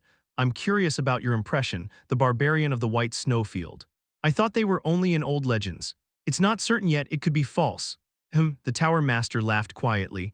A barbarian who defeated Swordmaster Kane and crushed Carthos like an insect appeared out of nowhere at the edge of the White Snowfield. It's highly likely. What defeated Carthos? Kane's eyes widened. You didn't know? Well, it hasn't spread widely yet, the Tower Master began to explain. Though it's not public knowledge yet, there are some rumors within the tower. Carthos, the mage who once shook the continent, tried to resurrect himself in the frontier and was defeated. The magic tower was the gathering place for all magicians. Stories related to magic spread there faster than anywhere else. I even offered my condolences. The Tower Master clicked his jaw. His empty eye sockets glowed with a blue light. Luxurious clothes adorned with jewels. Oddly enough, the wearer of those clothes was nothing but a skeleton. It's sad to see one of my few lick friends perish. I didn't know you had such feelings. Of course I do. Friends are important when you live for so long. By the way, there are no stories about artifacts in that lair, are there? Weren't all the artifacts recovered when Carthos died? Carthos had destroyed many kingdoms and collected precious artifacts in his lair. After his death, the Empire had retrieved all those artifacts. Most of them were recovered, but the most valuable ones were not. I wonder where they went. The Tower Master spoke as if it were a nuisance, but back to the main topic. So what's your impression of what you saw? It's possible. A barbarian who could defeat a mage who had shaken the world. It wasn't too surprising for Kane, who had seen Kettle in person. The Tower Master laughed. It seems you didn't tell the Emperor. Why should I? I dislike the Emperor and the Empire. Kane clicked his tongue. Since the Tower Master had put up a barrier, there was no need to hide his feelings. The mad Emperor. So many lives are sacrificed senselessly for his ambition to conquer the world. I can't like him. What does he even want? Kane couldn't understand. Precious manpower was being wasted in the Forbidden Lands. The Tower Master chuckled. I'd like to know what's in his head too. I've seen many people, but none as peculiar as him. Anyway, I have no intention of giving the Emperor the information he wants. Besides, if it's that barbarian, there will be conflict. A barbarian who moves as he wishes, and an emperor who wants to seize everything, there would inevitably be conflict, and his kingdom would be caught in the middle. There was no reason to inform the emperor. That's quite an interesting statement. The Tower Master's blue eye sockets glimmered. You think that a single barbarian could cause problems against the emperor? The emperor was the ruler of the empire. And the empire was extremely powerful. They were attempting the first conquest of the Forbidden Lands in thousands of years. Even the Tower Master couldn't completely refuse the Emperor's orders. That was the power of the Empire. Yet now Kane was saying that a single barbarian could defy the Emperor's command. After a moment of silence, Kane spoke. I don't know, I can't gauge how strong he is, but I felt one thing. Kane looked at the Tower Master. The man who had studied magic for hundreds of years, the pinnacle of all magicians, the one who evaluated the worth of things. When I saw him, it felt similar to when I saw you. The Tower Master scratched his jawbone with interest. Kane's words were simple. Is he of the hero class? I don't have the ability to determine that. But you felt something, a barbarian from the White Snowfield. A blue light shimmered, indicating curiosity beyond. It must be quite valuable, overflowing even. You, surely not. Kane furrowed his brow. After defeating the demon, Kettle's daily life remained unchanged. He still resolved miscellaneous tasks and enjoyed the scenery of the village. And a few days later, after things had settled to some extent, the Lord summoned him. Kettle rose early and headed towards the Lord's residence. On the opposite side, a woman approached, carrying a basket full of vegetables. Kettle didn't pay her much attention. The reason was simple. Everyone in the village who had seen him before had always paused and made way for him. It would likely be the same this time. Kettle walked on without much thought, and the woman glanced at him. The woman trembled slightly. That was as Kettle had expected, but what happened next was different. After briefly looking at Kettle, the woman continued walking forward. She didn't avoid Kettle. Kettle was momentarily surprised by her actions. She was the first person who hadn't avoided him after looking at him. Kettle walked on, a little bewildered as they passed each other. Oh, then in an instant, the woman stumbled on a stone. As her body leaned forward, Kettle moved reflexively. Are you okay? Kettle grabbed her arm to prevent her from falling. Oh, the woman looked at Kettle's hand, then Kettle let go. He thought she would scream and run away immediately. Although there had been occasions when he had helped people before, they had always run away without exception. But this time his expectation was off. The woman quickly gathered her belongings and bowed to Kettle. Thank you. Kettle nodded dumbly as the woman hurried away. Chapter 45, Prestige, Part 2. For a moment, Kettle couldn't grasp what had happened. The reaction was completely unexpected. Lost in thought, he watched the direction the woman had left, then continued on towards the Lord's mansion. Early in the morning, people began to appear gradually.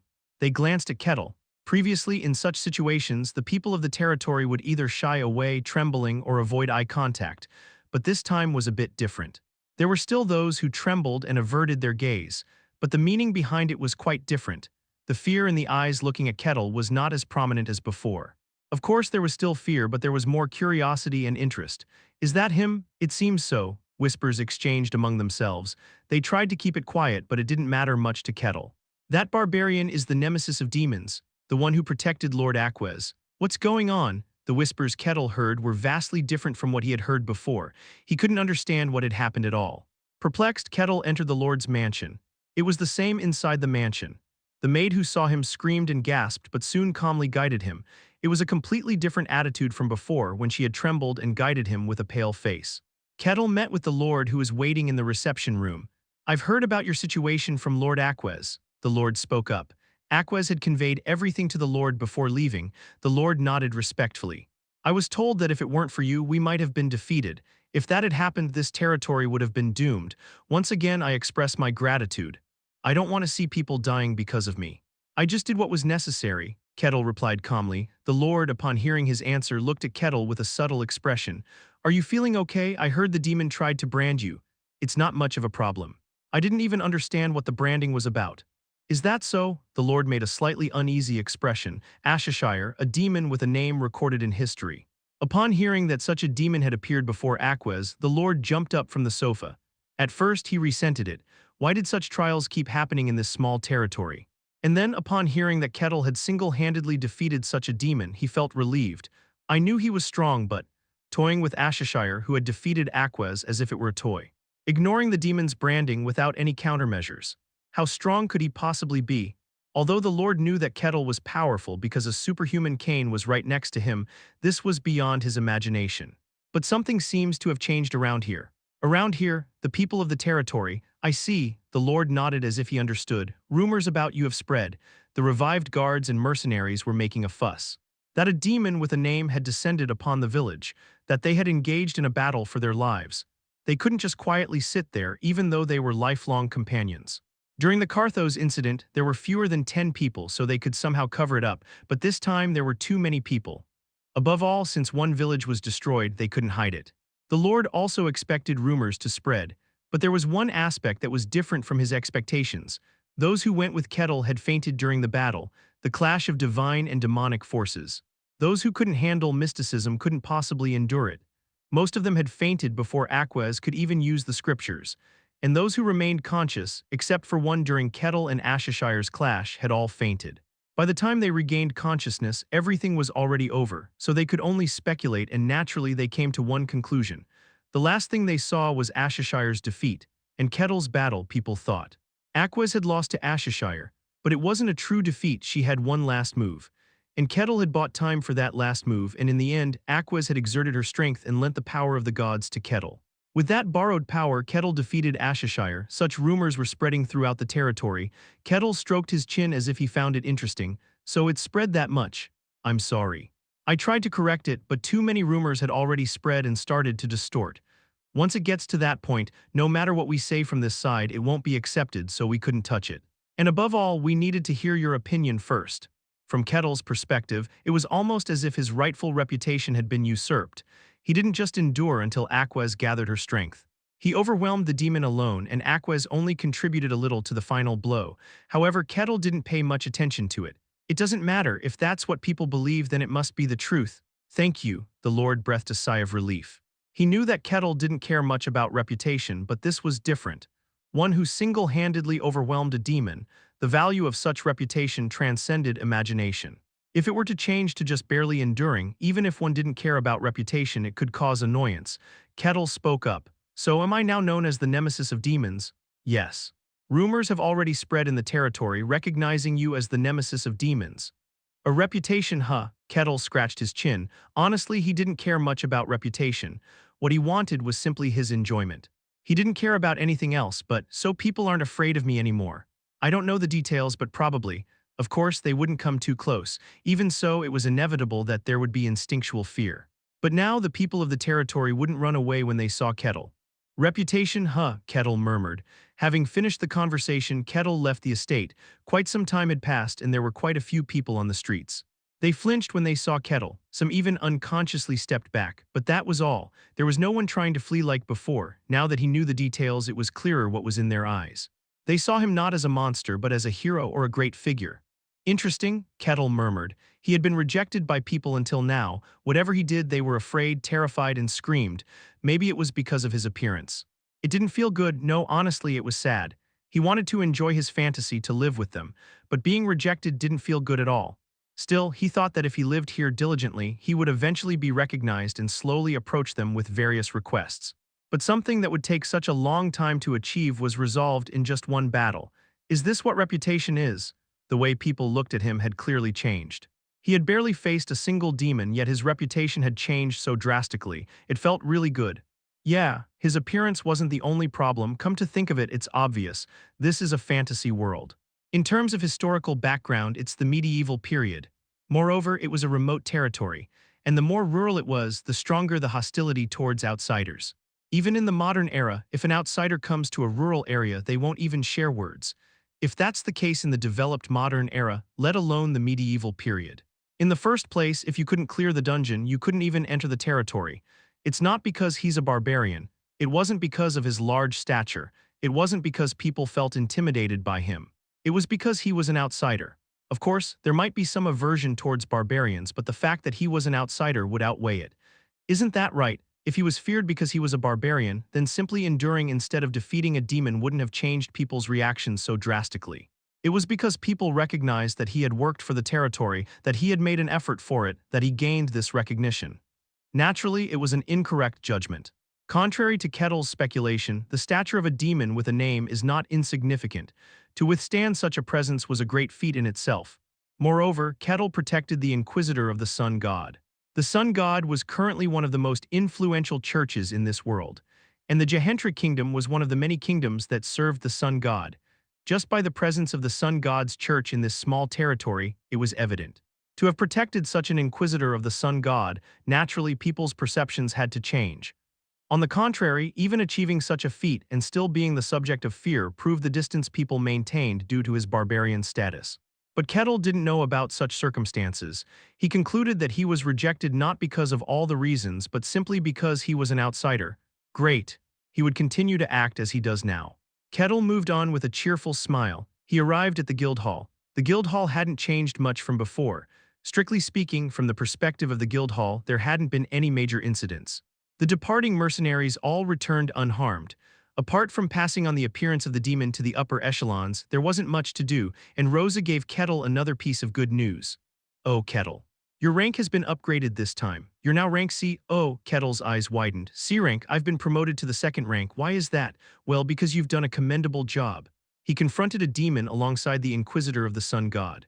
Although the rumor spread that he merely endured rather than confronted the demon, it was still a remarkable achievement in itself. Becoming E rank is difficult, but once you do, you can quickly rise through the ranks if you have the skills. For an F rank mercenary to become E rank meant becoming a trusted figure. From there, if you accumulated achievements, you could quickly reach higher ranks. Of course, it was unusual for an E rank to rise to C rank.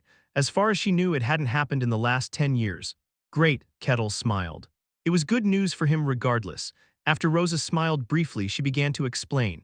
From E rank, you can call yourself a mercenary. However, you won't be recognized as a true mercenary. An E rank mercenary was more like a messenger or errand runner who handled small tasks and odd jobs. But C rank was different. From C rank, you're a genuine mercenary. C rank was a level that went beyond just being endorsed by the mercenary guild. It was a rank that had to be acknowledged to reach. It meant becoming a true mercenary. With that, he could do many things that he couldn't do before. Chapter 46, Prestige, Part 3. A new mercenary badge will be issued. It's scheduled to be made specifically for you, Kettle, so it might take a little time. Oh, I see. Is the mercenary badge being made exclusively for me? From C rank onwards, they're genuine mercenaries. They receive proper treatment. Let me tell you about some of the changes. Now you'll be able to go to most places. The restrictions on movement were almost gone. Even the capitals of most kingdoms would allow entry after inspection. The Mercenary Guild, a massive organization, vouched for Kettle. It varies by faction, but even churches will accept you without much trouble. The capital of the Empire is tough, though. The Empire is strict, I see. Regular citizens can't go at all. Only those approved by the Empire's nobility can set foot in the capital. It wasn't just about skill. Different from that, one needed recognition from truly noble individuals to enter the Empire's capital.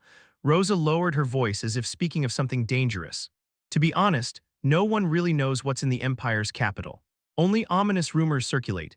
Is it that severe? Still, people live there, so there must be some interaction with the outside world, right? No, Rosa shook her head. People who live there hardly ever come out. Even when they do, they don't talk about the capital at all. Frankly, it's more secretive than the Forbidden Land. Interesting. Kettle rubbed his chin as if intrigued. Rosa cleared her throat and continued in an enthusiastic tone. Also, there have been many requests. If you're C rank, you can basically take on any request. You can even form a party and tackle A rank dungeons, dungeon conquests, verification of unexplored dungeons, various other requests. You could take on all of it. Rosa scratched her head proudly. However, the Barcan territory is located on the frontier, so there are hardly any high-rank requests. Are there not quite a few unexplored dungeons in this area? There are, but their difficulty level is low. It's not that the dungeons are difficult, it's just that there are many unverified ones due to a simple lack of manpower. The unexplored dungeon Kettle had cleared before was quite unusual. Such A-rank dungeons rarely appeared in these border territories, but to say the least, it meant that there were no dungeons he couldn't enter in this area. In that case, I'm curious. How do you reach ranks beyond C? As Kettle had heard before, beyond C rank were B, A, and S ranks. There were still 3 more levels to go. Rosa spoke up. B rank isn't much different from C rank in terms of skill. It's just that they have sponsorship. Sponsorship? Is it different from the Mercenary Guild sponsorship? Yes, Rosa scratched her cheek. Frankly speaking, being a mercenary isn't such a glamorous job. Even up to E rank, they were essentially errand runners. D rank wasn't much different.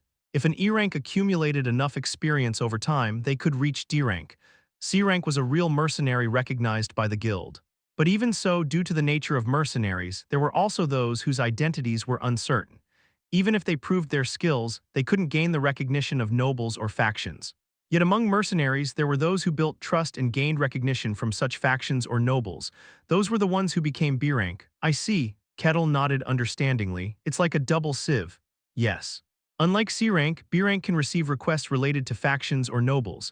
That's the difference, although the number itself is very small. Usually, if they gained the recognition of nobles, they often entered their service outright. It was much easier to live under someone else's protection than as a wanderer. That's why only a handful of rare individuals stayed at B rank, and a rank consists of those with real skills, skills that didn't care about others' recognition. Whether it was exploration, alchemy, labyrinth navigation, or simply brute force, they were individuals who excelled in one aspect to the extreme. There are even superhumans among them. Is that so? Kettle murmured calmly. Rosa was taken aback by his reaction. Superhumans, a level not so common even in kingdoms. It was truly remarkable for such individuals to work as mercenaries. Of course, Kettle had no particular reaction. Seems there are more superhumans than I thought. It wasn't the reaction Rosa expected, but she soon regained her composure and continued her explanation. When you reach a rank, honor naturally follows. You can also receive requests related to nobles. Sponsorship doesn't matter, their skill alone was the guarantee. Of course, there are quite a few unique individuals among them. But generally that's how it is, and the biggest feature is that you gain the right to challenge S-rank dungeons. S-rank? Kettle's eyes spark with interest. What's that? Literal translation, it's the highest difficulty dungeon. No one has ever conquered it. There are only about 20 of them in the whole world. Unexplored dungeons were almost confirmed due to lack of manpower. The difficulty level itself wasn't the issue. Rosa spoke calmly. Entering an S-rank dungeon is solely your responsibility. You won't be held accountable for death, nor will you be compensated for losses. If you don't return from the dungeon, you'll be declared missing. I see. The most notable one is the Tower of Abyss. It's an S-rank dungeon, a massive tower. Its end hasn't been discovered yet. Several A-rank mercenaries have attempted it, but no one has cleared it. Some have even gone missing. Is that so? Kettle's lips curved upward. This world truly amused him, and on that night, after a long time, Kettle held a drinking party. The attendees were the thief, paladin, and priest who had formed a party with him. The purpose of the drinking party was to celebrate Kettle's promotion to C rank. This time, Kettle had personally gathered them. As their resistance against Kettle had significantly diminished during the process of clearing the unexplored dungeon once, they accepted it without much resistance. The paladin, who had heard about the clash with the demon, murmured with a serious expression. I never thought such a thing would happen. Was everything dealt with smoothly? We defeated the demon. The Inquisitor said there were no issues, so it should be fine. I see, that's a relief. A palpable sense of relief showed on the paladin's face. Soon he chuckled and raised his voice. It's a shame, though. This paladin should have gone and vanquished the evil himself. You're just lazy, the thief chuckled. He glanced at Heise. You've been through a lot too, facing off against a demon. Ah, yes, Heise nodded nervously. Though her attitude seemed a bit odd, the thief didn't pay much attention to it. By the way, it's truly remarkable to withstand a demon. There was awe in the thief's face as he looked at Kettle, to withstand a demon. The value of that statement was not small. It was an extraordinary feat made possible by the presence of the Inquisitor of the Sun, but it was still a remarkable achievement. I'm sure you've been through a lot.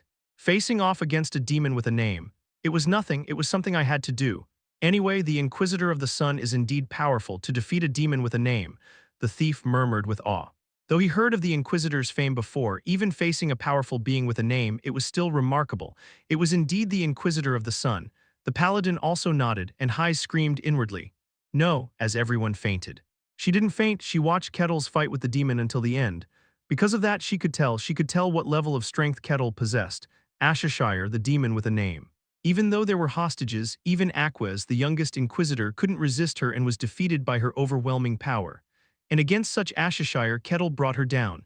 And not just brought down, but overwhelmingly so. He played with her like a toy. He crushed her head, split her torso in half, and severed her limbs. Aquez simply raised a fork on a well-prepared table. Kettle couldn't simply be described as strong. It seemed like a being from another world. His strength was such that even if it was said that a dragon came for amusement, it wouldn't be strange. While moderate strength garnered respect and trust, once it exceeded a certain level, it appeared as an extraterrestrial being. Above all the alien values that Kettle showed her, she became even more unable to understand the existence called Kettle. The thief spoke up. Now that you've reached C rank, what do you plan to do? As he asked, a waiter approached. The waiter trembled at the sight of Kettle but slowly approached and set down the dishes. I didn't order this. It's on the house. One of the soldiers who came with you this time is my brother. The waiter bowed his head repeatedly. Thank you. No, it's something I should do anyway, so don't worry about it. The waiter bowed his head again and left. Kettle smiled. Nothing changes. As a C-rank mercenary and as a demon nemesis, I'll just do what needs to be done. Is that so? The thief found his demeanor a bit strange. The Kettle he had seen didn't seem to care much about honor or fame, but now he seemed to attach quite a bit of significance to the reputation he received, like an ordinary person. Kettle began to look more and more human. Don't be fooled, and Heise screamed inwardly as she looked into the thief's eyes. This human is a monster. Such honor means nothing at all.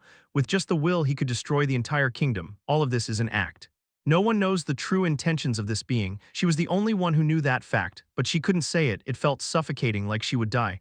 What are you guys going to do? We're still F rank. Well, there's nothing we can do. We'll have to think about it once we reach E rank. The thief scratched his head. Actually, I used to live day by day like a bum, planning to die someday, but after seeing Kettle, I changed my mind a bit. I felt like trying my best to live. I've always been like that. I can't believe you just realized that. It's truly a life in the lower class. The thief completely ignored the paladin's words. Kettle turned his gaze. What about you? Why yes. Heise, suddenly the center of attention, let out a shrill scream. She panicked and bent over at the waist. Chapter 47, Prestige, Part 4. Why is that? Kettle was puzzled by her reaction. Even the thief and the paladin were amused. Oh, it's nothing, never mind. Heise tried to suppress her racing heart. She was the only one who knew this fact. Others were unaware, so she must not let it show. Otherwise, she could be removed by Kettle. That fear suppressed her emotions. She spoke as calmly as possible. I haven't changed. I always serve Lady Kaloja. I only follow her will. It was a reasonable statement as a believer. Kettle nodded briefly and then seemed to recall something. Oh, by the way, I heard something from Aquez, Kettle said after a moment of recollection. That's right, they said that those who serve Lady Kaloja are currently in a period of rest and are not moving except for high-ranking positions. Yes, yes, Heise's face showed noticeable confusion. Kettle looked away. Are you unaware? I am. Well, usually such matters within the church don't come out to the public. The more persecuted the church, the more closed its laws were. And Kaloja's church belonged to the representatives among the persecuted churches. Ordinary members had no way of knowing. Oh, Aquez must have misunderstood something. Our church is in a very ordinary state. Heise forced a smile. I'm just an ordinary priest. Is that so? Well, if you say so, then it must be true. Kettle didn't pay much attention. Aquez was the inquisitor of the sun god, not a believer of Kaloja. She might not know the details of other churches. It must be a misunderstanding. Kettle sorted out his thoughts like that, and Heise became even more anxious at that reaction. Doesn't he know everything? Is he waiting for her to say it herself, or is he just teasing her? You dared to deceive me. As a consequence, I'll crush your head. With those words, Kettle grabbed her head. Heise trembled. It wasn't long before the drinking session ended. They all parted ways with satisfied faces, except for one Highs. That went well. Kettle lay on his bed in the lodging with a very satisfied expression. He finally felt like he was part of this fantasy world. He could achieve more and fulfill what he desired. He closed his eyes happily. The end of the cave. The damp smell settled in the air. In the vast cavern there was a giant monster. Thick brown skin, muscular physique. Scratching its belly with its huge hands, it emitted a snoring sound that reverberated through the cavern. Grrrrrrrr. It was an ogre. The ogre's snoring stopped. Its large eyes blinked open. The ogre, awakened from its sleep, stared blankly at the cave's ceiling. Drip, drip, one drop then another fell. The ogre stared blankly at it. Then, at some point, it fell asleep again. That was the ogre's life. How long had the ogre been in this cave? And how long was it supposed to stay? The ogre couldn't know. It just continued to live here. It was more like a single-celled amoeba living and dying than a creature taking proactive actions in life. Whether it was a pitiful thing or a satisfying one, the ogre had no intelligence to judge. As usual, time would pass like this. Sleeping, waking up, staring blankly at the ceiling, then falling asleep again, living a life like a hamster wheel. But today was different. Thud, thud, footsteps echoed. The ogre who was sleeping reflexively sat up. Uwo, and the ogre could see it, the human who had come for it. Wow. You're huge, the human smiled, waving as if genuinely pleased to meet the ogre. Nice to meet you, ogre. The ogre was momentarily confused. The ogre had never seen a human in person. But all the information about humans was stored in its mind. But the human in front of the ogre was much larger than the humans in its knowledge. In height and width alike, it was momentarily confusing if it was even human. But eventually it was human. In the dense and stupid mind of the ogre, only one goal was firmly engraved: kill every approaching human. The ogre's eyes, showing signs of confusion, instantly turned fierce with determination. The ogre opened its mouth. "Yoo-oo!" A roar burst out. It was a monster's cry. Just hearing it would make most humans collapse with fear. The ogre charged forward. The sound of its giant footsteps echoed through the cave. Thud, thud, thud. As the ogre approached, the human didn't flee. It stayed there as if rooted to the spot. Must be frightened. The ogre sneered. It clenched its fist. The human would surely be crushed. Its form would distort and stick to the ground. Yoo-oo! Believing in such a future, the ogre swung its fist down, and the human raised its arm. Quang! A loud noise rang out. The shockwave reverberated through the cave. The ogre was taken aback. "Oh, Yoo-oo!" Its fist was blocked by the human's hand. "Oh," the human chuckled. "You sure pack a punch. What's this? It's strong. A mere human can't block his attacks." That must have been the case. "Oh, Yoo-oo!" The ogre raised its other hand in opposition. The human casually raised its opposite hand. With a thud, the ogre's arm was seized and halted, and then it was twisted. Crack! Yoo-oo! The ogre groaned in agony. The human continued to hold onto its arm and pulled. The ogre's body slammed against the ground. Thud, thud, thud, Yoo-oo! The ogre screamed in pain. To break free, it pulled its arm as much as it could. Its muscles swelled momentarily in an attempt. The human, with a look of fascination, released its grip. Crack! The ogre barely managed to break free and staggered backward. "It's sturdy too." "Oh, Yoo-oo!" The ogre roared and charged again. The human's face blossomed with what seemed like genuine joy. The ogre swung its arm again, only to have it caught once more by the human. But this time was different. The human held onto the ogre's arm and pulled. The ogre's body was slammed against the ground again. Thud, thud, thud, Yoo-oo! The ogre screamed in pain. It tried to pull its arm to break free. For a moment, its arm muscles swelled up. The human, with an expression of amazement, let go of its hand. Crack! Struggling, the ogre staggered backward. Is it because its arm suddenly grew like that? Is the structure of its muscles different? To be so strong purely by strength alone, fascinating. Don't say that. The ogre couldn't understand the human's words, but instinctively it wanted to shout that. It felt like it had become a toy, terrifying. The human in front of it was frightening. For the first time in its life, the ogre felt fear. But it couldn't run away. It wasn't because this cave was a dead end. There was only one goal engraved in its mind: kill the human. Kill every being that enters this cave. The pressure to do so pressed on the ogre like an obsession. Eventually, the ogre screamed and charged forward. The human laughed and spread its arms. "So this is an ogre," the human, Kettle, murmured. There was undeniable joy in his voice. It was natural, an ogre, one of the powerful monsters representing fantasy. It was a monster that appeared in almost all works of the fantasy genre. To get to fight such a monster directly and even bring it down was undoubtedly satisfying, very satisfying indeed. It's certainly fascinating. The ogre's strength was tremendous. It was a physical force that couldn't come from the mass of its body. It didn't seem like it had used any mysterious power like Ashishire did. It was fascinating. I'd like to study it. Kettle, thinking to himself, passed by the ogre's corpse and reached the end of the cave. There, a reward awaited the warrior who had defeated the ogre. Kettle's eyes sparkled with interest. "Oh, There was a plant glowing with a blue light. It sprouted on the hard ground as if claiming to be the owner of the vast cave. Kettle touched the plant as if intrigued. Is this the reward? Until now, rewards had been simple goods, but a glowing plant like this was something else. It was unusual, probably because it was a high-level dungeon. Kettle took the plant and exited the dungeon. Upon entering the guild hall, Rosa greeted him with a smile. "Welcome back, Mr. Kettle. How was the dungeon? I cleared it without any issues." "The ogre was quite fun." "Fun, you say?" Rosa chuckled wryly. Ogres, they ranked high even among monsters. Their skin could repel arrows and swords, and their strength could easily topple trees. To describe it as merely fun was absurd. Nevertheless, she was starting to get used to such situations. Rosa held up some documents. "The clearance of the C-rank dungeon has been confirmed. Shall I proceed with the reward, please?" "I'm not even sure what this is." Kettle handed Rosa the glowing plant. Upon seeing it, Rosa was taken aback. "Is this the reward? Seems like it." Hold on a moment." Rosa carefully examined the plant. She let out a small sigh. "I'm not sure either. It seems like a herb related to alchemy or magic." "Really? Can such things be rewards from dungeons?" "Dungeons don't just give out simple goods. In fact, the higher the grade, the less likely they are to contain gold or silver. Magical items and artifacts are more common." "I see. For now, I'll return it to you. I'm not sure what to make of it." Kettle received the herb. It faintly glowed in his hand. "How can we verify this?" "Usually you would go to an alchemist or wizard, but," Rosa chuckled softly, "this is a small territory. We don't have such advanced resources here, so it might be difficult to confirm it locally." "Is that so? Still, if it's a reward from a C-rank dungeon, it should be quite valuable, so you might as well keep it for now." "Understood." Kettle pocketed the herb. Rosa took out another request form. "Would you like to take on another request? Let's check first." Kettle received the request form. As he skimmed through each one, he eventually set the request form back down. "There are too few. That's to be expected." Rosa chuckled as if to say something. "You handle 2 or 3 a day. There's no way there would be any left." It had been 2 months since he established himself in Barbarian territory. And during that time, he had taken on requests almost every day without fail. Since becoming a C-rank mercenary, he had solved various requests that seemed interesting to him. And the result? He had completed most of the requests in Barbarian territory. This is a small territory after all. There aren't many grand requests here. Honestly, clearing the C-rank dungeon this time was quite exceptional.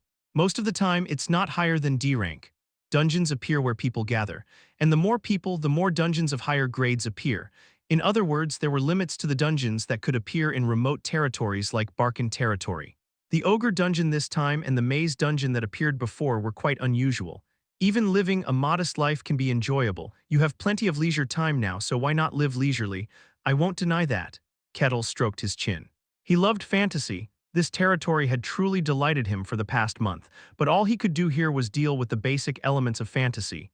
Did someone say this? They say familiarity soon leads to boredom. To truly learn magic and mystery, he eventually had to move. Didn't Rosa say that there were no people here who could identify such herbs? Come to think of it, he hadn't seen proper magic yet. Carthos. The lick had been forgotten in his memory for a long time. To Kettle, magic was still an unknown force.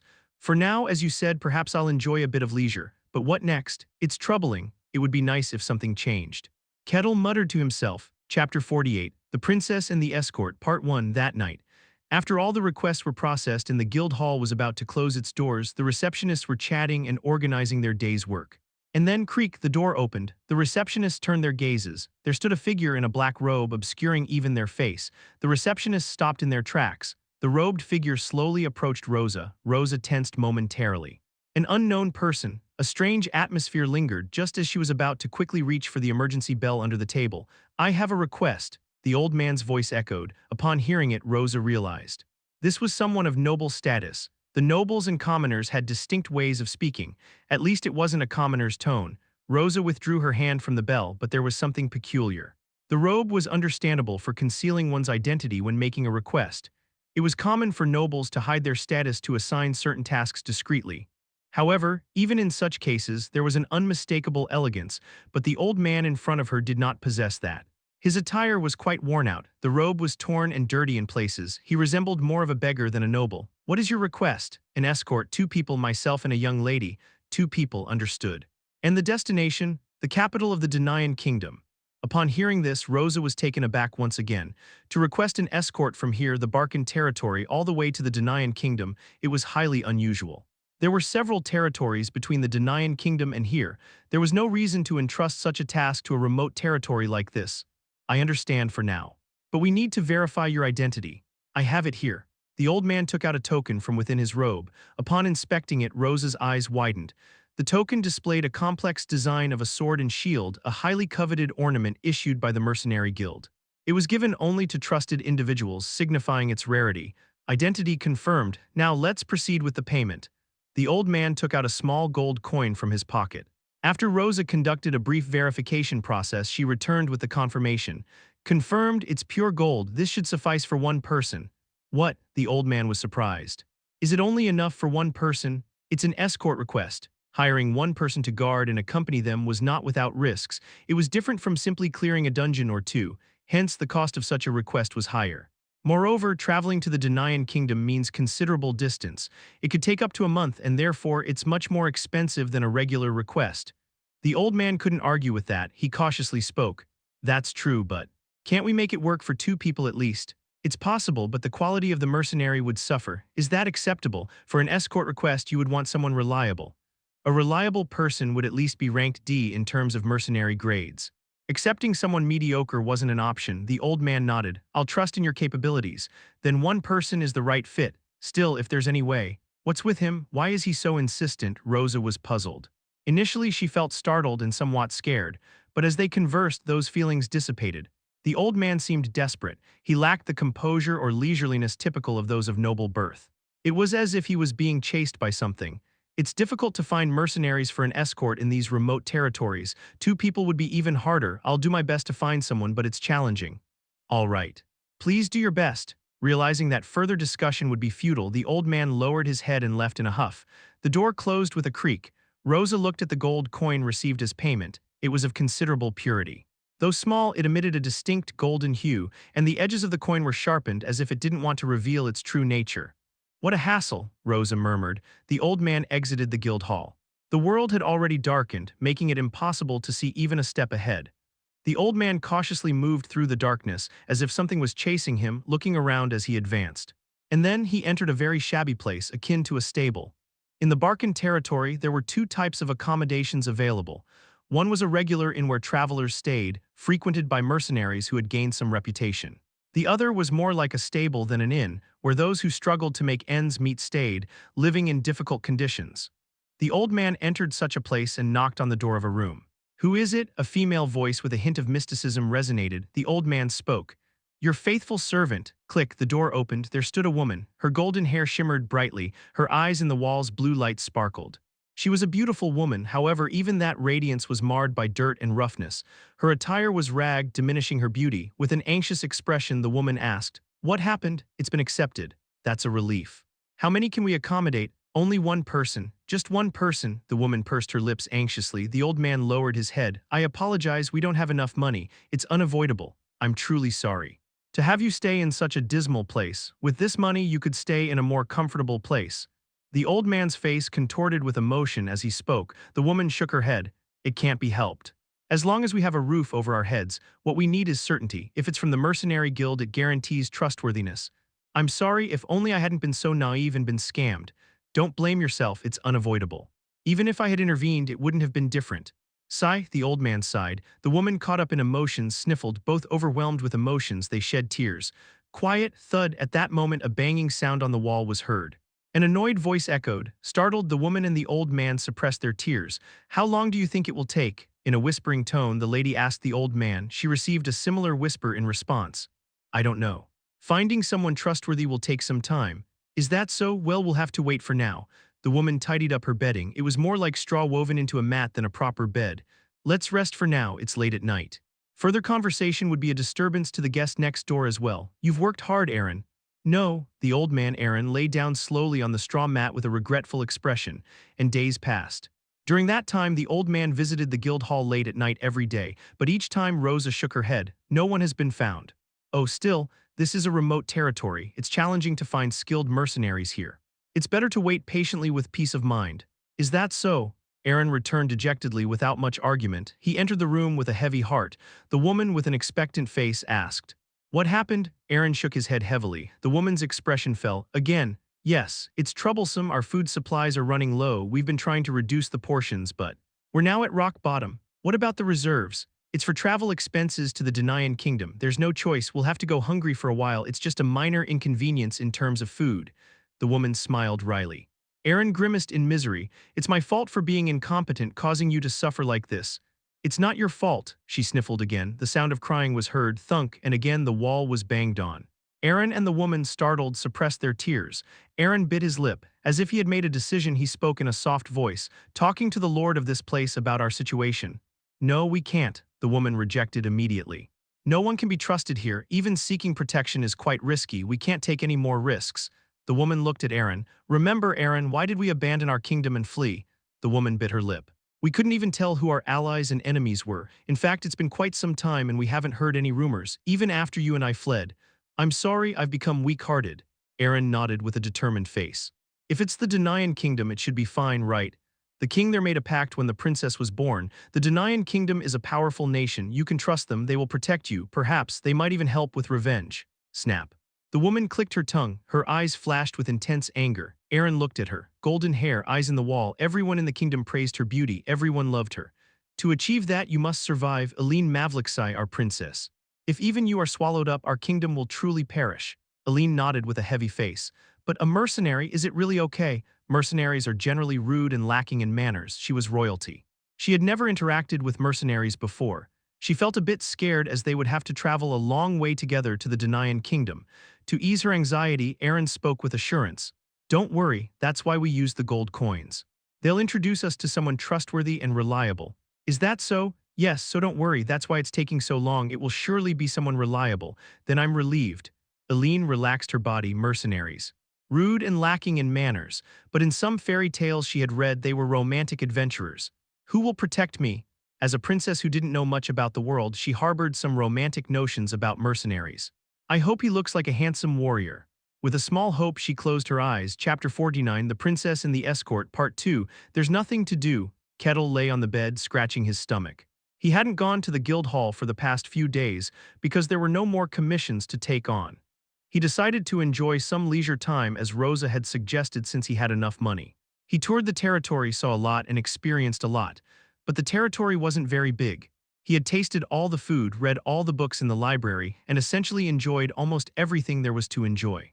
I'm grateful they don't reject me, but the people of the territory no longer feared Kettle and kept their distance. However, they didn't try to get close either.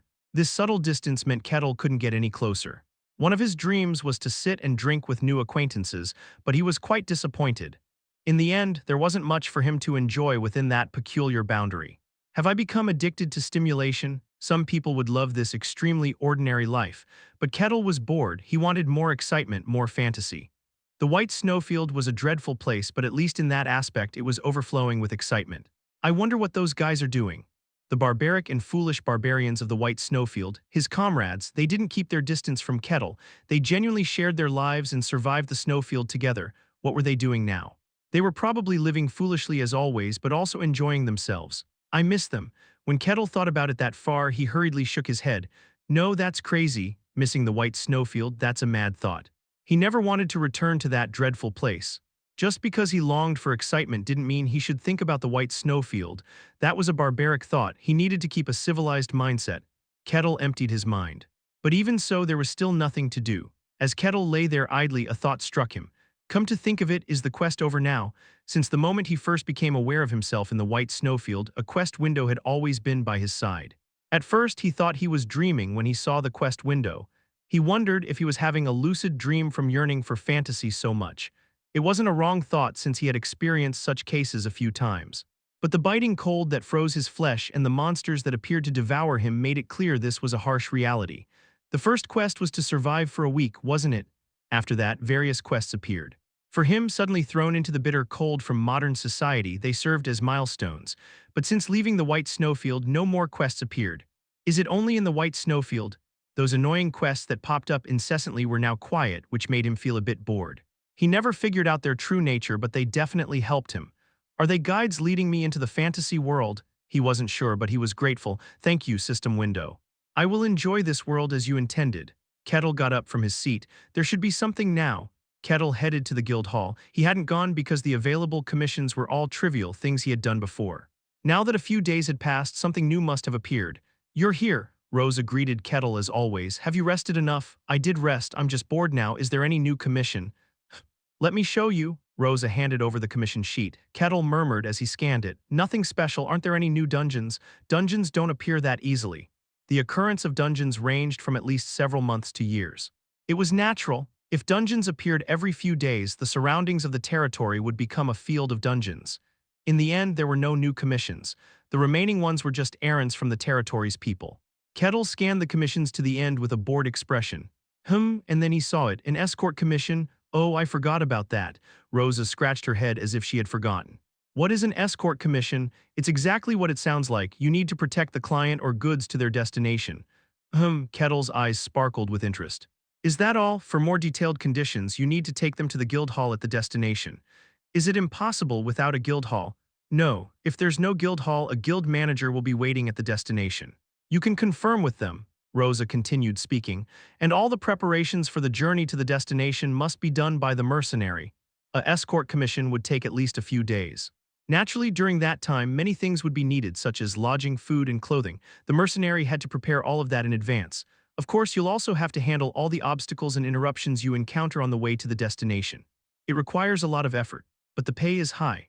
The reason you could only hire one mercenary even after spending a gold coin was because of this.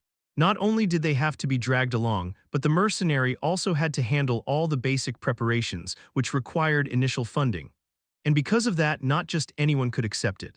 Basically, those below D rank cannot accept escort commissions. Trusted E rank mercenaries can take them, but they are very few. Rosa smiled wryly as she said that. But it's not a popular commission. It's a hassle. Despite the high pay, you have to be dragged around for at least a few days. You also have to prepare everything for the journey yourself. There weren't many mercenaries with such strong organizational skills. What are the criteria for a successful commission? To arrive at the destination without any damage to the client or the goods, that's the basic requirement. Beyond that, it depends on the client's discretion. There are quite a few cases where you still get paid even if there's some damage. Rosa whispered softly. I've mentioned before that simply having skills isn't enough to become a B-rank mercenary, right? You need to be acknowledged by someone of status. That usually happens through these escort commissions. A stepping stone, you can see it that way. Escort commissions are expensive. Ordinary citizens find it difficult to use them. Nobles often commission the mercenary guild for things they can't do publicly. If you show good performance and earn their trust, you can become a B-rank mercenary. Kettle read the commission sheet. Escort commission, client, 1 woman. 1 old man, destination, capital of the Denayan Kingdom. The Denayan Kingdom, it's quite far. Kettle stroked his chin. It smelled fishy, and that made Kettle smile. Can I take this commission? What? Rosa was surprised. She never expected Kettle to take an escort commission. You want to take this commission? Yes. Is it impossible? No, it's not that, Rosa said, flustered. Honestly, it's suspicious. It smells very fishy. The Denayan Kingdom is far from here. To get there, you have to take a roundabout route. There are several territories larger than the Barcan territory in between. If you were going to commission an escort job, it made more sense to do it in one of those territories' guild halls. The mercenaries there are on a different level. But the old man specifically came to this remote territory and placed the commission at night. It's dangerous, Rosa opened her mouth. It's not a normal commission. We accepted it because the client's identity was verified, but I had no intention of handling it. Aaron hoped Rosa would find mercenaries, but Rosa didn't plan to help. One of the receptionist's jobs was to quietly bury such suspicious commissions. It's too fishy. You don't understand, Rosa, Kettle smiled. That's the good part. Is it? Absolutely. A remote territory. A commission to protect a woman and an old man. And the old man came in shabby clothes, wearing a black robe only at late night. The woman didn't show herself. How suspicious and attractive a situation is this? The old man was likely a servant. The woman probably held a noble status, which is why she didn't show herself. Coming only late at night means they had to hide their presence. It implied they were being chased. They needed to stay hidden. There was no need to deduce further. Such a storyline was something Kettle had seen countless times in the previous world, and it made Kettle's heart race. A noblewoman being chased to the limit, an old man serving her until the end. A mercenary saving them. It was the quintessential fantasy narrative. Of course, he had experienced similar narratives before, but this was different from those times. This was the main character's storyline. His heart pounded like a child's. All his previous boredom vanished. I'll take this commission, please arrange it. Well, there's no reason to refuse, but Rosa couldn't stop him anymore since Kettle's determination was too strong. Just one thing. As a C-rank mercenary, the commission fee might not cover your expenses. Are you okay with that? No problem. Then understood, I'll inform the client when they come back and confirm it with them. Thank you, an escort commission. The destination was the Denayan Kingdom. The Denayan Kingdom. Kettle had heard of it somewhere before. As he searched his memory, he realized the Akasha family's Milna, the ambitious woman he had met in the White Snowfield. She belonged to a merchant family. She had challenged the White Snowfield to save her crumbling family and seize power for herself. Although he didn't know the details, it seemed she had succeeded, given the occasional news he heard. Considering that, they might be B-rank mercenaries by now. The mercenaries who had protected her. The Akasha family was a reputable merchant family. If they were escorting such a family, they would be at least B-rank mercenaries. Thinking about it, they were quite capable individuals. How was she living now? She was one of the few strangers he had a meaningful conversation with in the White Snowfield, so he was curious. Kettle reached into his pocket and grasped an ornament. Milna had given it to him, saying he would be welcome if he ever visited. This is perfect. He could meet Milna while traveling to the Denayan Kingdom. Suddenly, he was looking forward to the coming days. Kettle smiled joyfully. As Kettle accepted the commission and the paperwork was processed, he suddenly froze. Is something wrong? No, it's nothing. Kettle shook his head. After finishing all the formalities, he returned to his quarters, looking puzzled as he stared into the empty space. Why is this appearing now? A translucent window was floating in midair. 785th quest. Escort the clients to the Denayan Kingdom. The quest window that had always been with him in the White Snowfield. It had never appeared since he left the White Snowfield, so Kettle thought it was exclusive to that place. But now it had suddenly appeared. Was it not limited to the White Snowfield? Kettle frowned, a habit he had when he was contemplating. But why now? The timing was too sudden. After being silent all this time, why now? Is there something special? Was there a reason the quest window appeared for this escort job? But Kettle wasn't sure. He didn't know why the quest window appeared. After pondering for a moment, Kettle shook his head. One thing he had learned while surviving in the White Snowfield was that worrying with insufficient information was utterly useless. He knew the escort targets were hiding something, but he didn't know what it was. He would find out as he escorted them. In the end, nothing had changed. He just had to enjoy the escort mission. Kettle cleared his mind. All right, let's get ready, he hummed as he stood up.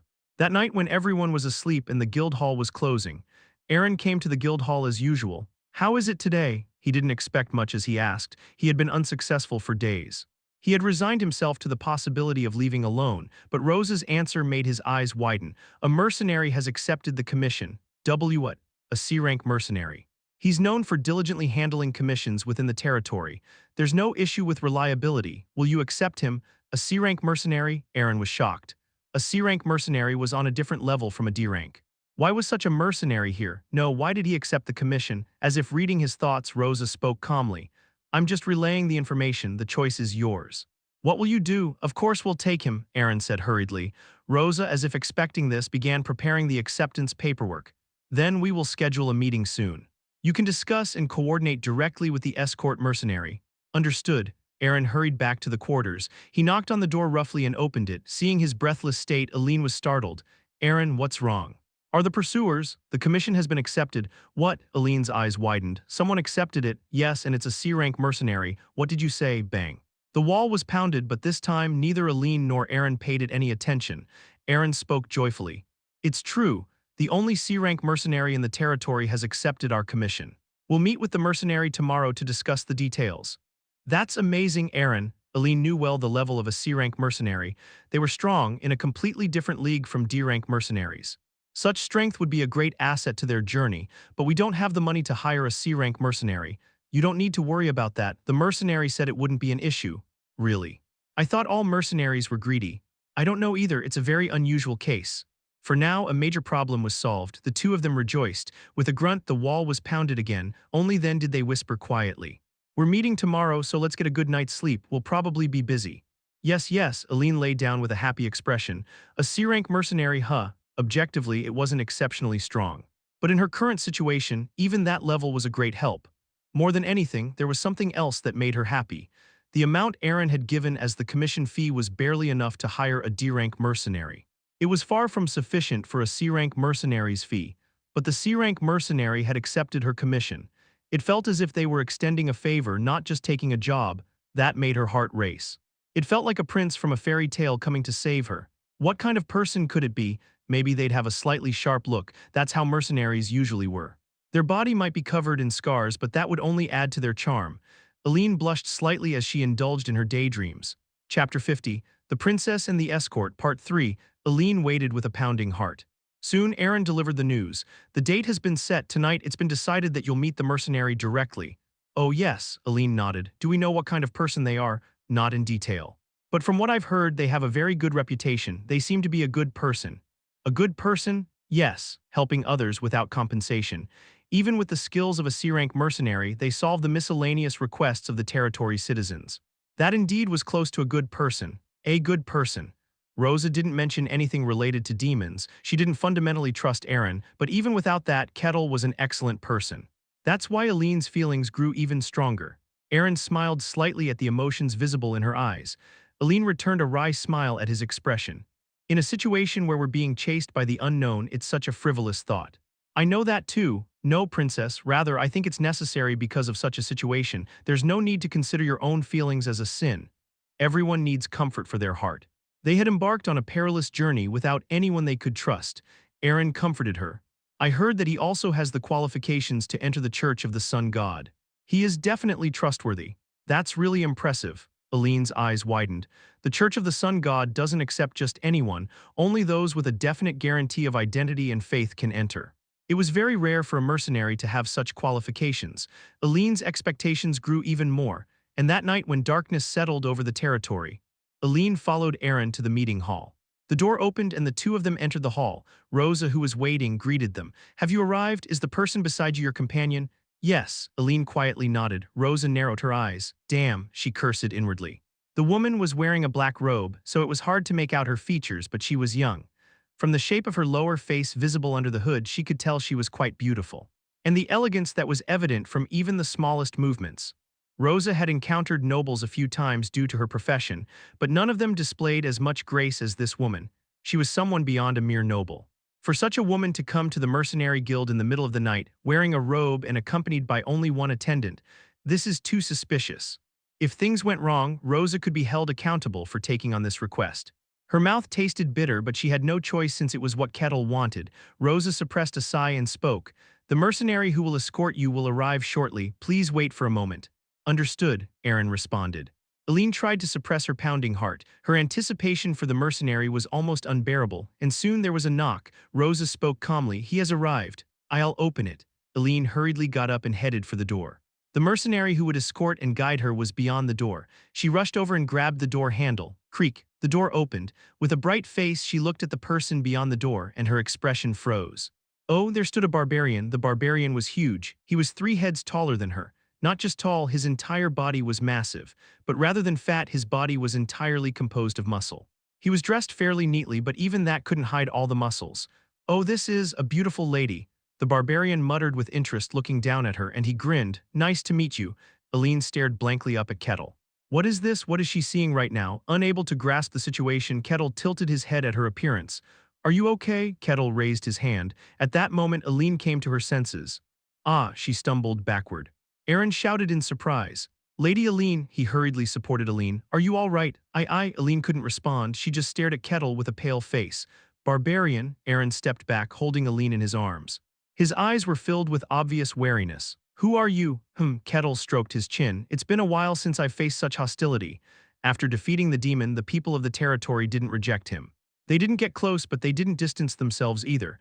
It had been a while since he'd encountered this level of hostility and wariness. Even wearing clothes, I'm still a barbarian. It's a sad reality. Haha. You can't hide the atmosphere, Rosa smiled wryly. Kettle looked at her. Rosa, are these my employers? Yes, Rosa nodded. The mercenary's name is Kettle. He will be responsible for your protection. What? Aaron exclaimed in astonishment. After a moment, Aaron, who had barely regained his composure, immediately protested to Rosa. Please request a different mercenary. A barbarian for protection. What nonsense is this, barbarians? They are rude and lack etiquette. They don't follow societal order and act based solely on strength. They hate nobles more than anything, considering them weak and pretentious. There have been numerous clashes between nobles and barbarians, some even resulting in the death of nobles. A barbarian for protection? This was ridiculous. Aaron vehemently protested. Well, I won't deny that. Rosa didn't particularly deny it. In fact, she had a similar perception of barbarians, and that hadn't changed much. He is different from the typical barbarian. As I mentioned earlier, he is trusted within the territory. You have nothing to worry about. Nonsense, Aaron shouted as if Rosa were speaking gibberish. A barbarian, that barbarian as their mercenary, to accompany them to the kingdom of Denian. To entrust him with the princess's safety. His head felt like it was going to explode from anxiety. How can we trust a barbarian, a rude, uneducated being, change him immediately? Is that so? Rosa's eyes darkened. There was a faint displeasure in her eyes. So you are questioning the decision of our mercenary guild? Aaron flinched at the sudden hostility in her words. Rosa smiled coldly. Our guild promoted him to a C-rank mercenary. You do know what the criteria for a C-rank mercenary are, don't you? C-rank. The rank recognized as a true mercenary. It was a level that bore the responsibility of being the core of the mercenary guild. It wasn't just about skill, it required recognition, trust, and achievements. In other words, Aaron saying he couldn't trust Kettle was equivalent to saying he couldn't trust the mercenary guild that promoted him to C-rank. Rosa never had good feelings towards Aaron from the start. Now he was questioning the judgment of the mercenary guild and, more importantly, insulting Kettle. The Kettle she knew was a kind and good person. He had a unique personality, but he was polite enough to more than make up for it. She had a personal fondness for him. Seeing him being insulted made her feel very unpleasant. If you doubt the judgment of our mercenary guild, I understand. I will refund your payment. No, that's not it, Aaron said, flustered. He couldn't leave without a mercenary. He just realized he had doubted the mercenary guild itself. He had focused too much on the fact that Kettle was a barbarian. At that moment, Aline, who had been silent, spoke up. I'll accept it. Pardon. Lady Aline, but a C-rank mercenary means he is recognized. There won't be any problems, right? Yes, Rosa nodded. Aline bit her lip. We can't refuse, there's no reason to.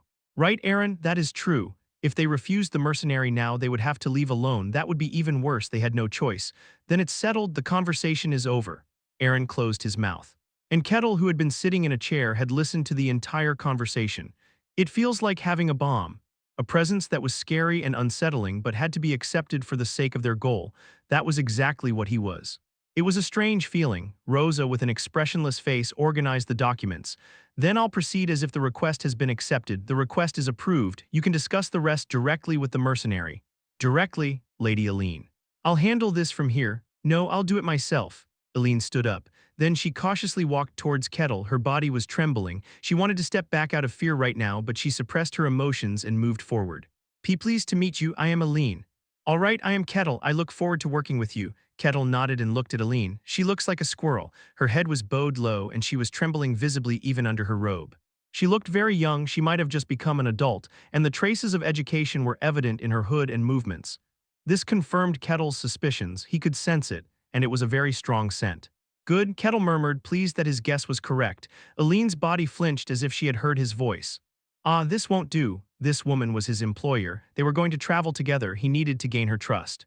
Kettle smiled as warmly as possible. Trust me, as long as I'm protecting you, nothing will happen, I promise. Aye, Aline trembled. He's targeting me. This barbarian's goal was her body. She could see the hidden desire and greed in that smile. Aline knew it. Why is this happening? She had been so hopeful just before meeting him. Like a young girl filled with anticipation, she had spent the whole day wondering what kind of person he would be. And this was the result, a barbarian. She felt like she was about to cry. I have to travel with this barbarian for several days. The dreams of the girl shattered in the worst possible way. I look forward to working with you. Why, yes. Aline held back her tears and answered.